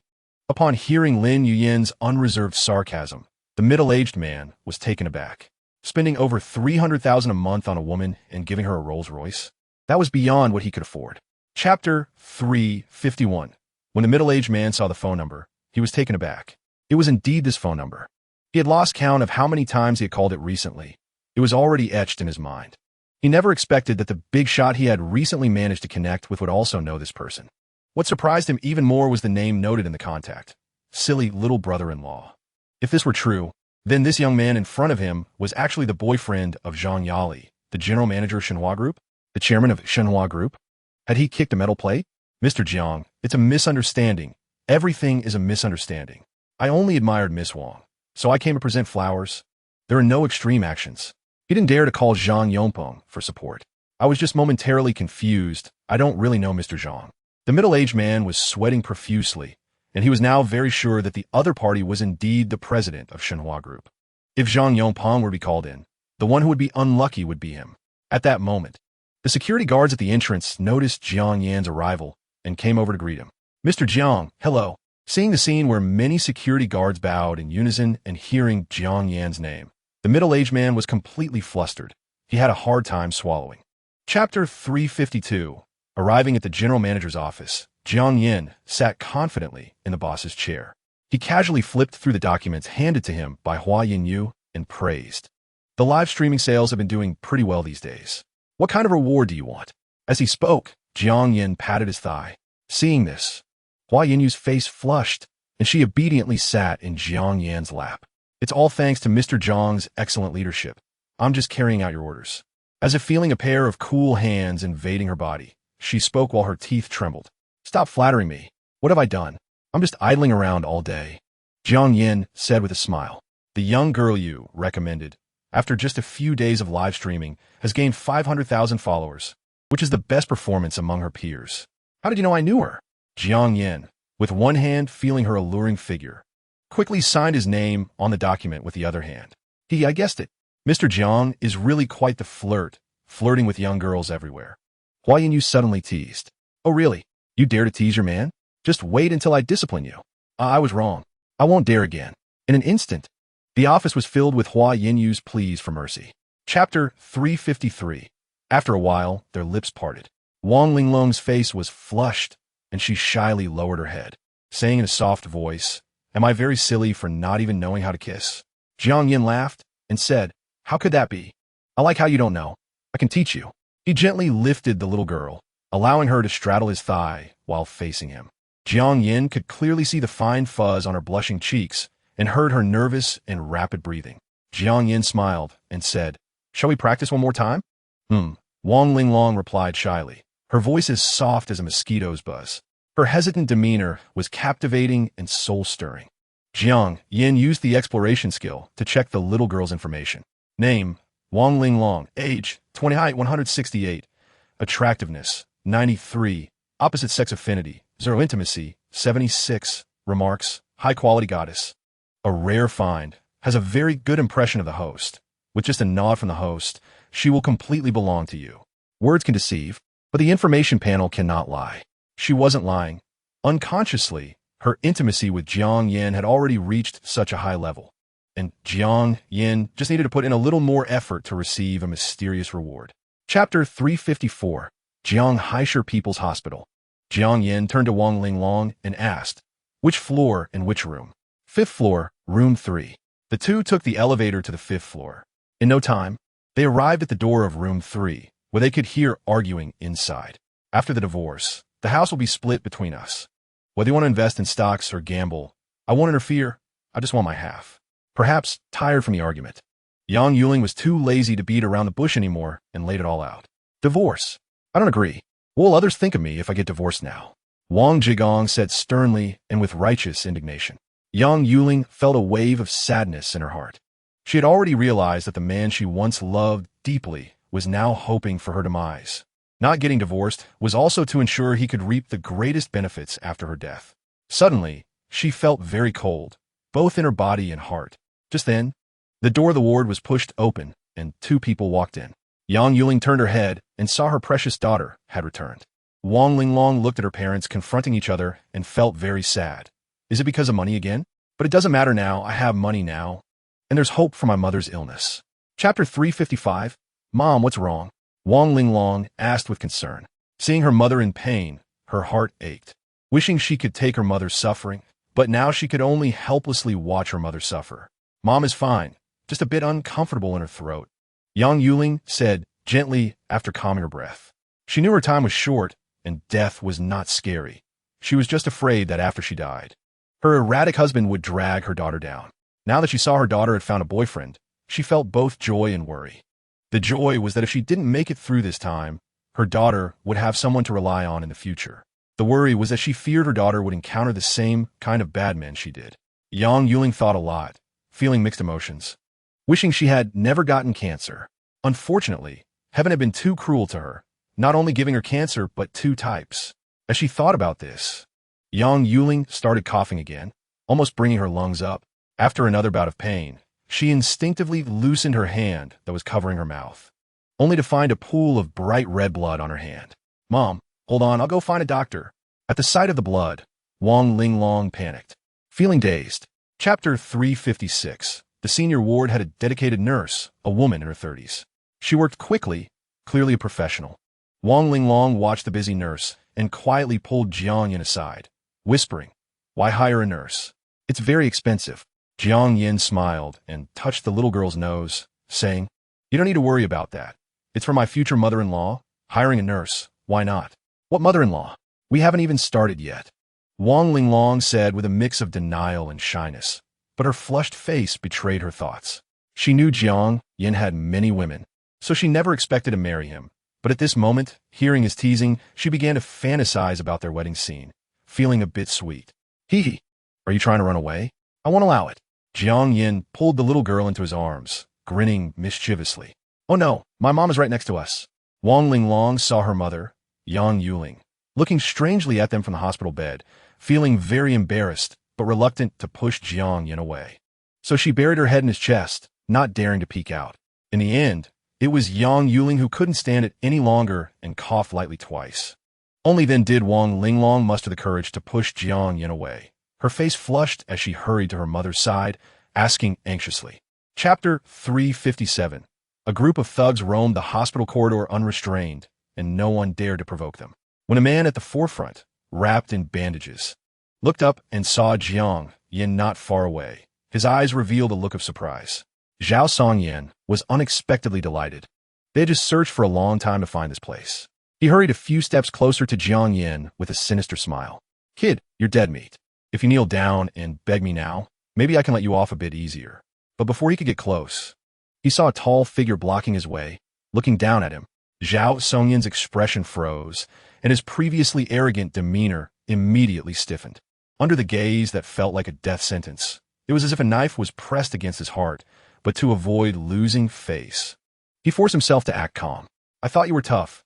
No wonder you didn't change your expression, so you call for help? Huh? As he spoke, Zhao Songyan subtly stepped back a few paces, retreating behind his group of subordinates. Jiang Yin coldly watched the clownish performance, too lazy to say a word. Wang Linglong, noticing the group of big men behind Zhao Songyan, whispered to Jiang Yin, Honey, it seems like they have more people than us. Chapter 358. It's perfect to take them down in one blow, so we won't have flies buzzing around causing trouble, Jiang Yin said expressionlessly. Yang Angwa thought to himself, That's the underground emperor of Zhanghai. Although your people are strong, too many ants can kill an elephant. You're being too arrogant. So, he hurriedly ran to a secluded corner to make a phone call, allowing the gang members to fight in the hospital. He feared his position as the director was nearing its end. At this time, only Director Liu from the government could quell this storm. Jiang Yin was a very moral person. He believed that fighting in a public place like a hospital was too disruptive. So he took a few steps forward, approaching Zhao Songyan. Seeing Jiang Yan's movement, Zhao Songyan was startled, trembling as he repeatedly stepped back until he bumped into a wall, unable to retreat further, and stammered. What do you want? If you dare to touch a hair on me, when my dad arrives, you're finished. As he spoke, he slowly retreated to the doorway, turning to flee. But Jiang Yin would not let him escape. He dashed forward, kicking Zhao Songyan hard in the backside. And Zhao Songyan felt a sharp pain and flew up. Chapter 359. The sound of a fierce fight woke Zhao Songyan from his coma. Seeing his father arrive, he felt as if he had found a savior and excitedly crawled over to him. Dad, you have to avenge me. Your son has been bullied terribly. Don't worry, son. In Zhanghai, no one can bully his father and son. Dad will get justice for you, Zhao Tianming said coldly. But gradually, his expression changed, his brows furrowing, and his demeanor grew serious. Originally, he thought that with so many brothers, they could easily overpower 3 people with just a mouthful of spit each. But he did not expect these 3 to become increasingly fierce. Wherever they went, people fell down. In just a short time, over 10 people had completely lost their fighting ability, lying on the ground moaning. Yang Angwo looked at the 3 like wolves among sheep, utterly astonished. He never thought Jiang Yan's subordinates would be so formidable. The 3 worked together using the small forest terrain, suppressing the attack of over 30 people. As the little thugs fell one after another, Zhao Tianming gradually sensed something was wrong. The situation seemed to be beyond his control. Seeing that after so long they had not taken down these 3, and his subordinates were continually dwindling, he became anxious. Chapter 360. 7 or 8 police cars, accompanied by piercing sirens, sped to the hospital's entrance. A man in his 50s, dressed in a senior inspector's uniform, got out of the car. Along with him was a middle-aged man in his 30s, looking energetic and competent. The police cars behind quickly unloaded many armed police officers. The middle-aged man said, Director Liu, I was still on vacation. Why did you rush to call me? What's happening? A large-scale fight broke out at the People's Hospital. You still have time to be on vacation? What? Is it the Black Tiger Gang? This group of criminals is too arrogant, Song Yalong said angrily. Not long ago, he had just cracked down on the Wu crime group and was riding high, only to find another Black Tiger Gang emerging, which ruined his vacation. Upon learning that the Black Tiger Gang was in the small woods east of the hospital, Song Yalong took the lead and rushed over, vowing to bring the criminals to justice. To his surprise, When he arrived with his team, he found the leader of the Black Tiger Gang kneeling on the ground in a disheveled state, looking at him as if he were a savior. Captain Song, you finally came. They beat me. They beat me. Chapter 361. After greeting Jiang Yin, Director Liu waved his hand and led a group of people to retreat. He planned to return and immediately interrogate the main members of the Black Tiger Gang, seizing this opportunity for great merit. Due to his hasty departure, Yang Angua enthusiastically greeted him but did not notice as he hurried away. With the Black Tiger Gang dealt with, Jiang Yin and Wang Linglong returned to the hospital. Miss, where did my daughter go? Yang Yuling asked anxiously from her hospital bed.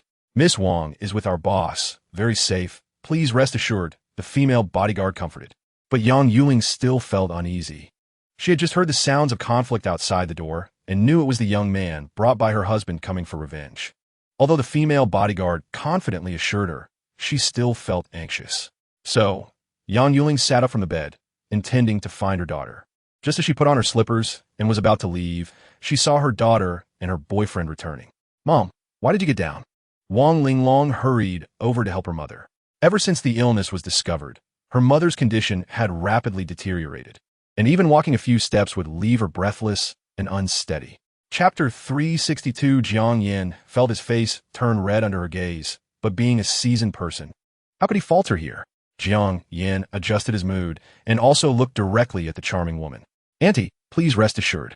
I will take good care of Linglong and will not let her be bullied. Under Jiang Yan's bright, dark eyes, Yang Yuling's heart inexplicably raced a little. She averted her gaze and instinctively stepped back. Annie believes you. Seeing this, Jiang Yin chuckled inwardly. Little one, even though you're a few years older than me, I'm not someone you can easily control. Wang Linglong was unaware of the silent exchange between the two. She felt genuinely happy that her mother approved of Jiang Yin. Who wouldn't want their love to be blessed by their parents? Just as the three of them were lost in their thoughts, a knock on the door interrupted the special atmosphere in the room. Hello, please Ms. Yang Yuling go to the examination room for an MRI. Okay, Yang Yuling replied, feeling an inexplicable sense of relief. Now, in good health, she no longer needed a wheelchair, and the three headed to the examination room. Chapter 363. Jiang Yin slapped Dong Xiaoshuan's ample figure with a hint of annoyance, causing the beauty to blush. Don't put labels on things I haven't done. You handle the celebration. Since I've entrusted it to you, it's your responsibility. I promise not to disappoint my husband. Once our factory is built, we can produce 20,000 nanotesting machines per hour. Running full throttle, we can produce nearly 500,000 machines in 24 hours. At a price of 1,000 each, that's 5 small goals. I think we priced it too low. We should double it, or else we might not be able to meet demand. Dong Xiaoxian excitedly said, envisioning countless bills flying in front of her. You're too greedy. After all, it's just a medical testing method. It can't cure all diseases. How can there be so many people willing to be fools? Husband, you underestimate the strength of our company's products. A tiny capsule can test all illnesses at home. Going to the hospital for individual tests would cost much more than 1,000. Seeing Jiang Yin still skeptical, Dong Xiaoxian took out her phone and searched for Myth Nano Capsule Robot on short video platforms. Chapter 364. Coming again? Didn't you say you would reward me? But I really can't hold on any longer. I allow you to call for reinforcements, Dong Xiaoxian said, glaring at him. I knew you had bad intentions. You call. I'm not going to. Really not calling? Dong Xiaoxian gritted her teeth. Not calling. Jiang Yin chuckled, and the solid wooden bed in the resting room began to creak again. After a while, he said, Hey, Yali, I need to get a document, but my husband left it in the resting room, and I don't have the key. Can you help me open it? Okay, I'll be right there. A cold female voice came from the other end of the phone. The two women sent Jiang Yin off with resentful glances as they frantically began working overtime to make up for the afternoon they lost. Remember not to work too late? Got it, the two replied in unison, though their voices were weak. Jiang Yin just smiled and leisurely drove away from Myth Company, heading towards the People's Hospital. After parking, he skillfully made his way to the hospital's VIP ward. The female bodyguard at the entrance was a different person. Jiang Yin was not familiar with her, but she recognized him and immediately saluted upon seeing him. Chapter 365. Wang Linglong wrapped her arms around Jiang Yan's, playfully saying, Brother, you're so good to me. You're my woman. If I don't treat you well, who will I treat well? Jiang Yin couldn't help but pinch the delicate face of the little girl, smiling. Ahem. As Jiang Yin and Wang Linglong flirted, Yang Yuling, who had been watching, finally couldn't take it anymore. These two were too much, treating her as if she didn't exist. She couldn't help but interrupt. Linglong, it's almost mealtime. You and Xiao Jiang should go out to eat. My health has been recovering well these past few days. If it weren't for the doctor's suggestion to observe for a while longer, I would have been ready to go home. So you two can enjoy yourselves a bit longer. Don't worry about me, especially since there's a caregiver. Okay, Mom. Hearing Yang Yuling's words, Wang Linglong covered her face, not daring to look at her mother. She realized she had made a big mistake. She had been too excited and completely forgotten that her mother was still in the room, which was why she had been so openly affectionate with Jiang Yin. Jiang Yin, however, was not as innocent as the little girl. He had completely forgotten about Yang Yuling being there. But for some reason, he didn't remind Wang Linglong. The thrill of flirting in front of his mother-in-law felt quite stimulating. Chapter 366. Jiang Yin suddenly remembered that he had once been afraid there were pinhole cameras in the presidential suite. Looking back now, he felt he had thought too much. The presidential suite had a professional housekeeping team responsible for it, and they would inspect every corner of the suite. Installing pinhole cameras is mostly for monetary gain, selling the recorded videos for profit. The price of the presidential suite is astonishing. Coming here to install cameras would never recoup the costs. Without worries, Jiang Yin declined the kind offer of the female housekeeper to lead the way. He took Wang Linglong's small hand and expertly found the room. Closing the door, shut out all the noise from outside. Wang Linglong, like a marionette, blankly allowed Jiang Yin to lead her into the room. When Jiang Yin turned her around to face him, their eyes met. Wang Linglong's face turned red, as if she could fry an egg, shyly unable to look up. She had never been in a relationship before and was experiencing this heart-pounding feeling for the first time. She had always been introverted, and during her teenage years, her face was covered in acne, severely affecting her looks, so no boys ever pursued her. When she got to high school, her acne disappeared, and many male classmates began to approach her. Chapter 367. They left the room, first heading to the hotel restaurant for breakfast, then drove to the Wonderland building. As they walked towards the Wonderland building together, Wang Linglong suddenly became anxious. She was afraid that the company employees would see her with the boss and scold her for being shameless and for dating a wealthy man. Therefore, when Jiang Yin reached for Wang Linglong's hand, she hesitated, feeling anxious, lowering her head like an ostrich burying its head in the sand. Honey, how about we part ways here? Jiang Yin patted the little girl's head and smiled. What's wrong? Afraid the company will find out about us? Yes. I'm afraid they will misunderstand. It wasn't just the fear of the company knowing. Wang Linglong also knew Jiang Yin had a girlfriend and was worried it would cause trouble for him. All right, we need to publicly declare it. You're my girlfriend, my legitimate girlfriend. There's no wall that doesn't let the wind through. Once they were together, rumors would inevitably spread in the company. Wang Linglong was pure and shy, unlike Zheng Shui's resilience and intelligence, or Hua Yinyu's maturity and open-mindedness. Therefore, Jiang Yin had to make a statement in front of the entire company. This is my woman. Everyone, keep your eyes open. Don't provoke her. Chapter 368. Hua Yinyu was breathing rapidly. Jiang, don't do that here. Jiang Yin released his hand and didn't continue. This place might have someone show up at any moment, and it really wasn't appropriate. Feeling that warm hand disappear, Hua Yinyu suddenly felt a sense of loss. The strong feeling of disappointment made her a bit uncomfortable. After hesitating for a moment, she took the initiative to grab the departing hand, her body lazily leaning into the man's embrace, resting her cheek on his shoulder. She softly said, I am indeed jealous that the little girl receives your affection. I want to possess more of your love. Sometimes, I even want to take away the share that Zheng always has. Ding, system prompt. Hua Yinyu's intimacy level 3. Jiang Yin was taken aback. Hua Yinyu had always been compliant. No matter how unreasonable his requests were, she would comply, bringing him endless, delightful experiences. Even when he asked her to clean up after battles, she silently did it, being gentle and quiet, which were the best adjectives for her. Unexpectedly, she had now changed her temperament and started to show emotions. Was this love growing over time? A smile appeared at the corner of Jiang Yan's mouth. Having emotions was a good thing. He remembered when this woman was still hesitant. He had to threaten and coax to get her. But now she was rarely taking the initiative. Chapter 369. The clever Zheng Shui quickly guessed whose scent it was. It was the perfume of her most prized assistant. Hua Yinyu.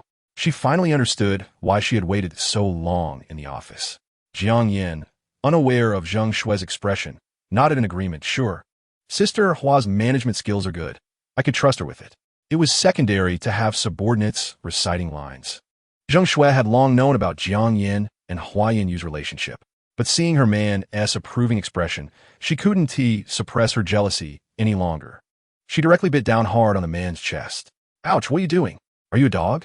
Jiang Yin was startled by this sudden attack and couldn't help but frown. I've been waiting here for you to come back, and you sneak around behind my back. It's infuriating. At that moment, Zheng Shui was like a little wife possessed by jealousy, throwing all her patience out the window. Jiang Yan's expression froze. It did seem like he had indeed gone too far. Always trying to keep things fair was exhausting. He didn't have the time or energy, which led to him neglecting Zheng Shui's feelings. Seeing his guilty expression made Zheng Shui even angrier. Chapter 370. I'm telling you, old man. Didn't you see she has a boyfriend? Jiang Yin frowned in displeasure. He knew Ning Bingru's extraordinary beauty could mesmerize anyone. But how could this old man pretend not to see such a living person? Who is the old man? I'm 45 this year in my prime.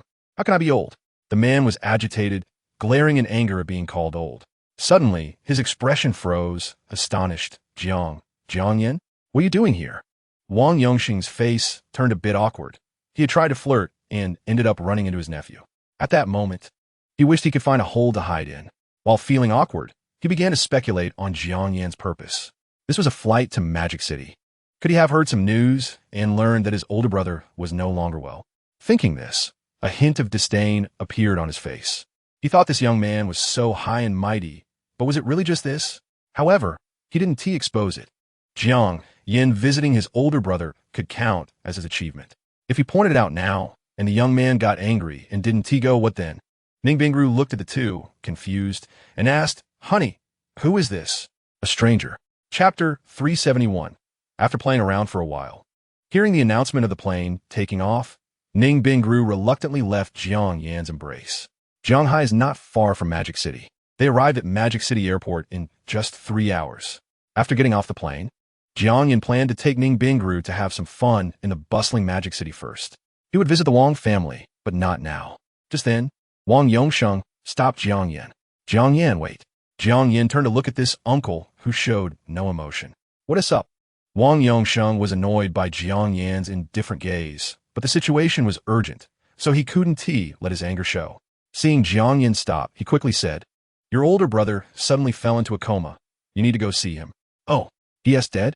Jiang Yan was somewhat surprised. Did the old man die so quickly? Wang Yongsheng was speechless. Jiang Yan's expression was as he had expected. After all, he hadn't cared for so many years. However, Wang Yongsheng did not care about that. His task was to bring Jiang Yan to his brother's sickbed. No, it's just a problem with the brain's nervous system. He may not wake up for a while. Jiang Yan thought for a moment and bluntly said, Oh, a vegetative state. Chapter 372. The woman is the mistress of the Wang family, Lu Hong. But before lawyer who could speak, Jiang Yan impatiently said, I came here to see if that old guy is dead, not to listen to you all chattering here. He looked around. Where's that bastard? Saying this, he walked towards the room on the right, as he had just heard some movement inside. He stepped forward and pushed the door open. Inside was a room arranged like a nursing home, with a quiet man lying on a sickbed. The man was about 50 years old, his eyes half closed, connected to various medical devices. A doctor in a white coat was directing 2 nurses to help the man move his body and check his condition. Has he really become a vegetable? Jiang Yin looked at the man on the sickbed, who bore some resemblance to him, feeling a mix of emotions. He didn't know how to describe his feelings. It was like hitting a punch into cotton. Jiang Yin said coldly, Is this the result of too many bad deeds? He really has become a vegetable? At this moment, he had an impulse to use nanobots to revive the old man and then vent his anger. But he suppressed it fiercely. Such behavior was too much like a foolish villain. He didn't want to do something so stupid. Chapter 373. Lawyer who watched Jiang Yan about to leave and anxiously advised. Mr. Jiang, the old chairman is your biological father. Don't you want to inherit his 100 billion group? Not interested. It's just a 100 billion group. If I wanted to, I could create 10 of them in a year. It's nothing special. Jiang Yan continued walking, his expression unchanged. This was definitely not him bragging. He was a man with a system. as long as Jiang Yin was willing to sell a portion of Myth Group's shares to let capital intervene. Myth Group would definitely reach a scale of hundreds of billions. Then based on the existing medical nanobots, it would develop bit by bit. Even if it only restored 1/10 of the original functions, it would be enough to conquer all of humanity. By then, money would be raining down like crazy. Unfortunately, Jiang Yin was a free-spirited person who did not care for fame, wealth, or power. He believed that as long as he had enough money to spend, that was good enough. Otherwise, his current assets would have long surpassed the Wang family's trading group. Watching Jiang Yin walk away, lawyer who was shocked. He didn't know what this young master, whom he met for the first time, was really thinking. The Wang family's assets were not a small number. It was a fortune that ordinary people could only aspire to over 5 generations. Chapter 374. The mother and son looked pleased. This was the confidence of long-term occupants of high positions. Ning Bingru's beautiful eyes burned with anger. This detestable mother and son had been looking for trouble since they entered. At this moment, they were even insulting her, and she very much wanted to give each of them a slap. Wang Xiaoyang laughed wildly. He began to imagine the scene of sitting in the chairman's office and pointing out the world. Just as he was laughing with pride, his body suddenly lifted off the ground. Looking down, he realized that his body was being lifted by a strong hand. Wang Xiaoyang felt fear. How could this guy be so strong? If he punched me, I would probably end up lying with my dad. Although he felt scared, he still bluffed. What do you want? This is the Wang family manner. If you really hurt me, I will make sure you can't eat or walk away. Jiang Yin said, "Da. I really want to use physical cheats to get it over with, but bullying a coward like you is too embarrassing. But your mouth is too foul, and old Wang's upbringing is too poor, so I'll reluctantly help him educate you." Saying this, Jiang Yin exerted force and threw Wang Xiaoyang away. Chapter 375. Madam, do you have anything else? If not, I will leave. Jiang Yin stood in place, smiling. Lu Hong was so angry she was about to die. But at this moment, she had no way to deal with Jiang Yin. She could only grit her teeth and say, "Please leave my house immediately. You are not welcome here." Wang Xiaoyang glared at Jiang Yin, but he could only do so much. Having suffered a big loss, he no longer had the courage to shout, fearing that Jiang Yin would come over and beat him again. "Since there's nothing else, I won't stay any longer. Young Master Wang, we'll meet another day." Jiang Yin chuckled and walked out with Ning Bingru in a swaggering manner. The Wang family could only watch him disappear into the distance, feeling powerless. I still have some matters to attend to, so I will leave first." Wang Yongsheng saw Jiang Yin leave and hurried to slip away. Jiang Yin was brought here by him. If it came down to it, it was indirectly his fault that his sister-in-law and nephew were beaten. He was afraid that if he stayed any longer, the two would come to their senses and turn their anger on him. The security personnel also staggered to their feet and exited the room one by one. Jiang Yin had been holding back during his attack, so they did not suffer serious injuries, but some pain was unavoidable for a few days. Chapter 376. In a Ferrari 4S store in the Magic City. "Honey, don't buy any more. It's too expensive." Ning Bingru helplessly held her forehead, watching Jiang Yin quickly make the payment. Heaven knows what she had experienced these past few days. Jiang Yin had taken her on a shopping spree in the Magic City, and now he ordered a Ferrari SF90, and there was no stopping him. Ning Bingru wanted to remind him about the bet, but Jiang Yin brushed her off. In the end, she gave up. The emperor was not anxious, so why should she, a concubine, be anxious? After Jiang Yin swiftly made the payment, he began to wait for the system's cashback. Ding, this consumption amounts to 7 million. Successfully cashback of 70 million. In the bustling Magic City, money was spent quickly. Jiang Yin certainly wouldn't miss such an opportunity, so he continued buying. After confirming that the system's rewards had arrived, Jiang Yin smiled and looked at Ning Bingru, saying, "My woman, how can you not have a means of transportation in the Magic City?" Wang Yongfeng's little assets were nothing. The treasures in front of him were his real wealth. Ning Bingru saw that she couldn't persuade Jiang Yin, so she could only helplessly say, "But you don't have to buy 7 in a row, right?" She had originally planned to take Jiang Yin around the bustling Magic City, but she didn't expect it to turn into a crazy spending spree. Chapter 377. In the Jing'an district of the Magic City, on Yuyuan Road. Molly was leading the way ahead while introducing, "This garden villa has a history of over 100 years. Its previous owner was also a prominent person in the Magic City. Now, as time passes, the former owner has long since disappeared. But this villa still stands in the prosperous city, witnessing history." On the way, Jiang Yin and Ning Bingru learned that this young girl, named Lu Mali, was a recent university graduate, and real estate sales was her first job. Jiang Yin looked at the villa in front of him. It was not large and could not compare to the Tianzi No. 1 villa he bought in Shanghai. The old British style, combined with modern decoration, created a perfect blend of ancient and modern art. The white exterior walls were elegant and simple, and the interior decoration was also very modern, but the area was small, only a little over 700 square meters, including the garden. In Jiang Yan's view, it was a bit cramped to park 7 cars.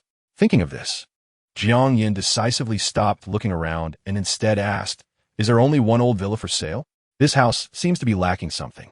Lu Moli did not dare to be negligent. She knew the financial strength of the client in front of her. Chapter 378. Ning Bingru tugged at Jiang Yan's arm and whispered, "Honey, why don't we look for another one? The house we just saw is also quite nice." The previous old villa was already expensive, and now it seemed like this one was even higher. Jiang Yin gave Ning Bingru a reassuring look and then said, "I'll buy this house. You can call the owner." He calculated in his mind that this price was barely within his acceptable range. Of course, it was not the price itself that was barely acceptable, but the rebate that was barely within Jiang Yan's requirements. He looked at Ning Bingru and said, "We can't be careless about where we live. Don't you want our little monkey to live in such a comfortable environment?" Ning Bingru's face turned red as she said, "You talk too much. Who wants to have a monkey with you?" Then I'll go find someone else." "You dare?" Ning Bingru raised her eyebrows and showed her authority. "All right, the owner of this house can only be you. No one can take it away," Jiang Yin said skillfully. It was just a house. He had more than one, and he still had a villa in Tangong waiting for him to tidy up. "Who cares about your house?" Ning Bingru's tone remained fierce, but the happy and excited expression on her face could not be hidden. Chapter 379. Normally, the buyer bears the costs in real estate transactions, but now, with declining consumer power, Gu Tiansheng wanted to sell quickly, so he agreed to bear the agency fee. Most importantly, Gu Tiansheng had some ulterior motives when he saw Jiang Yin being so straightforward. He wanted to negotiate the price again after sending the agent away. He could see that Jiang Yin genuinely wanted this old villa, and even if he raised the price, this foolish kid might agree. Unfortunately, Jiang Yin completely ignored his hints, leaving Gu Tiansheng's calculations in vain. Raising the price at the last minute could be leaked by the agent, which made Gu Tiansheng hesitate, given his self-importance. After much hesitation, he still did not raise the price, but said, "Miss Lu, your company's commission is too high. A 1 commission means 1 million. Before Gu Tiansheng could finish his sentence, Jiang Yin immediately said, "I'll cover Mr. Gu's fees. Who told me I like this house?" Gu Tiansheng was slightly stunned and then laughed heartily. "Brother Jiang, you are too polite. But since you are so generous, I will accept it." Someone was eager to give him money, so of course, he was very happy. Jiang Yin did not care what this guy was thinking. He casually signed his name after looking at the contract content. Chapter 380. Jiang Yin carried Ning Bingru into the house and went up to the 3rd floor. Ning Bingru was initially worried about tiring Jiang Yin, but upon hearing the man's steady breathing, she relaxed. His strong arms firmly held her without a hint of trembling. His physical condition was astonishing. She decided to let Jiang Yin hold her. They arrived at the balcony on the 3rd floor. Ning Bingru shyly said, "Let us go inside. It's too exposed here." "Don't worry, there are no high-rise buildings within 5 kilometers. Who can see us? Besides, it will be dark soon. Who has the time to peep here?" Jiang Yin looked at the beauty in his arms, his eyes filled with admiration. It was no wonder he felt this way. At that moment, Ning Bingru was wearing a cropped tank top that exposed her midriff and a stylish denim miniskirt, looking incredibly alluring and captivating. Especially that little tank top, which was so tight that her ample bosom seemed ready to pop out. In comparison, her tiny waist was so slender and soft. The proportion of her bust to waist was astonishing, a rare talent among millions. This figure was unbeatable. During the past few days, when he took her shopping, he had received many envious glances from other men, which gave him quite a bit of pride. Chapter 381. At this moment, in the Wang Yue group, a white-collar worker in OL uniform hurried down the stairs. As she walked, she muttered, "It was not easy to get into a trading group. But now I've been sent to this branch to serve the new president. I studied finance, not new energy technology." Yao Nana was initially very happy to have entered a large company, but she did not expect to be assigned as an assistant in a branch office so soon. Just then, A middle-aged man in a suit and black-rimmed glasses appeared in front of her. "Miss Yao, why are you in such a hurry?" Yao Nana was surprised and said, "Mr. Su, the new president of Wangwei Group has arrived. Aren't you going to greet him?" "Huh, the new president? Just a poor kid from the countryside with no foundation in the group. I don't know what the old chairman was thinking to bring him back," said the middle-aged man, who was actually Su Wenjun, the current head of Wangwei Group. Yao Nana questioned, "But he is still the president. Aren't you afraid of his punishment?" Su Wenjun sneered and said, "A poor kid with no business experience is probably worried about how to manage such a large company. How would he dare to touch me?" Chapter 382. At this moment, in the president's office on the top floor of the group, Su Wenjun was holding a cup of hot tea, tasting it casually as he said, "Zhao Ge, he's just a poor kid from the countryside. Are we overreacting?" Sitting opposite him was a middle-aged man with slightly curly hair and a refined appearance, who was Zhao Wenbo, a well-known professor in the field of new energy that the group had heavily invested in sending over not long ago. "If it weren't for this, how could we win over young Master Wang?" Zhao Wenbo said indifferently. "Yes, what you said, Zhao Ge, is truly enlightening," Su Wenjun flattered. Hearing this, Zhao Wenbo smiled. "I still have some skills. Otherwise, how could I earn young Master Wang's trust?" Su Wenjun flattered him further. "I hope after Zhao Ge becomes successful, you won't forget your little brother." A hint of jealousy flashed in his eyes. The title of professor was indeed powerful. He did not know how good his technical expertise was, but his ability to understand people's hearts was truly impressive. Not only was his annual salary higher than his, but even young Master Wang valued him greatly. "You're too modest, Su. In the future, we will all be young Master Wang's people and will shine in our respective fields." Chapter 383. Yes, what President Jiang said is correct. We will remember this in the future. Su Wenjun, Zhao Wenbo, and the others stood in a line, all shivering as they looked at the man leaning back in the boss's chair. They looked troubled, but inside they were seething with anger. The annoying poor guy actually shows off his strength instead of his intelligence. He is not playing by the rules. Once this is over, we must go on strike and see how a country bumpkin like him can handle the company's affairs. Su Wenjun was the first to express this. He cautiously touched his swollen skin and then said fiercely, "With President Jiang acting so domineeringly, he surely won't tolerate us. Since that's the case, we'll resign voluntarily." At this moment, Zhao Wenbo also raised his head, wanting to see Jiang Yin's nervous and panicked expression. Unexpectedly, Jiang Yin's expression didn't change at all as he calmly said, "That's exactly what I wanted to say. The group doesn't need useless parasites. So you can all leave."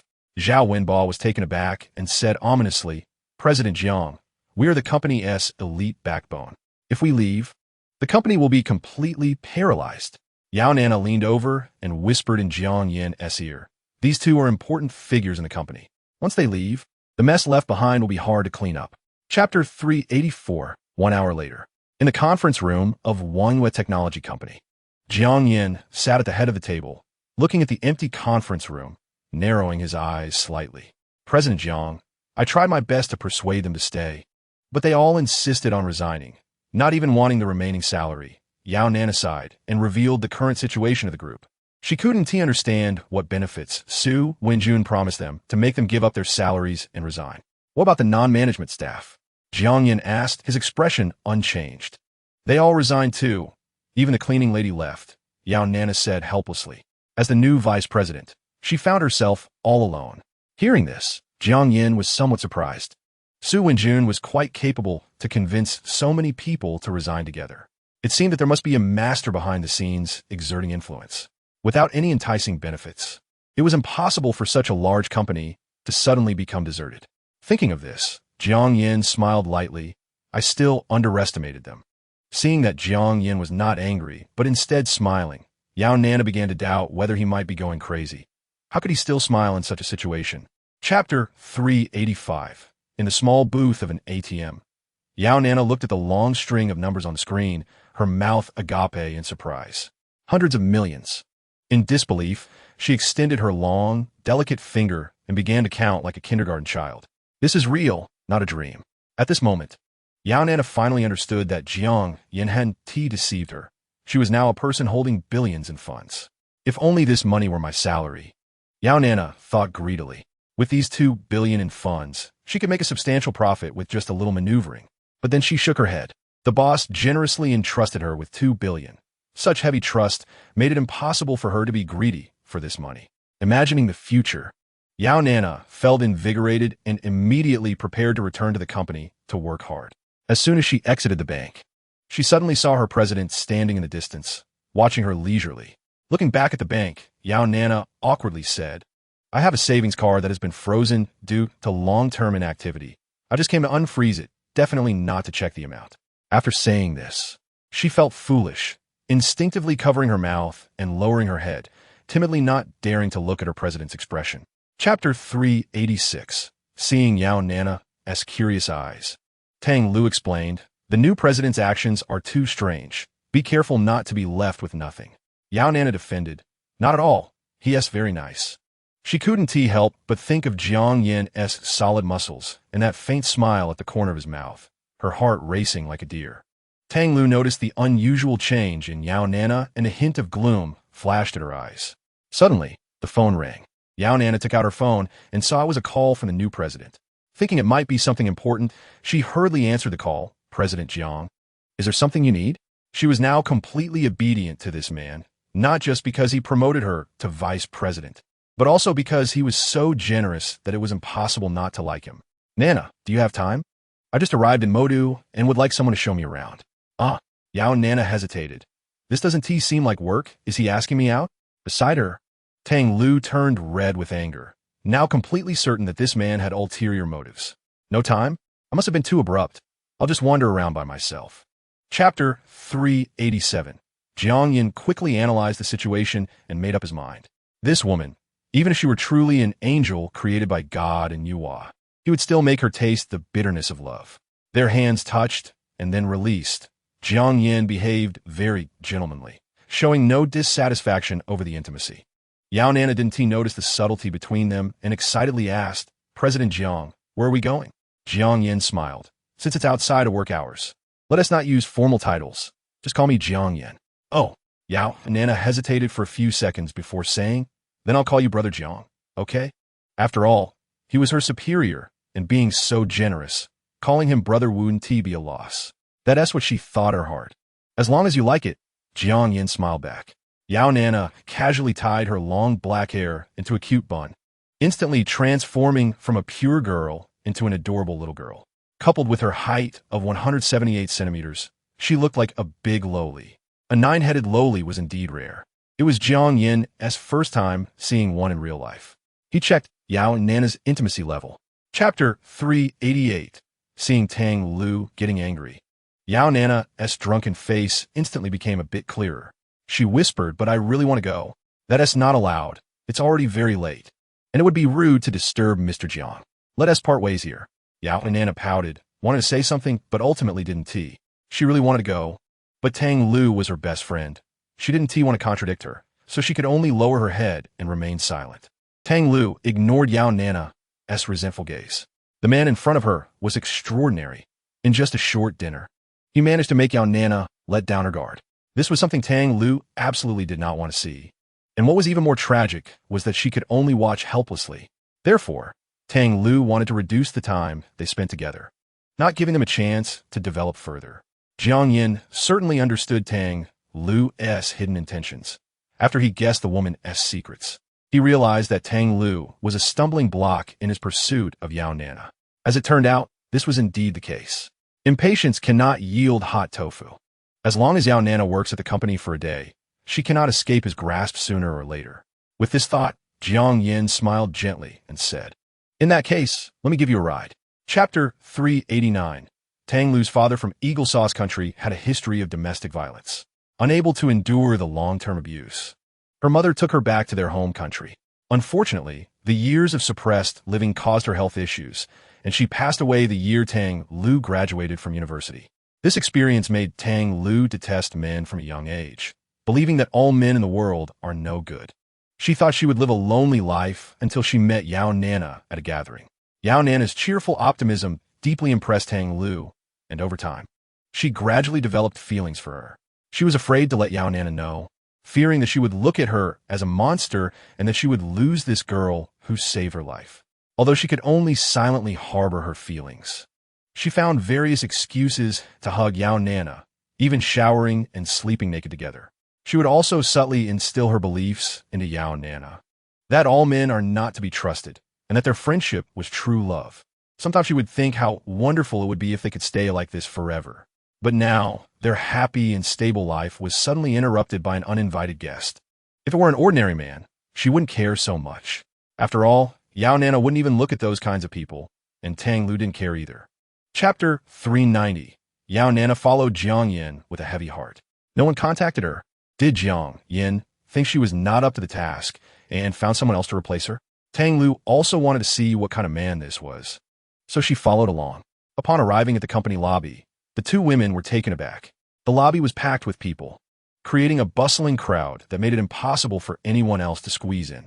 Yao Nana exclaimed, "So many people. Are they here to replace me?" Tang Lu commented. Has the company turned into a talent market? When the crowd saw Jiang Yin and the others arriving, they immediately swarmed over.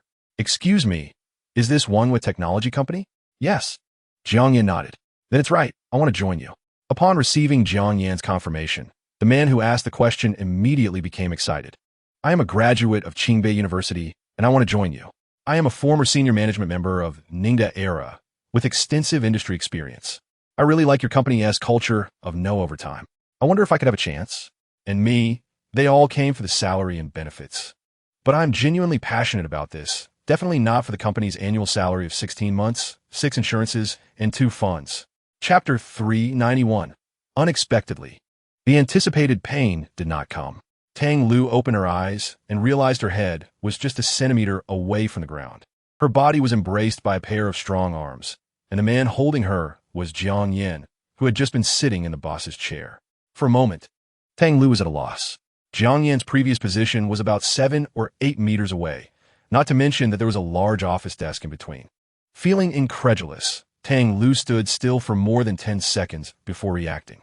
She quickly straightened up, awkwardly tucked her hair behind her ear, and said, "Thank you." Although they were rivals in love, Tang Lu was a person who distinguished between public and private matters and did not accuse Jiang Yin of taking advantage of her without reason. "It was just a small help. No need to be polite," Jiang Yin said, releasing his hand in a gentlemanly manner. His reflexes were extraordinarily sharp, along with his superior brain development, which gave him incredible insight. That was how he could react and catch Tang Lu the moment her body lost balance. Ding, connection lost. Binding failed. Hearing the system's prompt, Jiang Yin remained calm. Chapter 392. Just when Tang Lu was getting impatient waiting, he spoke up. "You have a deep misunderstanding of me. Don't look at people through color glasses. Get to know Jiang Yin again. I am a very sincere man." Saying this, Jiang Yin extended his palm. Tang Lu looked at him in surprise, unsure of what he was up to. She thought to herself, could it be that I really misunderstood him? After hesitating for a few seconds, Tang Lu reached out to shake his hand. His hand was long-fingered, thick, and strong, wrapping around her delicate fingers. And a burning heat radiated from his palm. Tang Lu's heart raced. Instinctively, she wanted to withdraw her hand, but it was firmly held in place. Tang Lu's expression began to panic, her calm demeanor fading. She thought, this guy, doesn't he want to act like a rogue? At that moment, Jiang Yin joked, "Miss Tang, you are so defensive of me. Even if I make a promise now, what use would it be?" Tang Lu awkwardly replied, "How could that be? I believe in Mr. Zhang's character." To prove her words, Tang Lu stopped struggling and let Jiang Yin hold her hand, standing tall and looking into his starry eyes. Chapter 393. How could that be? I could never like that man, Tang Lu explained vigorously. However, in Yao Nana's eyes, her explanation seemed like a cover-up. "Sister Lulu, don't be shy. Even though I've never been in love, I know that liking someone is a very happy thing. Congratulations on finding someone you like," Yao Nana said, a hint of sourness and discomfort creeping into her heart. Could it be that I also like that man? She couldn't help but wonder. Tang Lu felt like she was being pushed into a corner by Yao Nana. Inside, she shouted, "The person I like is you." Unfortunately, all of this could only be thought in her heart, and she didn't dare to say it out loud. In the end, she could only say with a cold face, "If you keep talking nonsense, I will really get angry." Yao Nana looked at Tang Lu's serious expression and finally realized she had misunderstood. All right, it was my mistake. For some reason, at that moment, a hint of joy appeared in her heart, and her mood inexplicably brightened. Tang Lu noticed this change and felt a pang of discomfort, but was powerless to change it. Watching her beloved being slowly encroached upon by a rival made her heart ache like being cut by a knife. Just as Tang Lu was feeling dejected, a young female white-collar worker rushed over. Chapter 394. Mr. Jiang, I've heard there are financial issues in the company. Could it be that there's no money? Yang Kai said with a sinister smile. Yao Nana realized at that moment that this guy was here to cause trouble. The rise in raw material prices is just an excuse, she said angrily. Aren't you afraid this will affect your company's reputation? Yang Kai laughed arrogantly.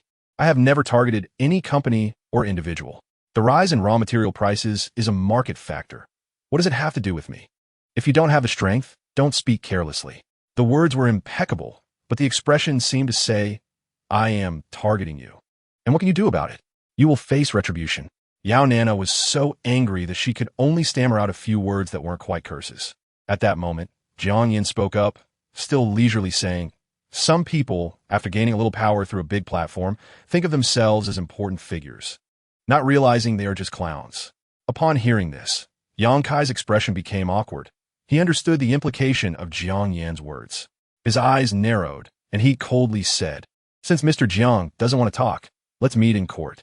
He was certain that the other party would back down and obediently hand over the 20% price increase. Chapter 395. While Jiang Yin and the others were halfway through their meal, they suddenly noticed the hall becoming lively. They looked up to see a group of people entering the restaurant. Among them was a middle-aged man in a suit, followed by police officers. At that moment, Yang Kai quickly walked out from the private room where Su Wenjun was. As he walked, he flattered the middle-aged man. Mr. Wang, you were looking for me? Yang Kai was puzzled. Why would Wang Biao from the Qinglong Group, a member of the board and the financial manager, seek him out? His flattery had no effect. The moment Wang Biao saw him, he coldly said, the company's auditing department has found that you have embezzled company assets. Please cooperate with the investigation. What? Yang Kai was dumbfounded. He was just a small official in the Qinglong Group. Even if there were issues of embezzlement, it shouldn't warrant the involvement of a high-ranking company leader, right? He pleaded, Mr. Wang, I have always been loyal and have never done anything against the company's interests. There must be some misunderstanding. I can find you because I have solid evidence. You should discuss the specifics with the police. I'm too lazy to waste my breath on you. Chapter 396. At Wang's villa, Wang Xiaoyang looked at the message on his phone and slammed his fist down on the table in anger. That old fool Su Wenjun actually embezzled 20 million in assets behind my back. Most importantly, when I asked him to handle something, he ended up in jail instead. What a waste. 20 million wasn't a big deal to Wang Xiaoyang. He was complicit in ruining the finances of Wangyue Technology. But he didn't expect that within 2 days, someone would be arrested, and another task he assigned would also be messed up. How could this not infuriate him? At that moment, a familiar woman pushed open the door. It was Wang Xiaoyang's mother, Lu Hong, followed by the family butler Song Zimao. Seeing Wang Xiaoyang's furious expression, Lu Hong stepped forward and asked with concern, my dear son, what happened? Who made you angry? Wang Xiaoyang's face darkened as he said, it's that old bastard's illegitimate son. Mom, why didn't you take care of it back then? Now he jumps out to fight me for the family fortune. It's infuriating. Lu Hong silently thought, I didn't even know that dead man when that kid was born. How could I manage it? She didn't explain this to her son. It was unnecessary. Chapter 397. Seeing that Jiang Yin had not refused, Yao Nana happily said, I know a barbecue place on Nanning Road that is particularly delicious. Let's go there. Jiang Yin directly replied, then let's go. How about riding in my car? Dang Lu, feeling unhappy, said it's rush hour now. If we drive, that 10-minute trip will be stuck in traffic for at least an hour. She couldn't stand Jiang Yan's show-off demeanor, even if he wasn't doing it intentionally. Yao Nana also added, Mr. Jiang, that barbecue place isn't far. It's just 3 subway stops away. And parking on Nanning Road is difficult, so it's unnecessary to drive. Jiang Yan closed the car door and smiled. Sorry, I just arrived in Modu a few days ago. I'm not very familiar with the geography. Yao Nana smiled. It's fine to drive, but if we get stuck in traffic, it will be exhausting for you, Mr. Jiang. Let's just take the subway. Jiang Yin nodded, and the 3 walked towards the nearby subway entrance. The 2 women's looks were indeed extraordinary, especially when they walked together. They were quite the sight. As the 3 entered the station and queued for security checks, everyone's attention quieted down, and they all looked at them. Chapter 398. The middle-aged man painfully knelt down, crying out loudly. He looked up at Jiang Yin, whose cold eyes were like those of a person looking at a dead man. In an instant, the middle-aged man felt as if he had fallen into an ice cave. Chilled to the bone and trembling, he seemed to see a ruthless killer, exuding murderous intent. The kind of gaze which viewed human life as insignificant was not something an ordinary person could fake. In that moment, he realized he had provoked a big shot, someone he definitely could not afford to offend. So he earnestly begged for mercy. "Grandpa, I was wrong." At that moment, the announcement sounded. "Nanning Road Station has arrived. Please get off on the right side." Yao Nana walked up to Jiang Yin and whispered, "Mr. Jiang, we should get off now." After all, this was a society governed by law, and she was afraid Jiang Yin would impulsively do something irreversible. Upon hearing this, Jiang Yin released the man's hand and coldly said, "If I see you pretending to be crazy and scheming on the train again, be careful that you might spend the rest of your life lying in bed." Hearing Jiang Yin's words, the middle-aged man felt as if a great weight had been lifted off his shoulders, quickly getting up and dashing toward another carriage. At that moment, everyone around was stunned by this scene. Even Yao Nana and Tang Lu were no exception. Jiang Yan's domineering performance was simply too captivating. Chapter 399. Yao Nana looked at the two in shock, wondering if their relationship had reached this point. Why did they need to avoid her? It turned out her guess was not wrong. Sister Lulu indeed had a secret with Jiang Yan. For a moment, Yao Nana felt a pang of disappointment in her heart. Tang Lu didn't notice Yao Nana's gaze. She pulled Jiang Yin to a secluded corner and coldly said, "I never expected the general manager of a group to be such a deceitful person." Jiang Yin smiled slightly and asked, "What do you mean by that?" "I was just an invitee. I was passive from start to finish." Tang Lu was taken aback for a moment and forcefully retorted, "But you can't be too close with Nana. For instance, what you just did is not allowed." "What do you mean?" "It's the way you touched Nana's finger." "Do you know that this is really bad?" "Not all. I think Nana likes it very much." "And you insisted on giving me an indirect kiss." As he said this, Jiang Yin sized up Tang Lu, especially glancing a few more times at her bright red lips, smilingly asking, "You wouldn't have any intentions towards me? Using Nana as a cover, would you?" You're talking nonsense. I only like women. How could I like you, a smelly man?" Tang Lu exclaimed in exasperation. Chapter 400. When Jiang Yin and Tang Lu returned hand in hand, Yao Nana's mouth dropped open in surprise. "Sister Lulu, when did you two start this relationship?" She didn't expect that after just going out for a little while, they would come back looking like a couple. Tang Lu's expression was somewhat complicated, unsure of how to respond.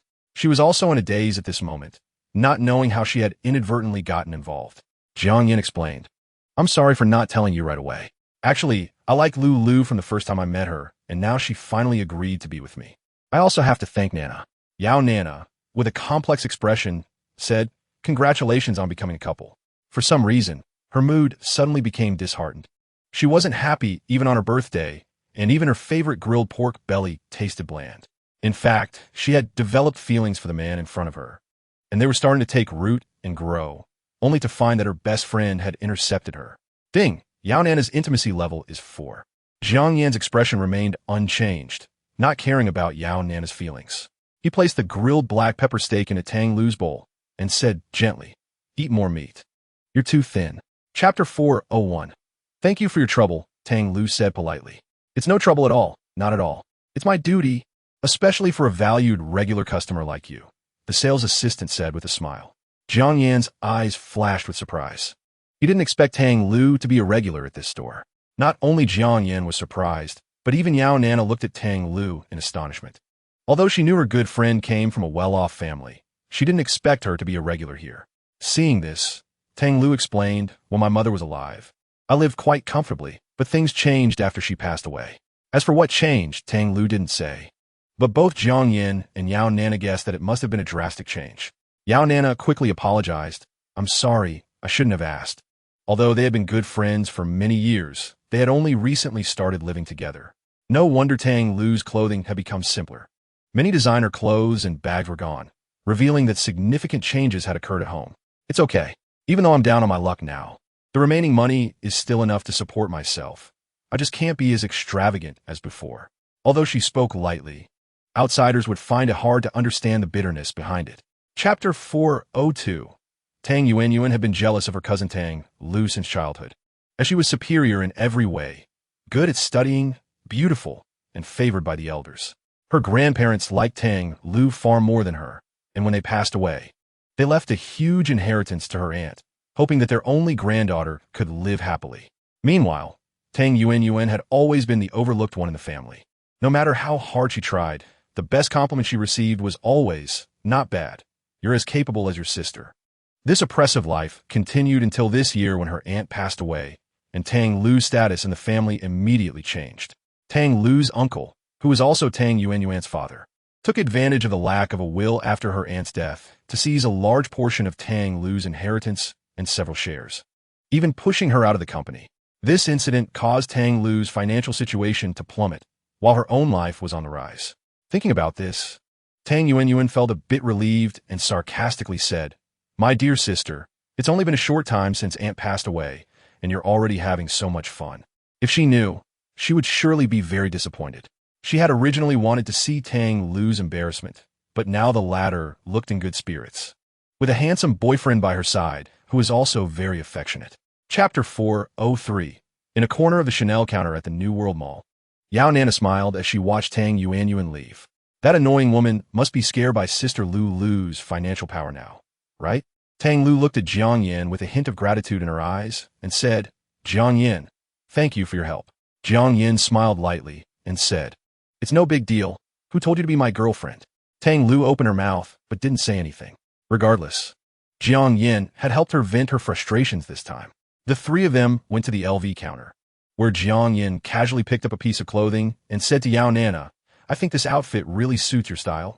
Want to try it on?" He hadn't forgotten that he still needed to buy a gift for Yao Nana. The sales assistant, a clever girl, immediately praised, "Sir, you have a great eye. This dress is this year's new model. It would look beautiful on a young lady." Yao Nana hesitated for a moment but still took the dress from the sales assistant's hand, silently glancing at the tag, 58,000. Upon seeing the price, Yao Nana gasped inwardly, "Wow." Just as she was marveling at the price, Jiang Yin had already said directly, "Do you want your boss to break his promise?" Chapter 404. The next day, Jiang Yin had just arrived at the company office, barely settling down when he saw Yao Nana rushing over anxiously. "Not good, President Jiang. Zhao Wenbo has sued us, claiming we infringed on his patent rights. That bastard is too despicable. Those patents are all thanks to our R&D department, but he, relying on his position as a leader, put all the patents under his name and now wants to cry foul, claiming we infringed. It's just too despicable." Yao Nana, not bothering to catch her breath, expressed her anger in a flurry of words. Perhaps due to the conflict from last night, Tang Lu hadn't come along, leaving only Yao Nana. Jiang Yin raised an eyebrow. He didn't expect that after dealing with Su Wenjun, another Zhao Wenbo would pop up. This kid is really persistent. Yao Nana saw Jiang Yin was silent and anxiously said, "President Jiang, we finally resumed production, but now all the technical patents are under Zhao Wenbo's name. What should we do?" Looking at the anxious Yao Nana, Jiang Yin suddenly thought of something. He activated his investigation skill. Name, Yao Nana. Age, 24. Height, 178. Attractiveness, 94. Chapter 405. 2 hours later, Jiang Yin followed Yao Nana to the company's R&D center. "Professor Li, President Jiang is here to discuss some matters at the R&D center," Yao Nana said a bit awkwardly. After all, Jiang Yin had just told her that the battery was amazing, and she felt embarrassed to say something so outrageous to a professional scholar. This Professor Li was a Changjiang scholar and a distinguished talent in the Thousand Talents Plan. He was a leading figure in the new energy field. She felt like she was wielding a big axe in front of Lu Ban. Jiang Yin looked at this man, who was around 60 years old and had a calm demeanor. Jiang Yin remembered him. Unlike Zhao Wenbo, who had a professor title from an ordinary school, this man was a genuine research talent. Even Jiang Yin, who was usually lazy, had worked hard for half a day just to interview Professor Li. He wanted to bring him in because he felt the company needed such talents, although he hadn't figured out how to use him yet. So he had arranged for him to be at the R&D center without much management. Today was their second meeting. Li Guoming looked at Jiang Yin and greeted politely. "Hello, General Manager Jiang. If it weren't for a family emergency, at his age, he might have been at home tending to flowers and birds, enjoying retirement life." Chapter 406. In the conference room of Wanhua Technology Company, all the outstanding research talents of the company signed their names without hesitation. Although they had not yet seen the specific information about the solid-state battery, they could already guess from Professor Li's shocked expression that the black technology battery their boss mentioned was probably real. Moreover, the confidentiality agreement included generous benefits. And anyone who wasn't foolish knew what choice to make, let alone these highly educated and intelligent elites. After everyone finished signing, Yao Nana distributed the information about the super solid-state battery for everyone to review. Although each person received different parts, just a small portion, it was enough to see a glimpse of the groundbreaking super black technology. They initially thought Jiang Yin was like the emperor with new clothes, only to realize that the fool was actually themselves. At this moment, Jiang Yin clapped his hands to focus everyone's attention on him. The people present were all industry elites. Talents should not be buried. The super solid-state battery was just the first step for the company. There would be many more excellent and magical products in the future. I have decided to increase investments in the new energy industry and plan to build a super factory in the Yudong district of Magic City to produce new energy vehicles equipped with super solid-state batteries. I hope everyone will not hide their abilities and that everyone can showcase their talents. The company will offer generous rewards. Chapter 407. When facing Jiang Yin alone, Tang Lu still wore a poker face, coldly unwilling to say another word. Ever since her argument with Yao Nana, she harbored deep resentment towards Jiang Yin for giving her bad advice. Although they seemed to have reconciled on the surface, both knew there was a knot in their hearts that wouldn't be easily untied. Tang Lu certainly didn't want to give up on the girl she loved, but she didn't know what to do and could only remain in a stalemate, hoping time would ease their unpleasantness. At the same time, she tried her best to avoid Jiang Yin, which was also the reason why she didn't follow Yao Nana when she came to find him. Though Tang Lu maintained a calm expression, her tightly clenched jade hand revealed her tension. She did not want to be here, but with a hold over her by this guy, she could only brace herself and calm. Seeing Tang Lu's cold reaction, Jiang Yin was not angry. Instead, he smiled lightly and said, "Is it not okay to find you if there's nothing going on? A boyfriend looking for his girlfriend doesn't need a reason, right?" Tang Lu replied coldly, "I have some things going on recently, so I don't have time to accompany you. Sorry." Hearing this, Jiang Yin examined Tang Lu's delicate face until she felt uncomfortable and was about to lose her composure before he spoke. Chapter 408. Jiang Yin recording a video was just to help the cornered Tang Lu make up her mind. A small trade group posed no threat to him. "All right, I get it," Tang Lu said, feeling hopeless. She realized this man would not easily let her go. Looking at Jiang Yin's teasing gaze, she could only obediently walk into the office restroom. A few minutes later, she came out again, looking generous and resigned. What bad ideas do you have? Just let them out." Jiang Yin smirked and replied, "Miss Tang, I have given up on the lovely and obedient Nana. You can't give me nothing, right? I can't end up with nothing after all this." Tang Lu bit her lip, remaining silent. Although she was reluctant to admit it, what he said made sense. Seeing this, Jiang Yin smiled and said, "In that case, you need to continue acting as my girlfriend. That's reasonable, right?" Tang Lu noted Hon Stili. After all, the person she loved liked this annoying guy. Without the confidence to compete, she could only compromise and slowly look for opportunities to extricate herself. That makes it easier. Today, I want to try the nightlife in Magic City. You'll accompany me. Chapter 409. I heard that Billionaire is quite good.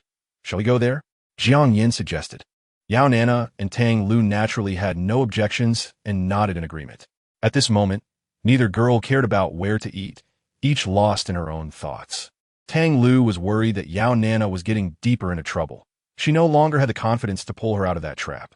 Although Yao Nana seemed indifferent on the surface, she felt quite uncomfortable inside. After all, from the perspective of outsiders, her behavior made her look like a green tea bitch.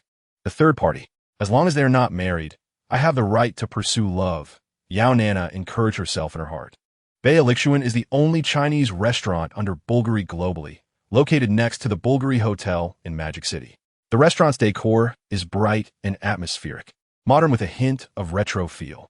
However, in such a high-end luxury restaurant, Yao Nana had no interest in the food. Taking advantage of Jiang Yin going to the restroom, Yao Nana finally asked the question she had been wanting to know. "Sister Lulu, have you been with General Manager Jiang?" Huh? Tang Lu was stunned. She didn't expect Yao Nana to ask this. "We've only known each other for a few days. I hate men the most."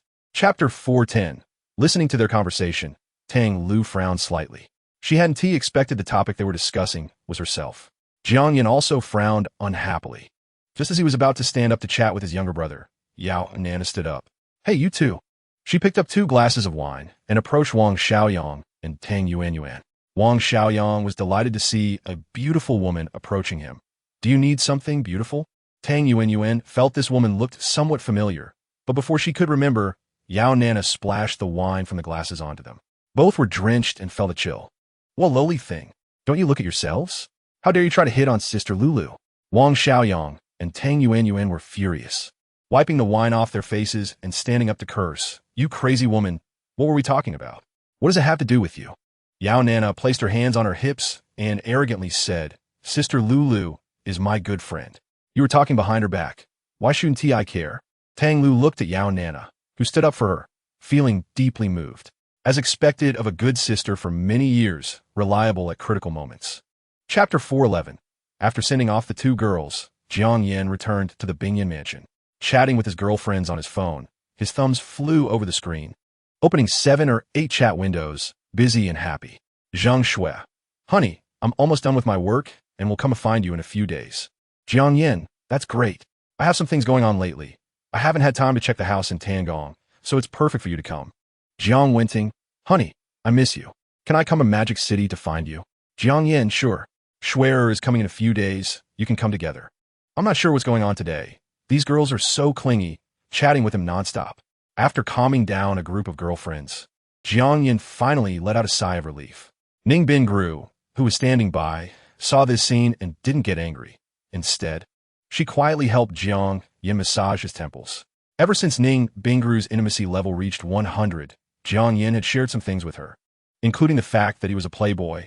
To his surprise, Ning Bingru not only didn't get mad, but smiled and said, Hubby, you're amazing. All the sisters are so beautiful. The intimacy of 100 truly has its advantages. At this moment, Ning Bingru was completely looking at everything from Jiang Yan's perspective, firmly resisting anything that would put her man in a difficult position. Chapter 412. Changfeng Technology. Wang Xiaoyang came into the office with a face swollen like a steamed bun. The first thing he did after sitting down was to instruct his secretary beside him, go call Zhao Wenbo over. After a while, Zhao Wenbo hurriedly ran over. President, you called for me? The president's secretary had just hinted to him that the president seemed to be in a bad mood, so he should be careful. Bang! As soon as he saw Zhao Wenbo, Wang Xiaoyang couldn't contain the anger inside him and slammed the table hard. How's the lawsuit against Wangyue Technology for infringement coming along? Zhao Wenbo looked aggrieved and said, President Wang, it's going well. They're very cooperative. Not only did they offer compensation, but they also halted all production lines. They wouldn't be playing us, would they? Like a clear front, but hidden agenda? Wang Xiaoyang was somewhat skeptical. Talking too much made him pull at the wound on the corner of his mouth, causing him to gasp in pain. Zhao Wenbo raised his head and realized that Wang Xiaoyang's face was swollen like a bun. President, what happened to you? I fell. Fell? No way. Anyone not blind could see that he had been beaten, but he didn't dare ask further, as his boss was angry. Chapter 413. Women adorn themselves for those they admire. There's a saying that there are no ugly women, only lazy ones. While this saying is somewhat one-sided, it does hold some truth. At this moment, Yao Nana's makeup was exquisite, and even her clothing was carefully selected. Her looks had already reached a top level, and after getting dressed up, she naturally radiated even more beauty. With a perfect S-shaped figure, she exuded an astonishing charm, and her long legs were clad in black stockings, captivating both men and women. At this moment, even Tang Lu, who was more beautiful, couldn't overshadow her. Hearing Jiang Yan's compliments, Yao Nana's cheeks flushed, and she said in a soft voice, Isn't it too late now? What? Jiang Yan didn't hear clearly and asked again. He did it on purpose. With Tang Lu present, it was hard to continue the conversation. It's nothing. Yao Nana took a few hurried steps back, her face as red as a sunset. How could she say something so embarrassing? Tang Lu's eyes widened in disbelief, angrily saying, Nana, how can you do this? Don't you know Jiang Yan is my boyfriend? At this moment, she had to make a statement to cut off Yao Nana's hopes. In fact, there was another reason. When Jiang Yan said Yao Nana was more beautiful, she suddenly felt a little uncomfortable, though just a bit, but it was indeed there. Chapter 414. After a tiring day, Yao Nana returned backstage and saw the two flirting and bantering, sighing inwardly. Can you be human? Do you have to feed me dog food during the press conference? So she deliberately coughed twice. President Jiang, our press conference is about to start. Lulu, get ready to go on stage. Is it already time? Jiang Yin was taken aback. Yao Nana rolled her eyes and said, the venue outside is already full. It's all big shots from various industries, including Zimi, Rongyao VO, and other leading companies in the mobile phone industry.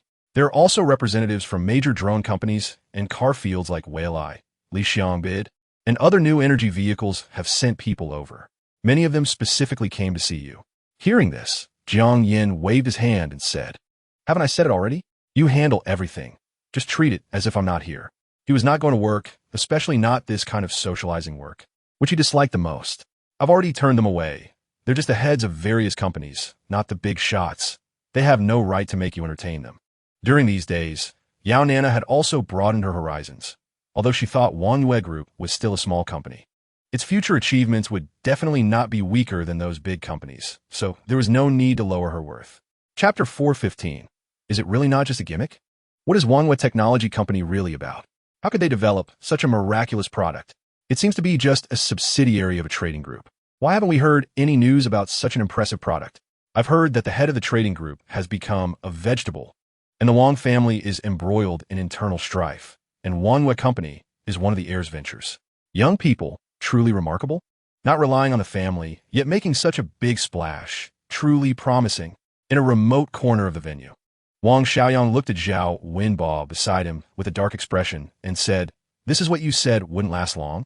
Zhao Wenbo stammered an explanation. It can't be. From industry experience, this solid-state battery is definitely not something that can be developed now. It would at least take 50 years. Wang Xiaoyang ignored the explanation and directly asked, can you replicate it? I can try, but the technical difficulty is very high, and I can't guarantee it. Wang Xiaoyang's face darkened. I'll give you 3 days. If you can't replicate it, you won't have a job anymore. At this moment, a man about 50 years old, who had overheard their conversation, turned around and spoke up. Chapter 416.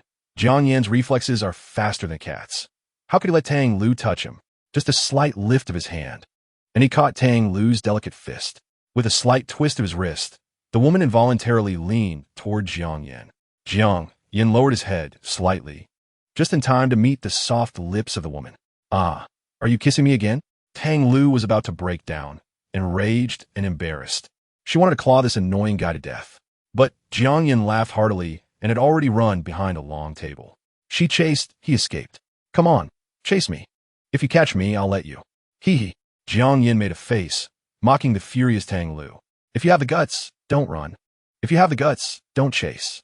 They ran around the table several times, but Tang Lu couldn't even grab the corner of Jiang Yan's clothes.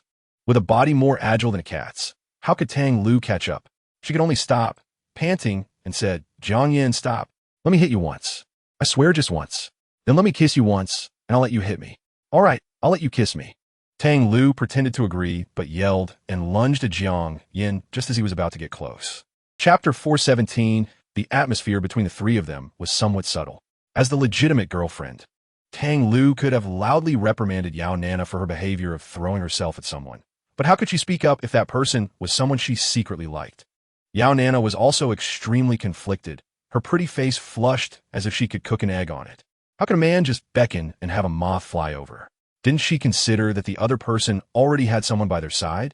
It was precisely because of the complicated psychological activities of both women that Jiang Yan took advantage of the situation and enjoyed a moment of bliss.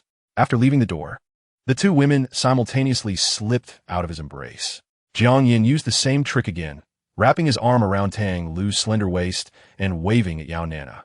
However, Yao Nana only shyly glanced over and did not come rushing back. The street was bustling with people, and if she rushed over, it would definitely attract attention. She didn't have that much courage. Seeing Jiang Yan's actions, Tang Lu angrily said, Jiang Yan, you're going too far. You promised me not to provoke Nana. Jiang Yan helplessly replied, but I really can't help it. How can I not flirt with such a beautiful woman? Isn't that just a waste? That's not acceptable. Tang Lu raised her voice, her gaze burning into Jiang Yan. Chapter 418. Based on Tang Lu's understanding of Yao Nana, this girl was definitely a late-stage love-struck individual. Once she left, wouldn't she just be at the mercy of this man? No way. Absolutely not. Just thinking about these things made Tang Lu unable to bear it. She decided to endure the humiliation and continue to feign a struggle with Jiang Yan. Jiang Yin noticed both women's expressions and remained calm, not at all worried about losing everything. Yao Nana's intimacy level had already reached 80. Based on past experience, once this level of intimacy was achieved, it would be impossible for her to leave voluntarily. Meanwhile, Tang Lu's intimacy level was still a bit lacking, even though she wanted to leave. However, Jiang Yin knew her Achilles heel. As long as he held onto Yao Nana as bait, she wouldn't be able to fly away. Yao Nana looked at Tang Lu apologetically and said, "Sister Lu, I'm sorry, but love is something that cannot be controlled. I hope you can understand me." "Yes, you can't control who you like." Tang Lu sighed internally. If it weren't for love, how could she be toyed with by this man? Everything was self-inflicted, but the sunk cost was too high. She couldn't get out of it. Thinking of this, Tang Lu coldly said, "Liking someone is your right, but you can't destroy our relationship." Chapter 419. Okay. Tang Lu felt aggrieved, but dared not show it, just like a mother wolf bullied by the Wolf King, only whimpering but not daring to resist. Jiang Yin, seeing this, knew that the initial training had been successful, and the rest was to slowly cultivate feelings. The subsequent shopping trip made the three of them the center of attention. Whatever the two women saw, Jiang Yin swiped his card without looking at the price. This feeling of not checking the price and just taking things was incredibly satisfying. Even the wealthy Tang Lu became excited, seemingly forgetting the unhappiness before. Indeed, spending money could make one forget most of the worries in the world. If not, it meant they hadn't spent enough. As the two women continued shopping, the number of items purchased became countless, and she could no longer keep track, even forgetting what she had bought just a moment ago. After learning that a big client had come, the mall specially sent 2 security guards to help carry bags, and eventually, they weren't enough, so they increased it to 4. Even 4 wasn't enough, so they provided 4 shopping carts for the security guards. Tang Lu initially planned to take out her frustrations on Jiang Yin, but seeing his indifferent expression, she finally gave up. She was too exhausted. Chapter 420. At the bottom of the youth apartment building, a closed delivery truck slowly drove in from a distance. Here. Yao Nana, seeing it, couldn't wait to jog over, waving her hand. After the truck stopped, 2 delivery workers got out, one of whom was a familiar face, the security guard who helped carry bags at the mall. He had also been sent to deliver goods. "Can you help me find a bag? Is this it, miss?" The delivery worker found an exquisite Hermes gift bag in the truck and handed it to Yao Nana. Excited, Yao Nana opened it, revealing a shiny black bag in front of her. The mottled texture clearly indicated it was made of rare crocodile skin, with a golden H inlaid on the front. It was exactly Hermes' most popular Kelly bag. According to unspoken rules, ordinary consumers who had never been to Hermes would never have such a rare bag displayed. However, after witnessing Jiang Yan's wholesale shopping style, they took the initiative to bring out this rare crocodile skin bag. Touching the uneven leather, Yao Nana couldn't put it down. Although she had already tried it on in the store, she still couldn't shake off the freshness of it. Chapter 421. Wong, who walked away with a gloomy face. "Brother, where are you going?" His young cousin hurriedly followed. "Taking you home." "Okay." The young man had originally been excited to hear that Wong, who spent $30,000 to buy a new computer to play Black Myth, Wukong. But now he had lost all interest. After just a brief encounter with those 2 beauties, he felt he was in love and at the same time, heartbroken. The other person's boyfriend was definitely a rich young master from a big family. How could he compete when he was poor? After hesitating for a few seconds, the young man finally asked, "Brother Wong, do we have no chance?" His eyes were filled with hope, hoping his good brother would have a way. "Sure, go home and sleep under the covers. You can have anything in your dreams." Wong, who took a deep breath, releasing the pent-up frustration in his heart. Although his family was wealthy, they couldn't compare to such a wealthy person. How could there be any opportunity?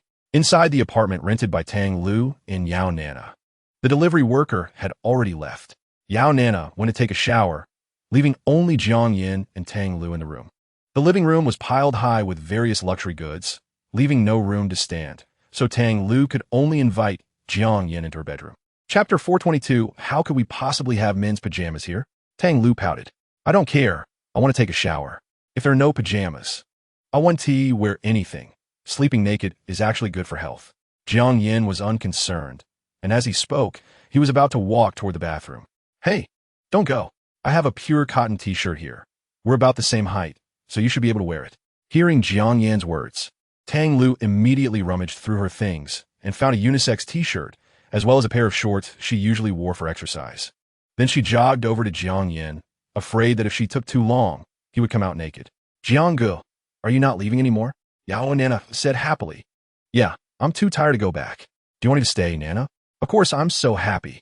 Jiang Gu, come sleep in my room. My bed is big and warm. Yao Nana's eyes were charming and full of affection. No way. Before Yao Nana could speak, Tang Lu loudly interrupted. Jiang Yin is my boyfriend. How can he go to your room? He is sleeping in my room tonight. Tang Lu almost bit the words out. There was no way she could really let Jiang Yin sleep in Yao Nana's room, right? Chapter 423. After thinking for a long time, Wang Xiaoyang called his mother, hoping she could help him strategize. Hello, son, what's the matter? A charming female voice came from the phone. Wang Xiaoyang explained Jiang Yan's situation. There was a brief pause on the other end, and then she said lightly, just a country bumpkin. Even if he has some ability, he can't stir up much. Ah, Mom, what's wrong? Wang Xiaoyang noticed that LV Hong's voice seemed off. It's nothing. A fly just flew in my face.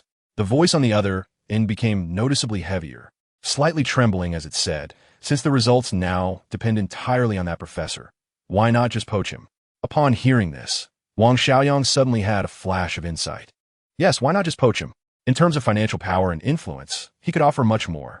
Everyone has weaknesses. Find the weakness. And then Jiang Yan's super solid-state battery would just become a joke, right? If I want to do it, I'll do it.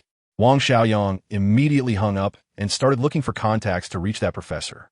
After hanging up, LV Hong looked at the impatient Song Zimao and said angrily, Are you trying to get yourself killed?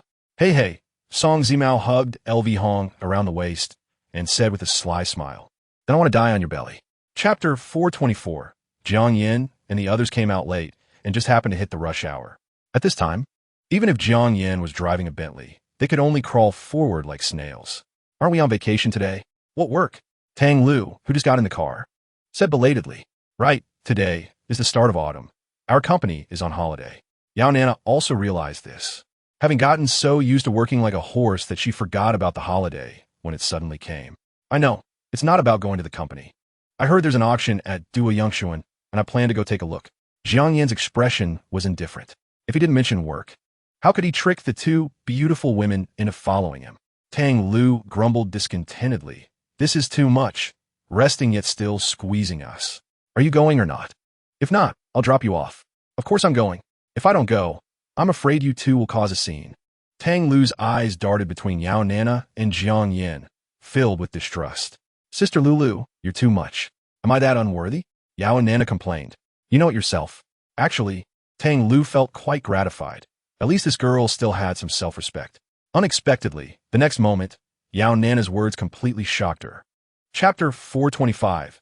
You actually took Grandpa's favorite calligraphy to auction? Has the Tang family fallen to the point of selling ancestral property? Tang Lu immediately questioned when she saw Tang Yuan. No matter how good the calligraphy is, it's just a dead object. Finding a cherished owner for this rare treasure. Isn't that a good deed? Before Tang Yuan could answer, a mature-looking middle-aged man said lightly, Dad, you are so slow. I've been waiting for you for ages. Tang Yuan shook the middle-aged man's arm, looking obedient and cute. I just ran into a few old friends and chatted for a bit. The middle-aged man lovingly patted Tang Yuan's head. Uncle, Tang Lu said complexly upon seeing the newcomer. The person was her uncle, Tang Xingxiang, the current decision-maker of the Tang family. Lulu has a boyfriend now. Bring him home for me to see sometime. Your mother is gone, and our Tang family is your strong support. Although Tang Xingxiang wore a gentle smile, the words felt like knives stabbing into Tang Lu's heart. Our Tang family. Hearing this, Tang Lu felt it was incredibly ironic. Her biological father was a foreigner who drank and abused women, so her parents divorced when she was young. Her mother took her back to her maternal home and named her Tang Lu using her own surname. Chapter 426. Really like it? Jiang Yin looked at Yao Nana's sparkling eyes and couldn't help but smile. Don't buy it. It's too expensive. This time, Tang Lu rarely advised against it. Usually, she would want Jiang Yin to spend more and more, but now she actually cared about his wallet? Yao Nana was also surprised. She really liked the ruby bracelet, but seeing Tang Lu's good wife demeanor, she didn't want to be outdone, so she shook her head and said, No matter how beautiful it is, it's just a stone. Let's save our money and help Sister Lulu buy her grandfather's treasure calligraphy. Okay? It can be deducted from my salary. Yao Nana said generously. After all, they have been close friends for many years, and she didn't want to see Tang Lu sad. However, that piece of calligraphy was really expensive. Her grandfather had spent $3.8 billion to acquire it, and now, over 10 years later, the price could only be more terrifying. Tang Lu recounted the shocking price of the calligraphy. As their intimacy grew, she began to consider the issue from Jiang Yan's perspective. $3.8 billion? Yao Nana's mouth dropped open in surprise. She didn't expect it to be so expensive. For a moment, she stammered, "Sister Lulu, my salary might not be enough to cover it." Chapter 427. Jiang Yan smiled slightly and said, "Don't worry about the money. Just say whether you want to get this calligraphy piece back or not." Tang Lu fell silent for a moment. Of course, she wanted her grandfather's most beloved treasure. If it were before, she would have accepted without hesitation. It would be even better if this detestable man went bankrupt because of it. Then he couldn't show off in front of her, and the success rate of winning Yao Nana back would greatly increase. But after spending these days together, Tang Lu found herself starting to consider this man, wondering whether it would affect his cash flow. She began to think whether it would be too expensive for him to pay for this. Seeing Tang Lu's silence, Jiang Yan's mouth curved into a faint smile. "All right, I get it."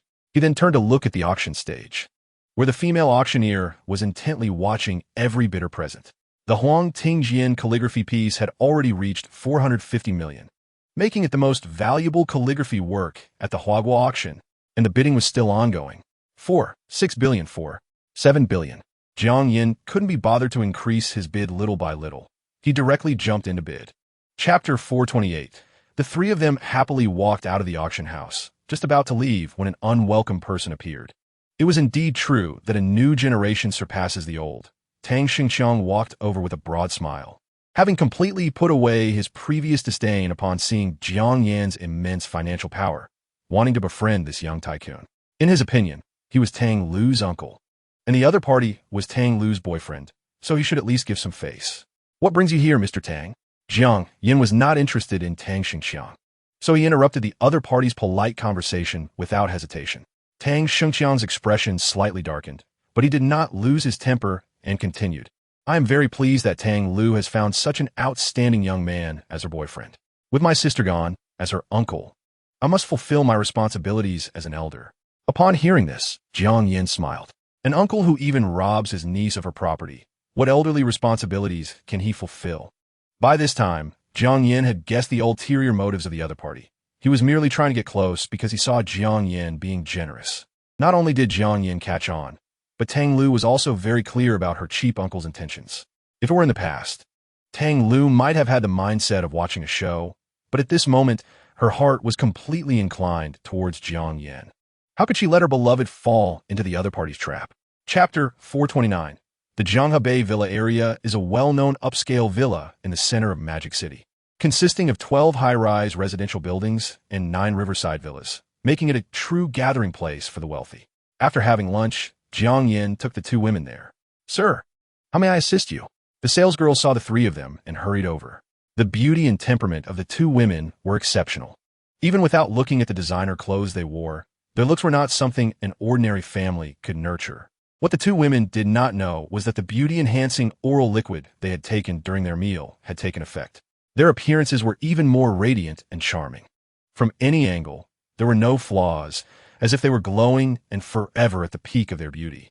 Originally, they were already 1 in 1,000, but now, after the improvement from the beauty-enhancing oral liquid, they had reached another level. According to the system's evaluation, the two women's beauty ratings had also increased. Tang Lu and Yao Nana also noticed their changes from the brightly decorated sales hall. Yao Nana took out a makeup mirror and exclaimed, "My skin is so smooth."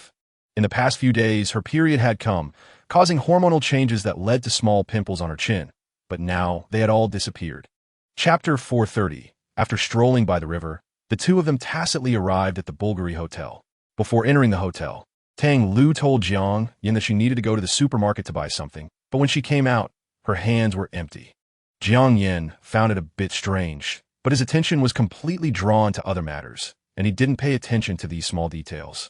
After checking in, the two of them walked hand in hand into the luxurious presidential suite. The moment the door closed, the world suddenly quieted down.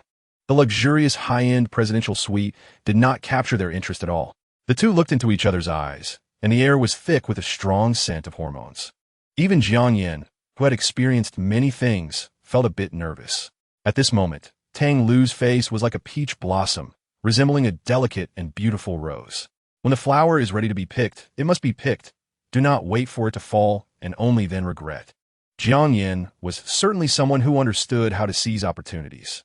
He affectionately praised her. You are truly beautiful. Even the fairies in the sky can't compare. Without waiting for Tang Lu to continue, Jiang Yin decisively sealed the beautiful woman's vibrant red lips. After a brief moment of shock, unlike before when she was passive, Tang Lu, now fully aware, became exceptionally proactive, like a blazing fire, igniting the flames in Jiang Yan's heart. Chapter 431. Jiang Yin cared about Tang Lu's health, so he specifically extended the stay in the presidential suite for another week. He also wanted to stay there together, but thinking about the many matters at the company today, he could only reluctantly go to work. As soon as Jiang Yin sat down, Yao Nana came to the president's office like a shark that had caught a scent. Mr. Jiang, here's the report you requested. Yao Nana handed over the document in her hand, for which she had worked 2 extra hours after returning home yesterday. However, when Jiang Yin received it, he casually set it aside without even looking at it. Oh, I see. Just put it here. You can go back to work. Yao Nana looked at Jiang Yin with a wronged expression, motionless, which made Jiang Yin feel uneasy. Realizing this, he hurriedly picked up the document and pretended to flip through it. Nodding, he said, not bad. Well done. Very comprehensive. You will be responsible for entertaining these clients later. Don't let down our company's reputation. Brother Jiang, you are too much. Yao Nana gritted her teeth and stomped her foot. Cough, cough. Nana, don't be angry. I'm doing this to train you. Once the company grows, there will be many such social engagements. The more work you put in now, the easier it will be in the future. Chapter 432. Professor Lee, thank you for your trust in our company. Although we are not large, we can offer you a lot. I have decided to raise your annual salary to 3 million, Jiang Yin said. Once the super solid-state battery is promoted in the market, I will also give you an even greater surprise. The Myth Group is currently developing a nanobot that can treat cancer, and by then, your future wife's complete recovery is not impossible. After hearing this, Jiang Yin first praised Li Guoming's noble character and then brought up the topic of salary increase. He was a realist and never asked others to be unconditionally loyal and supportive of him. Loyalty is merely a matter of the price of betrayal not being high enough. If he did not have the system, if he did not possess inexhaustible wealth, could he still enjoy the affection of so many women? Perhaps, but there was no need to consider it. He was gratified and admired Li Guoming's loyalty, but he could not overlook the benefits that should be given just because of that loyalty. In human relationships, especially between superiors and employees, he believed more in the connection of interest rather than so-called loyalty. Mr. Jiang, are you saying that my wife's cancer can be cured? Li Guoming asked in shock. The Myth Group is currently developing it and has already entered the testing phase, Jiang Yin said with a smile. Chapter 433. The red sports car that just passed by, Jiang Yin recognized it as a Ferrari LaFerrari, limited to 499 units worldwide. With a market value of up to 50 million, the owners in the Tang Palace were indeed extraordinary. Manager Lu observed the situation and said, that person just now is the owner of Villa Number 8. Oh, Villa Number 8, then we are neighbors, Jiang Yin thought, anticipating life in the future. Jiang Yin was no longer the loser he once was. Although that woman was nice, she was not enough to make him infatuated. Thinking about it, he got down to business. Manager Lu, please arrange for cleaning staff as soon as possible. I will be moving in the next few days. The property management's butler service essentially functions as exclusive customer service, and the cleaning within the villa is not managed by the property. Therefore, this 2,000 square meter villa would need to hire a batch of cleaning staff. However, Jiang Yin did not like strangers wandering around his home. He just needed them to find someone to clean once a week. All right, Mr. Jiang. Manager Lu was not surprised. Wealthy individuals tend to value their privacy, and such demands are quite normal. After Jiang Yin left the Tang Palace, he received a call from Yao Nana. President Jiang, where have you been? The woman's playful voice came through the phone. Chapter 434. Just when the two were deeply engrossed in each other, an uninvited voice interrupted them. Lulu, what a coincidence. Are you out for a walk too? Jiang Yin turned around to see Wang, who approaching quickly. Today he was dressed unusually grandly, despite his burly figure. He was meticulously groomed, as if he were going to perform on stage. Please call me by my name. Our relationship hasn't reached the level of using nicknames. Tang Lu wrinkled her nose and said disdainfully, I'm just concerned about you. Wang, who was taken aback. He and T expected Tang Lu to react so strongly. Last time he called her that, she didn't T react this way at all. He didn't T know that last time, Tang Lu hadn't T been captured yet. And at that time, she had a heart for Jiang Yin, which she didn't T show. Now, she was completely in love with the man beside her and wouldn't T allow any other man to address her so intimately. You don't need to care. I have a boyfriend, and everything is great. Tang Lu was ungrateful and directly shut down any further conversation. Wang, whose expression darkened, and the muscles in his cheeks twitched involuntarily. Now that he had gained his biological father's recognition and was on the verge of inheriting billions, he believed Tang Lu was his prey. Chapter 435. In the evening, after the start of autumn, the heat dissipated. Yao and Nana finished work as the sun was setting. She was supposed to arrive home earlier, but due to changing residences and being unfamiliar with the roads by the time she got home, the sun had already retreated under the covers. Yao and Nana pushed the door open and began to look around. She ignored Tang Lu, who was watching TV in the living room, and opened the doors of several bedrooms to check.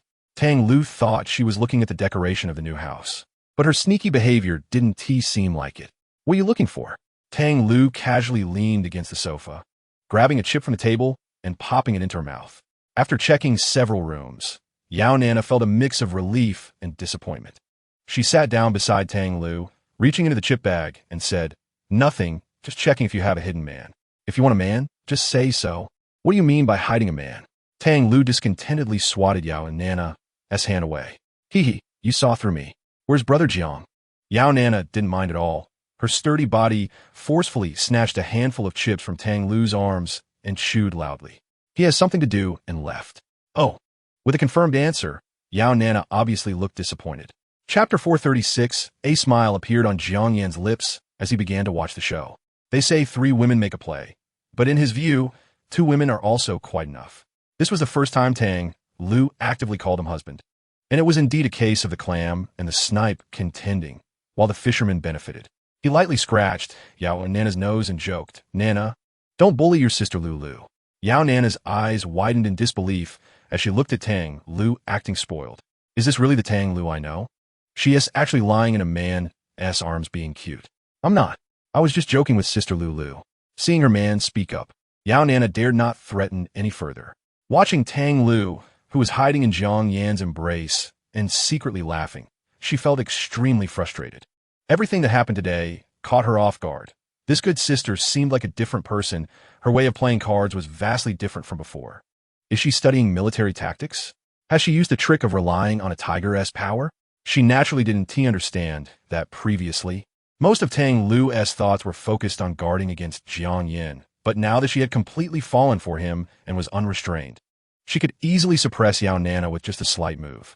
Watching Yao Nana being at a disadvantage, Tang Lu felt an immense sense of satisfaction. It turns out that bullying the person you like feels this refreshing. Chapter 437. Yao Nana, who was not physically strong, couldn't snatch the chips after a long struggle. Instead, she ended up panting and disheveled. After trying for a long time with no success, she ran to Jiang Yan's side. Brother Jiang, Sister Lulu is too much. I accept the punishment, but she recorded it, clearly wanting to laugh at me for a lifetime. She knew very well who the judge was. Wrapping her arms around Jiang Yan's neck, her soft body leaning against him, Jiang Yan smiled slightly, but, baby, your performance just now was really good. I want to keep it. Really? Yao Nana asked, lacking confidence. Of course. Jiang Yan wasn't lying. Beautiful women are beautiful no matter what. The actions directed by Tang Lu were originally meant to be funny, but when Yao Nana did them, they became extremely charming. Hearing this, Yao Nana couldn't help but show a look of joy on her face. Then don't delete it. You brat Lulu. Send me a copy later. Tang Lu rolled her eyes. She had just insisted on deleting it, but now Jiang Yin casually said it looked good, and Yao Nana was beaming with happiness. Truly a lovesick fool. I want to give it to you. Yao Nana angrily gritted her teeth. Brat Lulu, why do you always go against me? Tang Lu smiled slightly, because I've figured it out. Chapter 438. You little girl, you're asking for a beating again, aren't you? Jiang Yin couldn't help but laugh. Come on, who is afraid of whom? Unexpectedly, Jiang Yan's sister Jiang, winning not only was afraid, but also provocatively responded. However, the sparkle in her eyes and her flirtatious demeanor seemed more like flirting than challenging. "You little girl, stop being flirtatious. Let's get serious." Zhang Shui interrupted Jiang Winning's flirtation and said seriously, "Honey, we should arrive in Modu in about 2 hours." Jiang Yin nodded, "Okay, I'll go pick you up at the airport." After ending the call, Jiang Yin greeted Tang Lu and drove to the airport. Standing at the exit, he saw two beautiful women walking out from afar. Jiang Winting was dressed in a white suit, which added a touch of dignified elegance. Her black hair was casually tied in a ponytail, with a few stray strands fluttering in the wind. The upper half was dignified and elegant, but the lower half took on a different flavor. The body-hugging skirt showcased her perfect waist-to-hip ratio and her rounded, pert rear, along with her long legs wrapped in black stockings and paired with shiny black high heels, gave her a graceful walk. Jiang Winning had changed a lot. It was like a beautiful flower bud, fully blooming with artificial assistance, stunningly beautiful. Chapter 439, Zhang Shui pinched Jiang Yan's arm and shot him an annoyed glance. Jiang Winning's heart skipped a beat. What was this idiot saying? She nervously watched her brother, praying that these two men wouldn't fight. Jiang Yan realized he had misspoken and quickly remedied. "Shui sees you as a brother. Calling you brother-in-law is not too much, right?" Jiang Winning didn't think much of it and forced a smile. "Not too much. I also consider Shui as my sister. So you must take good care of her. Otherwise, I won't agree as her brother-in-law." He thought Jiang Yin was warning him not to have any inappropriate thoughts, which made him feel even more despondent. Seeing that Jiang Wenwu seemed oblivious, the two women breathed a sigh of relief at the same time. Jiang Yin secretly wiped the cold sweat from his forehead, accidentally letting slip his inner thoughts. Fortunately, the other party did not notice. Otherwise, would his brother-in-law be embarrassed and angry, and would he fight back or not? Jiang Winning quickly changed the subject, saying, "Jiang Ge, what about the big meal you promised us? I haven't eaten breakfast, and have been waiting for this meal. It's ready. I guarantee you'll be satisfied." Jiang Yin responded quickly. The two played off each other, leaving Jiang Wenwu puzzled as to why his sister seemed to have such good chemistry with this guy. Chapter 440, what should we do? Are we still eating? Jiang Winting was stunned. She didn't expect that the random word she had said would actually come true. "Let's go and see what happened." Jiang Yin stood up and said proactively. Jiang Wenwu's character wasn't bad, and Jiang Yin didn't need to target him. Besides, he was still Jiang Winting's biological brother, his own brother-in-law, and he couldn't just stand by. When the waiter saw Jiang Yin and the others getting up to leave, he quickly asked, "Guests, are you still dining?" Jiang Yin paid the remaining balance and said, "We have something to do and need to step out for a bit. Please hold our private room for us. If it gets too late, then don't prepare it." "Okay, sir." The waiter nodded in agreement. Since they had already paid the remaining balance, what could he say? After exiting the restaurant, Jiang Winting called her older brother again. Zhang Shui had guessed correctly. Jiang Wenwu had indeed encountered an accident. In the congested traffic of the city center, he had rear-ended a Mercedes-Benz S-Class at an intersection. Jiang Wenwu, fidgeting and reluctant to speak, sidestepped the issue, saying, "What are you all doing here? It's just a minor issue. I can handle it myself. You guys go eat." Jiang Winting knew very well why her brother didn't want to talk. It was nothing more than his pathetic pride, not wanting to lose face in front of Jiang Yin, which was why he didn't want them to help. Chapter 441. "This is my sister," Jiang Wenwu said. Wang Pengfei exclaimed in surprise. "Is this the sister you were planning to introduce to me?" Wang Pengfei's infatuated look made Jiang Wenwu feel displeased, and he muttered yes. Wang Pengfei struck a pose he thought was cool, extending his hand to Jiang Winting, saying, "Hello, I'm Wang Pengfei, your brother's best friend." Jiang Winting completely ignored him, coldly replying, "Best friend? I don't see that at all." As she spoke, she looked at her brother, angrily saying, "People treat you like a fool, and you think they're close friends? Have you wasted all those years of study? My business is my own. Kids should mind their own business." "I can handle it myself," Jiang Wenwu stubbornly replied. He also sensed something was off, but it was too late to back down. He could only tough it out. At worst, he would take out a loan to buy a car and slowly pay it back after graduating from his master's program. Wang Pengfei's face turned ugly, feeling a bit embarrassed. The woman next to Wang Pengfei looked equally displeased. She knew her boyfriend's character, and she was only with him for money. Now, suddenly facing a competitor, she was obviously unhappy. Jiang Winning didn't care about their thoughts at all and continued to lecture her brother. Chapter 442. Wang Pengfei cursed angrily.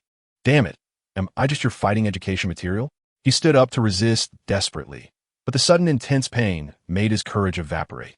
The iron stool was raised high, avoiding his head, arms, and neck, which were easy to injure, focusing instead on his butt, back, and thighs, which had more flesh.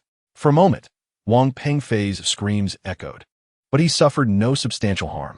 He cried out, "Bro, stop hitting me. I was wrong. I won't call the police anymore. I won't dare again." Jiang Yin turned a deaf ear. This brutal fight rehearsal lasted more than 10 minutes, and Wang Pengfei's voice became hoarse. Although Zheng Shui and Jiang Winning knew that Jiang Yin was being measured in his strikes, they were still worried he might seriously injure someone. The two women stepped forward to pull Jiang Yin, who was having a great time, while Jiang Yin and the others were putting on a show of martial arts.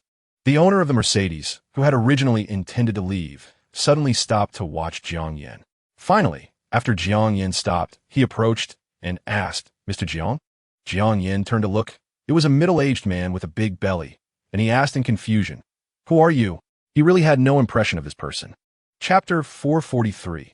Jiang Wenwu found it amusing and smiled at Jiang Yin, saying, "Your fighting style can avoid legal risks, but it also easily gives the enemy a chance to retaliate, putting yourself in danger. Let him come then. I haven't had enough yet." Jiang Yin replied with a faint smile, "Don't underestimate me. If you hadn't ambushed me just now, I wouldn't be in such a sorry state. If you have the guts, put down the stool and let's have a 1v1. Wang Pengfei was provoked by Jiang Yan's disdainful gaze, his face turning red with anger. He believed that if Jiang Wenwu hadn't ambushed him and knocked him dizzy, he wouldn't have been so badly beaten. "All right." Jiang Yin casually set down the iron stool and waved to Wang Pengfei. Seeing that Jiang Yin really put down the stool, Wang Pengfei shouted and rushed forward with his fists raised, wanting to take revenge for the earlier beating. His momentum seemed impressive, but several punches were easily dodged by Jiang Yin.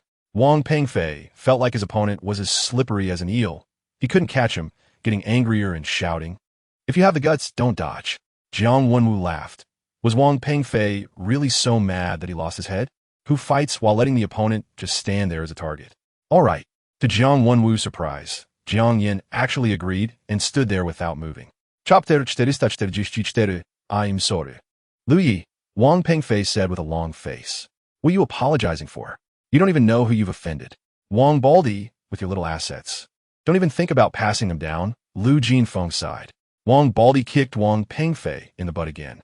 "Apologize to these gentlemen and ladies."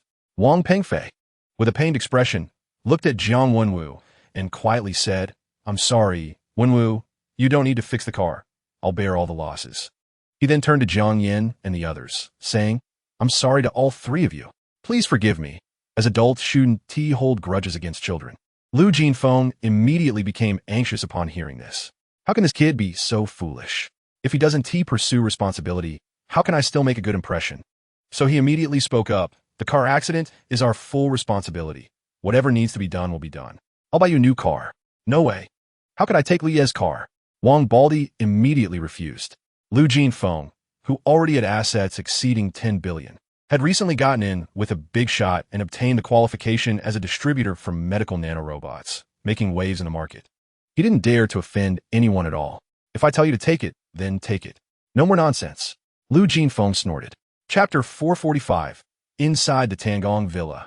"Wow, what a big house," Jiang Winning exclaimed repeatedly upon entering. "Feel free to pick any bedroom.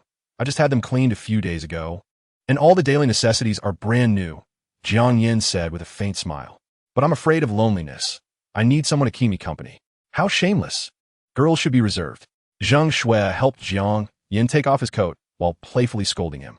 "All right, I'll take Brother Jiang away first and return him to you later," Jiang Wenting said, hanging on to Jiang Yin as if she were clinging to him. "You vixen, where are your hands going? Stop pretending. You have no idea how much I've missed you these days. I can't take it anymore. Wait, drink this first." Jiang Yin handed her a beauty product he had received as a reward from the system. "What's this?" "Something that can make you more beautiful." Jiang Wenting blinked her sparkling eyes and asked, "Is there more?" She knew Jiang Yan's abilities. He could cure cancer, so if he said it was a good beauty product, it had to be true. Jiang Yin softly replied, "You're really greedy. This medicine is only meant to be taken once by each person. More than that is useless." Chapter 446. "Sorry, President Wang. I have no intention of changing jobs, so don't waste your efforts. Li Guoming's voice was neither humble nor overbearing, firm and powerful. The door was slightly ajar, and Jiang Yin pushed it open gently. He then saw a beautiful woman with an elegant demeanor, graceful and charming. It was none other than Tang Lu. At this moment, her long hair fell over her shoulders, her waist was slender, and her developed body was curvaceous, radiating a mature and alluring charm. Tang Lu slightly furrowed her brows and coldly said, "Wang Xiaoyang, please take your people and leave. Professor Li is a core talent of our company, and we will naturally take care of him without outsiders interfering." Upon hearing this, Jiang Yin immediately applauded and praised. "Well said. Professor Li's matters are our business at Wanhua Technology, and we will provide our full support without needing outside help." Li Guoming and Tang Lu greeted Jiang Yan's arrival, especially Li Guoming, who was extremely anxious and said, "President Jiang, what brings you here?" Jiang Yin replied gently, "An important member of the company has a family issue, so I naturally came to see." After saying this, he looked at the elderly woman leaning on the sofa, whose complexion was dull and spirit was languid, appearing to have suffered greatly from illness. He guessed that she was Li Guoming's partner. Chapter 447. Wang Xiaoyang returned to the company in a fit of rage, shouting loudly as soon as he entered his office, "Jiang Yin, I will kill you one day." Suddenly, a woman's voice came, "Xiaoyang, what's going on?" Wang Xiaoyang looked up and saw Lu Hong's concerned gaze, accompanied by butler Song Zimao. "It's that old fool who found his illegitimate son. The guy has rolled out an epic-making product. How can I compete?" Wang Xiaoyang took off his coat and slumped onto the office sofa. He didn't know why, but that detestable guy seemed to be his nemesis. He never came out on top when they met. Subsequently, Wang Xiaoyang helplessly recounted what had just happened. Lu Hong, upon hearing this, was not worried but rather pleased. "Son, this is good news for you." Wang Xiaoyang was puzzled. How could it be good news when the solid-state battery was truly promoted, and the other party would soar to success? Seeing her son's confused expression, Lu Hong smiled slightly and said, "That illegitimate son has such a miraculous product. The board members will surely be very interested. If he can lead everyone to share this cake, then everything he has will only be our wedding dress. And as the leader of the action, you will earn everyone's praise." Chapter 448. Jiang Yin and the two others found a restaurant near the company, and after satisfying their hunger, they strolled back while chatting.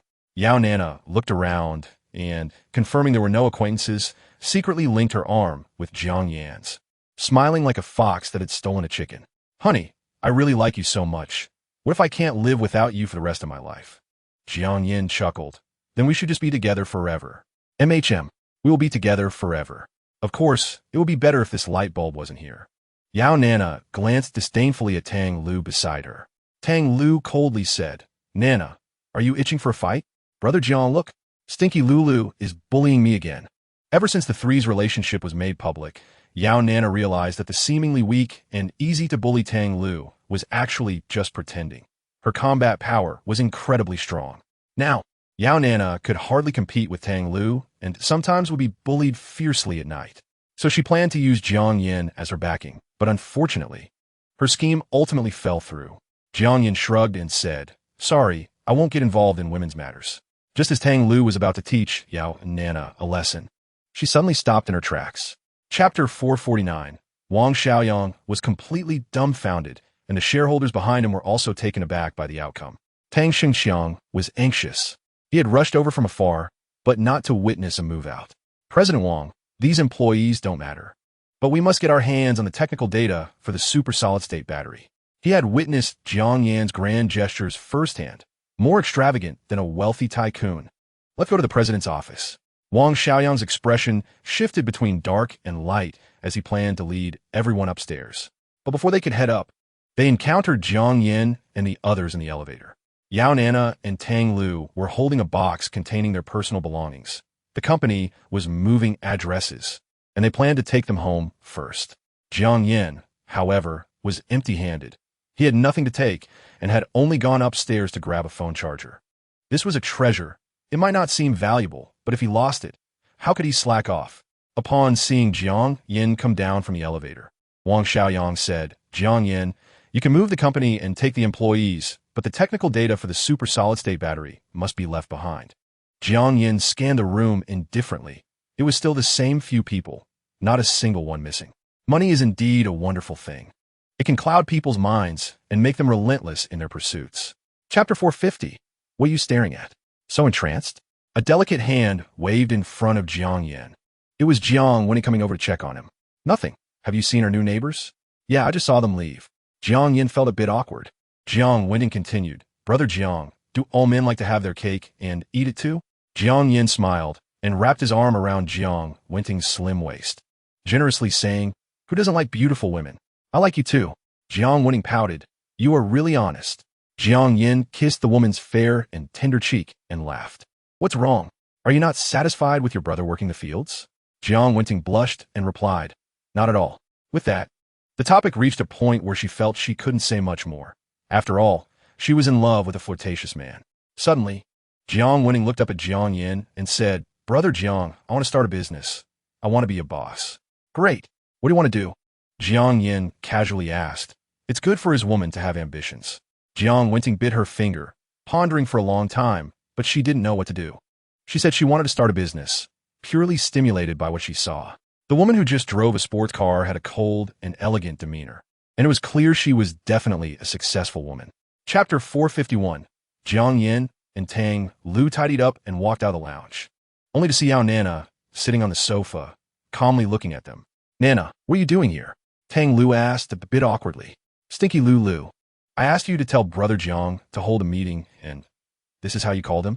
Yao Nana crossed her arms, her face pouting. Ahem, Nana. I wasn't feeling well, and Lu was giving me a massage, Jiang Yin explained. Real men must take responsibility. How can they let women be wronged? Massaging. And it ended up on the bed? Yao, Nana mumbled, but didn't ask further. Then, her expression turned serious as she brought up the matter at hand. Brother Jiang, because you refused the unreasonable demands of the Magic City Commerce Group, Wang Xiaoyang has successfully taken the position of chairman. Moreover, they've hired top lawyers from the Magic City to sue us, claiming we stole their patent. It's really shameless. Yao Nana was obviously quite angry, her chest heaving like waves. Jiang Yin said lightly, It's fine. He won't be chairman for long. Both women looked at Jiang Yin, not understanding what he meant. Chapter 452. At 4:30 p.m. After a busy day dealing with company matters, Jiang Yin took the two women shopping around the nearby mall. Jiang Yin was a man who valued reciprocity. Since the women had prepared such precious gifts for him, he needed to show some appreciation. Seeing Jiang Yin about to indulge in shopping again, Tang Lu quickly said, You bought so many clothes last time, and you haven't even worn them yet. In just a few days of knowing Jiang Yin, their wardrobe had rapidly expanded several times, and they even changed houses because of it. They definitely had no shortage of clothes. Jiang Yin smiled helplessly and said, Then let's just browse. It was the first time he saw women being afraid of shopping. This was indeed a rare phenomenon. Jiang Yin felt helpless. Having shopped at most luxury brands in the Magic City recently, there was nothing much left to buy. You can't keep shearing the same sheep. It was time to change the track. Every woman has a natural inclination for beautiful clothes. Although they agreed not to buy anything, when they saw something they liked, they couldn't help but inquire, only to find out during checkout that they had already purchased it. It was just that the previous bulk purchase was too large to notice. This was quite awkward. Neither woman was overly extravagant, so they could only sheepishly put the items back.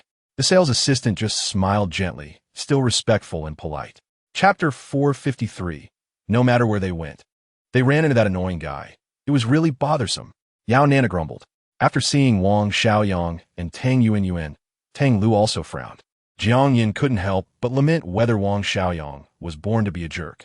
He clearly faced defeat every time they met, yet still eagerly came over for a slap in the face. Wang Xiaoyang clearly didn't think so. Now, with Tang Xingxiang's support, he sat in the chairman's position. Currently, the two families were in a honeymoon phase, and they gathered together again. You little character shouldn't be here at the Qingshan Group's anniversary meeting, right? At this moment, Wang Xiaoyang, holding power in the group, was at his peak, and upon seeing Jiang Yin, he couldn't help but come over to mock him, showcasing his posture as a victor. As he spoke, he noticed the two women beside Jiang Yin, and his pride turned into intense jealousy. There was no need to mention Tang Lu. She was the woman he had desperately pursued but failed to win over, now in this man's arms. The other woman, while slightly inferior, was still stunning, far surpassing Tang Yuan, especially in her horse-faced skirt. Her heroic demeanor had a unique Eastern charm. Chapter 454. Young Master Jiang, what happened? Gu Tiancheng, knowing it was Jiang Yin opposite him, certainly couldn't just listen to Wang Xiaoyang's one-sided story and asked. It's nothing. Just a toad worrying that others covet his little bit of wealth, Jiang Yin said lightly. How arrogant. If it weren't for young Master Wang's kindness. How could you appear here?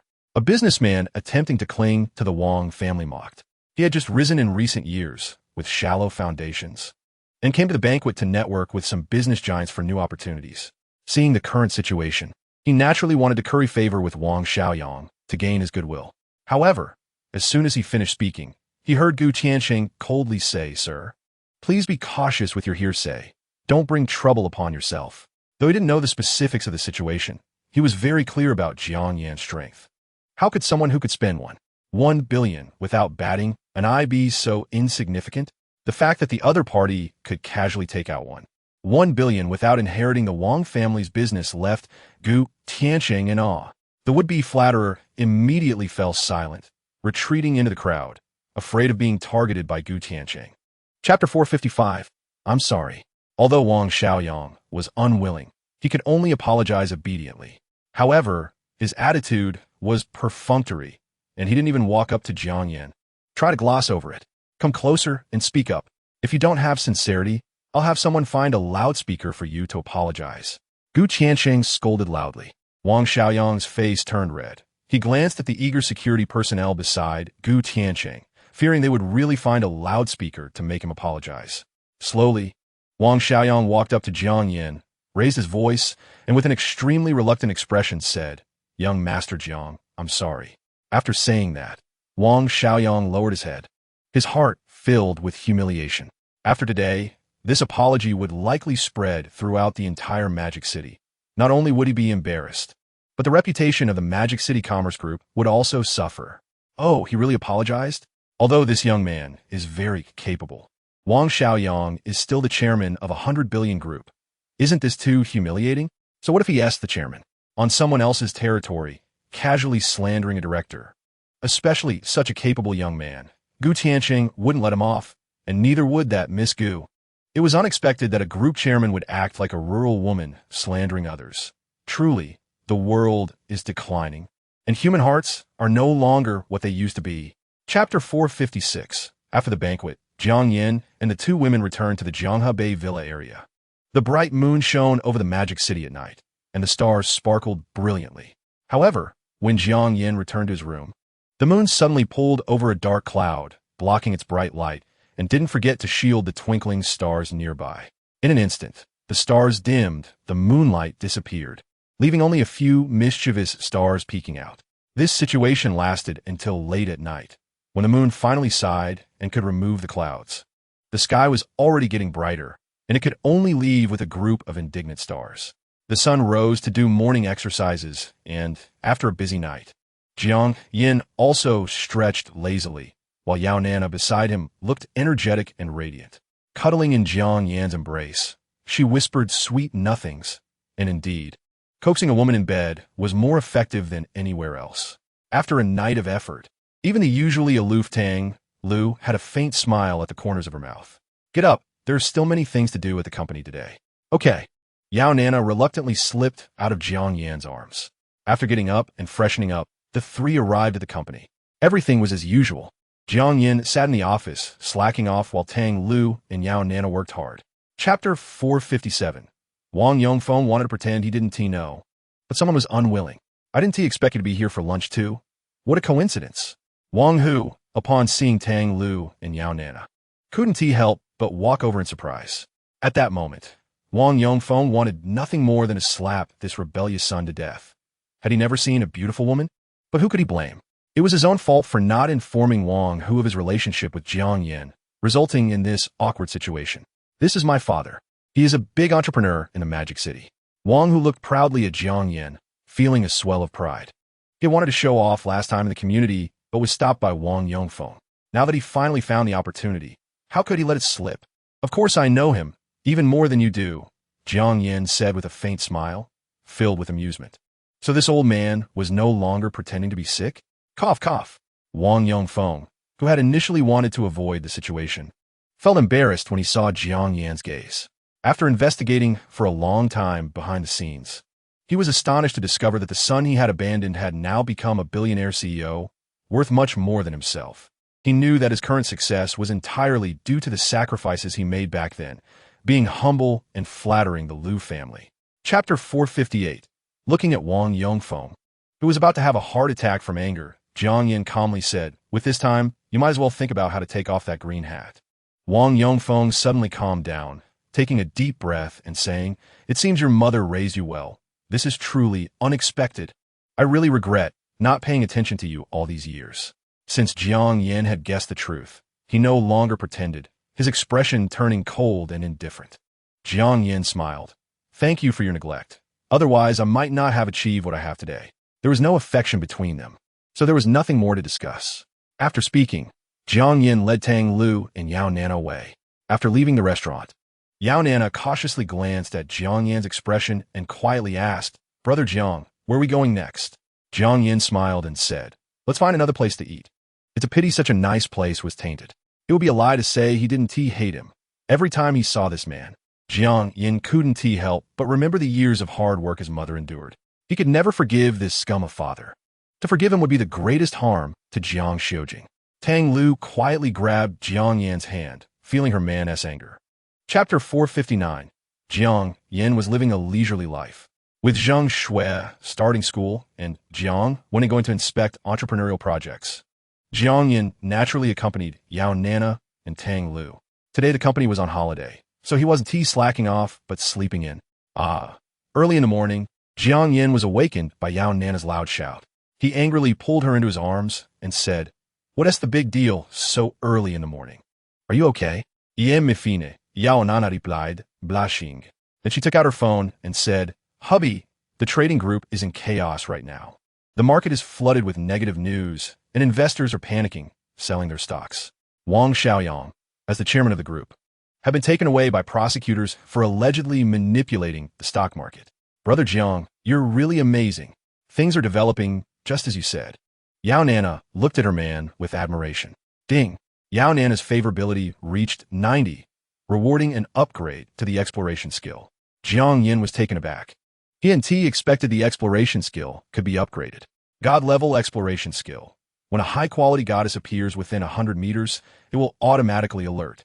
Can fully distinguish artificial beings, and can identify target attributes through videos, photos, and other information. Chapter 460. The Tang family in the Magic City. Tang Lu, how dare you forge the old man's will? I am his biological son. How could the old man possibly leave all the family assets to you? At this moment, Tang Xingqiang was furious, looking angrily at the man and woman opposite him. Tang Lu said lightly, "You must know your grandfather's handwriting, especially since there's video evidence." "I don't acknowledge it. Who knows what kind of drug you gave that old bastard to write this will?" Tang Xingqiang frantically snatched the will from Tang Lu's hands and tore it into pieces. "You shall not insult grandfather." Tang Lu's face was cold as she stepped forward and slapped Tang Xingqiang hard. Smack! The loud slap echoed through the Tang family villa, leaving Tang Xingqiang stunned. He never expected Tang Lu would dare to hit him. Tang Lu's expression was icy, her words as sharp as a winter wind, given our family ties. "I can offer you a large sum of assets, enough for you to squander for several lifetimes. You could go to court, but by then, I want to give you a single cent more. The one you just tore was only a copy. Tearing it is useless. Sister, father is just temporarily unable to accept it. I will talk to him." Tang Yuanyuan nervously looked at the imposing Tang Lu, feeling anxious. Chapter 461. In the morning. Jiang Yin rarely woke up early. After a quick wash, he found Tang Lu was already up and had prepared breakfast. Seeing Jiang Yin awake, Tang Lu asked in surprise, "My ancestor, why are you up so early today?" Jiang Yin smiled. "Today is your first day as chairman, so how could I not come to support you? At least you have a conscience." A slight smile curved Tang Lu's lips. Even though her man was usually quite laid back and lazy, he never dropped the ball at critical moments. After breakfast, when the time was right, they greeted the still lazy Yao Nana.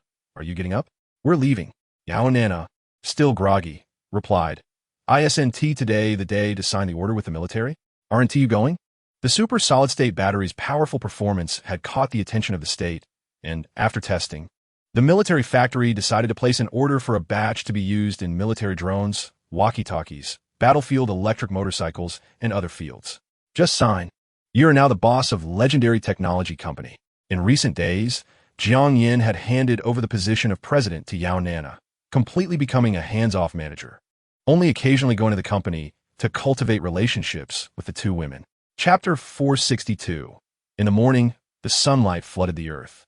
Jiang Yin slept until 10 o'clock. And Zheng Shui and Jiang Winning had gone off to attend to their own matters. After washing up, he planned to take a stroll around the legendary technology company. He wasn't too worried about Tang Lu and the Magic City trade, but since Yao Nana had less experience, Jiang Yin felt he needed to keep an eye on her. Unexpectedly, as soon as he stepped out, he ran into Gu Mingyan, who was also out. Jiang Yin asked in surprise, "Manager Gu, aren't you going to work?" Gu Mingyan replied, "If I said I was deliberately waiting for you, would you believe me?" Jiang Yin was taken aback by her answer, leaving him unsure of how to respond. This woman was so beautiful. It was hard not to let one's imagination run wild about a beauty waiting for a man. "If you have something to say, just say it," he said, regaining his composure. Although he considered himself decent-looking, he knew he was far from being a heartthrob, especially for a highly educated woman like Gu Mingyan. Any unusual behavior must have some ulterior motive. Gu Mingyan was a bit surprised. She didn't expect this man to be so sharp, able to remain alert under her beauty's allure. She suddenly had a new understanding of Jiang Yin. "A month from now is the group shareholders meeting, and I hope you can support my decision," she said. Chapter 463. The invitation went so smoothly that Jiang Yin was astonished. He had thought the custom suit was just a casual excuse, but even a young girl entering society could sense its deeper meaning. The excuse was so clumsy that Jiang Yin felt a bit embarrassed, preparing himself for rejection. However, Gu Mingyan actually accepted, which greatly exceeded his expectations. Jiang Yin could only sigh in amazement. "Brother Tongzi, you're impressive." Gu Mingyan looked at Jiang Yan's surprised smile and felt a little smug. She had always been the center of attention, and now was no exception. She secretly calculated. The man in front of her had a strong background and could not be driven by profit. She could only rely on her beauty. With his help, my business empire would surely grow stronger. This was a sudden flash of inspiration for Gu Mingyan, and she was puzzled as to why she had such thoughts. She just felt it was a good strategy that would be a shame not to use. "Mr. Jiang, do you have a custom tailor in mind?" Gu Mingyan asked. Not at the moment." "Miss Gu, do you know about custom suits? Can you recommend someone?" Jiang Yin felt a bit awkward. He had just casually thrown out an excuse and hadn't thought about these details. Chapter 464. Previously, in Jiang City, Li Sherman had only followed that little boss for a short while before being discovered by his original wife. That domineering wife naturally chose the original partner. Li Sherman could only escape in embarrassment, gaining nothing in the process. Afterward, she realized how ridiculous her initial mistake was.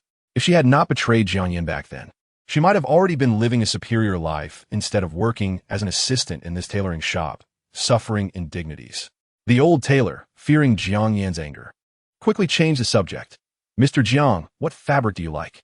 I have diamond powder, golden thread, and even fabrics mixed with lapis lazuli and other jade series. Which do you prefer?" Jiang Yin examined the fabric samples in the old tailor's hands. At this moment, Gu Mingyan spoke up. "The Peak series from Shurjia. 250 count black and blue striped fabric." The old tailor beamed. "Miss Gu has good taste. Although this series of fabric doesn't mix in rare materials, it is 250 count fabric, which is a world record in textile fabric. The count refers to the fineness of the yarn. The higher the count, the finer the yarn used. And the finer the yarn, the more exquisite and delicate the resulting fabric." Chapter 465. Shi Mountain Manor, a gathering place for the wealthy in Magic City. In the living room of Villa Number 12, Gu Qiansheng, seated in the main position, looked at Wang Yongfeng and said lightly, "I heard you've lost your position as chairman. Aren't you going to try to get it back? How do you have time to come here?" "I'm here to save you, Brother Gu," Wang Yongfeng replied, shocking him. "What a joke. I, the second in command of the Qinglong group, needs saving?"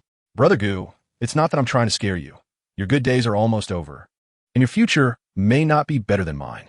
Gu Tiansheng held a stack of photos, which showed Jiang Yin and Gu Mingyan shopping together.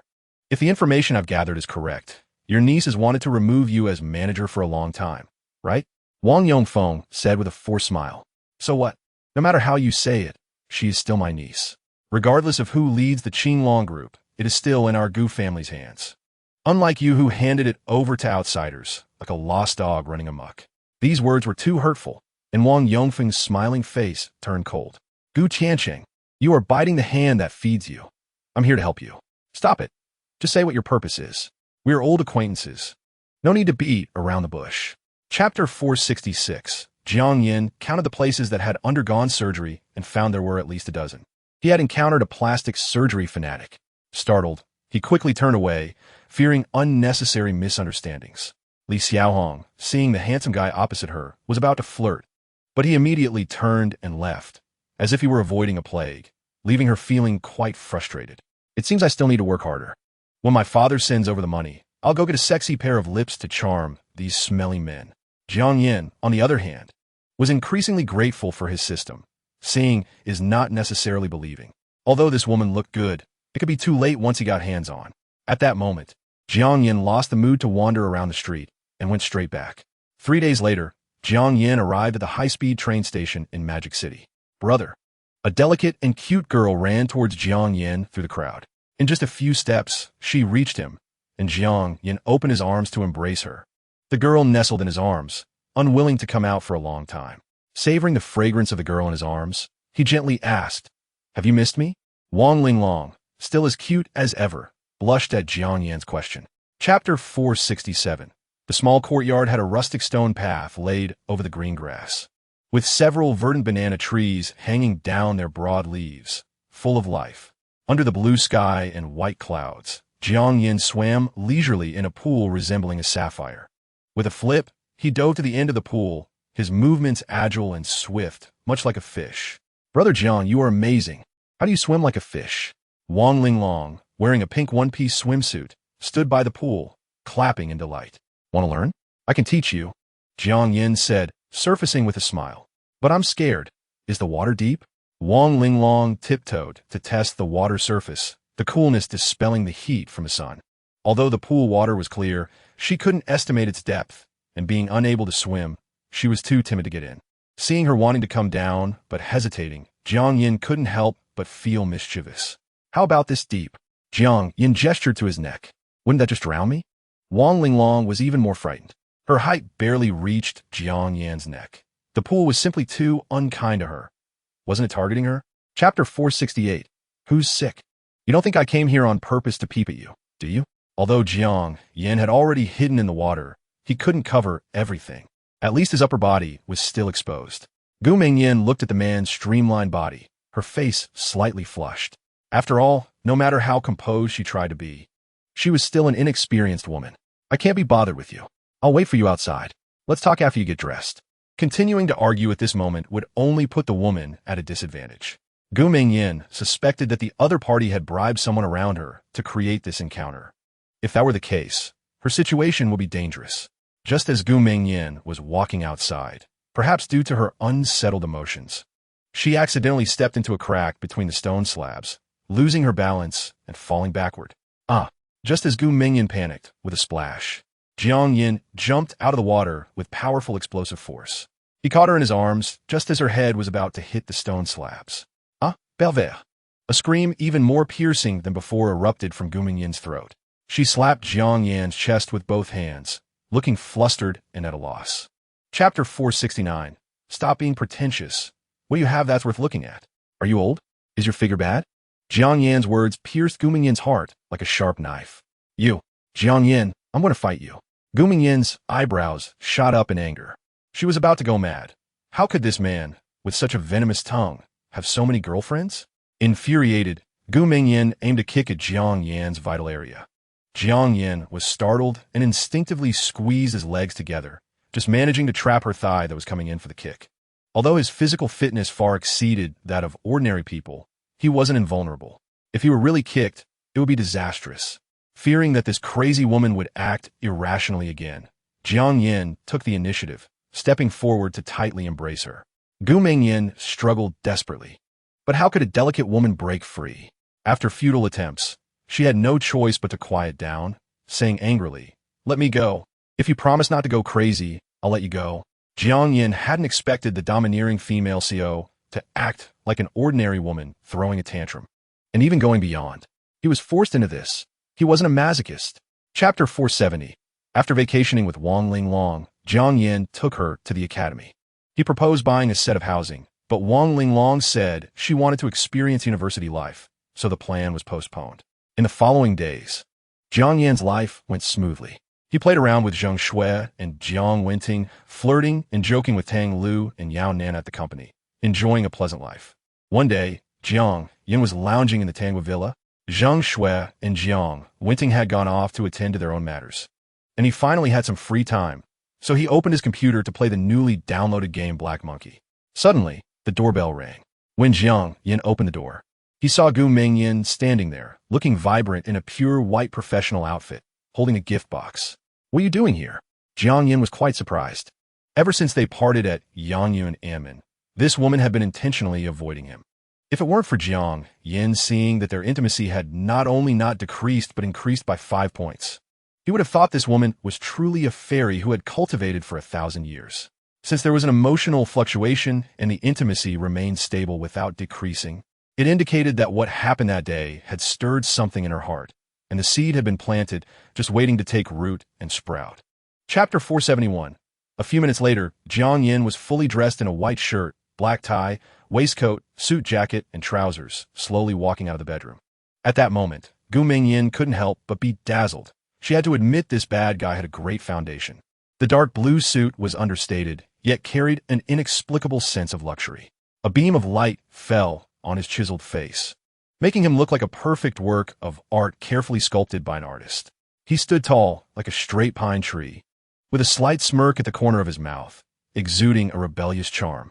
Gu Mingyan couldn't help but think of a term: suit thug. She felt this description fit this man perfectly. Ding, Gu Mingyan's intimacy increased by 5, current intimacy is 40. Jiang Yin smiled slightly, grateful to his mother, Jiang Xiujing, for giving him such a good foundation. Otherwise, even with system modifications, he wouldn't be able to look this handsome, only slightly better than the readers. Everything was proceeding according to plan, and he believed it wouldn't be long before this woman's intimacy reached 80. "How is it?" "Very handsome." Gu Mingyan nodded seriously, giving an honest answer. At that moment, she was not performing, but expressing her true thoughts. Chapter 472. After Gu Mingyan spoke, everyone realized that they, the small shareholders, were merely there to make up the numbers. The real decision-makers were still the major shareholders. "President Jiang, we have had a pleasant cooperation, and I hope you won't just listen to the chairman's one-sided words.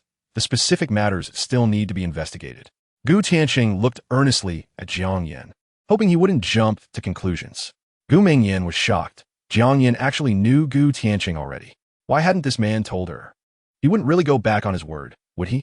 She had gambled everything on this. Gu Tianqing's power in the group was growing. He was not only the company's legal representative, but also controlled the company's seal and had close ties with important departments like finance and administration. If he wasn't removed, she would be the one to leave in the end. "President Jiang, please vote as soon as possible. You are the major shareholder. Everyone is waiting." Gu Mingyan's gaze was calm, her tone steady, but her jade-like hands under the table were clenched tightly, palms already sweaty. Jiang Yan's hearing was exceptional, and he could clearly hear Gu Mingyan's rapid heartbeat. At that moment, the room was silent. Not even a pin drop could be heard. Everyone was waiting for his vote. Chapter 473. Jiang Yin noticed that the office was quite spacious, about 200 square meters, even equipped with a large viewing balcony, though he didn't know if there was a hidden resting room. "Thank you, President Jiang, for your strong support today. The Qinglong Group will certainly bring you generous returns in the future." Gu Mingyan sincerely thanked Jiang Yin for his help. For many years, her uncle had been controlling the company, severely limiting her powers as the chairman. This company was left to her by her parents, and she didn't want to give it to someone else. In this kind of struggle for interests, there could be no compromise, even if the opponent was her own uncle. She couldn't show mercy, or both of them would end up switching places. It's just a trivial matter, nothing to mention. Jiang Yin smiled at Gu Mingyan. She was dressed in a pure white women's suit, and around her long neck was a very ordinary platinum necklace, but against her crystal-clear, fair skin, it looked like an extraordinarily luxurious treasure. "This is my father's favorite West Lake Longjing tea. Why don't you try it?" Gu Mingyan bent down to brew the tea. A refreshing fragrance wafting through the air, much more pleasant than the tea's aroma in the cup. Jiang Yin thought about this woman, the domineering CEO from the meeting. now like a little wife, making tea for him, and he felt a great sense of emotional satisfaction. Chapter 474. Ding, Gu Mingyin's Intimacy Level 2, Current Intimacy Level 60. Jiang Yin, who had just left the office, was surprised. How did this tactic of feigning pursuit backfire? He thought for a moment, but didn't pay too much attention to it. Women have their bad days. Emotional fluctuations indicate that his influence on her was growing, which was a good thing, much better than being just an inconsequential stranger. Sometimes, hate can turn into love. Jiang Yin was prepared for the long haul. Ordinary methods wouldn't conquer this domineering female CEO. He had plenty of patience to look for opportunities. At that moment, Jiang Yin's phone rang. It was Gu Mingyin calling. You must come to the royal private kitchen tonight. Her tone was firm, as if she had been stimulated by something. After saying this, she hung up before Jiang Yin could respond. Jiang Yin chuckled and shook his head. This woman was quite competitive. Would she be furious if he didn't go? Later that evening, Jiang Yin indeed didn't go. Ding, Gu Mingyin's Intimacy Level 5, Current Intimacy Level 55. Jiang Yin really didn't have time to attend. He was being entangled by Jiang Wenting, who insisted on dragging him for a night run. Chapter 475. I don't want to. Zheng Shui struggled to escape. But how could Jiang Yin let her go? Instead, Jiang Yin punished her by stamping a lot of seals on her like Good Student Award, a little red heart, Outstanding Progress Award, and so on, totaling dozens of types. In the end, Zheng Shui was covered in red marks, these stamps etched on her delicate and snowy body, forming a totem-like pattern that exuded a mysterious and enchanting beauty. Seeing this, Jiang Yin could no longer hold back. He roughly tore open the half-concealing nightgown, and amidst Zheng Shui's exclamations, they plunged into ecstasy. The next day, Jiang Yin opened his eyes, looking at the still sleeping Zheng Shui, and without disturbing her, he got dressed and went to the living room. Just as he left the bedroom, he saw Jiang Wenting preparing breakfast, wearing a strawberry bear apron. Busy and happily humming a song, Jiang Yin quietly approached from behind and hugged her. Please wait a moment, dear. I'm making you a heart-shaped breakfast. Jiang Wenting wasn't surprised. She turned around and smiled at Jiang Yin, continuing to make breakfast. She had seen Jiang Yin from afar, so his sneak attack was destined to fail. Jiang Wenting took a sausage, split it in half, shaped it into a heart, and secured it with a toothpick, finally placing it in the pan and adding a fried egg in the middle of the heart-shaped sausage. Chapter 476. Jia Yi was a supergiant with an annual revenue exceeding 1 trillion, and the Qinglong Group was facing a tough time, possibly even at risk of collapse. Yao and Nana sighed inexplicably, wondering when a legend group would have such strength. Not necessarily. Jiang Yin patted Yao and Nana's fragrant shoulder, and she obediently got up from his embrace. Jiang Yin stood up and said, I'll go see what's going on. Jiang Yin's expression was calm, without the slightest hint of panic, as if he were a parent going to handle a conflict between two children. Well, I won't go to make trouble. Yao Nana looked at Jiang Yan's domineering demeanor, her heart racing. Jiang Yan's momentary display was incredibly manly. She felt like a little wife, hesitantly sending Jiang Yin to the elevator. If it weren't for the fear of causing a bad impression, she would have jumped on him to resolve her surging feelings. After reluctantly bidding farewell to Yao Nana, Jiang Yin arrived at the floor where Gu Mingyin was located. At this moment, Gu Mingyin's office was bustling with activity, filled with shareholders of all sizes. When they saw Jiang Yin enter, all eyes turned to him. Hadn't they just held a shareholders meeting? Jiang Yin turned his gaze to Gu Mingyin, who was sitting at her desk, and said, Manager Gu, why didn't you call me? Chapter 477. Ding. Congratulations to the host for binding the goddess with an intimacy level of 80 and receiving a Titan 235 geological exploration machine. The Titan 235 geological exploration machine is the 235th generation large geological exploration machine developed by the Qinglong Group 500 years later. It is a super heavy machine, roughly the size of 3 football fields, powered by nuclear energy, and has multiple composite functions such as exploration, mining, and refining. Under suitable conditions, with just one operator, the Titan 235 geological exploration machine can extract and process 5 million tons of mineral resources each year. Jiang Yin was stunned. Was this Qinglong Group from 500 years later the same as the current one? If the Titan 235 exploration machine really had refining capabilities, could it produce the nickel needed by the Qinglong Group in a short time? Once a long-isolated and aloof person becomes emotional. The feelings that have been deeply hidden will surge like a tide. Ever since her parents passed away, Gu Mingyin had wrapped her heart in a thick shell, always playing the role of a domineering female CEO in front of others. Because those who approached her had ulterior motives, she had no friends. Originally, Gu Mingyin had made up her mind. If the group went bankrupt, she would choose to jump from this building to reunite with her parents. Chapter 478. The person in charge brought Jiang Yin and Gu Mingyin to an open outdoor material yard. The stacked nickel or resembled mountains, stretching as far as the eye could see. The middle-aged man stopped and said, "Manager Gu, these are the raw or extracted." I see." Gu Mingyin nodded and then looked at Jiang Yin. Until now, she still didn't know what this man was up to. Jiang Yin said lightly, "Seal off this area. What we are about to do is highly confidential for the group." The middle-aged man was skeptical. What could be confidential? Could they really create a super machine that processes over 10,000 tons of high-purity nickel in a day? He scoffed internally, but showed no expression as a senior manager who had climbed up from the bottom. His gaze turned to Gu Mingyin. He didn't know this man at all. If it weren't for Gu Mingyin bringing him, he wouldn't have bothered with him. Just do as he says. There was no way to gather 500,000 tons of high-purity nickel in the remaining time. Since that was the case, let this man make trouble.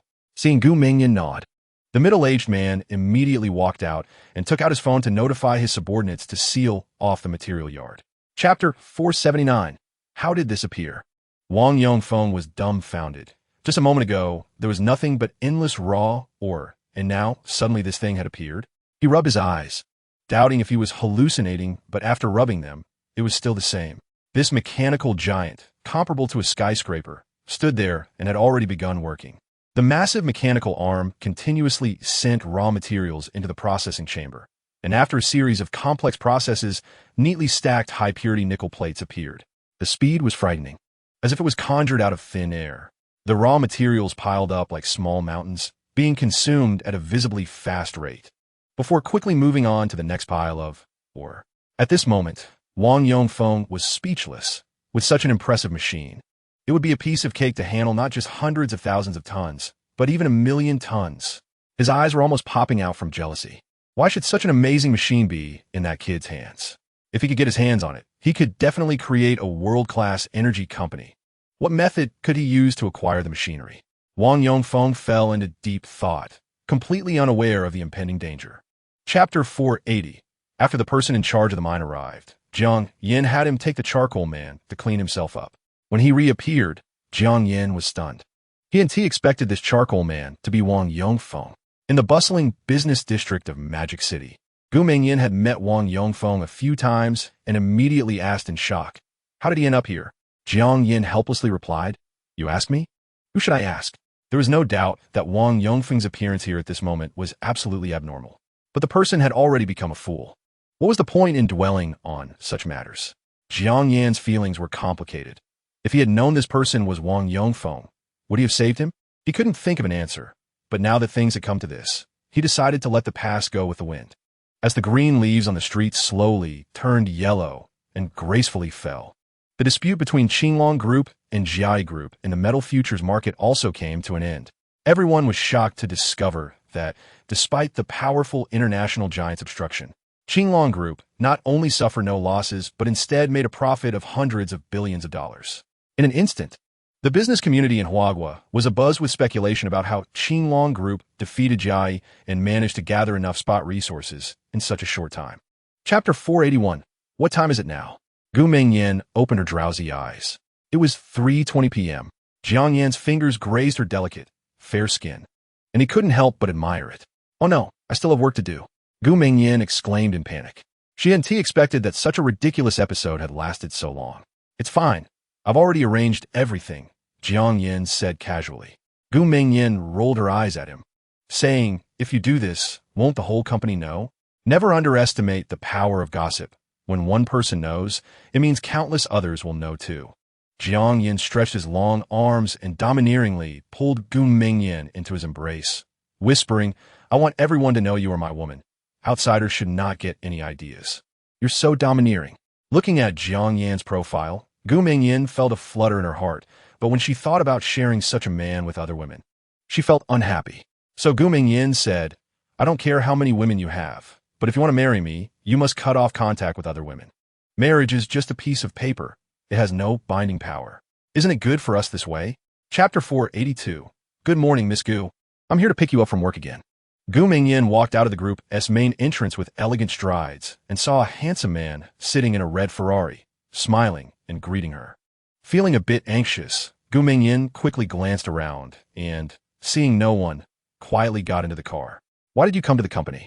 It would be fine if the employees saw, but if Yao Nana and Tang Lu saw, it would be disastrous. Gu Mingyin complained as soon as she got in the car. What are you afraid of? If they find out, they would be even happier. Isn't it good to be lifelong good sisters?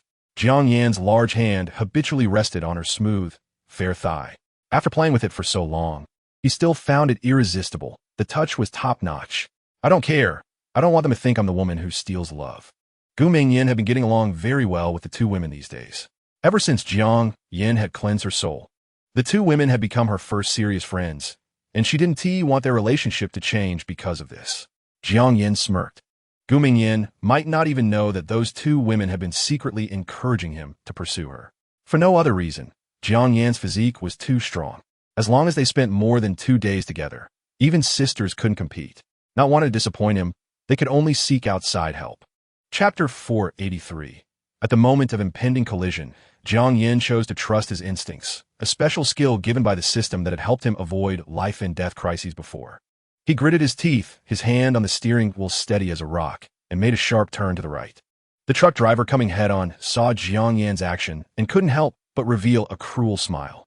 He immediately turned the steering wheel in the same direction, as if he was about to witness the scene of this incredibly expensive Ferrari being destroyed. But then the truck driver showed a look of shock because the man driving the Ferrari suddenly spun the steering wheel in the opposite direction, causing the Ferrari to veer left by 30 degrees under his control, allowing the two vehicles to just barely miss each other. At that moment, it was too late for the truck driver to make any further moves. He could only desperately turn the steering wheel in the opposite direction and crash toward the Ferrari. The Ferrari shot past like a red lightning bolt, its body brushing against the edge of a cliff. Just when Jiang Yan thought he was going to make it through, a large rock suddenly appeared at the roadside, likely fallen debris from the mountain that had been cleared to the side. It was precisely this basketball-sized stone that forced Jiang Yan to slow down and change direction. Chapter 484. Jiang Yan's car crashed down the cliff heavily, and at that moment, the system's alert sounded. Ding, congratulations to the host, Gu Mingyin's intimacy level 10, current intimacy 96. Ding, congratulations to the host, binding goddess intimacy level reached 90. Gaining the iron shirt skill. What the heck? What kind of reward is this? I'd rather have something like grass flying. After finally seeing the long-desired martial arts reward, it turned out to be an attribute for taking hits. In an emergency, Jiang Yan had no other choice. Having something was much better than having nothing, right? He quickly claimed the reward, operating the technique to protect his vital points, while kicking away the assassin who still wanted to entangle him and using the force to distance himself from the Ferrari. He did not want to crash into that car. Boom! After doing everything, Jiang Yan crashed heavily onto the mountainside, 20 meters down, and the iron shirt skill immediately failed, nearly causing him a choke. He grimaced in pain and quickly commanded the nanobots in his body to treat his injuries. The mountainside was a 60-degree slope, and the strong inertia caused his body to roll down quickly, with countless small stones and tree branches piercing his skin like blades. Jiang Yan forced himself to stay alert, protecting his head and trying to control the speed of his rolling body while avoiding the larger sharp rocks. Chapter 485. It's fine. Take your time investigating. The truth will come to light eventually, Jiang Yan said, while his hand were not behaving. You naughty boy. You're hurt, and you're still being mischievous? Gu Mingyin blushed and scolded. I have mastered alien technology. These minor injuries are nothing. I've mostly recovered, and now I need your emotional support the most. The nanorobots truly live up to being the most advanced medical technology 500 years from now. Jiang Yan's injuries are no longer serious. Only the 2 fractured areas still require some time to heal. As Jiang Yan spoke, he used his arm to lift her, and her graceful figure settled into his embrace. Is that true? Gu Mingyin asked, half in disbelief. Of course. You underestimate your husband. Just watch how I deal with you, Jiang Yan said, preparing to stand up and show his masculine charm. Gu Mingyin stopped his movement and gently said, You haven't fully healed yet. so don't push yourself. Just lie down and let me take care of you. Then, under Jiang Yan's surprised gaze, she slowly lowered her head. The next morning, Jiang Yan woke up from his sleep, stretched his body, and felt refreshed. His injuries, except for the 2 fractured areas, had almost healed completely. Chapter 486. Relying on his strong ability to control the situation, Jiang Yan safely defused the super intense scene.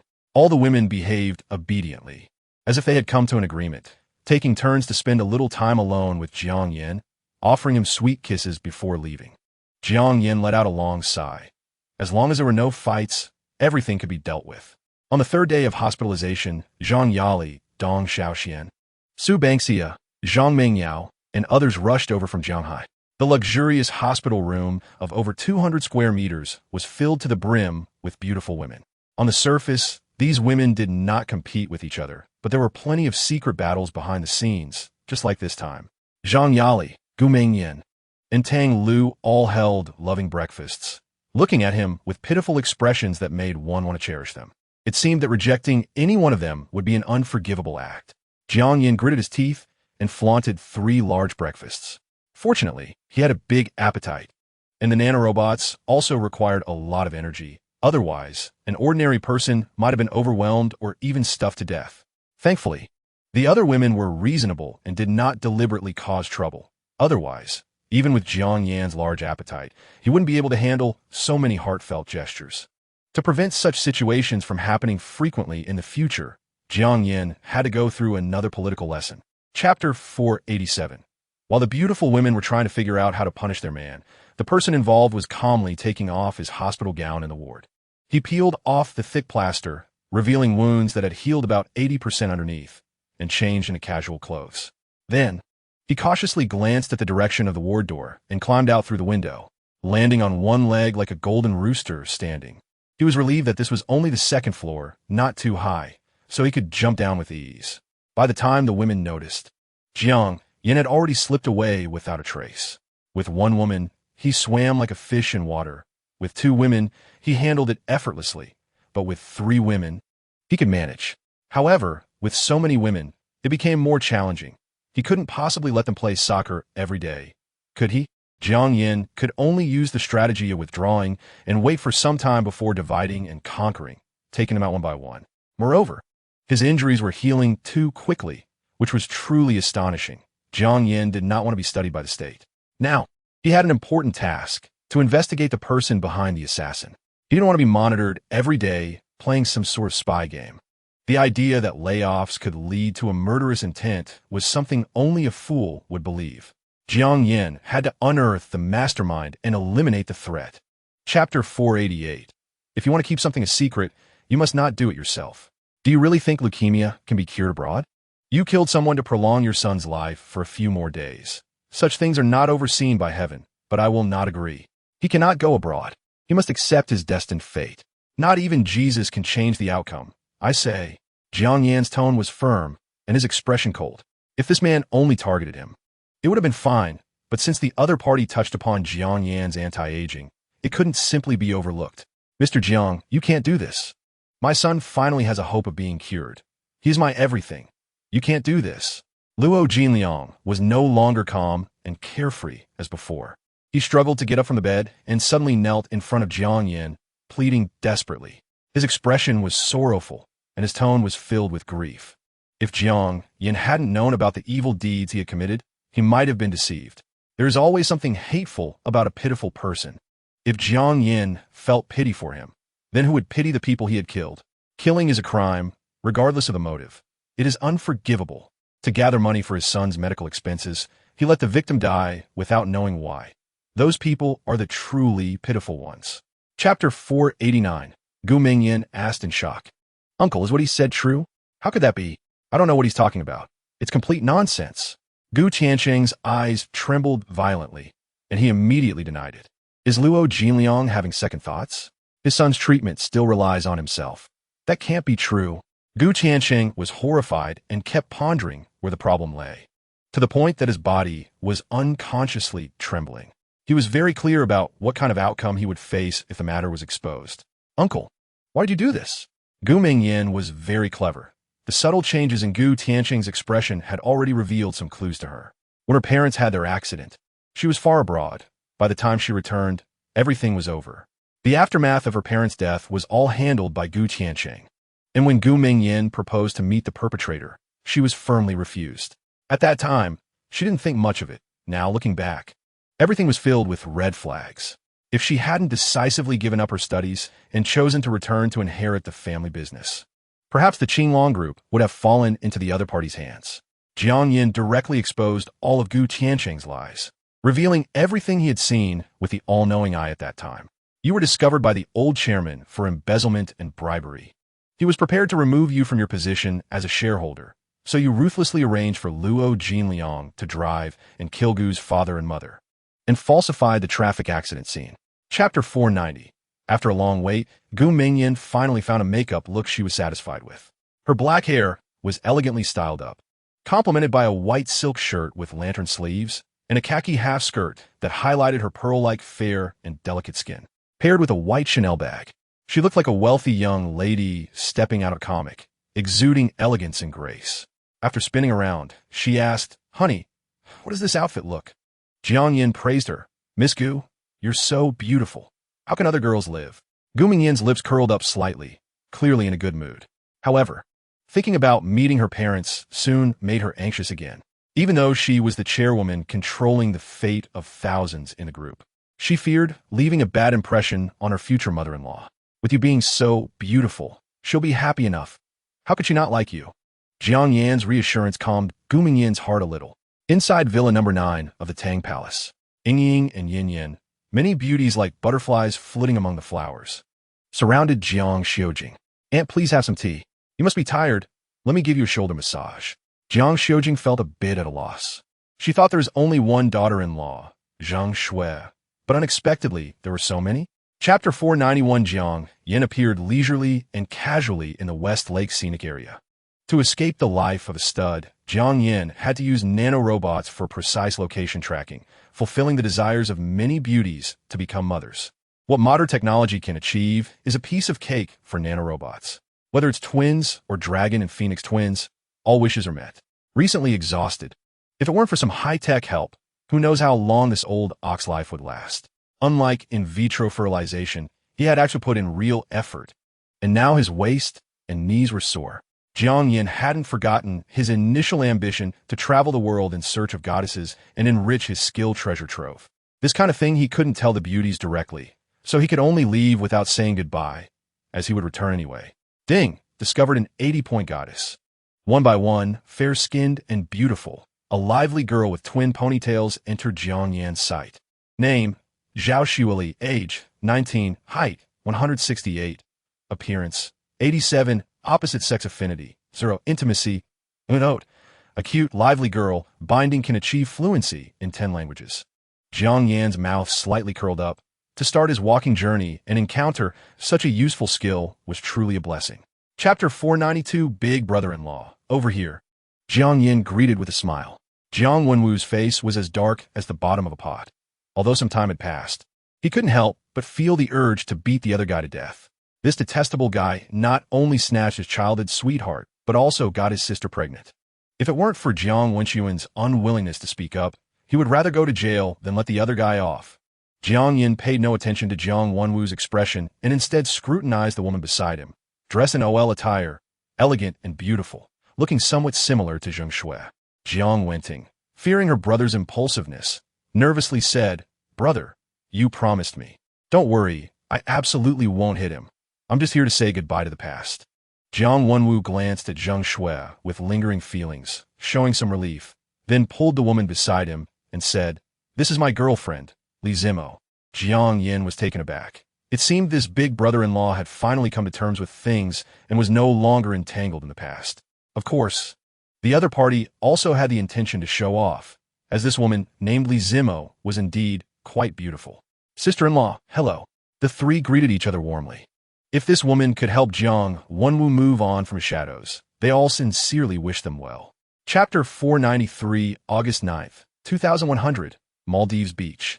A young man stood on the beach, admiring the swimsuit-clad girls, as pleasant system prompts echoed in his ears. Ding! Congratulations to the host for discovering an 80-point goddess. Reward, a Pacific island. Ding! Congratulations to the host for discovering an 80-point goddess. Reward, 10 kilograms of gold. After reviewing the 3 targets, the man seemed to have finally found a satisfactory one. Name, Jean Shin. Age, 21. Height, 168. Appearance, 96. Opposite sex affinity, 0. Intimacy, note, a rare natural beauty from Korea. Binding can achieve fluency in animal language. The man's mouth curled up slightly with a smile. Everything else was irrelevant, but this special skill could not be missed. The man walked over with a beaming smile. Beautiful lady, may I know your name? Jean Shuyan frowned slightly, thinking it was another clueless guy trying to flirt, and was about to refuse. But upon seeing the man's handsome face, the words she was about to say were swallowed back, and she shyly replied, Jean Shuyan. Wise and beautiful. Indeed a good name. The man conversed with her in fluent Korean. Chapter 494. Whoosh. A flying car broke through the air, moving at lightning speed. Arriving above the beach in the blink of an eye. Speeding flying vehicle detected. Please reduce speed immediately, or emergency measures will be taken. The unmanned monitoring device issued a piercing alarm. Boom! Amidst the astonished gazes of everyone, the flying vehicle plunged into the sea. Just when everyone's hearts were in their throats, a tall woman stepped out on a flying skateboard from the crashing vehicle. Are you crazy? Upon recognizing the woman's identity, Jiang Yin exploded in anger. Tang Lu stood in front of Jiang Yin, drenched, biting her silver teeth tightly. I'd rather risk my life than be a widow. When she received Jiang Yin's message, she was nearby. She immediately flew over with full throttle. This legendary company's newly developed 100-fold supersonic flying vehicle had its accelerator pushed to the limit. To arrive faster, Tang Lu lifted the speed limit, reaching 1,000 Mach, which is 1,000 times supersonic. That's how she made it in such a short time. Of course, under such overload. This flying vehicle worth over $1 billion was also wrecked. Jiang Yin quickly embraced Tang Lu, took out an invisible tent from his space ring, and used molecular replacement black technology to replace the seawater on Tang Lu's body, changing her into new clothes.